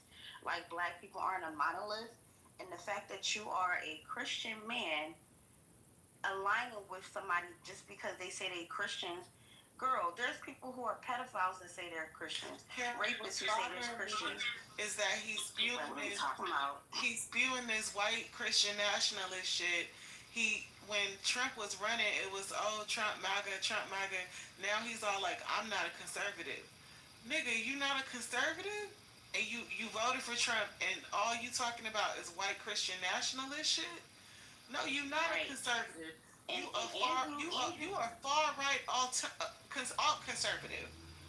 Yeah, and I was on Andrew ass too because first of all, Andrew has the most liberal doctrine in the Christianity faith. Exactly. Universalism. All that shit he's spewing about. The shit he slavery, says about trans people. First of all, he's pro-trans, number one. But then you talk about slavery was not immoral. That's not what Universalists would say. He's saying that Jim Crow was good for the blacks. That's not what Universalists would say. So he's a walking contradiction. I don't trust these white Christians no more. I don't. Yeah. Because this incident has shown me that a bunch of white people think a certain way, like white people that I didn't expect to think how they like. Ashley shocked me with this shit. Oh no, yeah, Ashley been turning it up, honey. I couldn't, but that shocked me, Carolyn. I couldn't believe it. I had to like mute up on a couple times on her because I'm like, she always getting crashed out on, and I don't want to crash out on her. But she was being so dishonest. She was being so dishonest, and I was like, oh okay. But then again, I don't really blame her because she lives in the middle of nowhere, so she don't know. I don't know. I think that we always give her that benefit of the doubt, like, oh, she don't know better. But I think she might. I think she do, and she not like I said. I think. No, I'm not giving her a pass. Oh no, I'm not either because it's the blacks. It's the blacks, like the people in my PTR that's crying over this nigga, and the white Christians. That's just. I'm done and I'm over it and I can't take no more of them. I can't take no more of the blacks. That's crying over Charlie Kirk and the white Christians who are fucking up his ass. Like I'm not doing it. I just took a back seat after a while because the Charlie Kirk conversation in chillism has been running for going on 72 hours. Yeah. And I've already refuted a lot of talking points that came from. He died on. It's actually been more than a week because he died on the 10th. It's the 19th. Right. I'm talking about like as far as the big room. Yeah. With like a whole bunch of moving faces and voices. Oh, like, okay. I've done. Listen, ML done debunk Samoa. I done debunked Samoa and King Solomon and Andrew. Sasha debunked fucking King Solomon. It's just. I packed up fucking Andrew yesterday. Yeah, it's the nigga went all the way around the world, brought up scripture and it's weird shit, just to ignore the comments that was made about what he said. That shit was like I wouldn't even never engage with Andrew no more, especially with him having a beam, because he don't address what you're talking about, and you not finna take me on the biggest red herring tangent in the world ever again. He's not doing that shit to me ever again. So he got it. And I mean, even him and Sasha had to come at his neck too because Sasha being trans and like people looking at Sasha all crazy in these conversations. She had to check Andrew too. Like Andrew, like what are you talking about? But that's what I'm saying. I think a lot of times people are performative. Right until like shit like this happen and their true colors really come out. Because you think the motherfucker. When they tell us that the assassin is left wing, we need to tell them about Andrew, who loves the trans and also has conservative rhetoric when it comes to white Christian nationalism, like what he's been talking about. But he agreed with the trans ideology. So you like look at how fucking confusing and all over the place Andrew is. You can't fucking tell me that just because somebody have conservative values that they can't support the LGBT community, because Andrew is one of them. And there's a lot of conservative, quote unquote, right wing people who are, and I said this a couple days ago, who are trans. No, they're not. I'm like, yo, have y'all not seen Julebi? They literally have a Julebi right now on YouTube called Conservative Trans versus Liberal Trans. Literally. Like, I think it's become more of a spectrum now versus like you either all the way over here or you all the way over there. No, and that's what I'm trying to tell people. Don't realize that, like the loudest voices for both parties is the people that's far left and far right. So the normal ass liberals and the normal ass conservatives, our voices don't fucking get heard, right? Like get hijacked.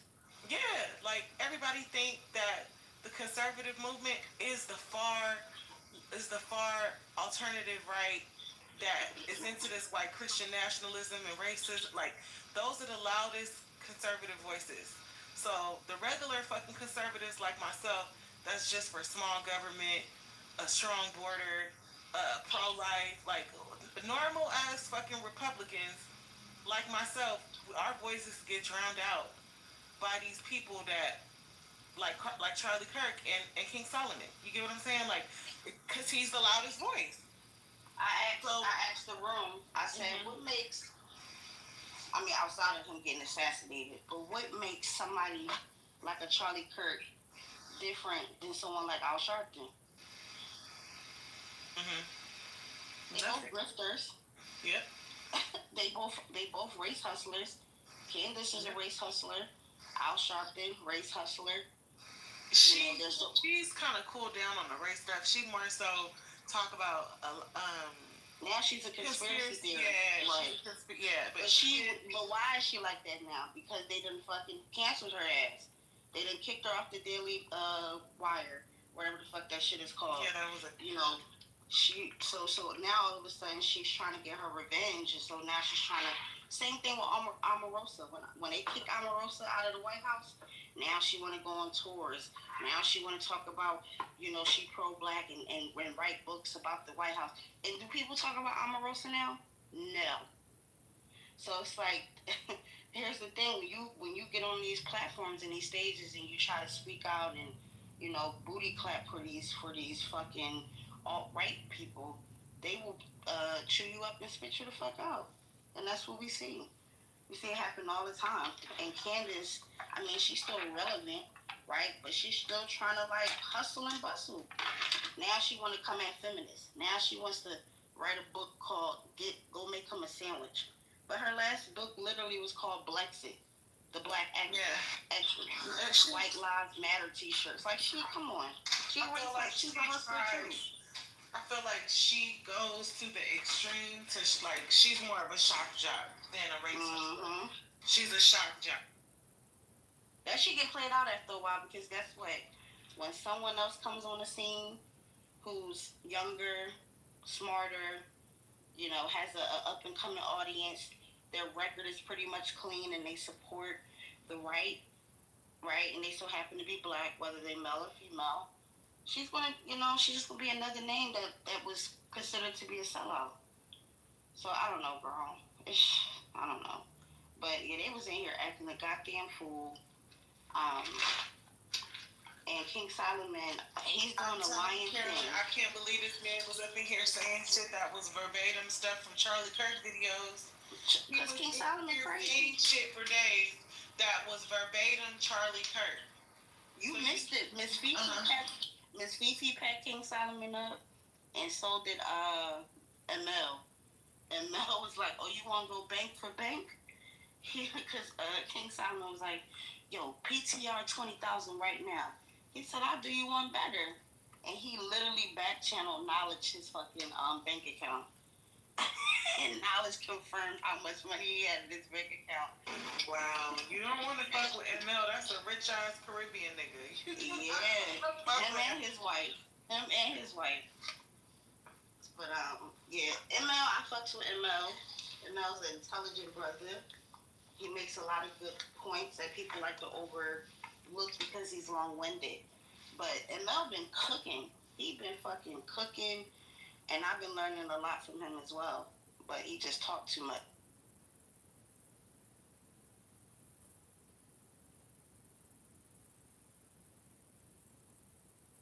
But yeah, it's been an interesting few couple of days. I mean, Charlie Kirk is not gonna not be talked about after this. Like, I'm still getting fucking news articles on my algorithm about the damn shit, but I will say this. I am along the lines of conspiracy.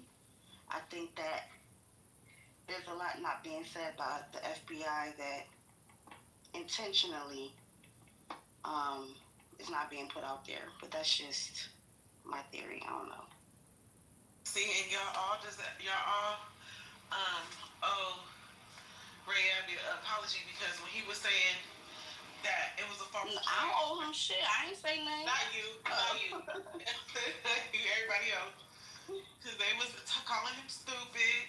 And I know, like, he was saying shit like he probably believed he was alive and shit. But sometimes I wasn't too sure about that part. But I'll never like think that it's not possible that the government is on some bullshit. I'ma never rule that out. Like, you always gotta know that that's a possibility that these motherfuckers on some bullshit. Girl, I know they was on bullshit when they revealed that fucking Charlie Kirk's goddamn partner was trans. You knew. You mean the guy who shot him? No. I'm sorry, not Charlie Kirk. My bad. The guy who shot him. Tyler Robinson. Partner was trans. Tyler Robinson. Yes, Tyler Robinson. They knew what that was gonna do. They not to say that, oh, well, they're just reporting, but to report that right away when there's other pieces of evidence that needs to be, communicated to the public that I know that y'all holding on to. Like, come on now. And then them dumbass text messages that was released that really didn't say much. I didn't see them. What did they say? The guy basically just confirmed that he was gonna, unalive her. Pretty much. And I think the text messages were towards his friend. He reached out to his friend, I think, the night before.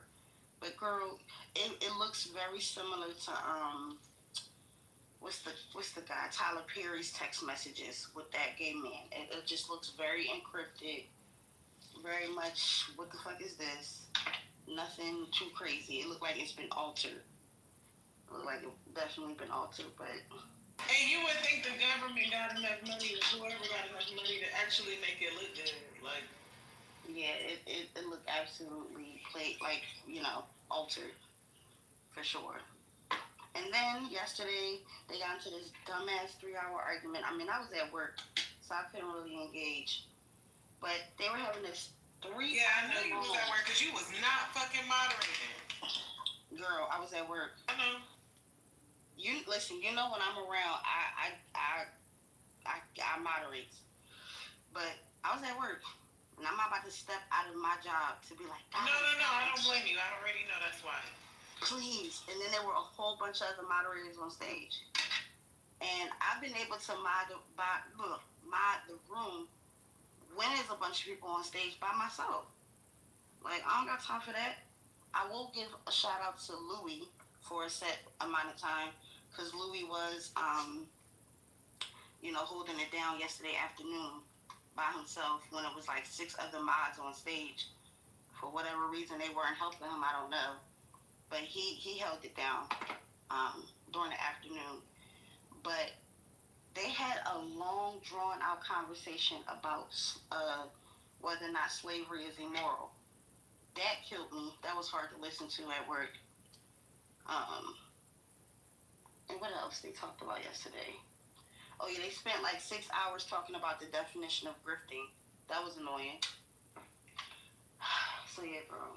Oh, you know that if anything, they gonna drag something. Like, literally spent 6 hours trying to come to an understanding of what the word grift means and grifting. And then this new character, Gold Poppy, he's another motherfucking main character, or think he got main character energy, and he be, oh my gosh, he just be talking so fucking much, and nobody, like, moderates him, because he won't shut the fuck up. But, so yeah. I agree. And when get too many of those in here at the same time together, like if you get Concrete, I've said this before, if you get Concrete, Samoa, um, King Solomon in the room together, nobody's gonna be able to talk with them. Andrew, listen, Andrew and King Solomon needs to drop and I'm not gonna lie, I'm gonna say this to Louis too. Louis sometimes do it too. He does. When Louis, you gotta drop the mob engaged in a fucking debate, a disagreement, a debate, or whatever discourse with somebody, he cannot moderate his own conversation. He can't. Neither can Andrew. When I was trying to talk to Andrew never went on mute. And actually, he was doing it before he was talking to me, and he was talking to somebody else, and I was like, "Can you go on mute while the person is talking?" Oh no, because they're lying. They're lying. Like, what the fuck are you talking about, dude? Go on mute while somebody else is fucking talking. You don't have, because what you'll do is you'll say, "I'm gonna drop you if you keep interrupting me." But then when the other person is talking, you're allowed to interrupt them the whole fucking time. The whole time. Andrew was modding the conversation for hours. Conversation he was involved in, one-on-ones with everybody. He was involved in, yup. Neek, I felt bad because I wanted to hear Neek speak, and she was like, other people are trying to talk, and you want to have an ISO with everybody.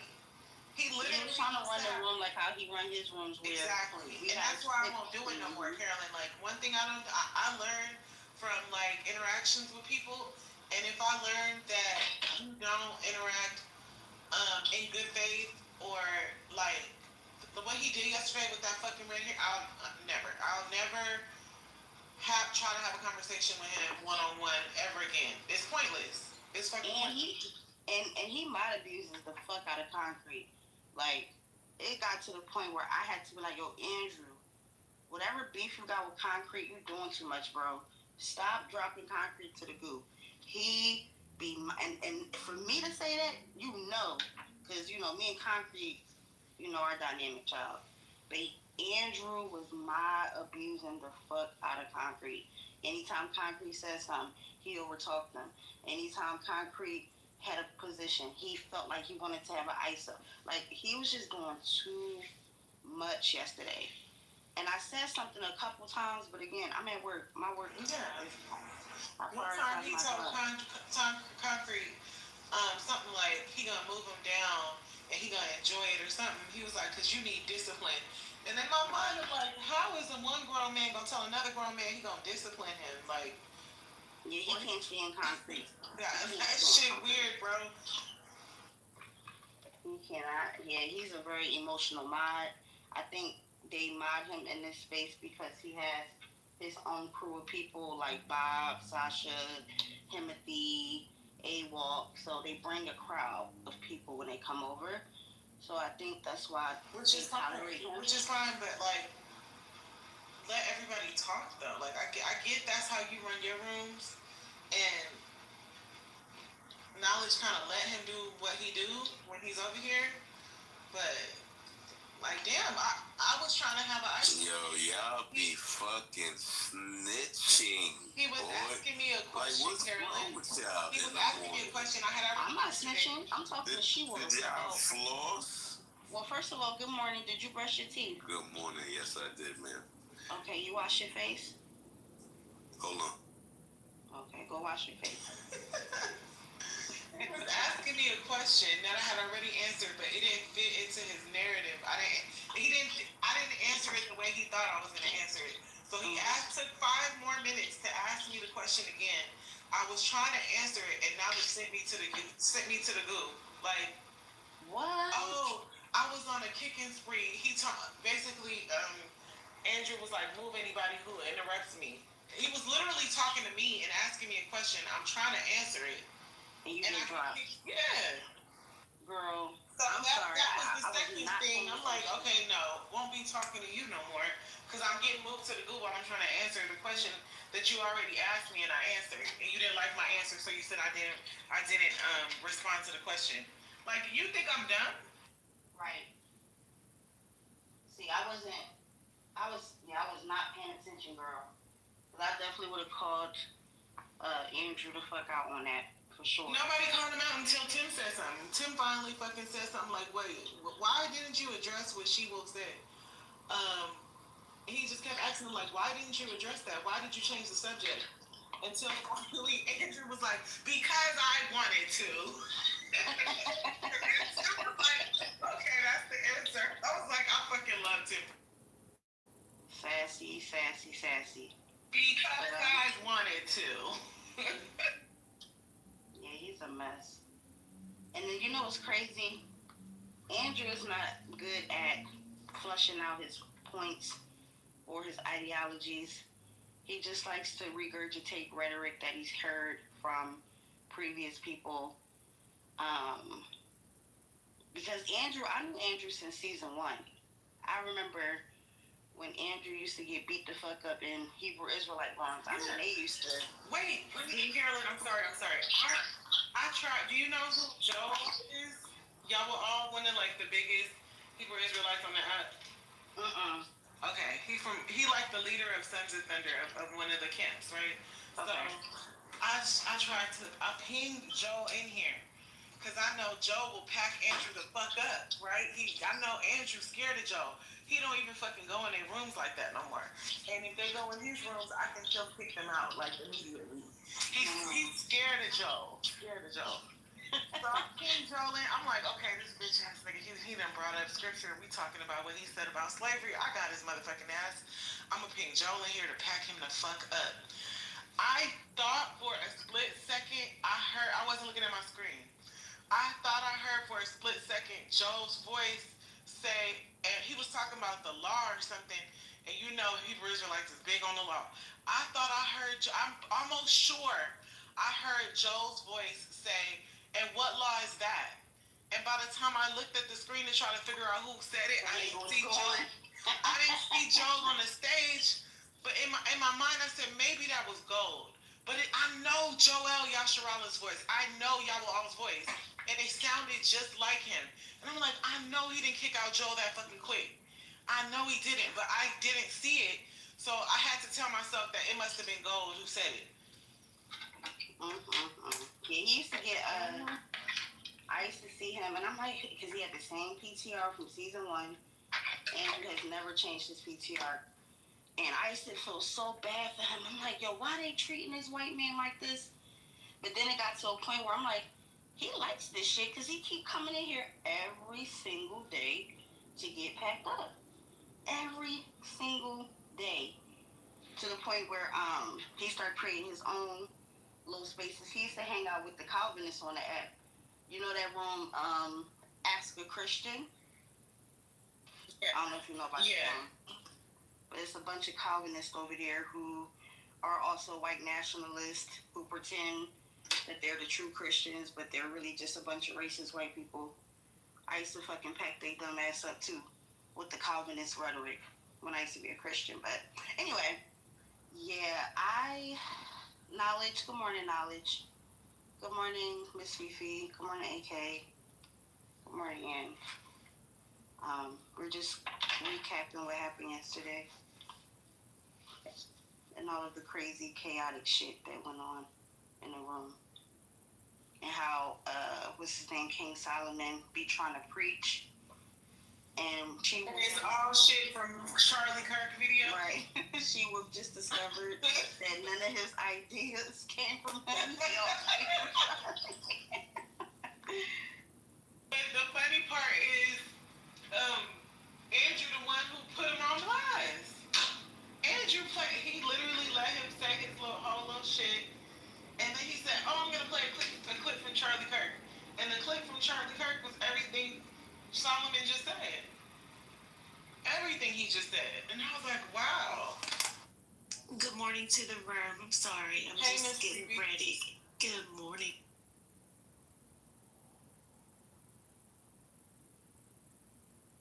I'm getting ready. I'll be back. I'm getting ready to, Miss Fifi. I'm running a little late. So I'm going to have to go to Starbucks. I normally pack my breakfast and lunch. But I ain't got time. So I'm going to have to go to Starbucks.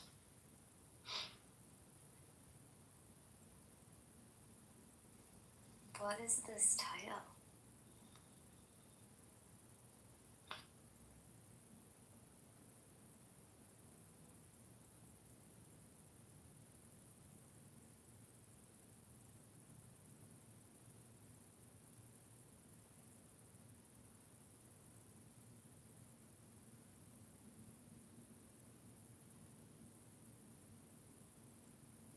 I'll say this. I think just reflecting on some of the talking points that I've listened to the past few days, I think some of the worst arguments came from Ashley, came from Samoa, Andrew, King Solomon. I'm cool on Ashley right now. I'm really hurt. Like, yeah, King Solomon. Who else had some of the worst arguments I've heard so far? And I want to be unbiased. So I'm trying to think of somebody that's actually who is conservative and on the right who actually made a good argument. So it don't seem like I'm being biased, even though I'm not a leftist or on the right. Who on the right made good arguments? I'm trying to think. Not even Monica. Monica, I don't know. Monica wasn't really that good either. Yeah, I can't think. I can't think of who made good arguments from the right. Nobody. But I tell you who made poor arguments on the left. Who made poor arguments on the left?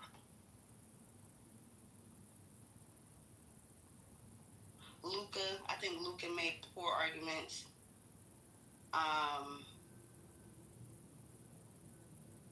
Who else? That's all I can think of for now. Even Concrete has some good arguments. He did. Louis, never mind, because y'all gonna go back and tell Louis what I said, and I don't feel like arguing with him. So I'm gonna skip Louis. I already think Louis. What you talking about?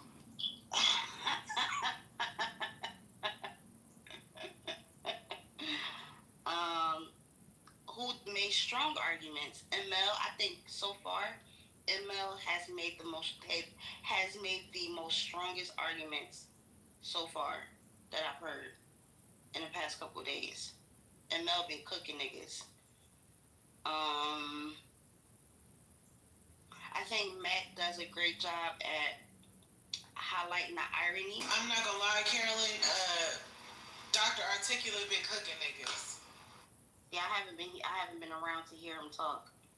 I think Matt does a good job at highlighting the irony between Charlie Kirk's death and his statements around the Second Amendment. I think when it comes to gun laws and gun rights and the Second Amendment and statistics, ML has been dominating that space with his talking points. White nationalism and debunking that, I think Concrete has been doing a great job with pointing out the hypocrisy from like people like Andrew. Who else?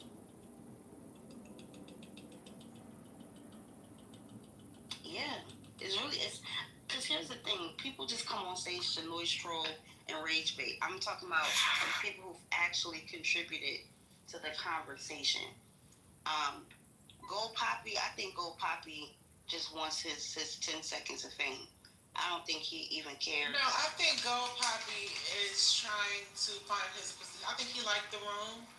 He fit in, and he wanna be a part of the crew, and he's trying to see where he fit in. You know what I mean? Right.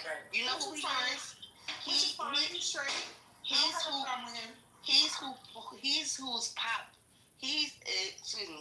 who Pop was supposed to be. Like what we thought Pops was gonna be, that's who Gold Poppy is. He's a better version of Pops. Correct. Yes. I do like Gold Poppy. He has good takes on stuff. When he come in, I don't know if the nigga be high off some good weed or whatever, but when he come in, like hella, I don't know, just on 10. I just want him to bring it to like a 6 or a 7. But I like Gold Poppy. AK do the same shit. AK will come into the room. Yo.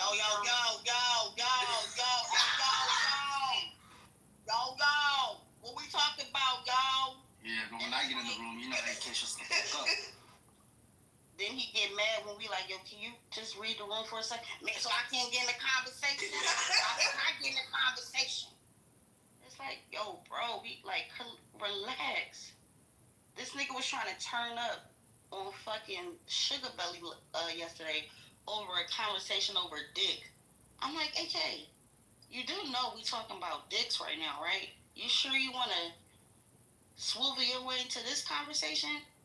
No, I want to debate. No, I want to debate her talking point, yo. But the difference is that's really just AK. Go Poppy be doing too much. Like, he don't always act like that.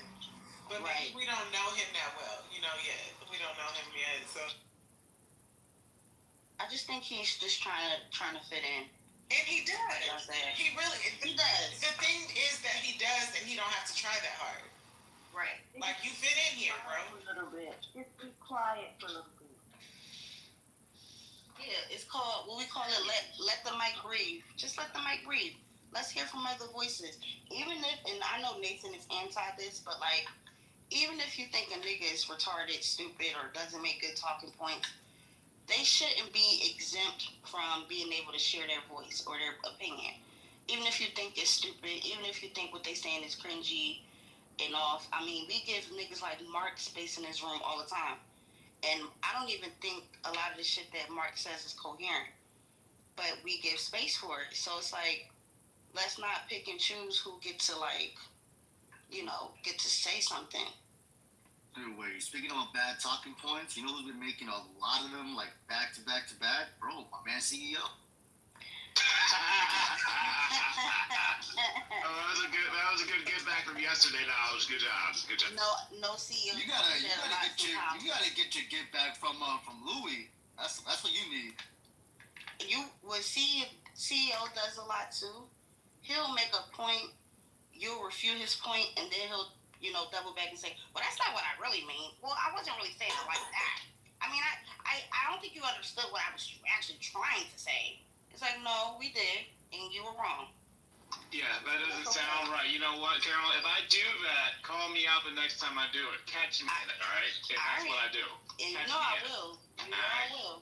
You know I will. Because it won't happen. Thanks for playing. Did you tell her to text you? No. Catch me. Catch me. Oh, okay. Okay. You just trying to make things go sideways. I was to say, Carolyn, I know you don't got CEO phone number. Oh, hell no. That man is married.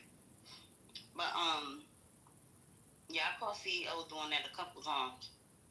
For sure. But, oh yeah, Knowledge, while you here, I was telling She-Wolf, man, there was a lot of moderators minding the conversation yesterday, bro. Bro, it was bad. It was bad, bro. Oh, man, it was bad. I felt like I was there in real time, and I was like, oh, my God. I was at work. I couldn't even... I know, Knowledge not talking. He helped him do it. You moved me down for it. Yes. Oh, you talking about when Andrew was talking? No, Andrew asked for help. Andrew said, anybody who speaks, can you please give them? So he asked you to help him not abuse people? For that one portion, yes, because everybody was jumping him. The entire room was jumping him in that portion. That's not the one that I'm talking about. But Andrew, not Andrew, but Knowledge, that's the problem. The problem is that this nigga was modding his own conversation. Yeah, that's the part I'm talking about, yes. For hours, it was bad. Like, every time I came back to my phone, it was Andrew arguing another person. And, like, I felt like a child who was trapped in the house and I couldn't go outside. I'm watching other people play. It's like, Dad, can I get a turn?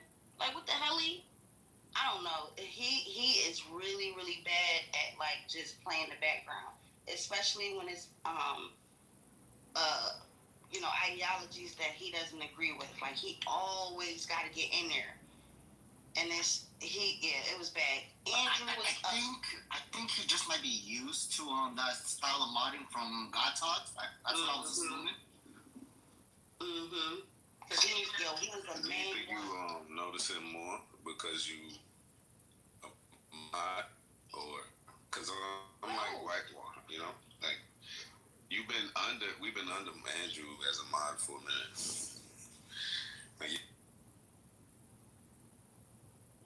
No, he does this all the time. It's just gotten worse because the topic is around a white man getting assassinated. I get you. Yeah, like he's on 1,000 right now. He was like this for the what was it, the Anthony joint, the right, the Metcalf. He was on 1,000 with Metcalf. Yeah, he was on that shit. Yeah. I mean, he be on, he like Monica. Monica blazing. She be hell blazing when this shit go down like this. Ashley been on that shit. But they not moderators though. True. They can be like that if they not modded. Another person who was been on 10, King Solomon. You missed it. King Solomon got right back into his preaching bag. He wasn't mod abusing though, but he was being Dr. Martin Luther King Solomon. Like, what's wrong with some inspiration? What's wrong with some inspiration? He was mod abusing when he was going at it with he was mod abusing when he was going at it with Sasha. Oh, no, Sasha, hold on. Sasha was being senseless. That was completely senseless. That was not mod abuse. That was calling out senselessness. He was minding his own conversation with Sasha though. He kept bulldozing her. She wasn't able to finish her point. Every time she said something that he didn't like, he jumped in it. Like he did. Yeah, he was doing that most. But here was a problem with Sasha. What Sasha's claim was like, oh, this level of hypocrisy. That's like 90% of American politicians. It's like Sasha doesn't understand American politics. Sasha was making yesterday at 90% of Congress. So it was. I just gotta say, knowledge has now paused, put a battery in my back, because now I can wipe on whoever I want. Thank you, Knowledge, for letting Andrew talk for 5 days straight while modding about nonsense. Oh, knowledge. Yeah, that don't have nothing to do, CEO with Sasha being mod abused by King Solomon.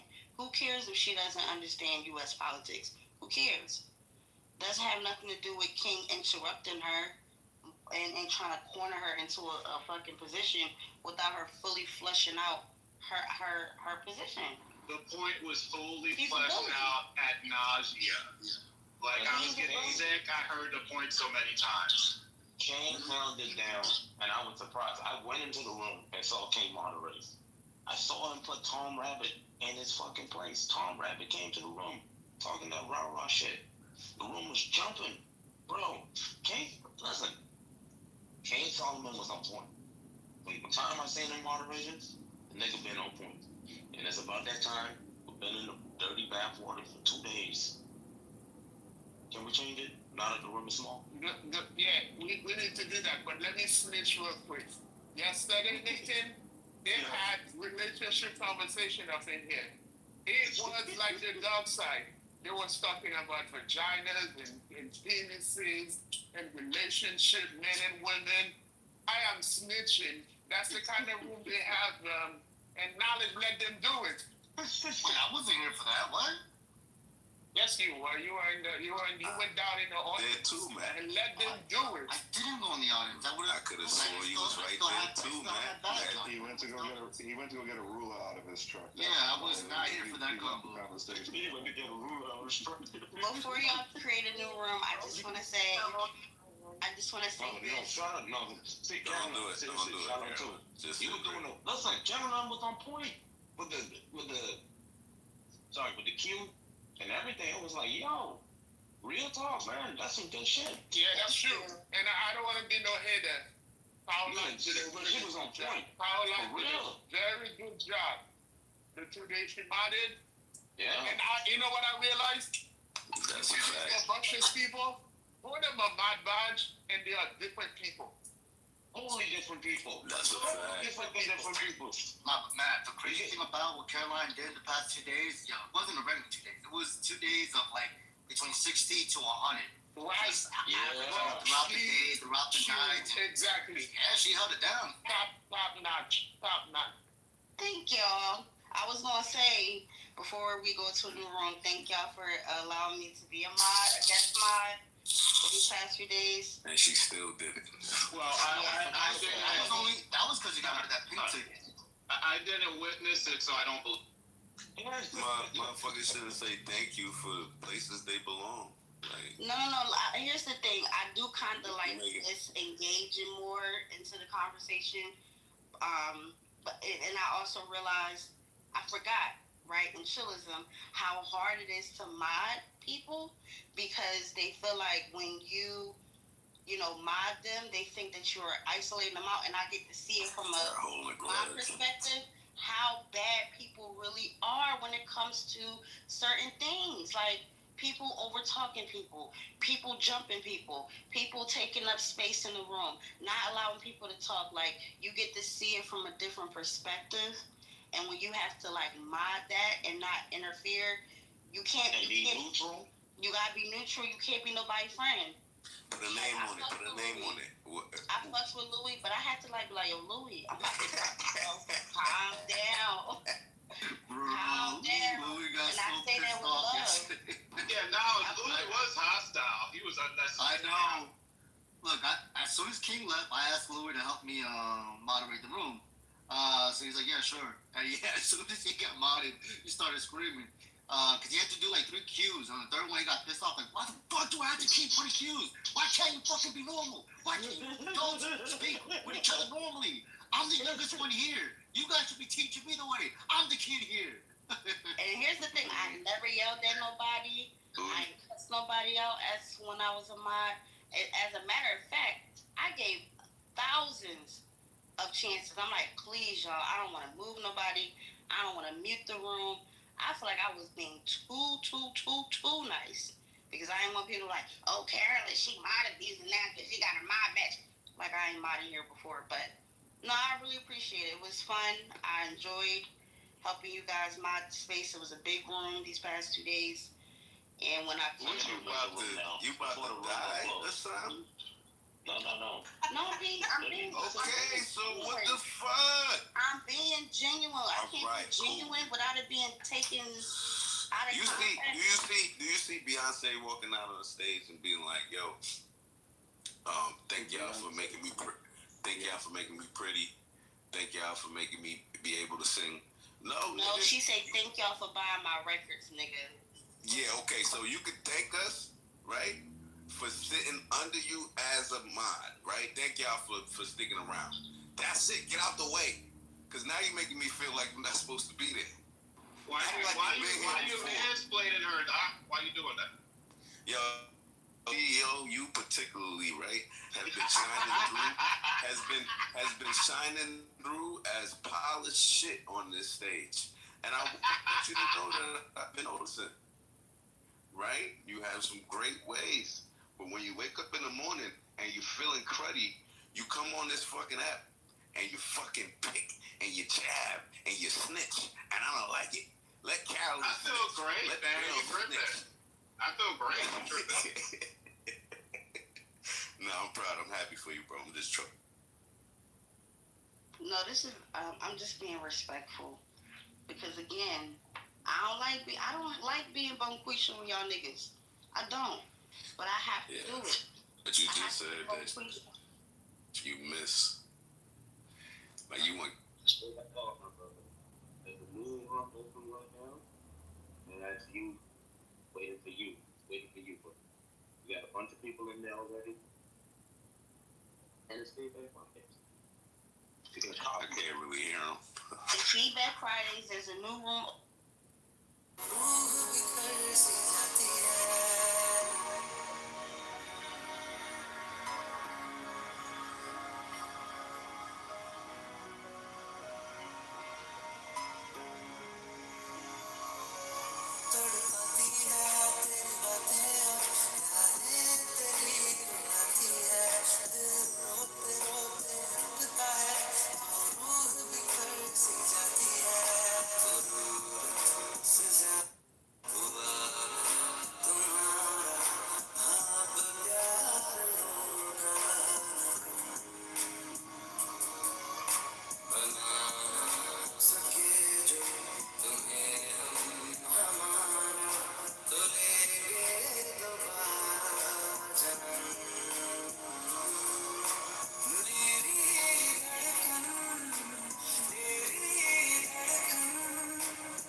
साथ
में कोई हो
चीज है ये लफ्जों में बताना मुश्किल है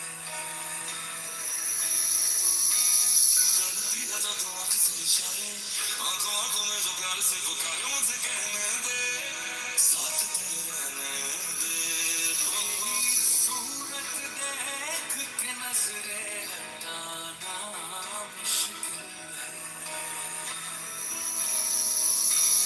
चलो बैठे चले दरिया किनारे आंधी खाऊं तुझे प्यार के नजारे मुझे कहने दे साथ तेरे रहने दे हर नजर में ढूंढी जो थी इसमें पाई वफा जान मेरी बन गया तू जान मैंने लिया ओ मैंने तेरे रंग तेरे रंग तेरे रंग तेरे रंग रंग ले चुना तेरे सोना बस तेरे संग तेरे संग तेरे संग तेरे संग कटनी हूँ मेरे सोना खोया दुनिया कैसे एक ख्वाब जाया उड़ो के झुलसने मुझे बुलाया आँखों से फिर सब कह जाया चलो जी आज साथ साथ कहता हूँ इतनी सी बात है मुझे तुमसे प्यार है यूं ही नहीं मैं तुमको जान देता हूँ इतनी सी बात है मुझे तुमसे प्यार है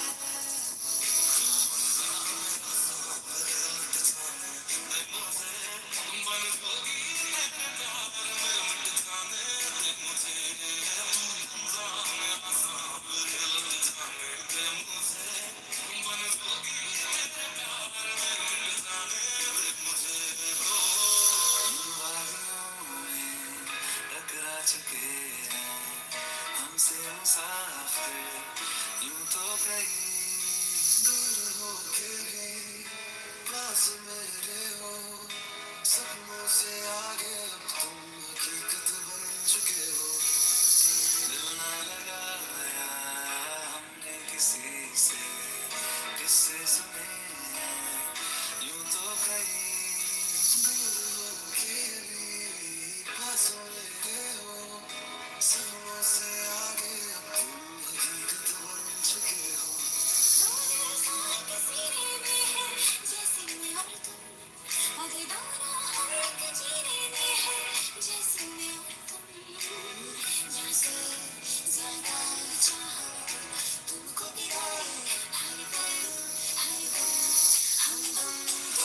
रंग चढ़ा है ऐसा छुड़ाना मुश्किल है तू क्या चीज है ये लफ्जों में बताना मुश्किल है तू ही मेरा तू ही मेरी प्रीत है जो लबों से हो सके ना जुदा ऐसा मेरा गीत है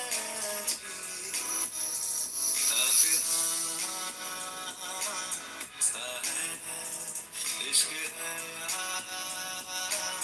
क्या है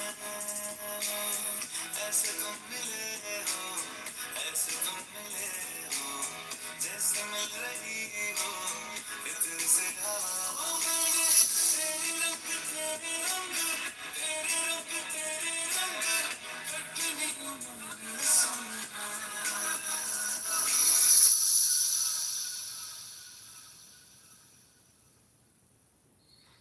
चला एक ऐसी नजर जो लफ्ज कम हो जाए बस अश्कों तो एक आंसू तेरे गोरे गाल को धो जाए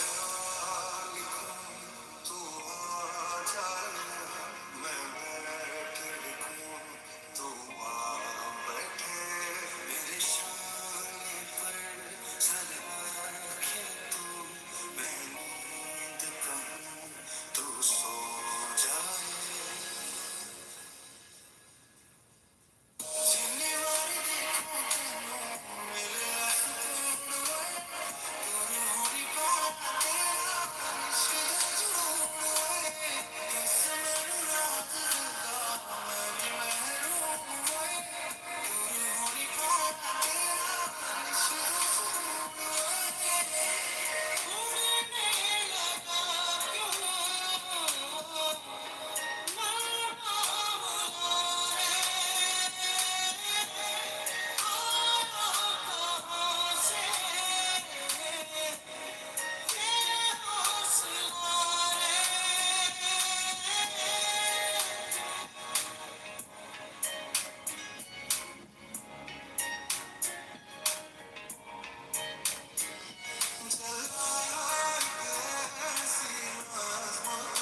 सच में मैं मर जाऊंगा सच में मैं मर जाऊंगा एक तो की दूरी तुझसे नहीं मैं सह पाऊंगा तेरे बिना रुक जाऊंगा तेरे बिना रुक जाऊंगा जो मैं कहा सुन जरा कोई नहीं तेरे बिन मेरा तुझसे है सांसें रवां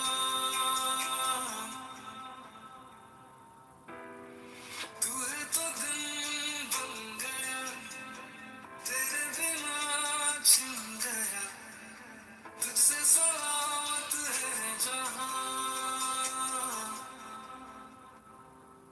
आकाशी चंद्र चांदण्या तोडून मी कहाण्या मला कपाळना करू माथुनी घे जरा झुला थोडासा तूच झालनी सुखाचा स्पर्श तू नवा तुझ्या विना उरेल अर्थ जीवना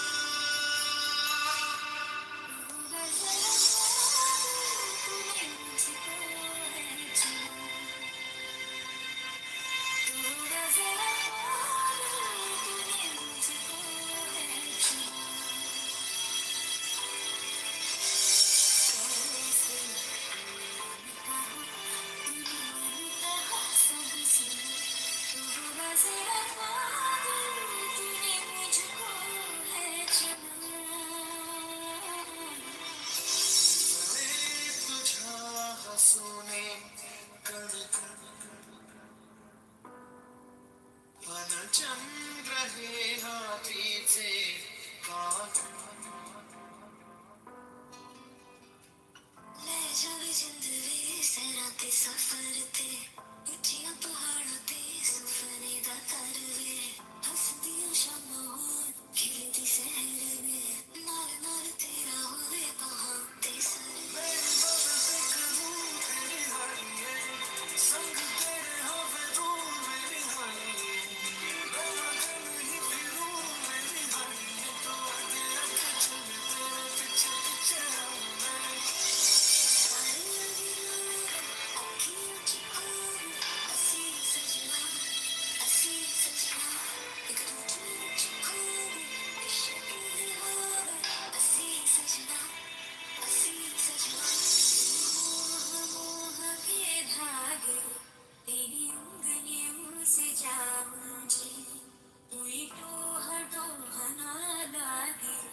किसी तरह गिर हाय समझे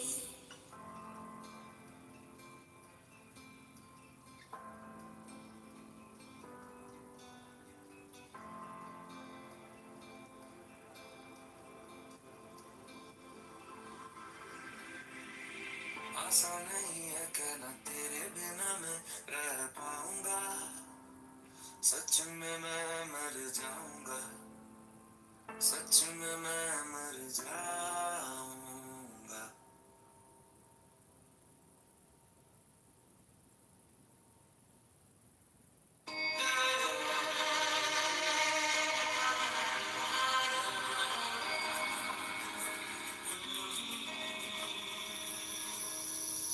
किसका है ये तुमको इंतजार में होना देख लो इधर तो एक बार मैं होना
तू हारा मैं ये तूने क्या किया तेरे संग खुमारी है तेरे संग खुमारी है तेरे संग जिंदगी मुझको तेरे संग बेकरारी है तेरे संग खुमारी है तेरे संग खुमारी है तेरे संग जिंदगी मुझको तेरे संग बेकरारी है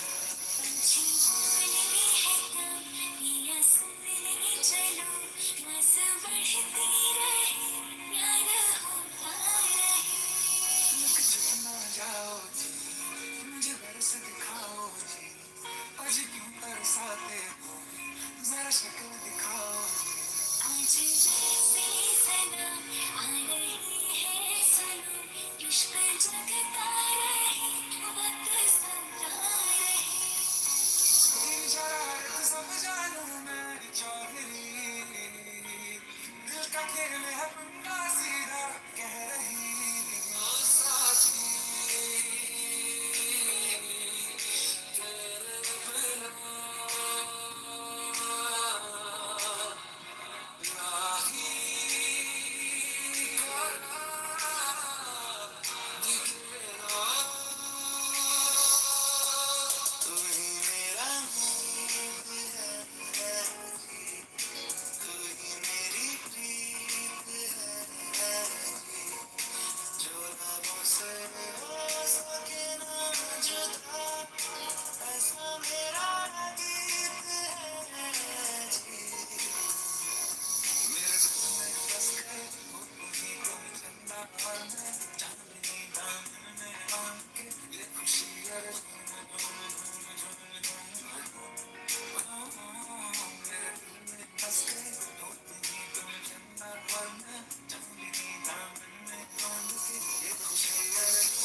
सोए मुझ में मेरी रातें और मेरे दिन सारे खोए उसमें तुमसे दीवाना धूप की तुमसे सिया रात है मैं बेनकाब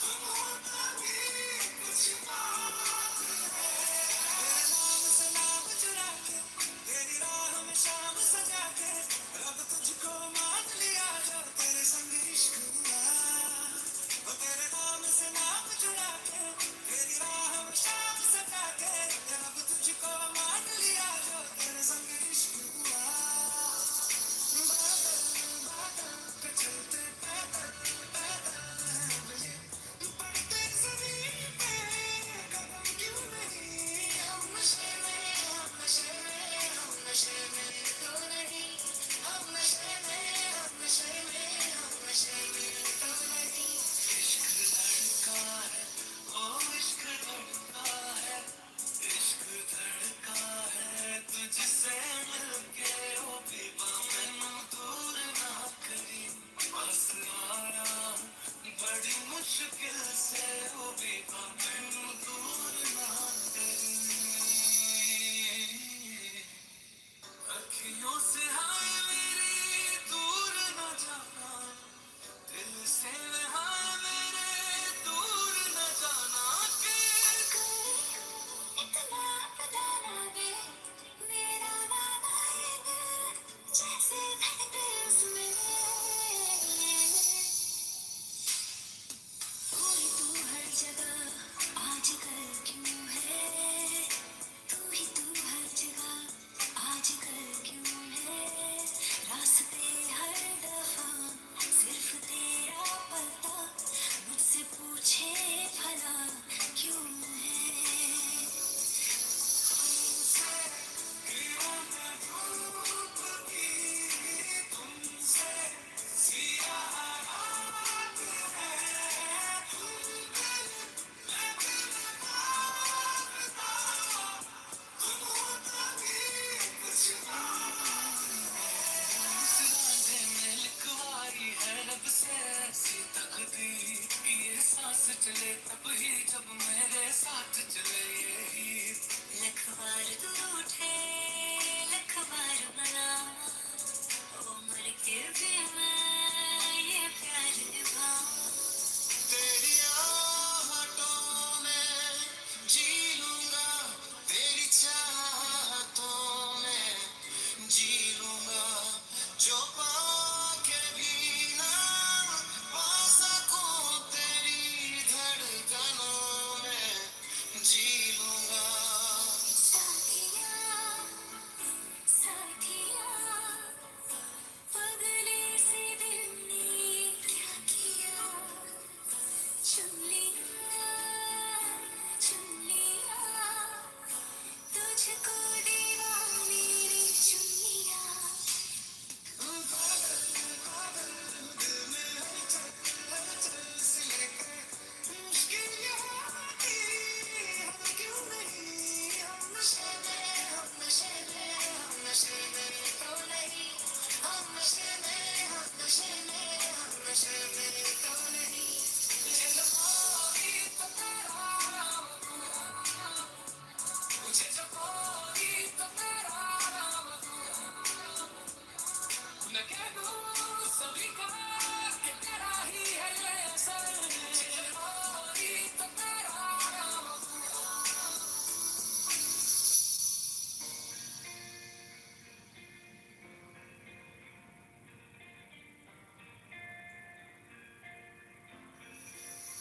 मैंने चाहा तुझे मेरी खता नहीं मेरी खता है कि तुझे पता नहीं जो भी हो चाहे मुझे हाँ तेरे जाने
गिनती भी एक पल जानेंगे भीग आंखें मेरी हार ना मानेंगी जावे छोड़ के ना तेरे नाल रहना वे तू श्रृंगार मेरा तू है माए गया वे सौ बरस गिनते भी एक पल जानेंगी भीग आंखें मेरी हार ना मानेंगी जावे छोड़ के ना तेरे नाल रहना वे तू श्रृंगार मेरा तू है माए गया वे है जुबानियाँ तेरी झूठी भी सच लगे तू मेरा कोई ना फिर भी कुछ लगे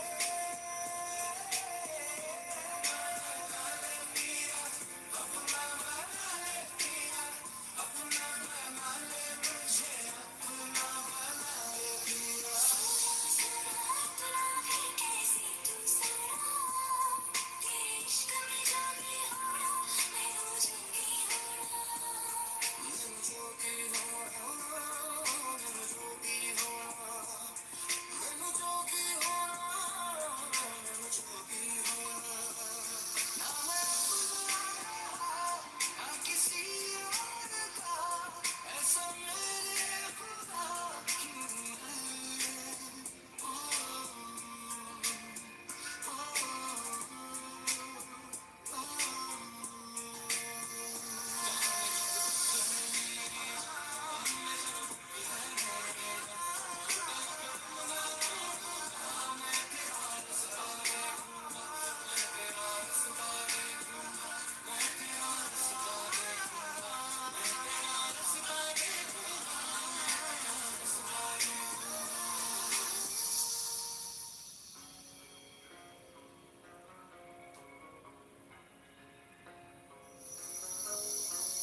ਸੁਨੀਆਂ ਸੁਨੀਆਂ ਰਾਤਾਂ ਤੇ ਰਾਤਾਂ ਦੇ ਵਿੱਚ ਤੂੰ ਜਦ ਵੀ ਤੈਨੂੰ ਲੱਭਾਂ ਤੇ ਮਿਲ ਜੇ ਮੈਨੂੰ ਤੂੰ ਤੇਰੇ ਕੋਲੋਂ ਮੈਨੂੰ ਸੋਹਣਾ ਮਿਲਦੇ ਸੀ ਐਵੇਂ ਨੀ ਤੈਨੂੰ ਬੇਵਜ੍ਹਾ ਮਿਲਦੇ ਸਾਰੇ ਦਿਨ ਦੀਆਂ ਗੱਲਾਂ ਬਹਿ ਕੇ ਦੱਸਾਂ ਮੈਂ ਤੈਨੂੰ ਤੂੰ ਮੈਨੂੰ ਭੁੱਲੇ ਨਾ ਕਦੇ ਮੈਂ ਨਾ ਭੁੱਲੇ ਜੇ ਕੋਈ ਕਰੇ ਸਾਹਿਬਾ ਹਾਂ ਅਸੀਂ ਤੈਨੂੰ ਤਾਂ ਮਿਲਦੇ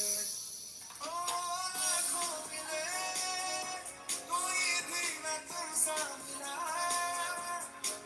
ओ मेरा ये दिल तेरी ओर चलता गया ना रुका मैं तेरी नज़रों में तेरे सपना मैं नाराज़ी झलकता है कि बात दिल की धोखे लफ्ज़ों की धोखेबाज़ी सुनिया सुनिया रातां ते रातां दे विच तू जद भी तैनूं लब्भां ते मिल जे मैनूं तू सारे दिन दियां गल्लां बह के दस्सां मैं तैनूं तू मैनूं भुल्ले ना कर दे मैं ना भुल्लां छेती छेती मिल ढोलना मैं ते ठीक नहीं ना तेरे बिन ओ मैनूं छेती छेती मिल ढोलना मैं ते ठीक नहीं ना तेरे बिन तुझको देखे बिना जीने लगता नहीं तुझको देखने से आँखें थकती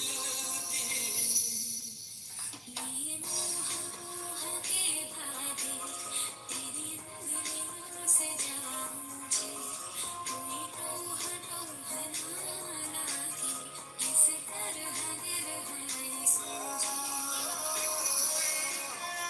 बसा के रख लूं तुझे छुपा के दुनिया से तुझे चुरा के ले मैं पागला तेरे पीछे पागल मैं पागला तेरे पीछे पागल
ले पर दिल से ओ बीबा मैनू दूर ना करी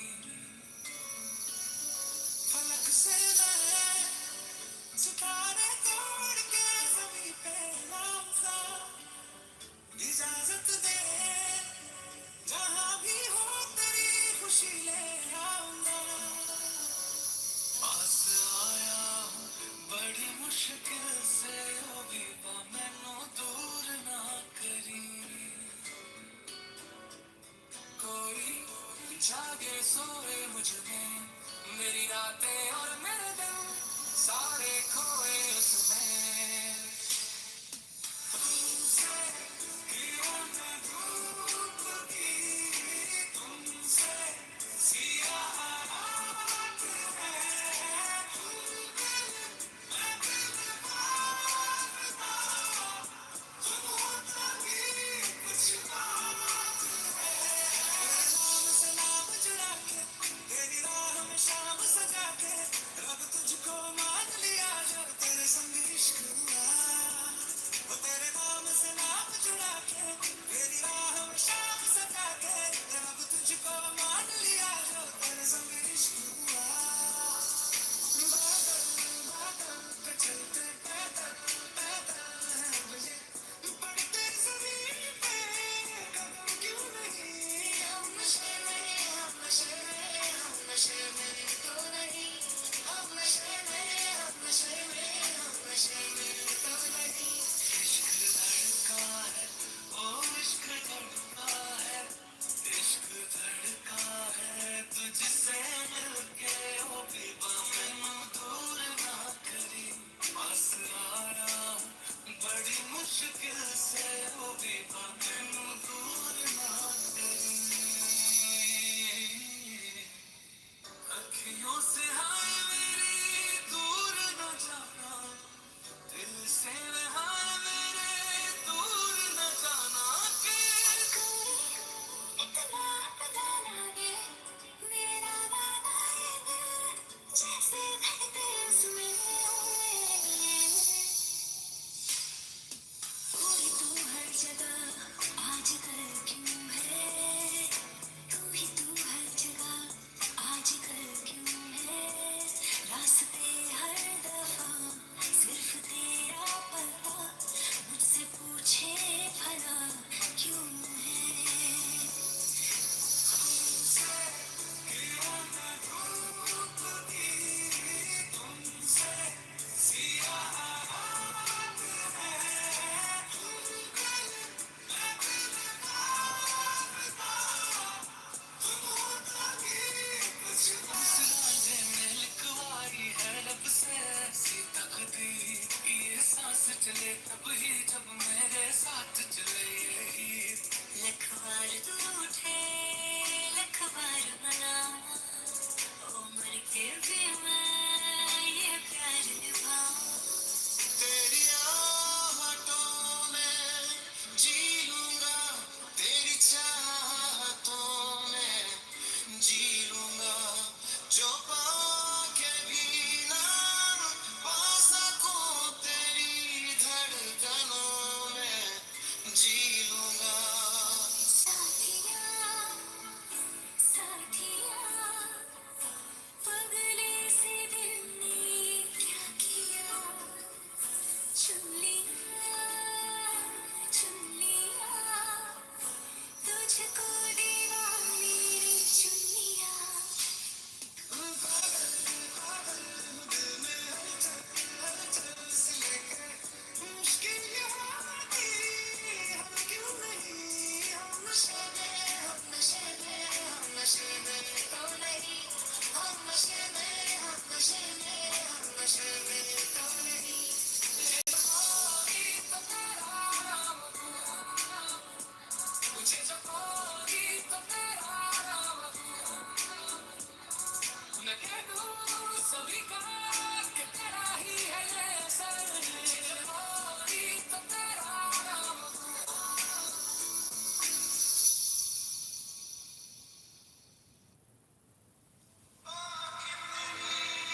काटे बीच से वो 8 के बराबर लौंडे बातें तो करते हैं पर किस बात की बिना पर मैं सुलह नहीं करता मैं करूं इस्लाह यहाँ पर जिससे जान तक पास आते गए इन निगाहों से दिल में समाते गए जिस हंसी ख्वाब की ये तमन्ना मुझे हाँ वही बन गए हो तुम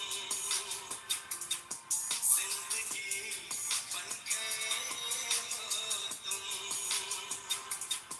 जिंदगी बन गए हो तुम जो मेरी रूह को चैन दे जाने दे वो खुशी बन गए हो तुम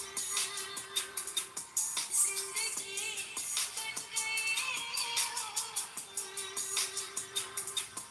जिंदगी बन गए हो तुम याद नहीं कब कम की थी लेकिन आज सब कहीं पीली मैंने बहुत ज्यादा पूरी दुनिया मेरे हाथ में है लेकिन तेरा हाथ ना हो हाथ में तो सब आधा दिल को दिल से राह नहीं रही मेरी जान मुझे दिया तेरी जान नहीं रही मतलब कि मौत से मिलो तो कुछ सुकून हो जीने में तो अब वो बात ही नहीं रही पीने के लिए जहर है दस्तयाब पर मेरी मौत की वजह शराब ही रही जी आप वो लेती मेरा नाम नहीं गुफ्तगू बस आप जनाब तक ही रही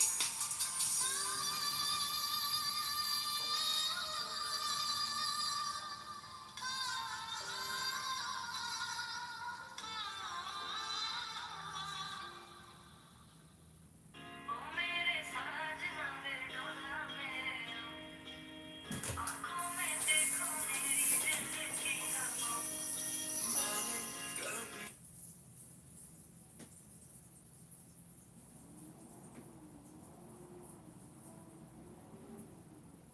30 seconds before you talk. guys 2-0. 30% woke and 70% in the dreaming world. Oh, okay. Well, we can subliminally tell you about Jesus while you continue to go back to sleeping. So, go back to sleep. We will fill your mind with Jesus talk, and then just woke when you up. fully wake up. Wait, no, I have to have like coffee and then I will be like, oh, okay. It will pull me out from the dreaming world. That's great. We will allow you to do that. Let's see. We've killed all the other conversations, but they were conversations I didn't want to have. well I know yes Horseman thing. I know that you guys talking about bots, but make it bigger. About what? Butts. Oh, Yeah, are we? We were. Oh, yeah, you were. I'm not sure we were. But Yeah, that's what I can recall. no, we weren't necessarily talking about butts. We were talking about like surgery. That just happened to be the particular place that it was occurring. What do you want to talk about, Nate? I honestly don't know. I can tell you I what don't want to talk about about. cosmetic surgery anymore. I'll tell you that. Well, we've had the 4 horsemen. We've had, what was the other thing? We've had whatever Sebastian was saying. I don't remember. Yeah, I don't know.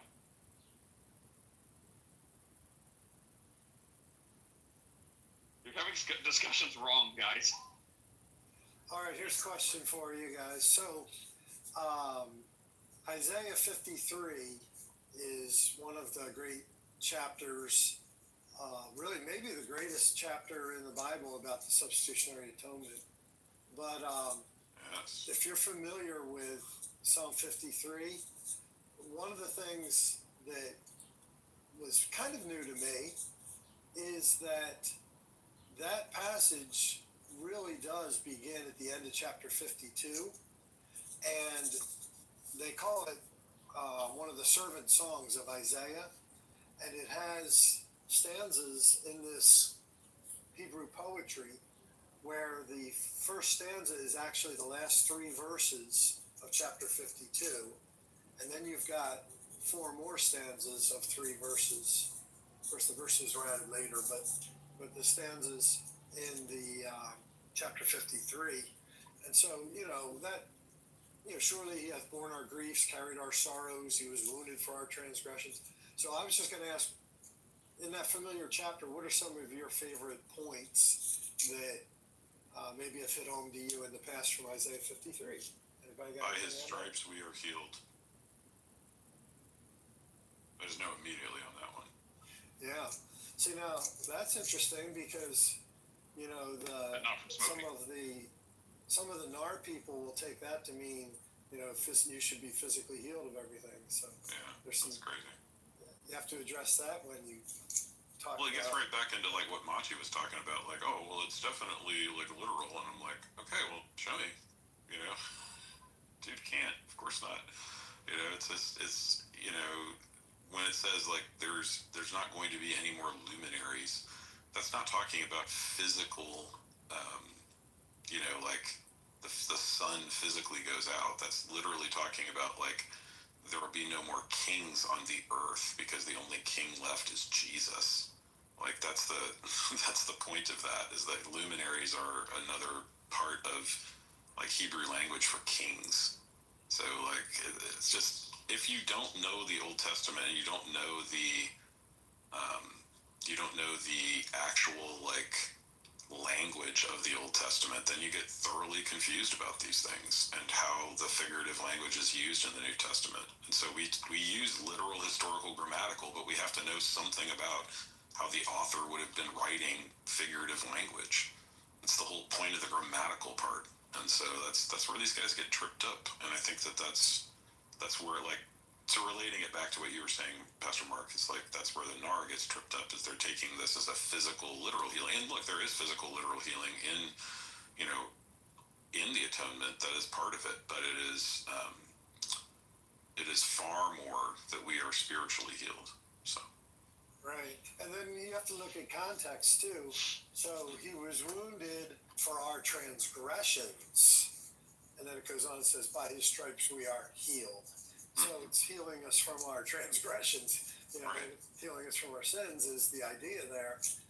And yes, there are other places in the Bible that we can pray for physical healing, but yeah, I mean, you look at context first, and then, like you said, Chris, you look at other parts of Scripture and understand the progress of revelation as it's being revealed to us. So, yeah, that guy with the afro yesterday, I was listening, and he was, taking that Old Testament passage, but he wasn't understanding it in light of the rest of Scripture that was revealed after that. So, yeah, that's a lot of it comes back to, well, like you used to say, Chris, you have to learn how to read, but then also hermeneutics and just understanding how to understand literature that has been written over a span of time, and yet all under the inspiration of God the whole time. Mm-hmm. Chris, in being all things to all people to share the gospel, do you think you could just assign yourself a tribe of Israel, and the next time an Israelite shows up, you could speak to them from that angle, and then end up presenting why you as an Israelite who can totally trace up your made up heritage back to one of the tribes, has seen the light, and Jesus, the way Christians understand it, is truly the way, and you have the right answers, as one of them, as like the tribe of Judah, because no one ever wants to be the tribe of Benjamin. Interesting. Yeah, maybe. I don't know. I'll have to think about it. Yeah, so my mother passed away, but she was Jewish, so I'm half Jewish, so I don't know what tribe she was in those. Doesn't matter, pick one. I wonder if like the real Jewish people get mad and offended at the Hebrew Israelites who are trying to co-opt the fact that, say, they're Israelites when they... Right, that's a good question. Jewish. How do they say Christians are anti-Semitic by saying we're spiritual Israel, but they don't say the Hebrew Israelites are anti-Semitic by literally saying they are the real Jews. Like, how do I mean, hold on. They do say that. That's not something that the Jewish community is not saying. Oh, okay. There was a hilarious room on here recently between actual Jewish Israelis and Hebrew Israelites, and it was the dumbest thing I've ever heard in my life. The dumbest thing?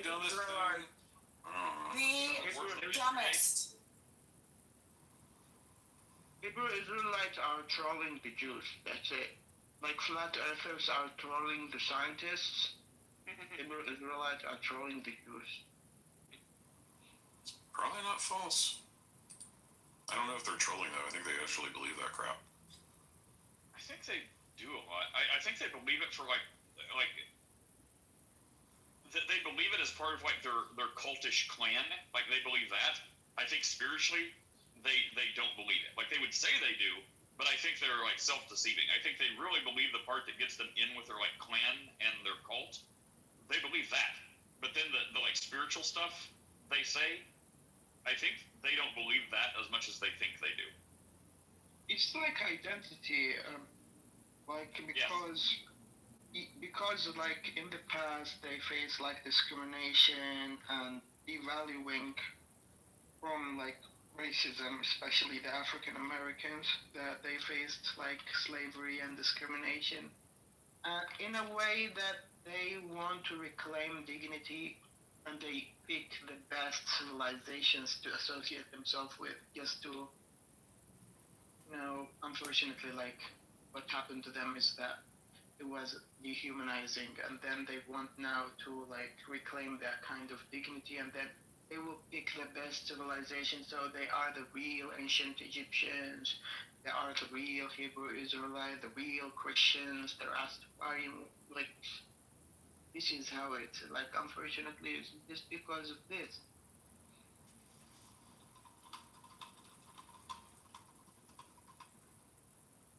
Along those lines, Chris, would you say Jimmy Kimmel's up for being a Hebrew Israelite to try to reclaim some sort of dignity from being kicked out the door? Would you say there's a parallel there?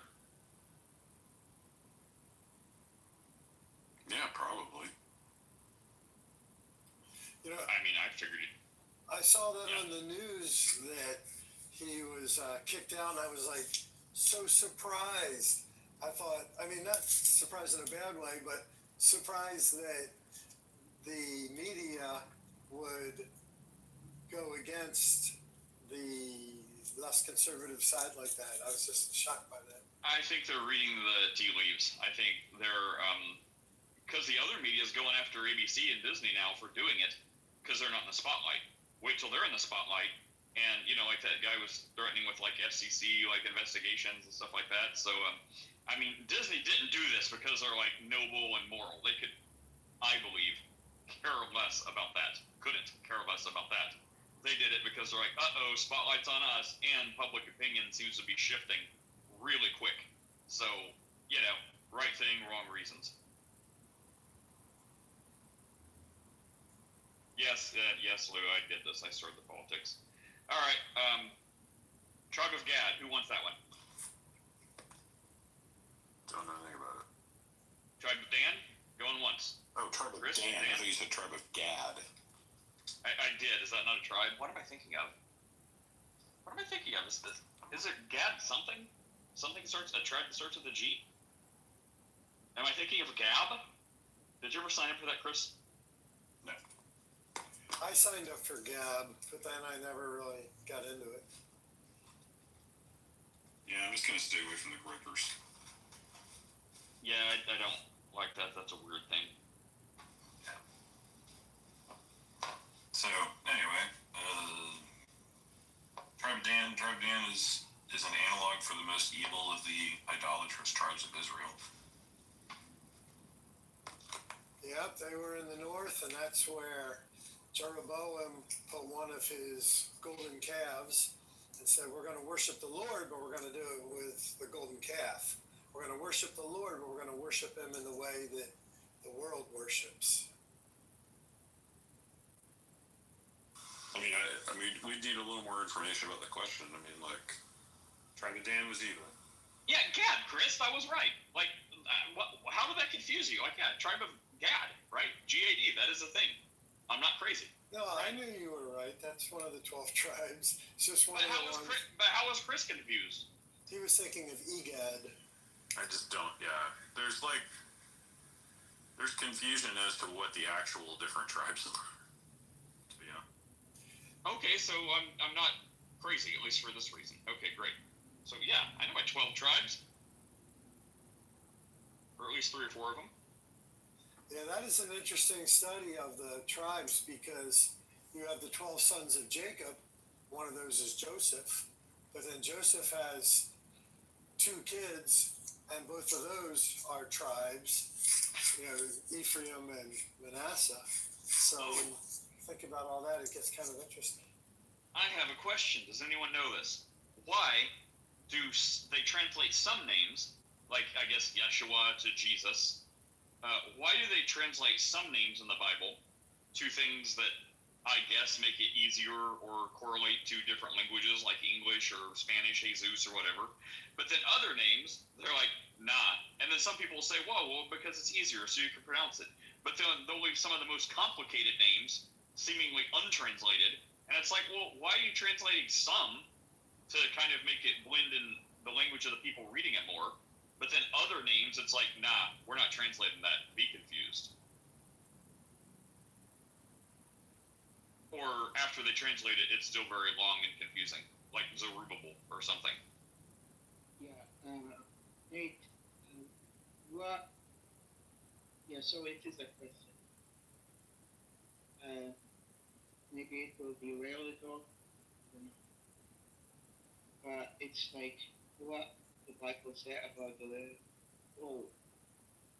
You're very hard to hear. What the Bible say about the soul? Specifically, or I mean, it talks about quite a bit. Yeah, the nature of the soul, what the soul is. It's eternal. It's going to live on.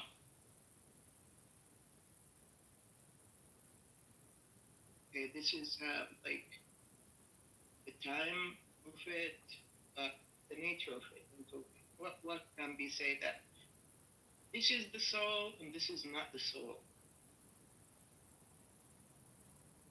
Oh, I don't know, Chris, you want to answer that? Like the soul is not, the soul is this, like that type of thing?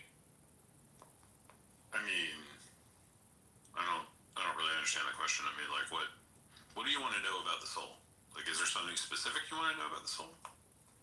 Like, soul and body cannot be separated. Like, we are separated in the interim state, but when we're brought to new life in the eternal state, then, we are a soul-body composite. So we know very little about, like, the, interim state, but we do know that when we croak, we'll be with Jesus. If we croak without Jesus, we will not be with Jesus. That's pretty much what we know. I don't know what else I don't know what else we're trying to figure out. And are you using soul as like interchangeably with spirit? That will be another angle. Is it like essence or irreducible you? So, like, if you lose the body, if you lose the mind, then you get rid of a lot of things, and the remaining thing of you is going to be the soul, right? Or is it like the essence, which is like not your attributes but your essence? So that's on Islamic paradigm, but what in Christianity, what is the soul? Where does it came from and where it's going? And what the nature of it? I guess I could give you a more general answer based on that. Like, look, when God created Adam, right, he breathed into him a living nefesh, or a living soul. All right, this is what it means to be made in the image of God, is that we have been given an eternal part or an eternal capacity, i.e. the soul.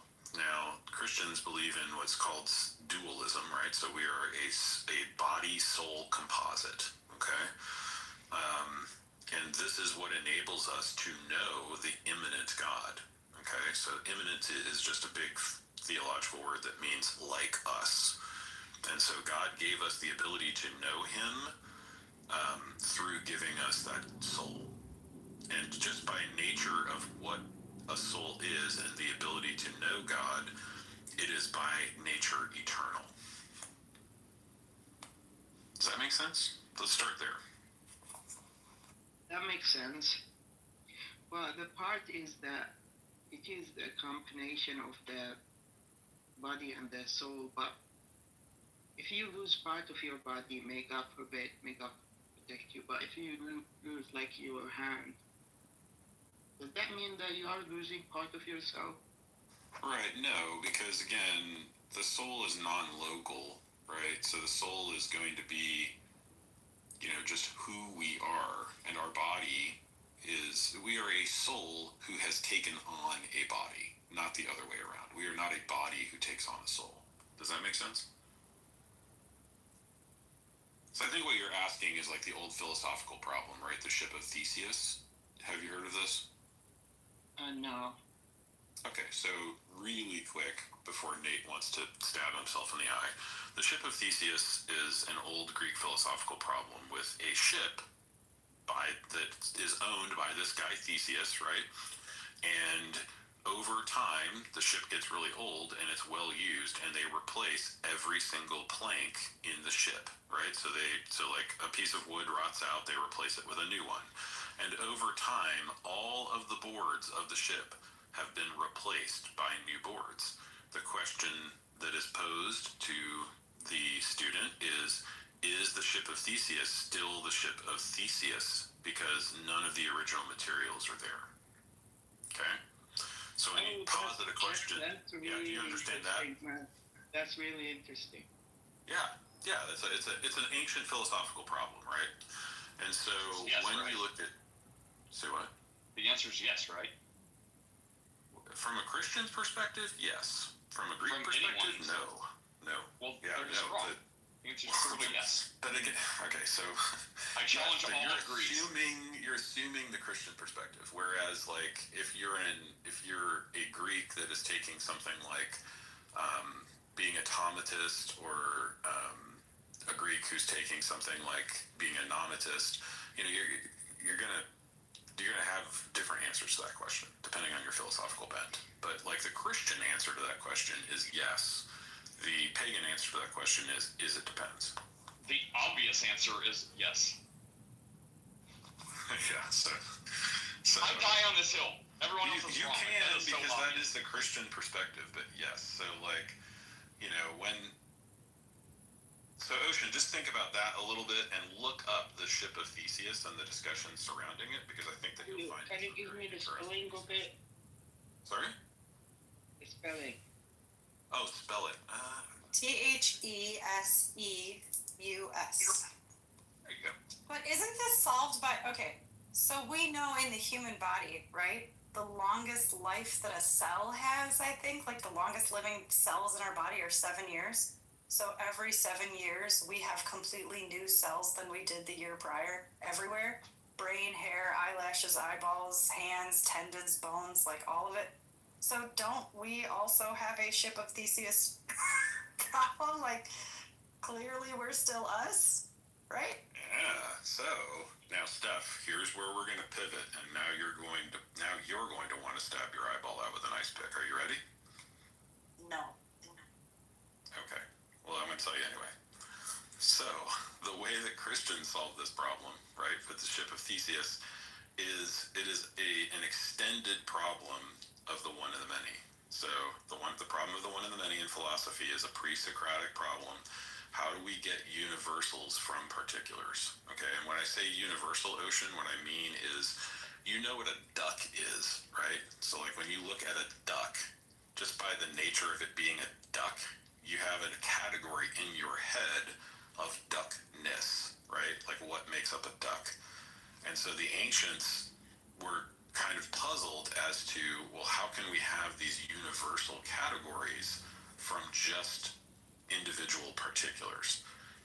without there being a universal category. So Plato solved this problem, right? So Plato solved this problem with his Platonic ideals. Like there's an ideal form somewhere floating out there of a duck, and all other ducks are going to be some version of this form of duckness. Okay, now that ultimately fails, and Socrates showed where Plato is off of his rocker, right? Or sorry, Aristotle did.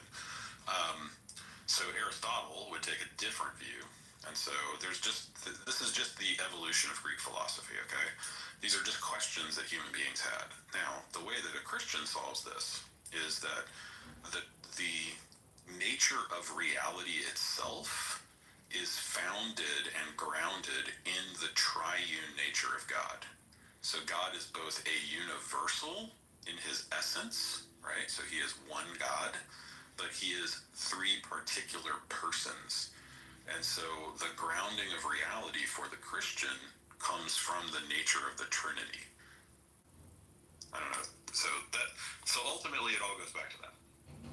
That's very interesting. He's gonna die. It comes. You're breaking up. The one and the many. We can't hear you. You broke up. What was your question? Sorry. The Trinity then becomes like the Trinity is the perfect illustration of the one and the many, and that's how you get there. Yeah. Oh, okay. I've never heard that. That's interesting. Yeah. Well, we've been talking about precept for a while, so this is the grounding of all precept is that the only worldview that can solve the philosophical problem of the one and the many, which is a real problem as to where you can get abstract universals from particulars, is only solved in the model of the Trinity and the triune God, because it has to be an ultimate. So like the Trinity is an ultimate, and so you have to be able to get ultimate unity and ultimate diversity.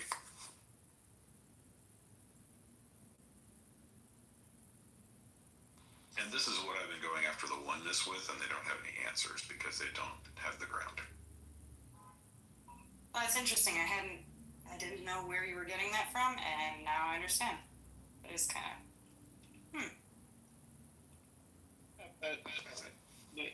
This is like, we can't say the same thing about the DNA, because even if we change a little bit, the future, it is the DNA that going from one place to another place, it's still the same data.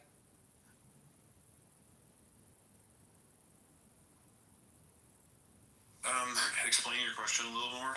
I'm sorry. I'm genuinely trying to interact with you, Ocean. I just don't understand your question. You did really well. So the DNA part is that it is what determining our, if like for example in the future, like they say that every 10 years your body is going to be completely new.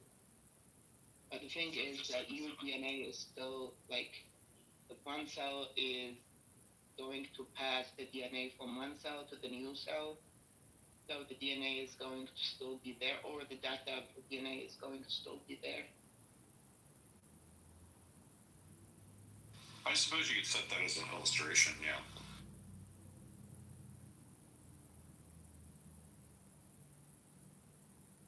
so you're saying then that the human body is not a real ship of Theseus? Yeah, I mean, apparently for the Greek people, they would say, no, Steph's not a real Steph after 7 years, or Ocean after 10 years. But it's like, no, that's why it's such an obvious, like, anyone that has a problem with that should be, as a Christian, I wouldn't recommend this, but as Greek civilization, the democracy should rule, they be thrown off the cliff, because that's dumb. Like, that's not a problem at all. It's like, well, every 7 years your DNA is replaced, so it's a new Steph. No, it's not. Off the cliff you go. Like, it's such an obvious non-problem. The answer is it's the same ship, it's the same Steph. Okay, but humans have a soul and ships don't have a soul. So there's one data point. Off the cliff.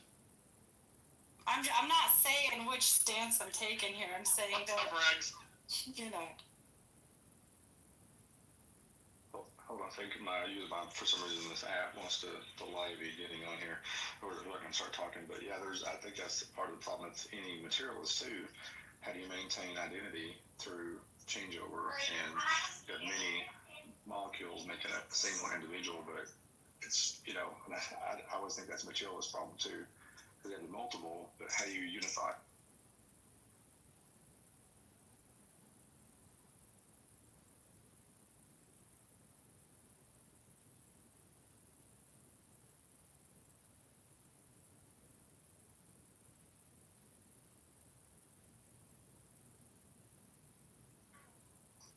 Did I come through, or did everybody not respond? I'm sorry, man. I was doing something else. Can you repeat that, Rex? I said basically that's the materialist problem. You know, you talk about Unitarian problem, but the materialist has a problem too, because you got, you know, if you saw with the DNA, what maintains the identity of the creature if all molecules are changed over every 7 years? So how do you maintain that identity? You can't. I mean, you just kind of by fiat say, oh, that's the same person, even though technically it's not. Right. Yeah, how do you maintain identity? Yeah, so like what I would ask our friend Michael is like, you know, so show me what the chemical process is for identity. But they're not going to be able to do it, right? So the answer he's going to give, and I'll just speak for him, is, well, we just haven't discovered that yet, but we will. That's the answer he's going to give. How would we discover that? Like what? There's just, well, because in his world, there's like an intangible. Yeah, how would we discover? Right, so in his worldview, there is no such thing as the intangible. There's only the material. There's only bare material.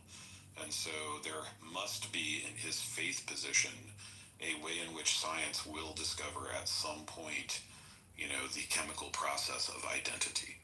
Like he's just gonna die on that hill as a faith point and then call it science. But that's like demanding that we find the chemical process of logic. Yeah, like chemical process of love.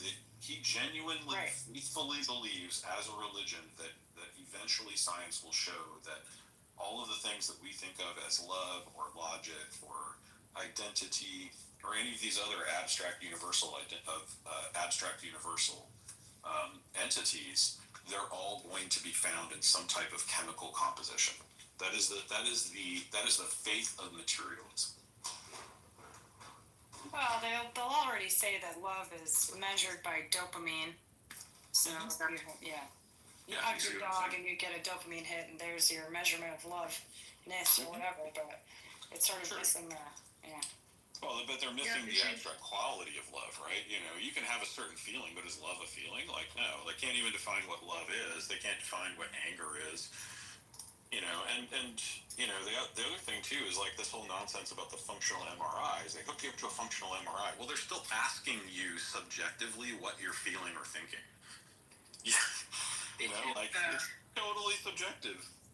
This is the reductionist approach, because there is like, I think in the Eastern philosophy there is these two, you know, the reductionist and the phenomenological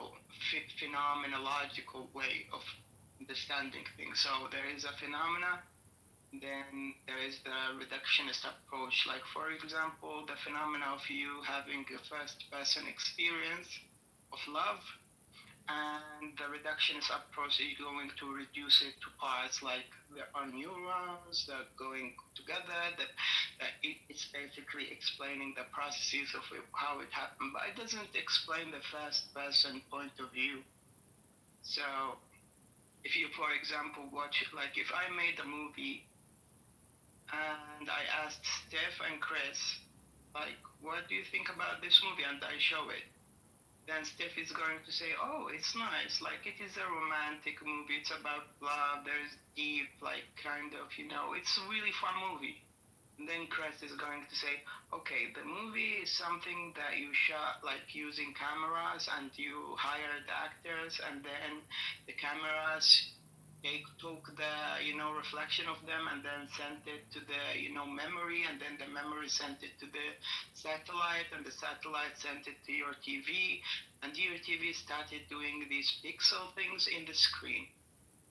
Like two of them are correct, but Steph explained the phenomena, which is the poetic, like having an experience of watching the movie, but Chris explained the reduction, like he reduced it to the materialistic phenomena. 100 time.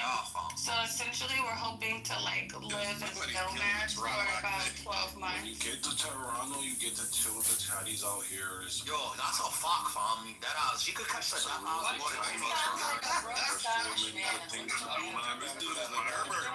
listen, fam. She can go down to Brampton, down to the West End. You're gonna say peace and food. This is not yo, these mans are waste mans. Don't even listen to them. The mans down Brampton's is waste man. Waste man. We should take her to Timmy's. We should take her to Timmy's to get a burger, fam. Take her to Timmy's, get a burger and a chopped cheese, fam. You gonna let man them? She could only get a chopped cheese in New York, but she wanna go to Spain, fam. Toronto is like the mall version of New York. It's like nigga.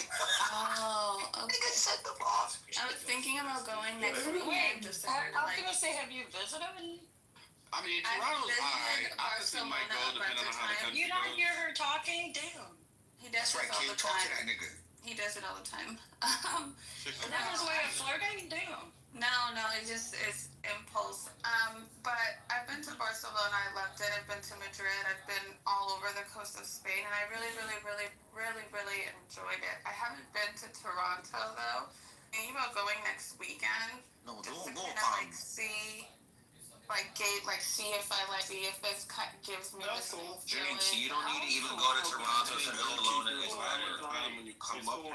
You know, my only hope for Europe is the ability to go to all those countries for the low, and also to go to Africa. Like, in Toronto, like the cost of living in Toronto is ridiculous. I hate to say this, but them Indians is running those prices up, Jigs, because my cousin lives in Toronto.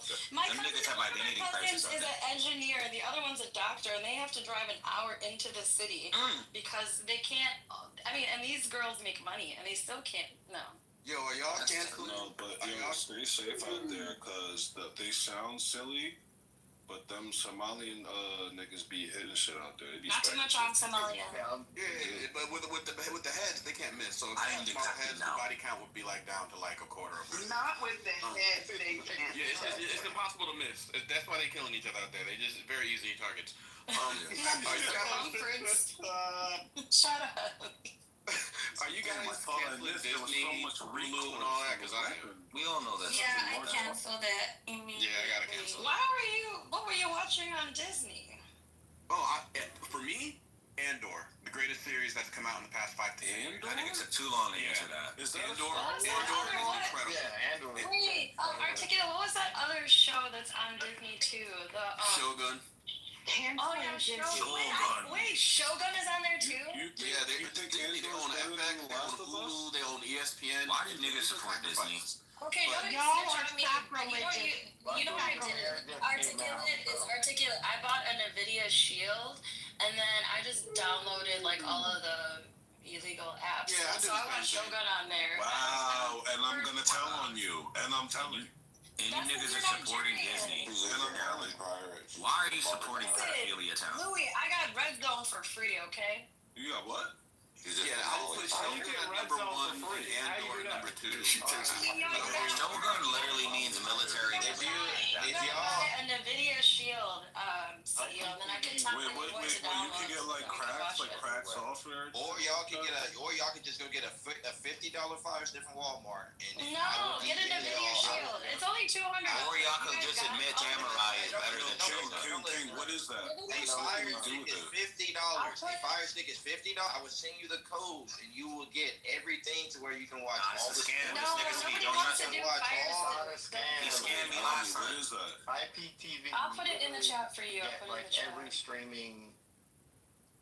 What do you guys think is better, Blue Samurai or Shogun? Y'all niggas didn't even watch Blue Samurai. I watched Blue Samurai. Blue Samurai. What about Afro Samurai? Blue Samurai. No. We don't want to see no black samurai. Hold on, bro. Afro Samurai. It's a Republican Hold on, bro. Blue Samurai. Just because they're samurai doesn't mean it's the same type of show. Blue Samurai is like an action anime.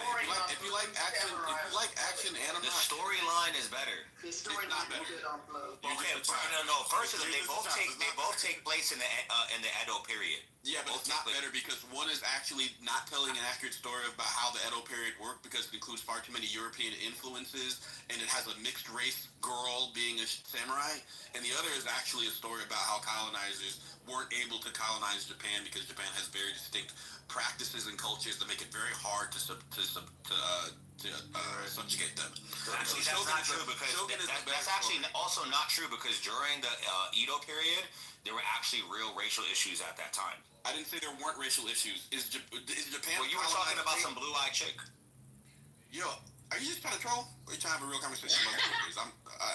Just let me know. Hey, Doctor, I'm trying to do both. I'm trying to have a real conversation first. It seems you're done with that. Like, what was the problem with Disney? Why are you guys canceling? Is it the because they canceled Jimmy Kimmel? They bent to the state, to the government. They're firing. They're firing. I'm giving the answer. They're firing people based on pressure from the state for no reason. Jimmy Kimmel. You know what? And you finish the thing, and then you can respond. I'm an American citizen, and I care about my rights. You don't have to care about your rights. The fact that you niggas even support Walt Disney is crazy. Can I ask you guys a question? Can I ask you guys a question? He hated niggas, first of all. Pardon me. Can you let Articulate and Samoa's back and forth carry? I mean, I would have liked. Oh, I thought they were, and then I didn't everybody. I interrupted some people too, but to be very quick, bro, Donald Trump and the president and his minions, his czar at the FCC, are literally pressuring companies to fire people based on what they find to be offensive, and they're using their own power to determine whether or not these companies can have mergers that they want. So Disney and ABC want to do a merger with Nextstar, and Donald Trump leveraged his FCC chair to get them to fire Jimmy Kimmel for making a very harmless joke. And so if you're an American citizen that cares about cancel culture, which is mainly just people saying, I don't like that, but you don't care about this telling you that you can't say things you want without them censoring you and inching your life, then you're not an American citizen. So I'm getting rid of my Disney Plus, I'm getting rid of my Hulu, I'm getting rid of my ESPN, because what comes next is knocking on your fucking door. You don't know anything about fascism if you don't know what's happening right now with this situation.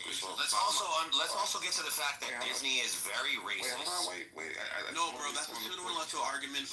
You just shut up. I heard what you said. No, that's a fact. And they almost own everything. They own Marvel, they own Star Wars, they own Pixar. That's my point. Pseudo. You don't know how to deal with the actual combos. I want them to release them damn Marvel characters. No. So wasn't Samoa? Hold on a second. Let's give Samoa a chance to reply, because I have a feeling Dr. Articulate is going to body Samoa, and it'll be a flavorous sight to watch. Well, let's go. All right, so then it's kind of fun. I just wanted to point out a couple of things. During the George Floyd thing, a lot of libs loved the fact that the NFL and all these private companies were being pressured to basically virtual signaling, but nobody said anything about that. Even though We're not talking about that right now. Just let them go. Just let them go. Let me know when you finish. Samoa's a narrative is that Donald Trump. I'm after Samoa. I'm sorry, Samoa. Hold on. Come on, guys. Let's let Samoa different fashion. All right, so I just want to make sure this is clear. Go ahead, Samoa. So every private corporation, right? Every private corporation has the right to hire or fire. This is the whole argument with the whole. What was the football player's name again? Colin Kaepernick, right? Kaepernick. Put some respect to his name. Yeah, he doesn't need any respect. He's a grifter. So if you guys think about it, it's pretty clear. Somebody said, oh yeah, Articulate said Donald Trump and his FCC put pressure on said whatever company, right? If you look at the actual backdrop, the actual stations that I think it was 12 in a certain district in Ohio or whatever. But because of the comments that he made, they chose to take him off air because of the consumer. And the consumer has the ability to change the actual